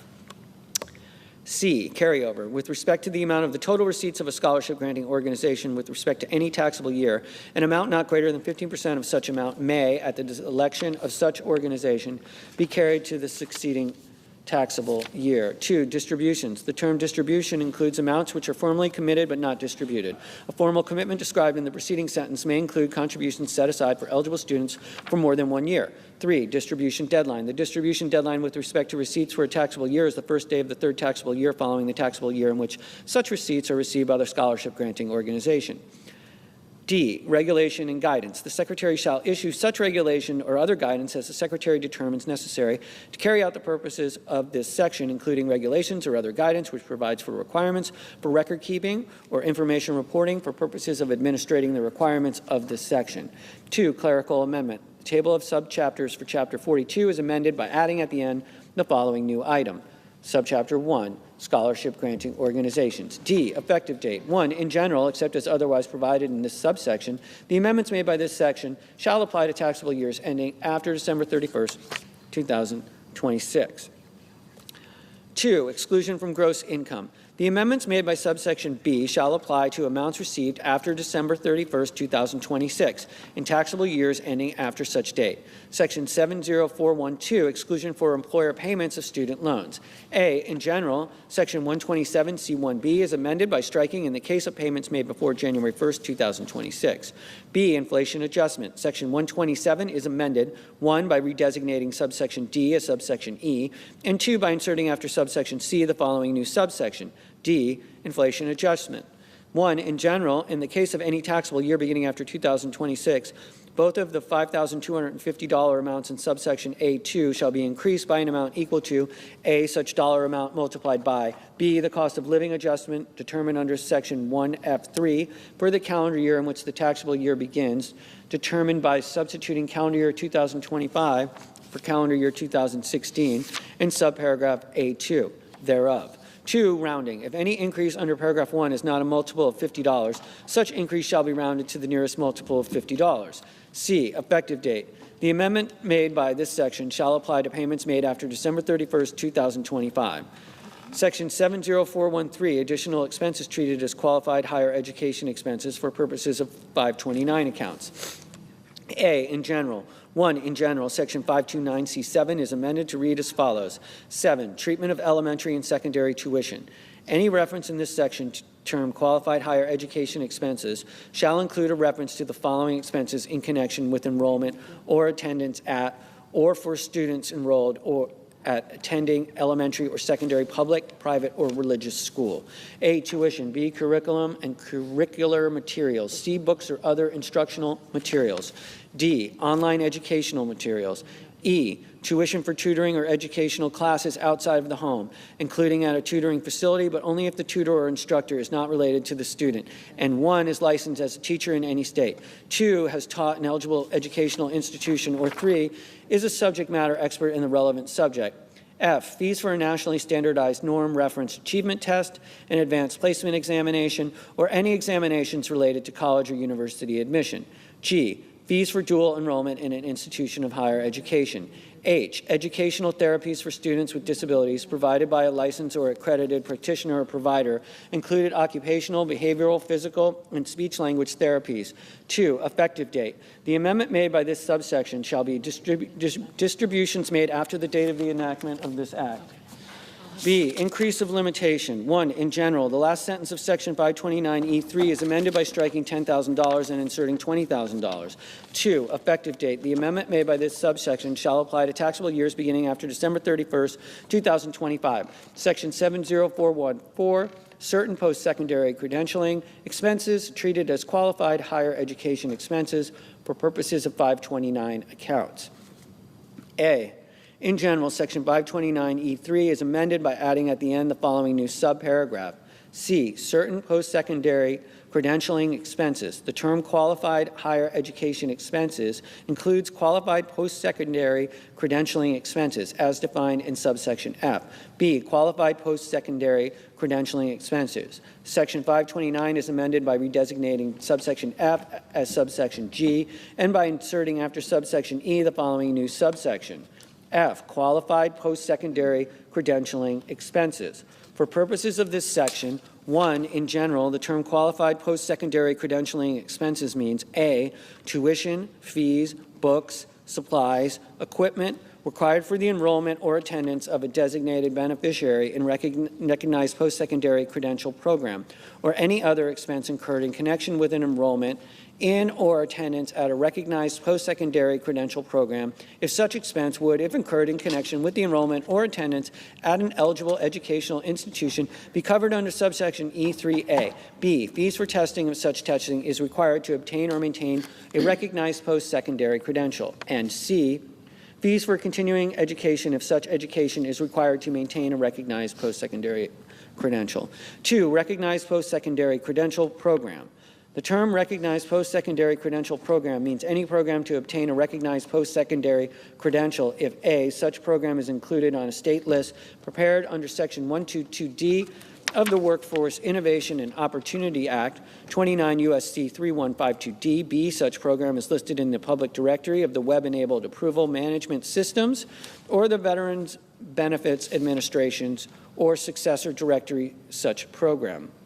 C, an examination developed or administered by an organization widely recognized as providing reputable credentials in the occupation is required to obtain or maintain such credential, and such organization recognizes such program as providing training or education which prepares individuals to take such examination. Or D, such program is identified by the Secretary after consultation with the Secretary of Labor as being a reputable program for obtaining a recognized post-secondary credential for purposes of this subparagraph. 3, recognized post-secondary credential. The term recognized post-secondary credential means A, a post-secondary employment credential that is industry recognized and is 1, any post-secondary employment credential issued by a program that is accredited by the Institute for Credentialing Excellence, the National Commission on Certifying Agencies, or the American National Standards Institute. 2, any post-secondary employment credential that is included in the Credentialing Opportunities online directory of credentialing programs or successor directory maintained by the Department of Defense or by any branch of the Armed Forces. Or 3, any post-secondary employment credential identified for purposes of this clause by the Secretary after consultation with the Secretary of Labor as being industry recognized. B, any certificate of completion of an apprenticeship that is registered and certified with the Secretary of Labor under the Act of August 16, 1937, commonly known as National Apprenticeship Act 50 Stat 664, Chapter 663, 29 U.S.C. 50.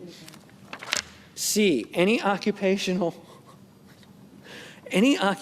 or professional license issued or recognized by a state or the federal government, and any certification that satisfies the condition for obtaining such a license. And D, any recognized post-secondary credential as defined in Section 352 of the Workforce Innovation and Opportunity Act, 29 U.S.C. 310252, provided through a program described in paragraph 2A. C, effective date. The amendments made by this section shall apply to the distributions made after the date of the enactment of this Act. Section 70414 1.5, modification of excise tax on investment income of certain private colleges and universities. A, in general, Section 4968 is amended to read as follows.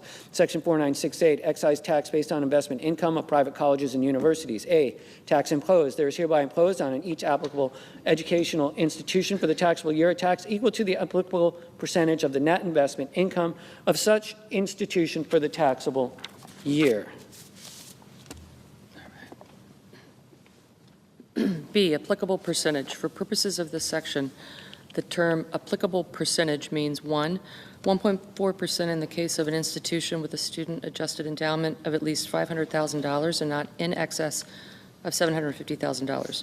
2, 4% in the case of an institution with a student-adjusted endowment in excess of $750,000 and not in excess of $2 million. And 3, 8% in the case of an institution with a student-adjusted endowment in excess of $2 million. C, applicable education institution. For purposes of this subchapter, the term applicable educational institution means an eligible educational institution as defined in Section 25AF2, 1, which had at least 3,000 tuition-paying students during the preceding taxable year. 2, more than 50% of the tuition-paying students of which are located in the United States. 3, the student-adjusted endowment of which is at least $500,000, and 4, which is not described in the first sentence of Section 51A2B related to state colleges and universities. D, student-adjusted endowment. For purposes of this section, the term student-adjusted endowment means, with respect to any institution for any taxable year, 1, the aggregate fair market value of the assets of such institution determined as the end of the preceding taxable year, other than those assets which are used directly in carrying out the institution's exempt purpose, divided by 2, the number of students of such institution. Determination of number of students. For purposes of subsection C and D, the number of students of an institution, including for purposes of determining the number of students at a particular location, shall be based on the daily average number of full-time students attending such institution, with part-time students taken into account on a full-time student equivalent basis. F, net investment income. For purposes of this section, 1, in general, net investment income shall be determined under rules similar to the rules of Section 4940C. 2, override of certain regulatory exceptions. A, student loan interest.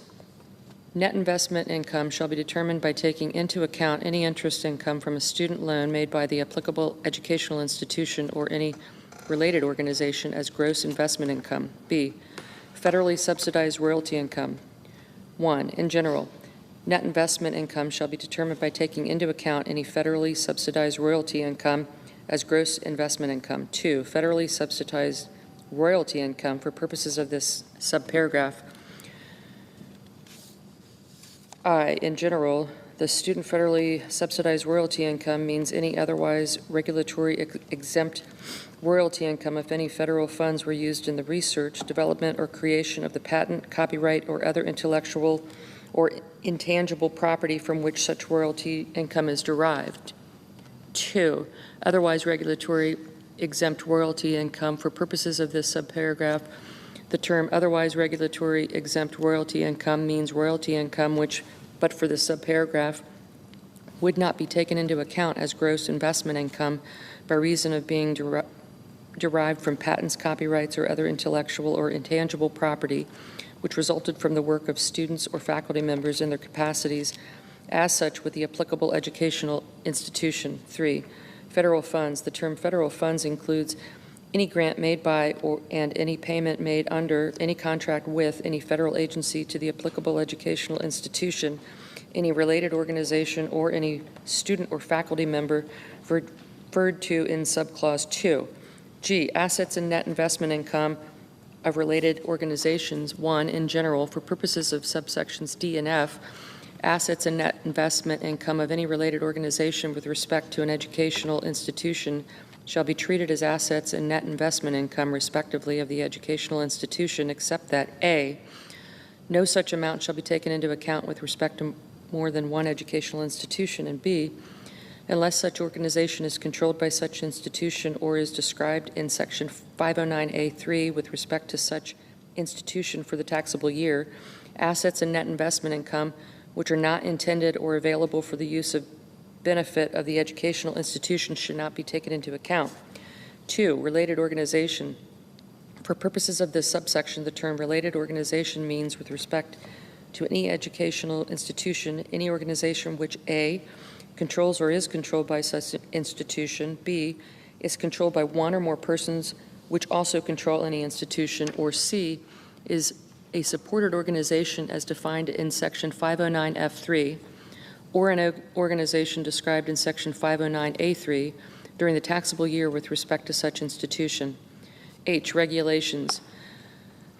The Secretary shall prescribe such regulations or other guidance as may be necessary to prevent avoidance of the tax under the section, including regulations or other guidance to prevent avoidance of such tax through restructuring of endowment funds or other arrangements designed to reduce or eliminate the value of net investment income or assets subject to the tax imposed by this section. B, requirement to report certain information with respect to application of excise tax based on investment income of private colleges and universities. Section 6033 is amended by redesignating subsection O as subsection P and inserting after subsection N the following new subsection. O, requirement to report certain information with respect to excise tax based on investment income of private colleges and universities.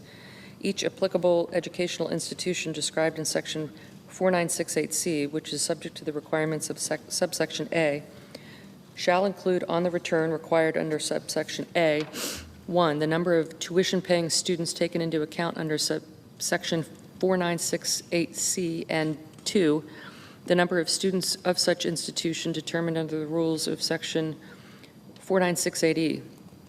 See effective date. The amendments made by this section shall apply to taxable years beginning after December 31, 2025. Section 70416, expanding application of tax on excise compensation within tax-exempt organizations, A, in general. Section 4960C2 is amended to read as follows. 2, covered employee. For purposes of this section, the term covered employee means any employee of an applicable tax-exempt organization or any predecessor of such an organization, and any former employee of such an organization or predecessor who was such an employee during any taxable year beginning after December 31, 2016.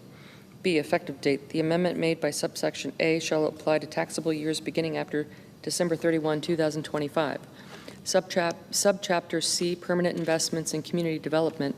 Section 70421, permanent renewal and enhancement of opportunity zones. A, decennial designations. 1, determination period.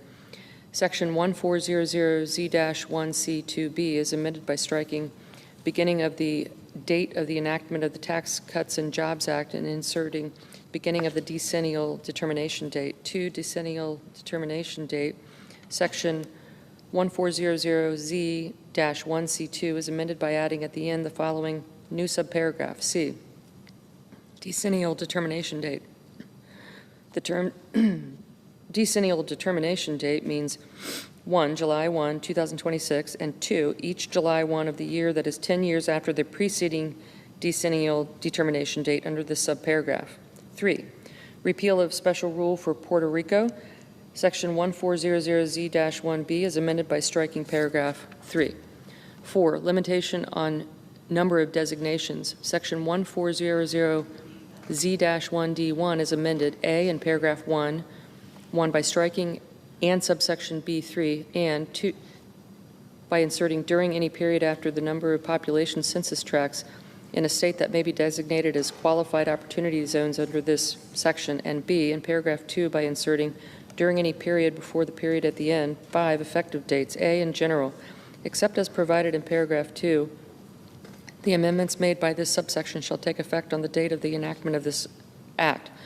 B, Puerto Rico. The amendment made by paragraph 3 shall take effect on December 31, 2026. B, qualifications for designations. 1, determination of low-income communities.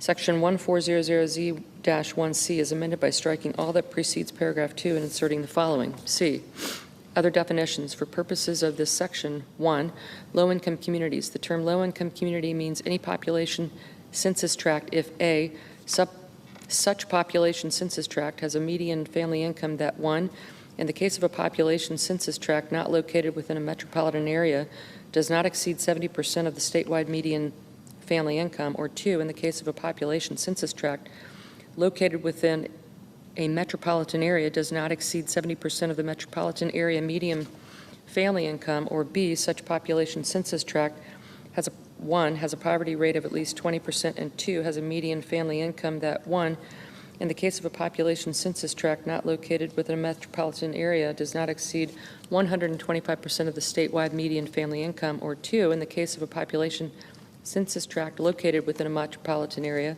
does not exceed 125% of the metropolitan area median family income. 2, repeal of the rule for contiguous census tracts.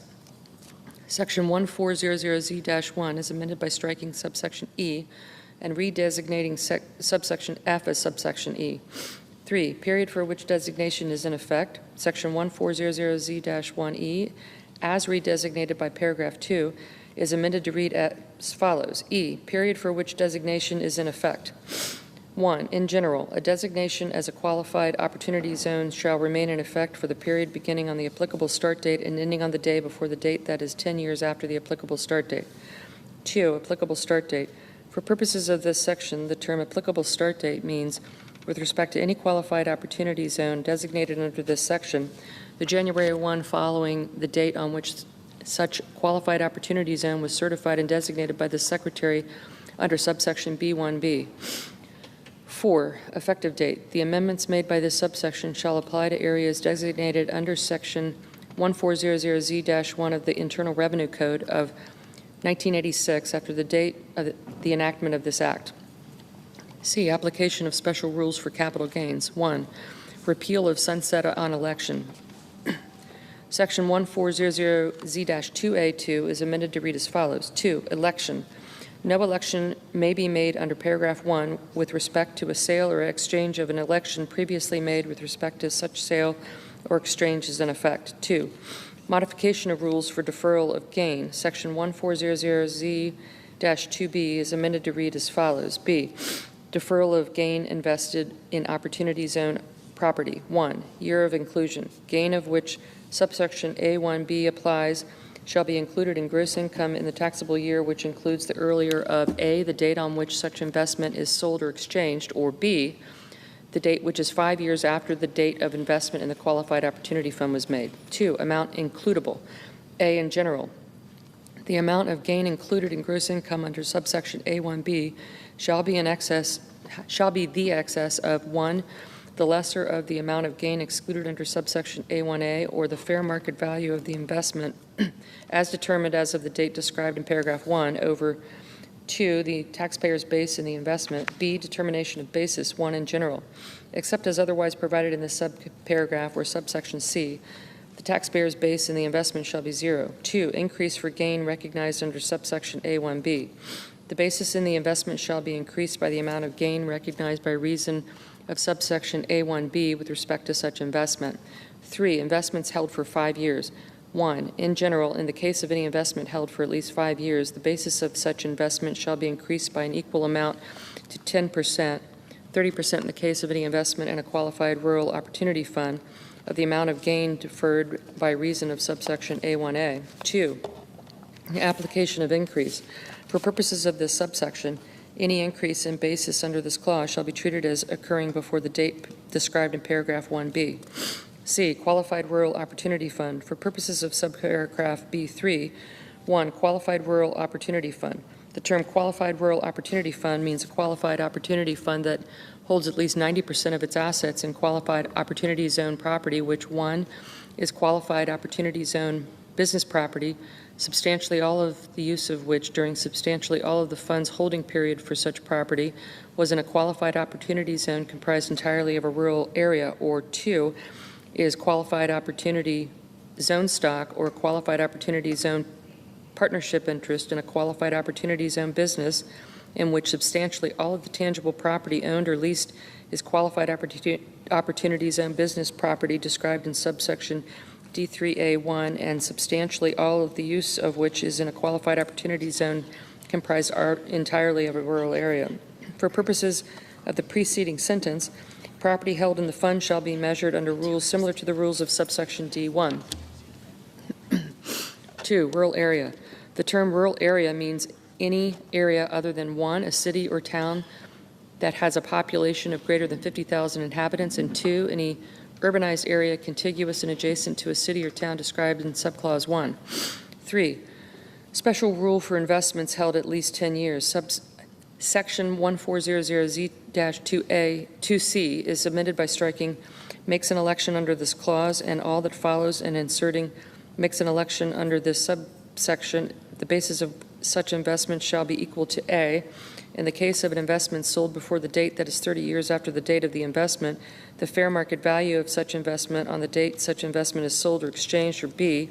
In any other case, the fair market value of such investment on the date that is 30 years after the date of the investment. 4, termination of qualified opportunity zone property. A, qualified opportunity zone business property, section 1400Z-2D2D11 is amended by striking December 31, 2017, and inserting the applicable start date as defined in section 1400Z-1E2 with respect to the qualified opportunity zone described in subclause 3.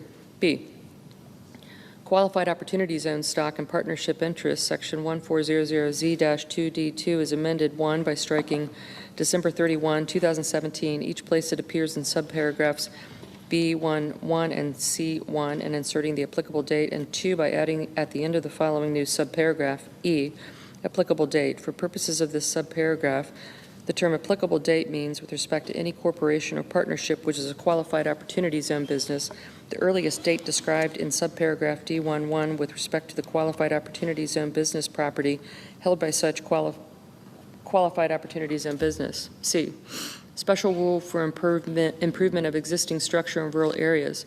Section 1400Z-2D2D2 is amended by inserting 50% of such adjusted basis in the case of property in a qualified opportunity zone comprised entirely of a rural area as defined in subsection B2C2 after the adjusted basis of such property. 5, effective dates. A, in general, except as otherwise provided in this paragraph, the amendments made in this subsection shall apply to amounts invested in qualified opportunity funds after December 31, 2026. B, acquisition of qualified opportunity zone property.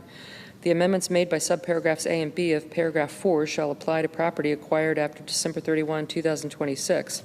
C, substantial improvement. The amendment made by paragraph 4C shall take effect on the date of the enactment of this act.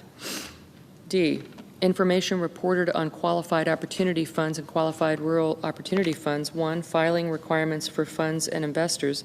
Subpart A of Part 3 of Subchapter A of Chapter 61 is amended by inserting after Section 6039J the following new sections.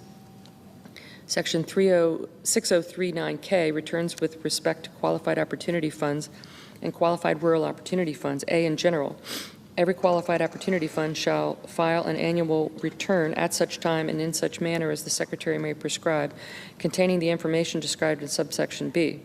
B, information from qualified opportunity funds. The information described in this subsection is 1, the name, address, and taxpayer identification number of the qualified opportunity fund. 2, whether the qualified opportunity fund is organized as a corporation or a partnership. 3, the value of the total assets held by the qualified opportunity fund as of each date described in section 1400Z-2D1. 4, the value of all qualified opportunity zone property held by the qualified opportunity fund on such date with respect to each investment held by the qualified opportunity fund and qualified opportunity zone stock or qualified opportunity zone partnership interest. A, the name, address, and taxpayer identification number of the corporation in which such stock is held or the partnership in which such interest is held, as the case may be. B, each North American Industry Classification System, NAICS code that applies to the trades or businesses conducted by such corporation or partnership.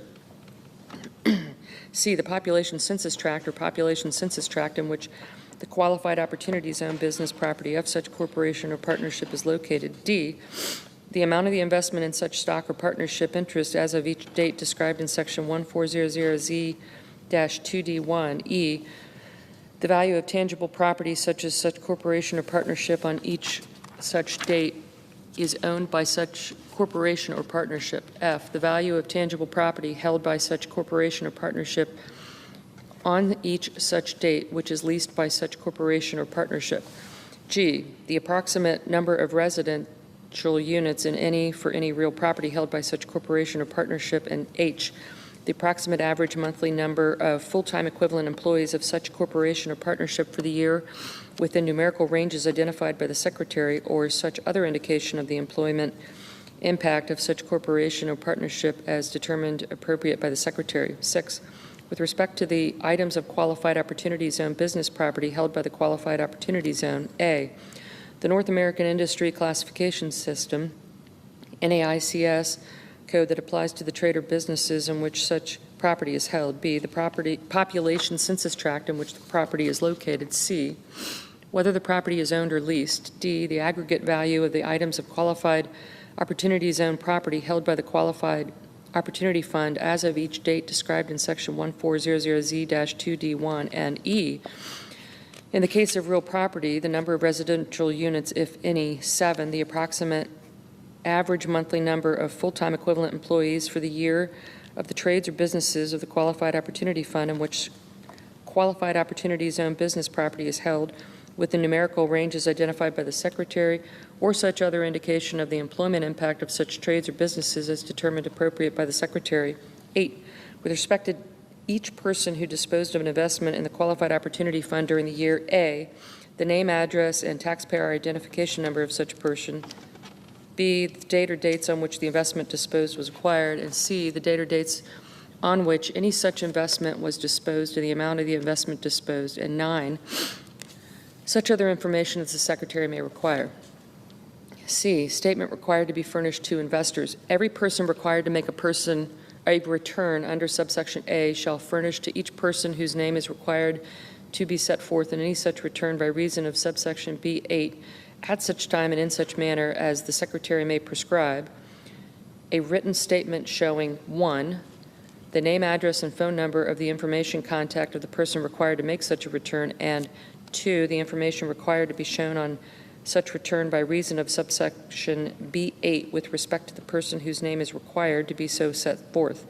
D, definitions. For purposes of this section, 1, in general, any person used in this section, which is also used in subchapter Z of Chapter 1, shall have the meaning given such term under such subchapter. 2, full-time equivalent employees. The term full-time equivalent employees means with respect to any month, the sum of the subs of A, the number of full-time employees as defined in section 4980HC4 for the month, plus B, the number of employees determined under rules similar to the rules of section 4980HC2E by dividing the aggregate number of hours of service of employees who are not full-time employees for the month by 120.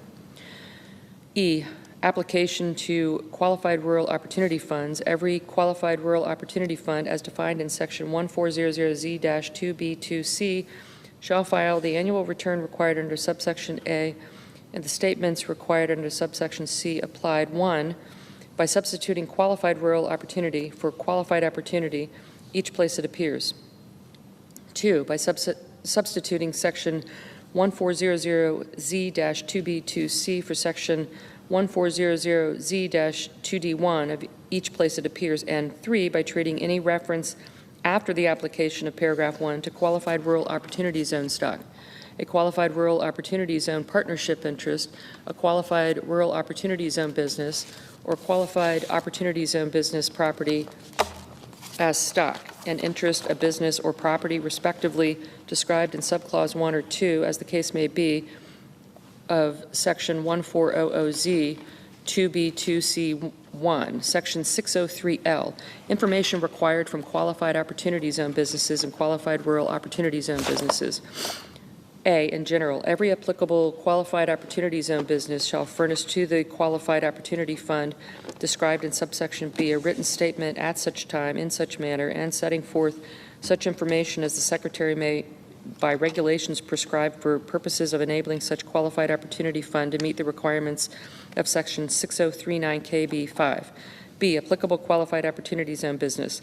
For purposes of subsection A, the term applicable qualified opportunity zone business means any qualified opportunity zone business, 1, which is a trade or business of a qualified opportunity fund, 2, in which a qualified opportunity fund holds qualified opportunity zone stock, or 3, in which a qualified opportunity fund holds a qualified opportunity zone partnership interest. C, other terms. Any term used in this section, which is also used in subchapter Z of Chapter 1, shall have the meaning given such term under such subchapter. D, application to qualified rural opportunity businesses.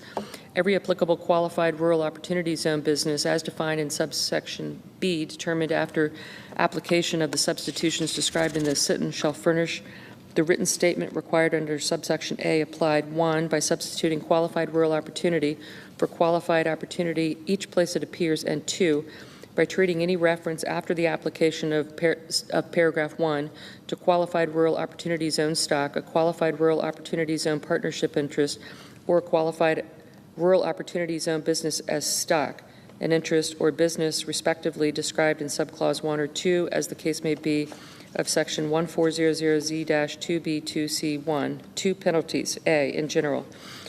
Part 2 of subchapter B of Chapter 68 is amended by inserting after section 6725 the following new section. Section 6726, failure to comply with information reporting requirements relating to qualified opportunity funds and qualified rural opportunity funds. A, in general, if any person required to file a return under section 6039K fails to file a complete and correct return under such section in the time and in the manner prescribed therefore, each person shall pay a penalty of $500 for each day during which such failure continues. B, limitation. 1, in general, the maximum penalty under this section on failures with respect to any one return shall not exceed $10,000. 2, large qualified opportunity funds. In the case of any failure described in subsection A with respect to a fund, the gross assets of which determined on this last day of the applicable year are in excess of $10 million, paragraph 1 shall be applied by substituting $50,000 for $10,000. C, penalty in cases of intentional disregard. If a failure described in subsection A is due to intentional disregard, then 1, subsection A shall be applied by substituting $2,500 for $500. 2, subsection B1 shall be applied by substituting $50,000 for $10,000. And 3, subsection B2 shall be applied by substituting $250,000 for $50,000. D, inflation adjustment. 1, in general, if in the case of any failure relating to a return acquired to be filed by a calendar year beginning after 2025, each of the dollar amounts in subsections A, B, and C shall be increased by an amount equal to A, such dollar amount multiplied by B, the cost of living adjustment determined under section 1F3 for the calendar year determined by substituting calendar year 2024 for calendar year 2016 in subparagraph A2 thereof. 2, rounding. A, in general, if the $500 amount in subsection A and C1 or the $2,500 amount in subsection C1 after being increased under paragraph 1 is not a multiple of $10, such dollar amount shall be rounded to the next lowest multiple of $10. B, asset threshold.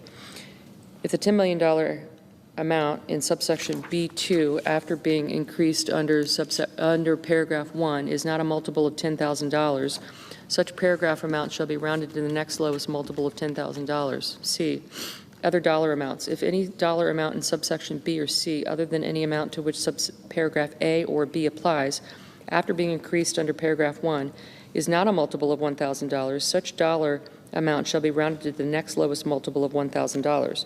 B, information required to be sent to other taxpayers. Section 6724D2, as amended by the preceding provisions of this Act, is amended 1, by striking "or" at the end of the subparagraph LL, 2, by striking the period at the end of subparagraph MM and inserting a comma, and 3, by inserting after subparagraph MM the following new subparagraphs. NN, section 6039KC related to disposition of qualified opportunity fund investments, or OO, section 6093L, relating to information required from certain qualified opportunity zone businesses and qualified rural opportunity zone businesses. 3, electronic filing. Section 6011E is amended by adding at the end the following new paragraph. 8, qualified opportunity funds and qualified rural opportunity funds. Notwithstanding paragraphs 1 and 2, any return filed by a qualified opportunity fund or qualified rural opportunity funds under section 6039K shall be filed on magnetic media or other machine-readable form. 4, clerical amendments. A, the table of sections for subpart A of part 3 of subchapter A of chapter 61 is amended by inserting after the item relating to section 6039J the following new items. Sec 6039K, returns with respect to qualified opportunity funds and qualified rural opportunity funds. Sec 6039L, information required from qualified opportunity zone businesses and qualified rural opportunity zone businesses. B, the table of sections for Part 2 of Subchapter B of Chapter 6A is amended by inserting after the item relating to Section 6725 the following new item. Sec 6726, failure to comply with information reporting requirements relating to qualified opportunity funds and qualified rural opportunity funds. 5, effective date. The amendments made by this subsection shall apply to taxable years beginning after the date of the enactment of this act. E, Secretary reporting of data on Opportunity Zone and Rural Opportunity Zone tax incentive. 1, in general, in addition to amounts otherwise available, there is appropriated out of any money in the Treasury not otherwise appropriated $15 million to remain available until September 30th, 2028 for necessary expenses of the Internal Revenue Service to make the reports described in paragraph 2. 2, reports, as soon as practical, after the date of the enactment of this act and annually thereafter, the Secretary of the Treasury or the Secretary's delegate, referred to in this section as the Secretary, shall make publicly available a report on qualified opportunity funds. 3, information included. The report required under paragraph 2 shall include, to the extent available, the following information. A, the number of qualified opportunity funds. B, the aggregate dollar amount of assets held in qualified opportunity funds. C, the aggregate dollar amount of investments made by qualified opportunity funds in qualified opportunity fund property, stated separately for each North American Industry Classification System, NAICS code.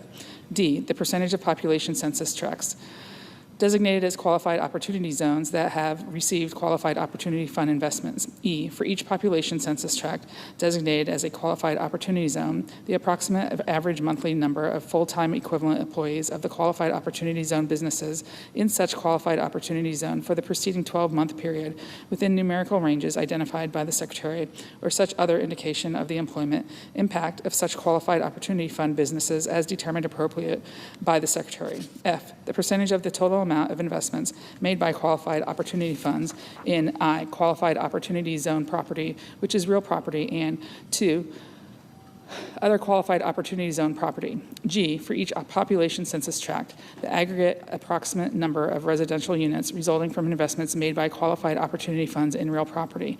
H, the aggregate dollar amount of investments made by qualified opportunity funds in each population census tract. 4, information. A, in general, beginning with the report submitted under paragraph 2 of the 6th year after the date of the enactment of this act, the Secretary shall include in such report the impacts and outcomes of a designation of a population census tract as a qualified opportunity zone as measured by economic indicators, such as job creation, poverty reduction, new business starts, and other metrics as determined by the Secretary. B, semi-decennial information. 1, in general, in the case of any report submitted under paragraph 2, in the 6th year of the 11th year after the date of the enactment of this act, the Secretary shall include the following information. I, 1, for population census tracts designated as a qualified opportunity zone, a comparison based on aggregate information of the factors listed in Clause 3 between the 5-year period ending on the date of the enactment of Public Law 11597 and the most recent 5-year period for which data is available. 2, for population census tracts designated as a qualified opportunity zone, a comparison based on aggregate information of the factors listed in Clause 3 for the most recent 5-year period for which data is available between such population census tracts and similar population census tracts that were not designated as a qualified opportunity zone. 2, control groups. For purposes of Clause 1, the Secretary may combine population census tracts into such groups as the Secretary determines appropriate for purposes of making comparisons. 3, factors listed. The factors listed in this clause are the following. 1, the unemployment rate. 2, the number of persons working in the population census tract, including the percentage of such persons who were not residents in the population census tract in the preceding year. 3, rates. 3, individual family and household poverty rates. 4, median family income of residents of the population census tract. 5, demographic information on residents of the population census tract, including age, income, education, race, and employment. 6, the average percentage of income of residents of the population census tract spent on rent annually.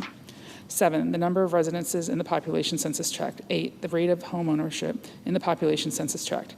9, the average value of residential property in the population census tract. 10, the number of affordable housing units in the population census tract. 11, the number of new businesses started in the population census tract. 12, the distribution of employees in the population census tract by North American Industry Classification System, NAICS code. 5, protection of identifiable return information. In making reports required under this subsection, the Secretary A shall establish appropriate procedures to ensure that any amounts reported do not disclose taxpayer return information that can be associated with any particular taxpayer or competitive or proprietary information. And B, if necessary to protect taxpayer return information, may combine information required with respect to individual population census tracts into larger geographic areas. 6, definitions. Any term used in this subsection, which is also used in subchapter Z of Chapter 1 of the Internal Revenue Code of 1986, shall have the meaning given such term under such subchapter. 7, reports of qualified rural opportunity funds. The Secretary shall make publicly available with respect to qualified rural opportunity funds separate reports as required under this subsection applied. A, by substituting qualified rural opportunity for qualified opportunity each place it appears. B, by substituting a reference to this act for Public Law 11597. And C, by treating any reference after the application of subparagraph A to qualified rural opportunity zone stock, qualified rural opportunity zone partnership interest, qualified rural opportunity zone business, or qualified opportunity zone business property as stock interest, business or property respectively, described in subclause 1 or 2, as the case may be, of section 1400Z 2B 2CI of the Internal Revenue Code of 1986. Sec 70422. Permanent enhancement of low-income housing tax credit. A, permanent state housing credit ceiling increase for low-income housing credit. 1, in general, section 42H3I is amended, A, by striking 2018, 2019, 2020, and 2021 and inserting beginning after December 31, 2025. B, by striking 1.125 and inserting 1.12, and C, by striking 2018, 2019, 2020, and 2021 in the heading inserting calendar years after 2025. 2, effective date. The amendments made by this subsection shall apply to calendar years beginning after December 31, 2025. B, tax-exempt bond financing requirement. 1, in general. Section 42H4 is amended by striking subparagraph B and inserting the following. B, special rule where a minimum percent of buildings is financed with tax-exempt bonds subject to volume cap. For purposes of subparagraph A, paragraph 1 shall not apply to any portion of the credit allowable under subsection A with respect to a building if I, 1, 50% of more of the aggregate basis of such building and the land on which the building is located is financed by one or more obligations described in subparagraph A, or I, 25% or more of the aggregate basis of such building and the land on which the building is located is financed by one or more obligations described in subparagraph A, and 2, one or more of the such obligations AA are part of an issue, the issue date of which is after December 31st, 2025, and BB provide the financing for not less than 5% of the aggregate basis of such building and the land on which the building is located. 2, effective date. A, in general. The amendment made by this subsection shall apply to buildings placed in service in taxable years beginning after December 31st, 2025. B, rehabilitation expenditures treated as separate new building. In the case of any building with respect to which any expenditures are treated as a separate new building under Section 42E of the Internal Revenue Code of 1986 for purposes of subparagraph A, both the existing building and the separate new building shall be treated as having been placed in service on the date such expenditures are treated as placed in service under Section 42E4 of such code. Sec 70423, permanent extension of new markets tax credit. A, in general. Section 45D F1H is amended by striking 4 for each of calendar years 2020 through 2025 and inserting 4 each calendar year after 2019. B, carryover of unused limitation, section 45D, F3 is amended. 1, by striking if the and inserting the following. A, in general, if the and. 2, B, 2, by striking the second sentence and inserting the following. B, limitation. No amount may be carried under subparagraph A to any calendar year after the fifth calendar year, after the calendar year in which the excess described in such subparagraph occurred. For purposes of this subparagraph, any excess described in subparagraph A with respect to any calendar year before 2026 shall be treated as occurring in calendar year 2025. C, effective date. The amendments made by this section shall apply to calendar years beginning after December 31st, 2025. Sec 70424, permanent and expanded reinstatement of partial deduction for charitable contributions of individuals who do not elect to itemize. A, in general, section 170P is amended. 1, by striking $300, $600, and inserting $1,000, $2,000, and 2, by striking beginning in 2021. B, effective date. The amendments made by this section shall apply to taxable years beginning after December 31st, 2025. Sec 70425, 0.5% floor on deduction of contributions made by individuals. A, in general. 1, in general. Paragraph 1 of section 170B is amended by adding at the end the following new subparagraph. 1, 0.5% floor. Any charitable contribution otherwise allowable without regard to this subparagraph as a deduction under this section shall be allowed only to the extent that the aggregate of such contributions exceeds 0.5% of the taxpayer's contribution base for the taxable year. The preceding sentence shall be applied. 1, first, by taking into account charitable contributions to which subparagraph D applies to the extent thereof. 2, second, by taking into account charitable contributions to which subparagraph C applies to the extent thereof. 3, third, by taking into account charitable contributions to which subparagraph B applies to the extent thereof. 4, fourth, by taking into account charitable contributions to which subparagraph E applies to the extent thereof. V, fifth, by taking into account charitable contributions to which subparagraph A applies to the extent thereof. And 6, sixth, by taking into account charitable contributions to which subparagraph G applies to the extent thereof. 2, application of carry forward. Paragraph 1 of section 170D is amended by adding at the end the following new subparagraph. C, contributions disallowed by 0.5% floor carried forward only from years in which limitation is exceeded.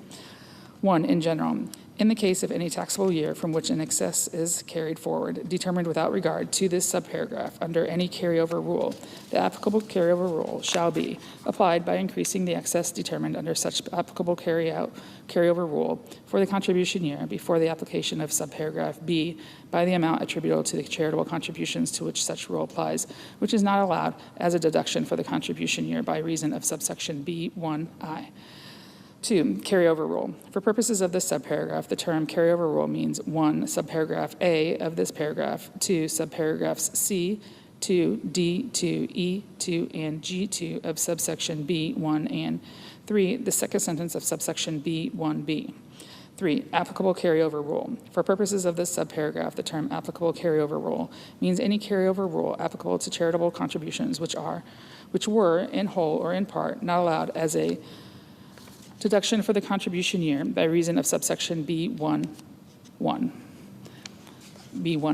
3, coordination with deduction for non-itemizers. Section 170P, as amended by this act, is further amended by inserting B1I after subsections B1G2.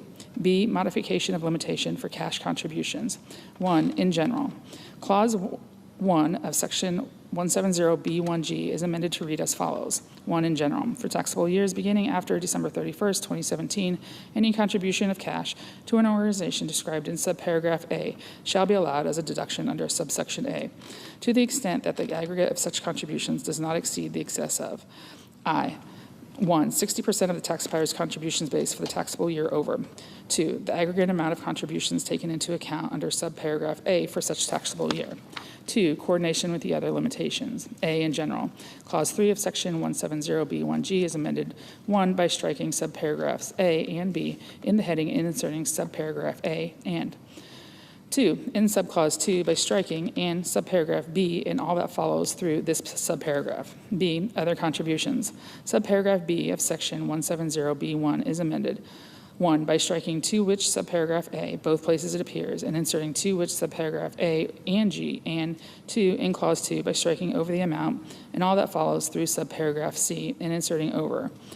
1, the amount of charitable contributions allowable under subparagraph A determined without regard to subparagraph C and subparagraph G reduced by 2, so much of the contributions taken into account under subparagraph G as does not exceed 10% of the taxpayer's contribution base. C, effective date. The amendments made by this section shall apply to taxable years beginning after December 31st, 2025. Sec 70426, 1% floor on deduction of charitable contributions made by corporations.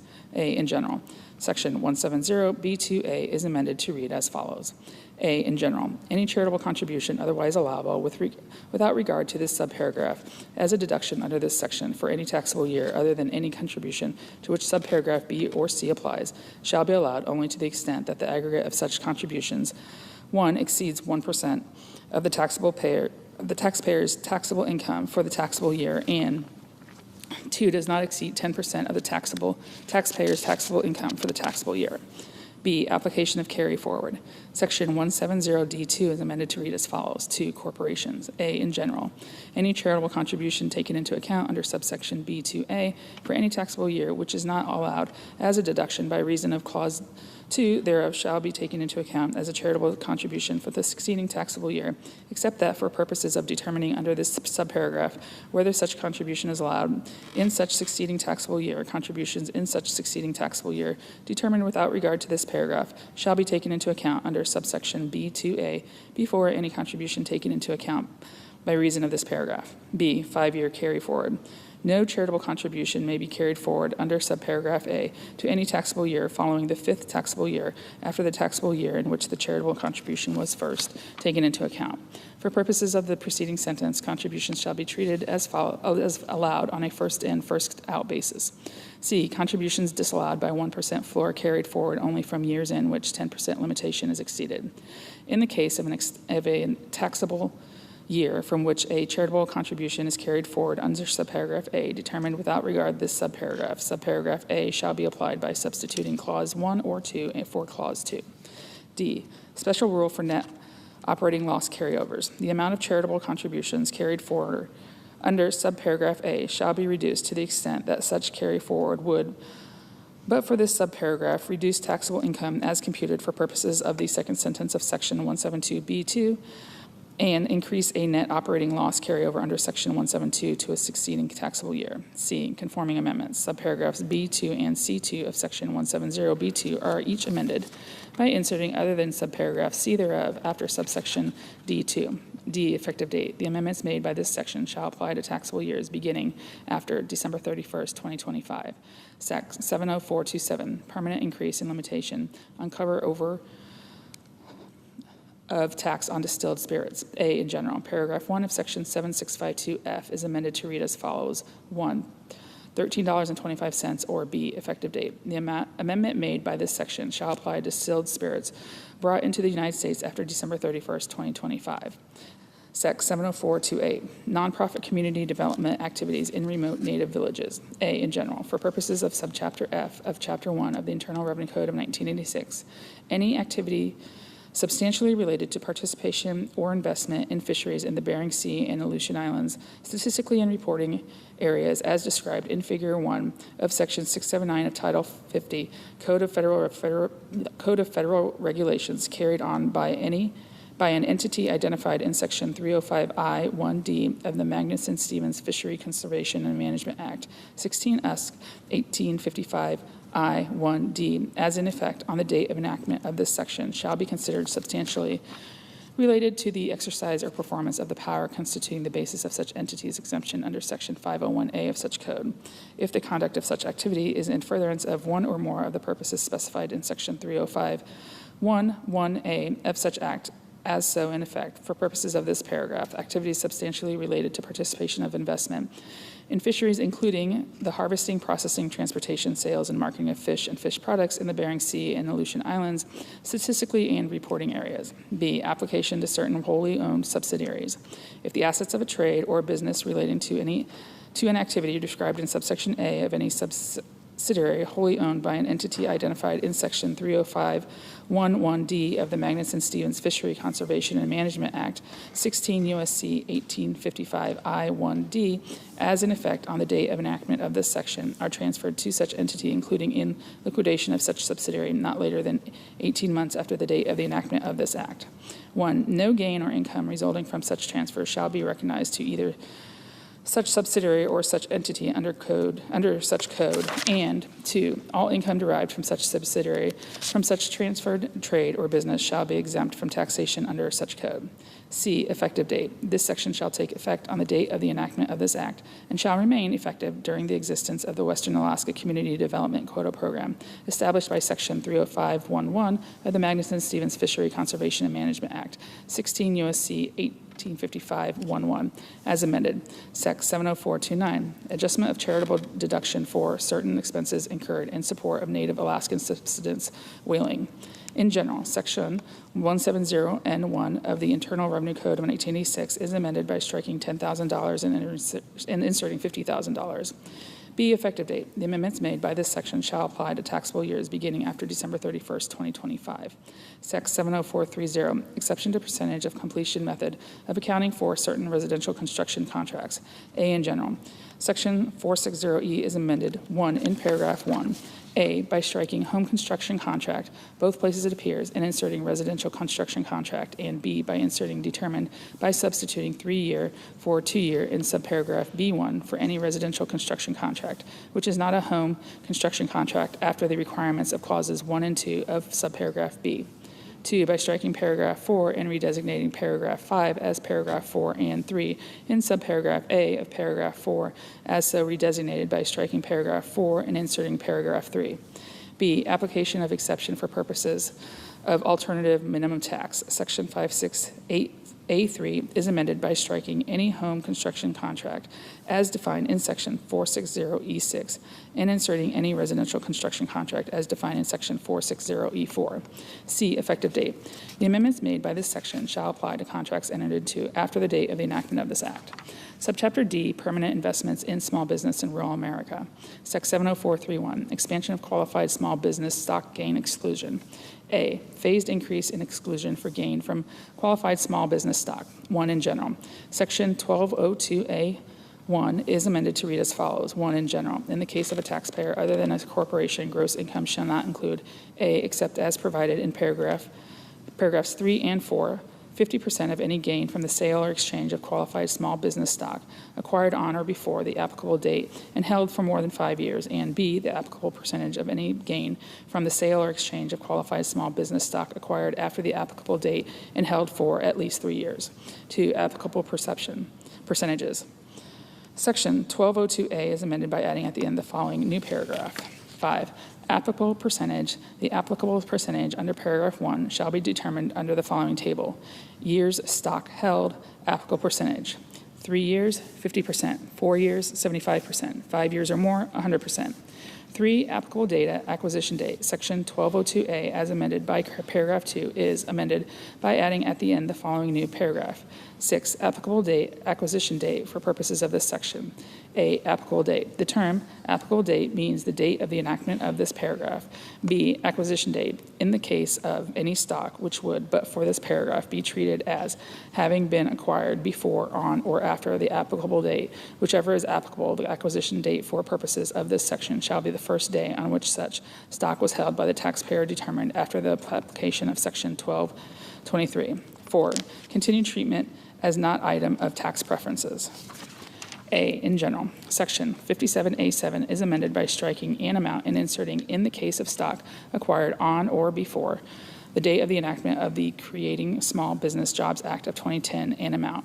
B, conforming amendment. Section 1202A4 is amended I by striking and at the end of subparagraph B and inserting a period and. 2, by striking subparagraph C. 5, other conforming amendments. A, paragraphs 3A and 4A of Section 1202A are each amended by striking paragraph 1 and inserting paragraph 1A.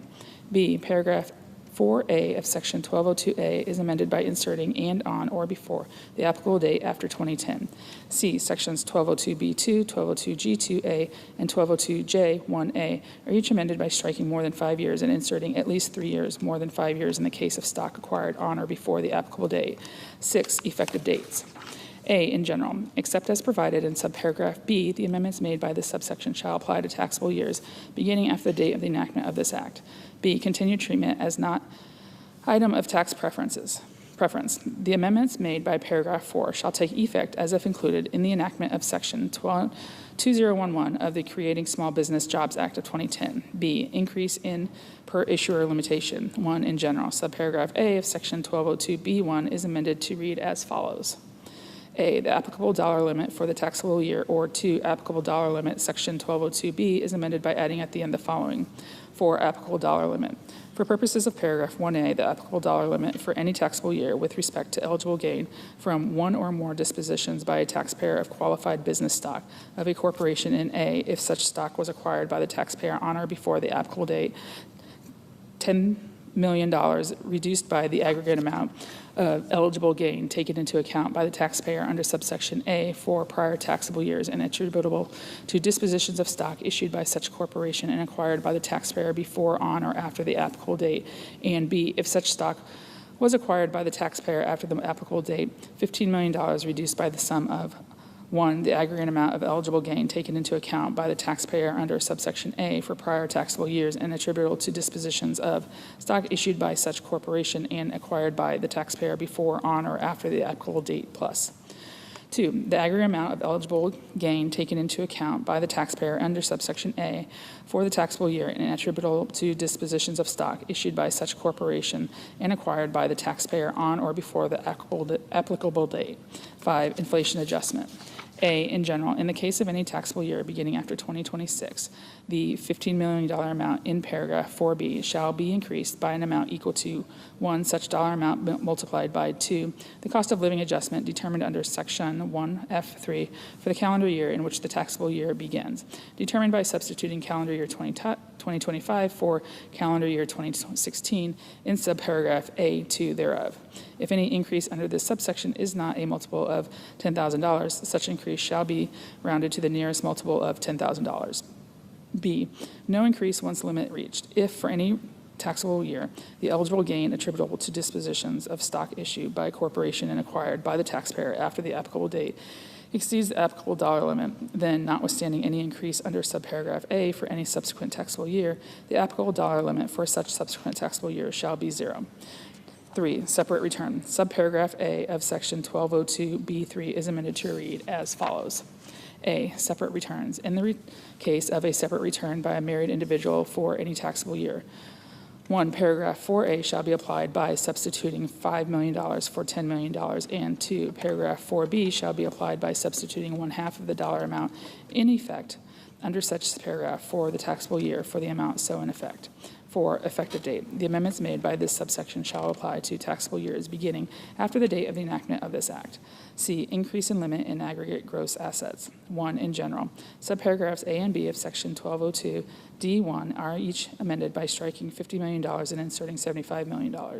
2, inflation adjustment. Section 1202B is amended by adding at the end the following. 4, inflation adjustment. In the case of any taxable year beginning after 2026, the $75 million amounts in paragraph 1A and 1B shall each be increased by an amount equal to A, such dollar amount multiplied by B, the cost of living adjustment determined under section 1F3 for the calendar year in which the taxable year begins, determined by substituting calendar year 2025 for calendar year 2016 in subparagraph A2 thereof. If any increase under this paragraph is not a multiple of $10,000, such increase shall be rounded to the nearest multiple of $10,000. 3, effective date. The amendments made by this subsection shall apply to stock issued after the date of the enactment of this act.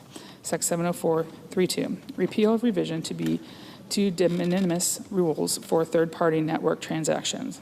A, reinstatement of exception for de minimis payments as in effect prior to enactment of American Rescue Plan Act of 2021. 1, in general. Section 6050WE is amended to read as follows. E, exception for de minimis payments by third-party settlement organizations. A third-party settlement Organizations shall be required to report any information under subsection A with respect to third-party network transactions of any participating payee only if, 1, the amount which would otherwise be reported under subsection A2 with respect to such transactions exceeds $20,000, and 2, the aggregate number of such transactions exceeds 200.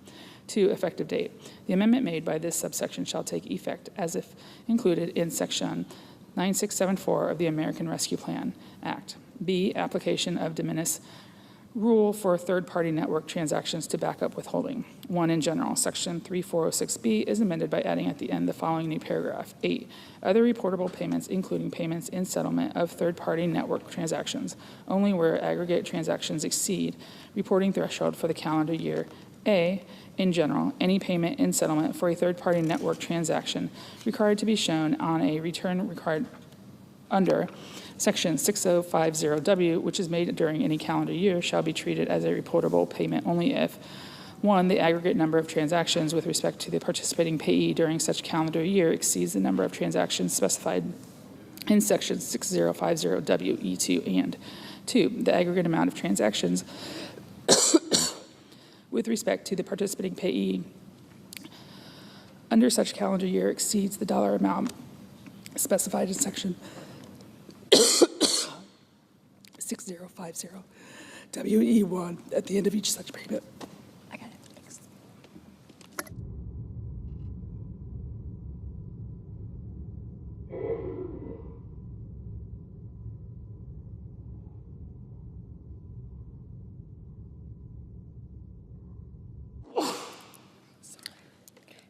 B, exception if third-party network transactions made in prior year were reportable. Subparagraph A shall not apply with respect to payments to any participating payee during any calendar year if one or more payments is in settlement of third-party network transactions made by the payer to the participating payee during the preceding calendar year were reportable payments. 2, effective date. The amendment made by this subsection shall apply to calendar years beginning after December 31st, 2024. Section 70433, increase in threshold for requiring information reporting with respect to certain payees. In general, Section 6041A is amended by striking $600 and inserting $2,000. B, inflation adjustment. Section 6041 is amended by adding at the end of the following new subsection. H, inflation adjustment. In the case of any calendar year after 2026, the dollar amount in subsection A shall be increased by an amount equal to 1, such dollar amount multiplied by 2, the cost of living adjustment determined under Section 1F3 for such calendar year, determined by substituting calendar year 2025 for calendar year 2016, subparagraph A2 thereof. And any increase under the preceding sentence is not a multiple of $100. Such increase shall be rounded to the nearest multiple of $100. C, application to reporting on remuneration for services. Section 6041AA2 is amended by striking is $600 or more and inserting equals or exceeds the dollar amount in effective for such calendar year under Section 6041A. D, application to backup withholding. Section 3406B6 is amended. 1, by striking $600 in subparagraph A and inserting the dollar amount in effect for such calendar year under Section 6041A, and 2, by striking only where aggregate for calendar year is $600 or more in the heading and inserting only where in excess of threshold. E, conforming amendments. 1, the heading of Section 6041A is amended by striking of $600 or more and inserting exceeding threshold. 2, Section 6041A is amending by striking taxable year and inserting calendar year. F, effective date. The amendments made by this section shall apply with respect to payments made after December 31st, 2025. Section 70434, treatment of certain qualified sound recording productions. A, election to treat costs as expenses. Section 181A1 is amended by striking qualified film or television production and any qualified live theatrical production and inserting qualified film or television production, any qualified live theatrical production, and any qualified sound recording production. B, dollar limitation. Section 181A2 is amended by adding to the end of the following new subparagraph. C, qualified sound recording production. Paragraph 1 shall not apply to so much of the aggregate cost of any qualified sound recording production or to so much of the aggregate cumulative costs of all such qualified sound recording productions in the taxable year as exceeds $150,000. C, no other deduction or amortization deduction allowable. Section 181B is amended by striking qualified film or television production or any qualified live theatrical production and inserting qualified film or television production, any qualified live theatrical production, or any qualified sound recording production. D, election. Section C1 is amended by striking qualified film or television production or any qualified live theatrical production and inserting qualified film or television production, any qualified live theatrical production, or any qualified sound recording production. E, qualified sound recording production defined. Section 181 is amended by redesignated subsections F and G as subsections G and H, respectively, and by inserting after subsection E the following new subsection.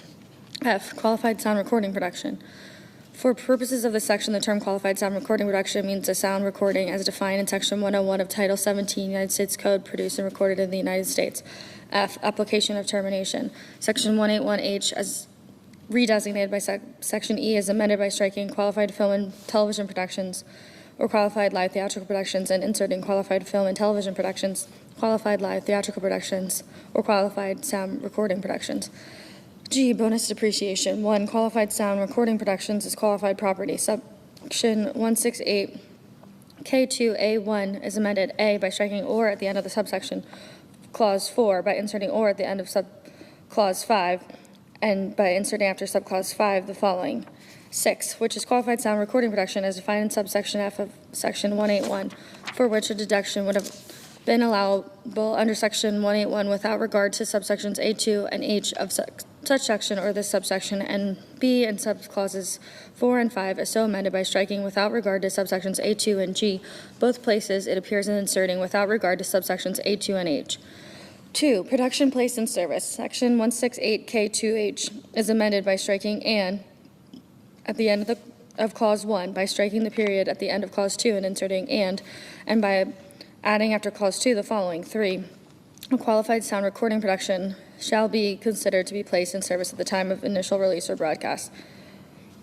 H, conforming amendments. 1, the heading of Section 181 is amended to read as follows. Treatment of certain qualified productions. The table. 2, the table of sections for Part 6 of subsection B of Chapter 1 is amended by striking the item relating to Section 181 and inserting the following new item. Section 181, treatment of certain qualified productions. 1, effective date. The amendments made by this section shall apply to productions commencing in taxable years ending after the date of the enactment of this Act.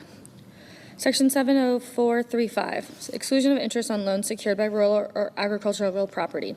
A, in general, Part 3 of Subchapter B of Chapter 1, as amended by the preceding provisions of this Act, is amended by inserting after Section 139K the following new section.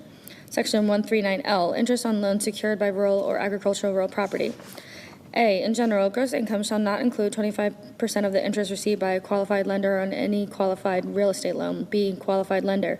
For purposes of this section, the term qualified lender means 1, any bank or savings association, the deposits of which are insured under the Federal Deposit Insurance Act, 12 U.S.C. 1811 at Sec.